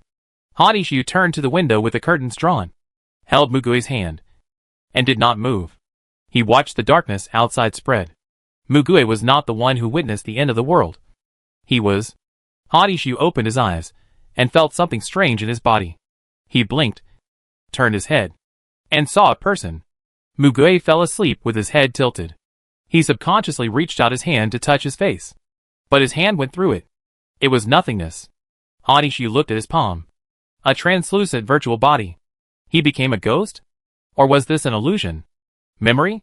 Do heaven and hell really exist? Hanishu took a step back and moved his body out of the table and chair that had penetrated. He looked around, and the side was already full of students, and no one was looking at him. He looked at the screen on the wall, which showed the current time. April 1st, 2060, 8 a.m. What? Hanishu looked at the time and fell into confusion. 20 years ago. Is this a memory? But he did not have this part in his memory. At this time, Mugui moved. He raised his head slightly from his arms, and his eyelids slowly opened. Hanishu turned his head and looked directly at him unexpectedly. At that moment, Mugui's eyes were clear. Even though he was an untouchable virtual body, Mugui could still see him. Yen Shinshio. Mugui frowned slightly. Hanishu seemed to be poured with a basin of ice water. He looked up at the refracted window glass and saw his appearance. Still Yen Shinshio's appearance. But this sentence also let him know that Mugui had not changed from before. He was still the Mugui he knew, not the 20-year-old Mugui. The first thing Mugui did was the same as him, which was to observe the surroundings. He also saw the time. Mugui's body was real. He could touch the tables and chairs. And of course, he could touch the people around him. He patted a student on the shoulder. What time is it today? The student pointed to the time on the screen. Look for yourself? That time is correct? Of course not. Ding-ling-ling. The bell rang. It was the bell for class. The teacher came in and prepared to play the video teaching material. Hanishu watched Mugui take out the terminal from the drawer, which he used for studying, and the electronic textbooks were all inside. He opened it and searched for various information directly. The results are the same. Hanishu's feeling about the world becomes clear and real. This is indeed the world of 20 years ago. So, 3 more hours. Mugui whispered softly. There are exactly 3 hours left from 11 o'clock when the disaster began. Mugui stared at the terminal and thought for a few minutes, then began to enter text to search. Hanishu said to him, You have to find Qing Jian. He is in the same school as you. And I? Mugui didn't even raise his head. I don't know where he is now. And it's hard to find him. The efficiency is too low. As for you? Why? Hanishu, I'm also in this school. Mugui's finger paused for a moment, and finally tapped the search, and replied casually, Really? Hanishu, Qing Jian is now a second-year genetics graduate student. His class is in the South Campus, the teaching building of the School of Life Sciences, Inkai Building 505. He should have just started the class like you. Mugui, you really have seen his memory. The classmates around him looked over, as if they were wondering what he was whispering. Hanishu bit his lower lip lightly. Yes. You must take these 2 people away. They can help you. Mugui, Qing Jian is another matter. You? Why? Hanishu looked at his eyes, a little dazed. The last moment, he looked at Mugui's face with no breath, ushering in the end of the world. At this moment, he was still alive in front of him. If it was really a new beginning, not an illusion after death. Well, this time, he absolutely cannot hesitate. Hanishu opened his mouth. If I say my original name is Hanishu. His words stopped abruptly. Mugui's face suddenly showed a terrifying murderous intent. It was a feeling of cardiac arrest, as if all the blood had withdrawn from the heart chambers and blood vessels. You have also seen my memory. Don't mention this name again. Mugui closed his eyes once, suppressed his anger and finished this sentence, and continued to focus his eyes on the terminal screen. He didn't believe it. Hanishu's mind went blank. Then, Mugue stood up and walked out of the classroom in full view of everyone. Classmate? Still in class? The other students seemed to be a little agitated, but soon quieted down. They knew nothing about the disaster that was about to happen. Hanishu had to follow Mugue. It was an irresistible attraction. But his body was floating. He really turned into a ghost. But for some reason, he was bound to Mugue. Mugue stopped to look at him halfway. His eyes were still unfriendly and very alert. But he put forward his own guess. Are you part of my ability? Hanishu didn't answer. He didn't know either. Mugue, forget it. Mugue put the terminal into his bag and ran to the largest supermarket on campus. Ping-pong balls, tinfoil, white paper, chocolate, compressed biscuits, filter cups, knives, micro super storage batteries. All of these can be bought in the supermarket. Mugue first rode his bike to the south campus to find Qin Jian, and then borrowed a trailer to transport books. He first tricked Qin Jian out of the classroom with the excuse that his parents were critically ill, knocked him out in the corner when he was off guard, pretended to carry him down from the infirmary, and then put him in a sack in the toilet, put him on the trailer and transported him away. A series of operations in one go. Because it was during class time, almost no one went in and out of the toilet, and his expression did not reveal any flaws. So he finished it smoothly. After he transported the person to the unmanned vehicle, he drove back to the North Campus and left Qin Jian on a bench under the number 11 teaching building. There were still 2 hours left. Although Mugue tried various methods, he did not find a good way to spread the news on the internet. In order to spread quickly, he needed time and traffic to spread quickly. He did not have such a large traffic base or so much money. The money he had saved so far was still pitiful. He could only try to publish information on all communication platforms. Even if the effect was not good, Mugue looked up at the sky, exhaled deeply, and then began to make what he needed. Hanishu stopped talking. He could see that Mugue knew what he needed to do. But Mugue didn't go to find him at this time. Yen Shinshio, with bitterness in his mouth. He could only swallow the bitter fruit of his own actions alone. Mugue was very stubborn. He thought that no matter what he said now, Mugue would not believe it. Mugue waited by the seat for an hour and a half. When there was only half an hour left, he went to classroom 305 and tricked Feng Boming down with the same method. However, unlike Qin Jian, Feng Boming had no doubts when he ran down. Mugue asked him to watch Qin Jian and ran to every teaching building. Smoke billowed out of the teaching building, and alarms sounded one after another. Not long after, the meteorite arrived as expected. The second round of life began. Chapter 197, the third week. Hanishu witnessed Mugue saving Feng Boming and Qin Jian when the disaster struck. And because the crowd was evacuated in time, the casualties were not so serious at the beginning. They worked together to kill the 2 largest monsters on campus and set off on the road to Jincheng. Unlike the first time, he brought all the information and experience with him this time. Hanishu couldn't help but speak when he was about to leave. What you should do now is to go to Shanghai and take a helicopter to the Beijing base. In that case, we can also fly to Jincheng by helicopter. Mugue sneered. Is there a place for us on those helicopters? Hanishu was speechless. Maybe there is a place for Qin Jian, but there is no place for them. Every rescue position is extremely precious and will only be reserved for those most important people. Even Hanishu himself was able to get in because of Lin Yichuan. Qin Jian looked back and forth between the two of them. Hanishu thought of Lin Yichuan again. He died to protect others during the helicopter landing. But Mugue had already decided to go to Jincheng, and would never believe his words. It was useless for him to say anything at this time.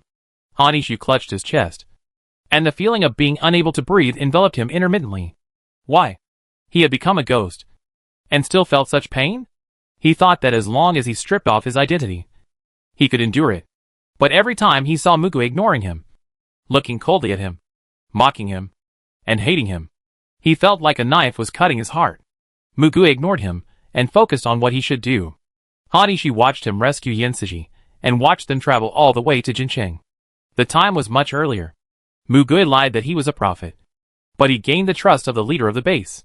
When the helicopter came, Mugue went directly to see Yi Hui. They went to pick up Lei Chen in advance, and he also caught Shidusher San, who was hiding in the crowd. The city wall was also completely built. He was realizing his ideas one by one. Hanishu looked at him and thought silently in his heart. Maybe, this time, he could really prevent the tragedy.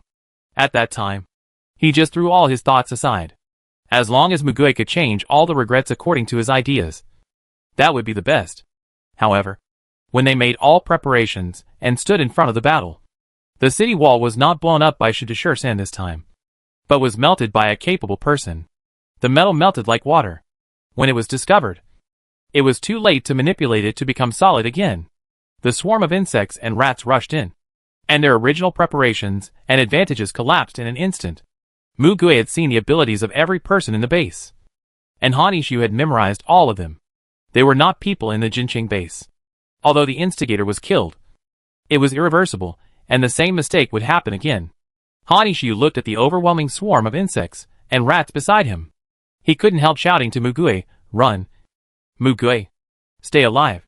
You can change more things!" Mugue!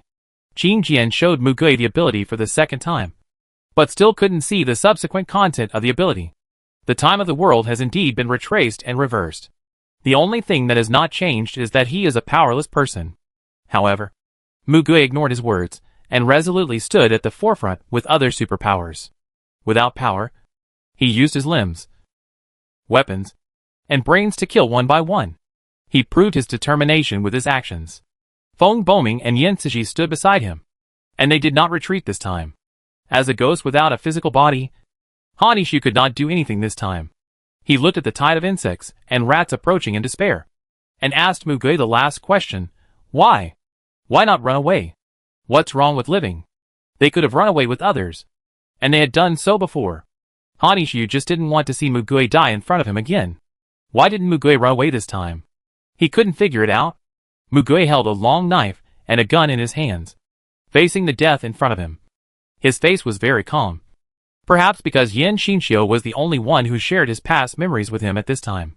He answered his question. "If I hadn't stood in front at the beginning, then I might have chosen to run away with the others. But now I'm standing here, and my friends have chosen to stand here. So I absolutely can't retreat." As soon as he turned his head, he could see the faces of the two people, and they all looked calm. They would use their lives to fight for the survival of more people, even if he had to give up the possibility of the future. He chose to do his best to save the lives of the people in front of him. What's more, among these people were their cherished families. If possible, I don't want to see sacrifices. Hanishu, who was closest to him, heard Mugue's soft voice. If someone must die.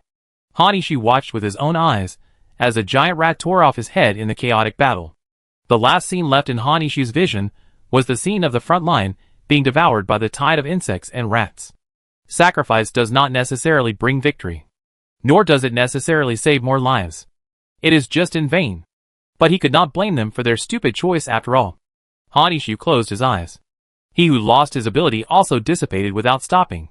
His second life ended in such a hasty way. Hanishu woke up again in the darkness. With a faint light from the window, he saw the person lying on the bed. Mugue. He bent down and then laughed like crazy. He heard a voice. "Are you okay?" Hanishu raised his head and saw that the person standing next to him was Yen Cixi. "You are that mental." Yen Cixi was just halfway through his sentence. At this time, Mugue held his head and sat up. "It's so noisy." Hanishu stopped. When Mugue opened his eyes, he saw Hanishu looking at him quietly, with tears clearly visible on his face. Mugue was stunned. Hanishu's eyes were cloudy and wooden, and the tears just dripped from the void, without any entity, and disappeared without a trace. Storm-like emotions poured out of those eyes. Mugue avoided the frightening gaze, not knowing how to react for a moment. Hanishu closed his eyes to calm his turbulent heart. He wiped his cheeks and looked at the alarm clock on the bedside. 5 o'clock. April 1st, 2060. 5 a.m. Last time it was 8 o'clock. This time it was 5 o'clock. Each time it was 3 hours earlier. Hanishu said to Mugue, "Someone is aiming at you in the dark. You need to be prepared." If it was Mugue, this time, she would do better than last time. But, after hearing what he said, Mugue frowned. "What?" Hanishu's pupils shrank slightly. Mugue murmured, "But, we do need to be prepared. 6 hours ago. I didn't expect that he really came back." Hanishu. Mugue. I once said someone's name, which made you very angry with me. Who was it I was talking about? Mugue stared at Yen Shinshio, who was in a moody state, laughing and crying at the same time, and did not speak easily. But this was the answer. Hanishu understood. You don't remember. Mugue, what do I not remember? Hanishu. Nothing. Mugue looked at the two of them. Yen Shinshio. Yen Suji, you. He seemed to see that something was wrong with him. Yen Suji. Do you know me? Mugue's breath was choked. He was silent for a while, and then said, so. One remembers and the other doesn't. Hanishu. I remember because of my ability. He then turned to Yen Suji. You still remember who I am? Right? Yen Suji. Well, psychologist. I often go to your place. Hanishu. Mugue. He just doesn't remember you. Mugue stared at Yen Suji for a long while. Is that so? After a while, he said, that's fine. Hanishu looked at him. Their situations finally had some similarities at this moment. But the bitterness in his heart only increased exponentially. From this, he knew a lot of things. This was the third time. He still remembered the first two experiences, while Mugue only remembered the first time. The second time, he was the only one with Mugue. The third time, there was one more person, Yen Suji, who was a ghost like him and maintained the appearance of death. He also has the memory of the first time, but he has no memory of Mugue. Every time he returns, the time point seems to be advanced, starting from 11 o'clock the first time, and each time it is 3 hours earlier. The opportunity for the second return is Mugue's death. When Mugue dies, he will also lose consciousness. Their appearance is definitely not meaningless, but he doesn't know how to use this ability. The ability information says that it can be called directly. How to call it? Mugue got up, sorted out his backpack, took the things he needed, and searched for content on the terminal. Hanishu suddenly said, you can call us directly. You have to try. Maybe we can help you. Mugue's hand stopped. He asked, you know? Then he said quickly, yes. You read Xingjian's memory. Hanishu told him all the information about his ability in his memory. Mugue looked at him with doubt, hesitating whether to believe him. Hanishu continued, why don't you try calling me his name? Mugue's eyes moved back and forth between them. And then he stretched out his hand to Yen Suji. Can I? Yen Suji nodded, yes. Yen Suji. Mugue called his name. Yen Suji held his hand. Mugue quickly pulled it back as if he was burned. It was no longer a virtual body that could penetrate the past, but the solid body temperature of a person. Yen Suji's feet landed on the ground. There was also surprise in his eyes. Hanishu. Try your ability. Yen Suji flipped his hands, and a black, slender sword appeared in his palms. Mugue. Go back. He just said this, and Yen Suji turned into a floating spirit again. Hanishu, this is your ability. It can help you. After 2 deaths, in the third life, he was finally able to use his ability. No. This effect of reversing time and space is the effect of his ability. It was he who gave this opportunity again and again. How many times will there be such an opportunity? No one knows. Mugue smiled. I don't want to use it. Hanishu. He could guess Mugue's reason at once. At this time, Yen Suji said, on your face. Mugue touched his cheek and turned to the mirror on the table. There was a wound there, like a mark made by a knife, and fine blood beads oozed out of it. Hanishu was also stunned. This was also the first time he knew that Mugue's ability also had a price. But at this time, he still held on to hope. A hope that this time would be different from the last time. Like the second time, Mugue took Xingjian and Feng Boming away, and they came all the way to Jincheng, making the necessary preparations. Hanishu had suffered enough from the last time, and he no longer mentioned anything casually, so as not to make Mugue hate him more. He knew that no matter what he said, Mugue would not believe it. He could only influence him through some small decisions. At the same time, he was also thinking about the clues about the enemy hiding in the dark. The incident in Jincheng was obviously caused by someone's deliberate sabotage, and the state of the superpower who did it was a bit strange, because his ability to rewrite memory is similar to brainwashing, except that the person whose memory is rewritten still has independent consciousness and thinking ability. But the memory that constitutes the person has changed, and the behavior orientation will also change. He can see that the state of that person is obviously not an independent consciousness. His goal is clear, but there is no subjective emotion. It is not the kind of passionate destruction carried out by Shinto-san. That means the psychic was being manipulated. And there was someone behind him. Manipulation is probably brainwashing. Hanishu had many guesses in his mind. But he didn't dare to tell Mugue. He needed evidence and details. But if he didn't prepare in advance, it would still lead to tragedy. He wanted to tell Mugue about this before the battle, so that even Mugue would take it to heart. But before that, something unexpected happened. Ihui disappeared, not long after getting off the helicopter. Before Mugue could see him, Ihui disappeared. It is said that they found a suspicious figure on the road and went to chase him. But none of the team came back. This has never happened before. Mugue tried every way to find him, but he failed to find him in the end. That was the rare time when Hanishu saw Mugue panic. No matter what happened in the middle, what was supposed to come had to come. When the insect and rat tide in Jincheng came, Hanishu reminded Mugue at the critical moment. Mugue was half believing and half doubting. But he still went to investigate, but found nothing. The supernatural person who could melt metal into liquid did not appear. Although Mugue's trust in him was reduced again, Hanishu also felt that it was good. If he could survive this disaster and save so many people, then it would be worth it. However, Ihui appeared later. Mugue looked at Ihui, who suddenly flew up the high wall and stood in front of him. Obviously, he was not prepared. Ihui just smiled at him as usual and stretched out his hand. And the almost transparent puppet thread stretched out to him. Hanishu was shocked when he saw this and shouted, "No! Yensuji! Protect him!" Strangely, even though Mugue had been standing there without calling out Yensuji's name, he still landed. It was Hanishu who called out the name. Yensuji's black sword could cut the puppet threads, so Ihui couldn't control them. Over there, Yensuji and Feng Boming in this reality also came. However, during the battle, Feng Boming suddenly pointed the blade of his lightsaber at Mugue without any warning. Two people who should have been powerful allies betrayed and became enemies. Hanishu understood instantly at that moment. It's a brainwasher. Mugue figured it out at the same time as him. And he gritted his teeth and said, "Catch them." Yensuji in reality switched his personality. And after Yen Yen came out, he said, "That guy brainwashed Suji." Because he had multiple personalities. He was not completely brainwashed for a while. And he could still fight the first two. They didn't see the person using the superpower. But the people around him were brainwashed one after another. The brainwashing of Yensuji failed. And the other parties seemed to be cautious and stopped brainwashing him. Feng Boming and Ihui, as friendly forces, their strength is very reliable. But as enemies, and after being brainwashed, they have no scruples and are very terrifying. What's more, they have to face the waves of monsters that are sweeping in.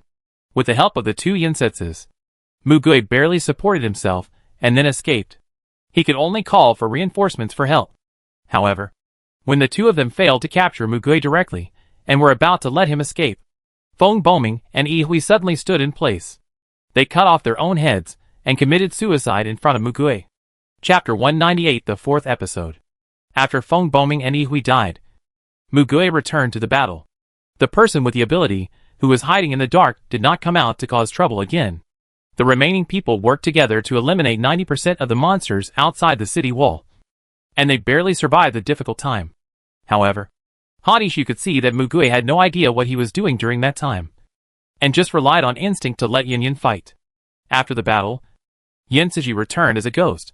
Mugue suddenly had lacerations all over his body and fainted on the spot. This time, Hanishu finally confirmed the price of Mugue's ability.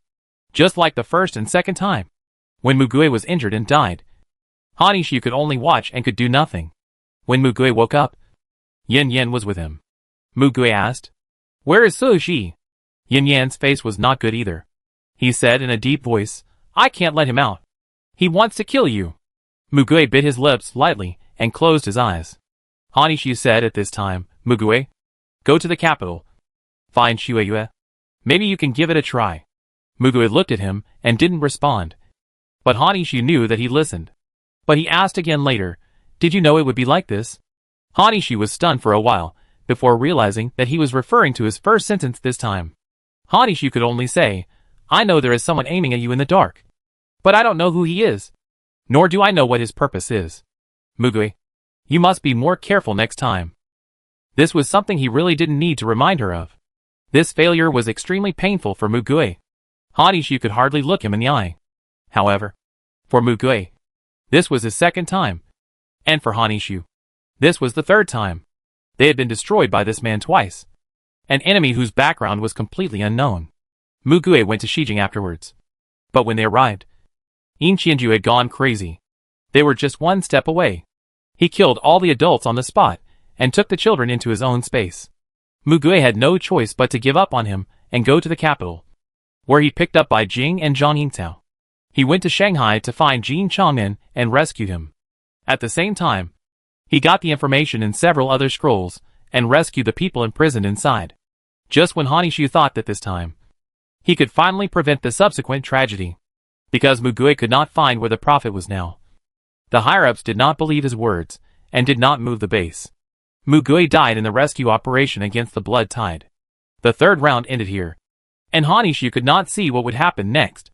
There was 1, 2, and 3. The start time of the fourth round was indeed 3 hours earlier, and Mugue woke up again at 2 a.m. on April 1st. At this time, there was another ghost beside him. Feng Boming. Based on the previous 3 experiences, he had collected a lot of information. At this time, Hanishu had a preliminary glimpse of the true face of Mugue's supernatural power. The ability to reverse time and space again and return to the past with memories is worthy of being the top ability. And with each return, he will be accompanied by a VG-level supernatural power. And these people have a deep connection with him, although they all only remember the memories of the first life. And no ghost except him remembers Mugue. Every time they use them, they will recover certain memories about Mugue. When Mugue uses them, depending on the length of time, it will also cause different degrees of lacerations on the body. The opportunity to call them is to call their names. For some reason, Hanishu found that he could also make them materialize by calling them. But this was limited to certain conditions in order to protect Mugue. Mugue himself doesn't like to summon them to help. He will only do so when it is really necessary, and when facing a life or death crisis. This is out of guilt for them. But Mugue has never let Hanishu materialize, just because he doesn't trust him. But Hanishu knows that no matter how many times, no matter whether he trusts him or not, he must tell him what he should say. He told him the known information about Mugue's ability, except for the part about returning. Mugue, how do you know this? Yes. Qingjian. Right? Hanishu could only continue to follow his words. Yes. Mugue seemed to be questioning him with his eyes, why he killed Qingjian. But he couldn't answer. He had thought about this question several times in the past. The first time, there were too many things that he couldn't figure out. Although he was excited at that time, he only thought about rewriting Qingjian's memory. And it was absolutely impossible to kill him. But the facts appeared, including the surveillance footage, which clearly proved that it was he who did it. But he has no memory of this. This is contradictory, because his ability is memory. He cannot rewrite his memory, but he can delete his memory. That is, unless he deletes his memory himself. It is impossible. But he does not need to do this at all, including handing over a letter for help to Jiang Zhao afterwards. He does not have the energy to do such a thing. And he has no source of information to know where Jiang Zhao is. Only these points. He can't figure it out. So there was no way to explain to Mugue. Mugue did not completely trust him. But he also verified the correctness of the information about the ability. This time, Hanishu also reminded him about the information about the brainwashing ability user hiding in the dark. However, this time, no one came to sabotage. Mugue and others worked together to perfectly survive this first disaster.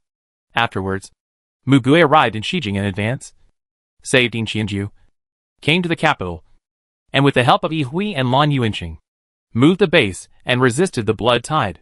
Compared with the previous 3 times, this time was terribly smooth. Hanishu didn't think this was a good thing at all. He discovered a fact that horrified him. The brainwasher who was hiding in the dark changed his actions every time he returned. This could only mean that he was the same as Mugue. No, it should be the same as himself. He probably kept all the memories of these times. Mugue had Hanishu by his side. Every time he returned, his actions would change slightly because of the information he provided. But the general path of action remained unchanged. He was always looking for the best solution. As long as there were no accidents along the way. The enemy in the dark may have a special way to preserve memory. Or he may have a helper like him. Helper. Hanishu suddenly had a terrible guess. He is not the only one in this world who can preserve his memory. Another one is Yen Shinshio, who is in this reality. Mugue never looked for him because he knew that Mugue would not reply to his letter. So he gave up and never mentioned it again. After that, he never paid attention to him. Myself? The situation at this time. Hanishu then proposed, Mugue, go find Yen Shinshio in this world. Mugue frowned, go find you. Why? Hanishu, because he might kill you. He gave an extreme reason. He said he wanted to kill him. Mugue was also shocked. Hanishu could only do this so that Mugue could take it seriously. Hanishu, I'm surprised. You should be the most clear about the dangers of the ability of memory. He is a threat to you and your friends. It will be beneficial to you if you control him as soon as possible. Mugue looked at him for a long time. What you said makes sense, but why do you say something that is not good for you? Hanishu. Hanishu was silent for a moment and then spoke with a calm face. If you don't trust me, just kill him directly. This is the safest way. Mugue, are you asking me to kill you? Hanishu also found what he said incredible. But he thought about it and felt that this was indeed a feasible method. He no longer cared about what would happen to him in this world. Anyway, Mugue had no feelings for Yen Shinshio. Hanishu, I'm sincere. Please think about it. Otherwise, you will regret it later. Before, Mugue actually paid some attention to it, because Yen Shinshio had always stayed in his office quietly at that time. This was after the bloody tide. One day, Mugue went to look for him after being reminded by him. But he disappeared. The colleagues who worked with him had their memories rewritten. They had no doubts about it and did not report it. In their memories, Yen Shinshio had died of illness. They also explained this to other people who came for psychological counseling. It was too late. Hanishu hated himself for not figuring this out until now. Mugue said to him, you didn't tell me the truth. Hanishu closed his eyes. Mugue, even if I tell you, will you believe it? Mugue, whether you believe it or not is my business. You just need to tell me everything. Hanishu didn't want to regret it after something happened. So he told Mugue about his several comebacks and his guess about the brainwasher. This complemented what he told Mugue at the beginning. And the information about the ability was almost complete. Mugue, you mean? The current you cooperated with the brainwasher. So he retained the memory of several comebacks. Hanishu, I don't know how he found him. If I can't resist brainwashing, then this is possible. My memory lock saves absolute memories. I do keep the memories of the previous few times now. After the memory lock is put, unless the locked person agrees, the memory can be unlocked, deleted, or rewritten by the memory ability. And people with brainwashing ability can do it. This is the most reasonable explanation he can think of at present. Mugue's eyes were filled with intense emotions. Hanishu didn't know what he was thinking. He had told Mugue everything except his true identity. But he underestimated Mugue's sharpness. Yen Shinshio, why did you help me? From his point of view, Yen Shinshio and he had no deep intersection at all. And Yen Shinshio had no need to do this. Hanishu took a deep breath and said with difficulty, you are my host. You can only live if you live. Mugue, don't fool me with these. You are already dead. Hanishu seemed to be overwhelmed by deep fatigue. Yes, I am already dead. So Mugue, don't delve into the reasons. Save the living people. Don't let yourself regret it. Please. Mugue. He thought that he could change something by doing this. But people still disappeared one by one. At first, it was Yihui, who disappeared during a mission. After that, Feng Boming, Yen Siji, Lei Chen, Bai Jing, Zhang Yingtao, Jin Changmen in this world. Everyone he cared about disappeared in different places. Jiang Zhao has been caught. So it's not him. Hanishu knew his guess was verified since Yihui disappeared. Finally, it was Mugue. Although Feng Boming and Yen Siji landed to rescue, Mugue was still kidnapped. In another remote warehouse, they met the brainwasher himself. But the man was wearing a mask. He was accompanied by Yen Shinshio in this life. And he had indeed been brainwashed. After Mugue woke up, the brainwasher gently lifted his chin with his fingers. And a deliberately changed voice came out from the mask. 2 people. 1 more. And it seems that you only remember the first time. Hanishu knew that he was talking about the number of people Mugue could summon. Because Mugue had never summoned Yen Shinshio before. So in his sight, there were only 2 ghosts, Yen Siji and Feng Boming. Moreover, this conversation made Hanishi realize that this person really had the memory of the previous times. He probably found the Yen Shinshio of this world in advance and brainwashed him with his ability, so that he put a memory lock on himself. Mugui's mouth was bleeding, and he couldn't say a word. His eyes turned to Yen Shinshio beside him. The brainwasher seemed to have a smile in his eyes. Thanks to him, I can keep my memory and use my ability well. You must be confused, but I have no obligation to explain everything to you. You just need to watch. He seemed to be talking to himself, except for the first time. Every time I come back, I have to have one more person, which is troublesome. It seems that there is a limit to the number of times. Try it twice more, and maybe we have to find another way. He seemed to know that Mugui didn't understand, and he didn't avoid him. He finished thinking and looked at Mugui again, stretched out his hand to him. He grabbed his hair, and Mugui closed his eyes. The brainwasher narrowed his eyes. My ability is not activated by sight. But after a while, he let go of Mugui, failed.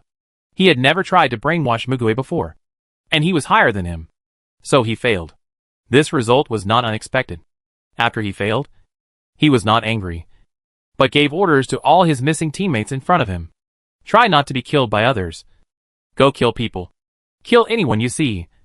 Don't let anyone go. As soon as he finished speaking, they all ran out. He turned around and said to Mugui, with a smile in his voice, I've wanted to try it for a long time. It's fun, isn't it? Hanishi was right. Mugui stared at the man. Hanishi's pupils trembled. He had never seen such pure evil. The man in front of him completely abandoned any humanity, and was a living devil. And he did everything. The brainwasher was not interested in staring at Mugui all the time. He left, leaving Yen Shinshio behind. But Mugui's hands and feet were broken. His throat couldn't make a sound, and he couldn't escape. Mugui looked at Yen Shinshio in this world and said to him with lip language, Kill me. He learned lip language and sign language from Ihui. Hanishu hunched up in panic, unwilling to listen or watch anymore. Yen Shinshio seemed to be stunned by the question he asked, and he opened his mouth. I can't do it. Mugui mouthed, Are you ordered not to kill me? Yen Shinshio, No. Mugui, why? Yen Shinshio squatted down and stroked his face with one hand, smiling gently. I can't do it. How can I kill you? Mugui glanced at the three ghosts following him, and said in lip language, Only when I die can I start over. The string in Han Ishu's mind suddenly broke. After saying this, Mugui killed himself in front of Yen Shinshio.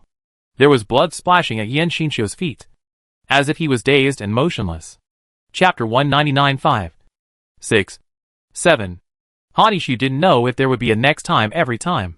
He hoped for a next time, but didn't want a next time either. He was panicked and hopeful. And when Mugui died 4 times in front of him and the 5th round came as expected, he went crazy. He did everything a madman would do. The moment he woke up, he told him everything he knew, including the 4 times he had returned, the details of his abilities, and his true identity. Mugui, no matter what I did before, I am just a ghost now. I can't do anything. I can't hurt you. I can't be resurrected. My only wish is for you to live well. As long as you believe in me, everything can change. A little difference can also bring about a big change. There is someone who wants you to die and wants to make the world a mess. He must be stopped. Mugui raised his eyes with a cold look. Once you touch such a look, you will have the illusion that your heart is frozen. He never spoke to Hanishu again, even though Hanishu repeatedly stressed this to him along the way. Mugui didn't even bother to tell him to shut up. However, everything he said never happened in his life. In addition to the part related to his ability, the part related to his true identity was probably attributed to his use of his ability to spy on the memories of those 2 people. Hanishu reached a dead end. The more he explained, the less Mugui believed him. At some point, Hanishu stopped trying in vain and asked, Why don't you believe me? Mugui didn't answer in the end. After that, Hanishu was like walking alone on the edge of a cliff that could collapse at any time. Trembling with fear, he knew that person would definitely come. But he had no idea when he would come and how he would kill him. He couldn't share everything with anyone, because no one believed him. Whether it was the other ghosts brought by Mugui or Mugui, Qingjian, or anyone who could hear his voice. Hanishu was sometimes so mentally disturbed that he even thought that Mugui hated his past self instead of his current identity. Whether he had any resentment towards himself for abandoning him, All this was unknown, because he hadn't had a frank conversation with him for a long time. It felt like falling into a deep, cold abyss, sinking down bit by bit, the light gradually disappearing, desperately trying to call for help, opening his mouth, but no sound came out. Just couldn't breathe, and no one offered him a helping hand. In the end, his worst assumption became a reality. That person controlled Jiang Zhao's body, taking away the powers of many powerful psychics one by one, to hunt down Mu Gui. Mu Gui eventually died in his hands. In the 6th round, he died in his hands in the same way. But this time it was faster. If the opponent was fighting openly, or only targeting Mu Gui, he could at least escape and find a way to fight back. But the opponent knew Mu Gui's biggest weakness. As long as he had a certain number of hostages, Mu Gui could not escape, and could only come out to fight head-on, and then die in the process of protecting others. The 5th time, Mu Gui died cleanly, leaving no time. The 6th time, Mu Gui died from overusing his abilities. The 5 ghosts fought with all their strength for several days and nights, and suddenly disappeared at a certain moment because his body reached its limit. The moment his power disappeared, his body instantly cracked open with countless wounds. Hanishu still asked him that question before he died. Why? Mu Gui forced a smile. You don't understand me at all. Hanishu knelt beside him, watching his body shatter into a blur of flesh and blood. His eyes filled with despair, looking up at the sky. The 7th time. The next time he opened his eyes, 18 hours in advance, Mu Gui woke up at 1700 hours on March 31st. Mu Gui was followed by himself, Yan Siji, Feng Boming, Yi Hui, Lei Chen, and Jin Chongmin. This time Hanishu did not speak again, including some key points that had been life-threatening several times before. His heart was in turmoil, as if he was dragged into a deep-sea whirlpool, unable to escape and without the strength to do so. He was very clear that even if he told Mu Gui everything honestly at the beginning, the result would not change. This would not work, and he had to seek other methods. But what was that method? And how could he find it? When can I find him? How can I make Mu Gui believe what I said? How can I make Mu Gui live? He didn't know, but he didn't give up thinking. This was the only thing he could do at the moment, as he had experienced several times before. The opponent's trajectory of action would be different each time, so he could only improvise. This time, the brainwasher seemed to be particularly quiet. He showed no signs of appearing until Mu Gui and his team successfully survived the bloody tide and reduced the casualties to a very small range. Hanishu just engraved all the information he saw into his memory and compared it with the previous 6 times to talk about the difference. In fact, many details are different. It is actually very difficult for him to filter out useful information from them. But because he can remember no matter how small the details are, even useless things can be remembered. And maybe they can be connected when they meet again in the future.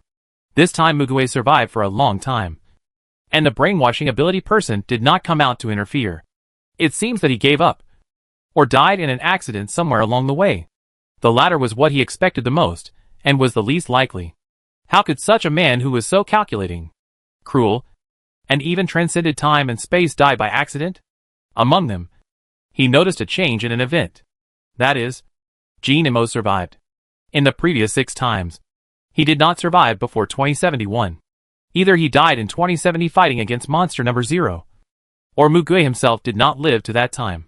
The main reason was that they could not pay attention to everyone. In his first life, he was swallowed by a monster on his way to Yinqing in April 2071. When he was finally sent back, he was cut out from the snake's abdomen. The wounds on his body had been healed, but he was brain dead and became a vegetable. This time, he did not die, but came back with a complete monster body, saying that it was transported back for research. The body was still huge after being disassembled. There was a commotion when he came back, and Mu Gui naturally saw him. Jin Imo still had a cold attitude towards Mu Gui, just nodded to him slightly and went in. Later, another thing happened. That is, the biological specimen that was supposed to be stored in the Institute of Biology disappeared. It is puzzling to steal biological specimens, whose value is still unclear under such circumstances. However, Qin Jian mobilized many people to find the specimen, but he still couldn't find it in the end. He seemed to have given up, and there was no news about him later. Then one day, Qin Jian disappeared. It was said that he got lost by himself and got rid of his bodyguards and guardians. Hanishu vaguely sensed something, and he subconsciously whispered, "He's coming." In the 7th week, Mugue had never heard Hanishu speak since he woke up and saw 6 ghosts that day. So he looked at him with a slightly strange look. Hanishu trembled reflexively, and he subconsciously looked at Mugue. Mugue's eyes were clear, prying, examining, calm, and insightful. Hanishu was already a ghost. He was not sleepy or hungry, but he was still conscious. He could not forget everything. Every time Mugue died, the expressions on his face, and his words were replayed over and over again, like the pain of thousands of arrows piercing his heart. "You don't know me at all." Does he know Mugue a little bit now? I don't know. I still don't know. Hanishu looked at Mugue and squeezed out a voice with difficulty. "Mugue, can you tell me how I can save you?" He really had no other choice. Even though he knew that there would be no answer, he couldn't help asking this question. He thought his expression must be very embarrassed. Mugue's face was shocked. He was at a loss for words in response to his sudden question. But Mugue didn't approach him, didn't respond to him, and didn't ask any questions. Hanishu lowered his head. His mind was blank, and his intuition was surprisingly accurate. A few days after the incident, Mugue woke up in the morning and was about to go to the office of the Blue Bureau when he was surrounded by his partners. And Yin Shinshio stood in front of Mugue, the teammates who usually fought side by side, the staff in the corridor, and the captains looked at Mugue with eyes that he was very familiar with. That was the look they gave to a suspect. Hanishu understood in an instant that the other party had brainwashed the real him, and then let him rewrite the memories of the people around Mugue one by one, making them enemies of Mugue. In just one night, Mugue had many allies, and now, these allies had become his enemies. In the following battle, Mugue could not attack his friends, but his friends had their memories rewritten, and regarded him as their lifelong enemy, hated him to the core, and killed him every time. Fighting with him was something Mugue was unwilling to do, but under the powerful pursuit, he couldn't even escape. Mugue summoned all the ghosts except Hanishu to fight. Hanishu could only watch him being hurt by those he loved and cherished the most again. And finally, he was entangled to the limit of his ability and fell to the ground. The group of people led by Yen Shinshio on the opposite side seemed to find it hard to believe that Mugue could fight with their clones and hold on for so long. After his summoned things disappeared and fell to the ground, they also stood there and observed from a distance, not daring to approach easily. Hanishu squatted beside Mugue, tears dripping onto his torso, penetrating through it and disappearing. He stretched out his hand towards Mugue's face, his fingertips trembling uncontrollably. "Mugue, why don't you let me fight with you?" In the situation just now, if Mugue had summoned him out, there might be a glimmer of hope. Would Mugue rather die than call his name? Mugue watched the other ghosts disappear, and finally moved his gaze towards Hanishu. For so many times, this was the first time he looked at him with a gentle and almost sad look. "I don't know your name yet. You haven't told me yet." "Hanishu, you are not." He paused. "Not Yen Shinshio." He realized that Mugue was saying his real name. His tears blurred his vision, but he still said his name.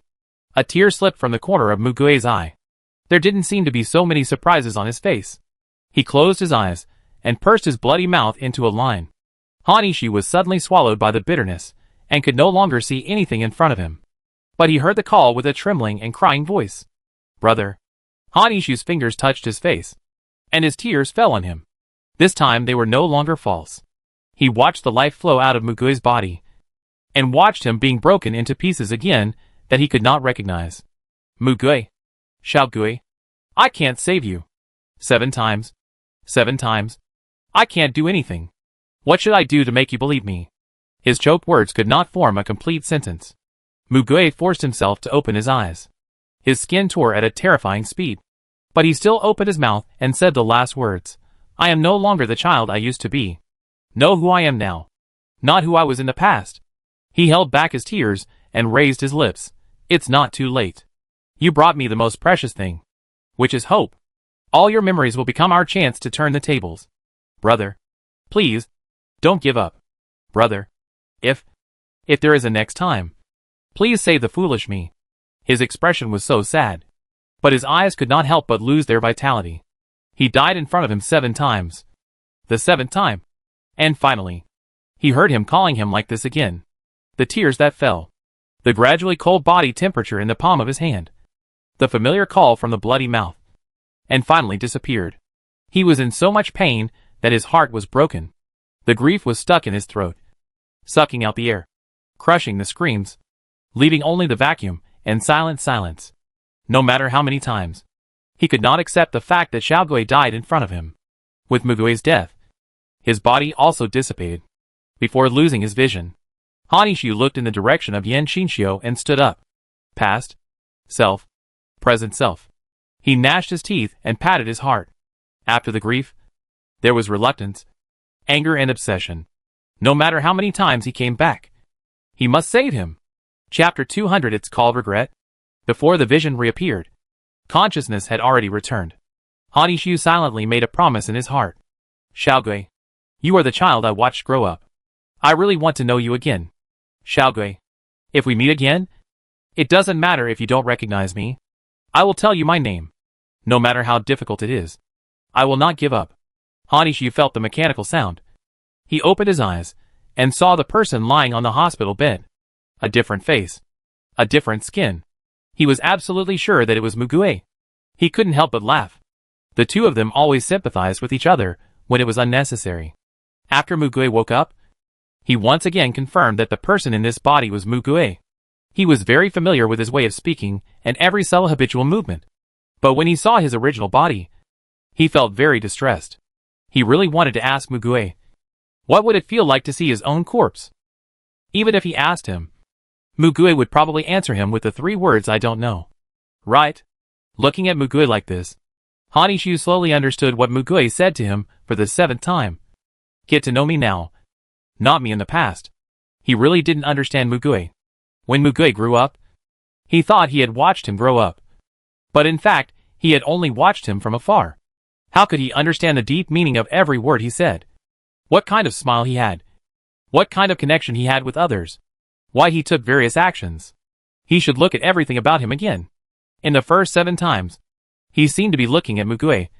But in fact, he was only concerned about himself. His grievances, his anxiety, his selfishness.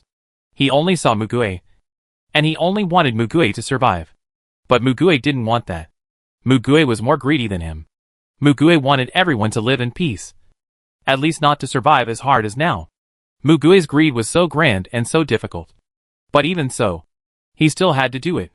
Do what you can. Save who you can. Reduce sacrifices as much as possible. Plan carefully. Look long-term. Don't regret any decision you make. And move forward unswervingly.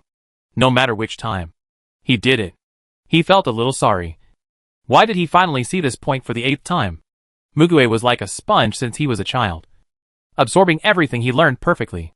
He engraved everything he learned when he was a child in his bones. In the days when he was not around. Under the influence of the people around him. He also grew a lot.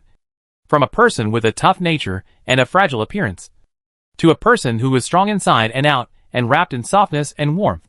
He only learned good qualities. But there was one bad thing. That is, he didn't care much about himself. To him, the lives of the people around him are more important than his own. No one taught him to correct this.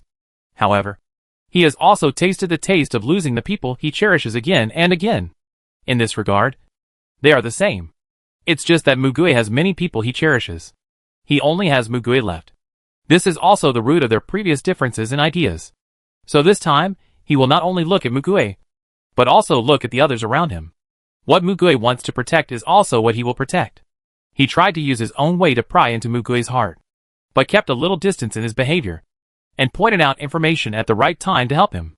Mugui was smart enough to understand all this, and put it into action. However, he finally found that in order to completely defeat Feng Yan, Mugui needed more information. And all the information about the past was in his memory. He had already vaguely discovered this, and wanted to give him his memory. But the premise was that Mugui had to trust him enough and ignore the past. Yan Xinxiu. What he did also required the trust of the person who summoned him. Then, Mugui had to speak up and make this request in person. After knowing what he really had to do, Hanishu calmed down. Some things that he could not see clearly before could be distinguished clearly. And he no longer regretted that it took so long to go from madness to sobriety. In the past 7 lives, he had always regarded Mugue as that child. He thought that Xiaogui would believe him. But Mugue was no longer the weak and sensitive child back then. What he wanted to gain was the trust of the current Mugue. It took him 7 lifetimes to understand this truth.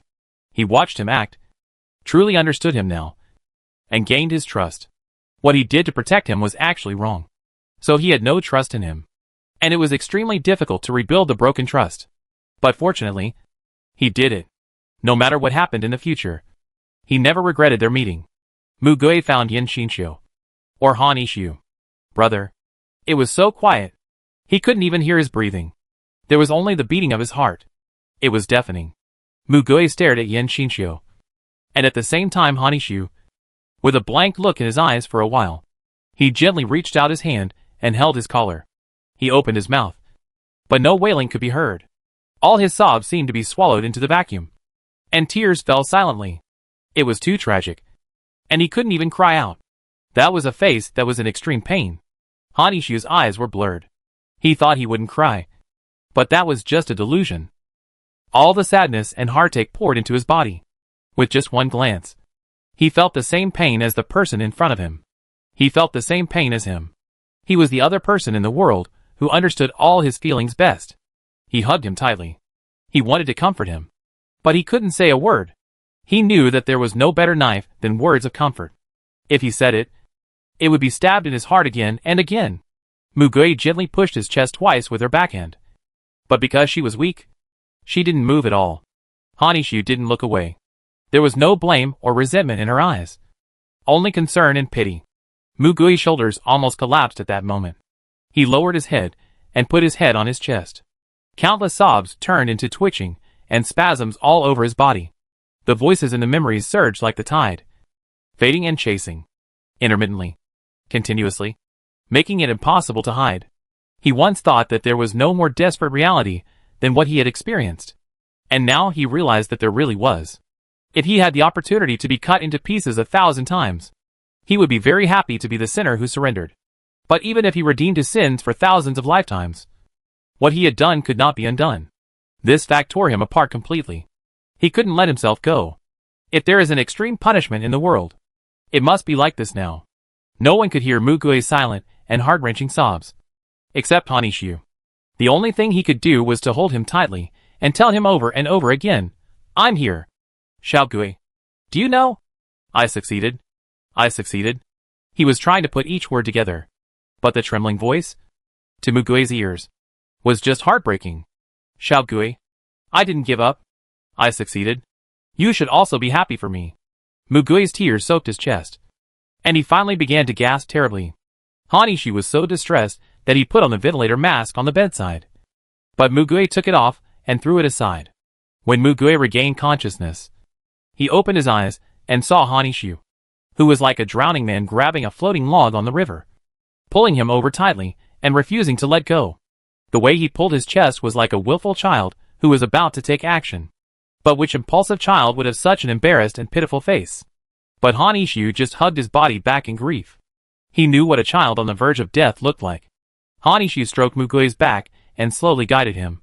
"Let me hear your voice, so you will feel better. Mugue. Do you know? You cried twice only in front of me. Why don't you dare now?" Since he first met him, Mugue has only cried twice. Once was when he ran back to his home from the orphanage. The other time was when he died in the 7th life. He really wanted to try to laugh, but tears just flowed freely. Mugue pulled him harder and harder, and after a scream like a dying beast, he burst into tears, like a child. Ugly, childish, wronged, and careless. Han Ishu listened, and his heart broke. He pressed the back of Mugue's head. "Hey! Mugue!" It was inevitable to hear the movement inside. The people outside were going to rush in. Han Ishu looked up and shouted, "Don't let them in." Gray. Yihui landed at the door. He held the door and said in a deep voice, "Don't come in." Yihui outside the door heard his own voice. "Why?" "Yihui, he doesn't want you to come in. He's fine. Don't come in. Now, don't ask anything and don't leave." After there was no more noise outside the door, Yihui went back. He knew that the people outside already knew what to do. He and other ghosts didn't know what Mugue saw in his memory. But they knew that if Mugui was still awake, he would definitely not let them in. Too many emotions were like a tsunami, drowning Mugui in an instant. His vision was blurred. He could no longer see the face of the person opposite him. But he knew who the other person was. The person he had always known but ignored. The person who had accompanied him for 8 lifetimes. The person who had been resented by him for 8 lifetimes and had always been with him. The person who wanted to save him. His chest was pierced with blood by the shattered emotions. Brother. I'm sorry. Mugui leaned her head on his shoulder. I'm sorry. I'm sorry. He was like a child who had made a huge mistake. Flustered and didn't know how to solve it. No matter how he apologized, it was useless. He just cried and kept saying sorry. Ah. I'm in a complicated mood now. I always wanted you to cry in front of me. But when I saw you crying, I felt so distressed. What should I do? Hanishu said this after a long time, and his smile was very forced. Mugui cried so hard that she couldn't breathe. Those memories played over and over in his mind. During those years when he was misunderstood but still stayed by his side. Remorse, guilt, and unworthiness repeatedly burned his heart. For someone like himself. For someone who could not recognize him no matter what. Who never trusted him until death. And who repeatedly hurt him with words. He was the only one who had no right to blame him. But he became the one who hurt him the most. He knew that Hanishu had never regretted doing these things. He also did not allow himself to deny these things Hanishu had done. But he still regretted it to death. There are many things he cannot forgive himself for in his life. This one is the most serious. He thought desperately that this was a mistake that could not be forgiven no matter what. I forgive you. Hanishu whispered in his ear. He slowly held his face and slightly distanced himself. All along, the sad and almost soft eyes never changed. Although I don't think you did anything wrong. I forgive you. You should know that no matter what you did wrong, I will forgive you completely. Because you are my only family in this world now. No matter how many times, I will stay by your side. Xiaogui, don't be afraid. He just didn't want to see Mugui finally know the truth of this matter and blame himself for it for the rest of his life. He didn't want this. But he had to know the truth. This was an unsolvable fact. So he had to tell Mugui. From the beginning to the end. All he wanted was Mugui's happiness in life. He wanted to save him. This was the only thing he wanted to do in his 8 lives. I want you to live a happy life. This is my only wish. Emotions were surging in his chest. Thank you, really. I'm sorry. These were the only 2 sentences he could give him. Hanishu took in his sobbing and hot tears. Time and mistakes created a huge gap between them, which was called regret.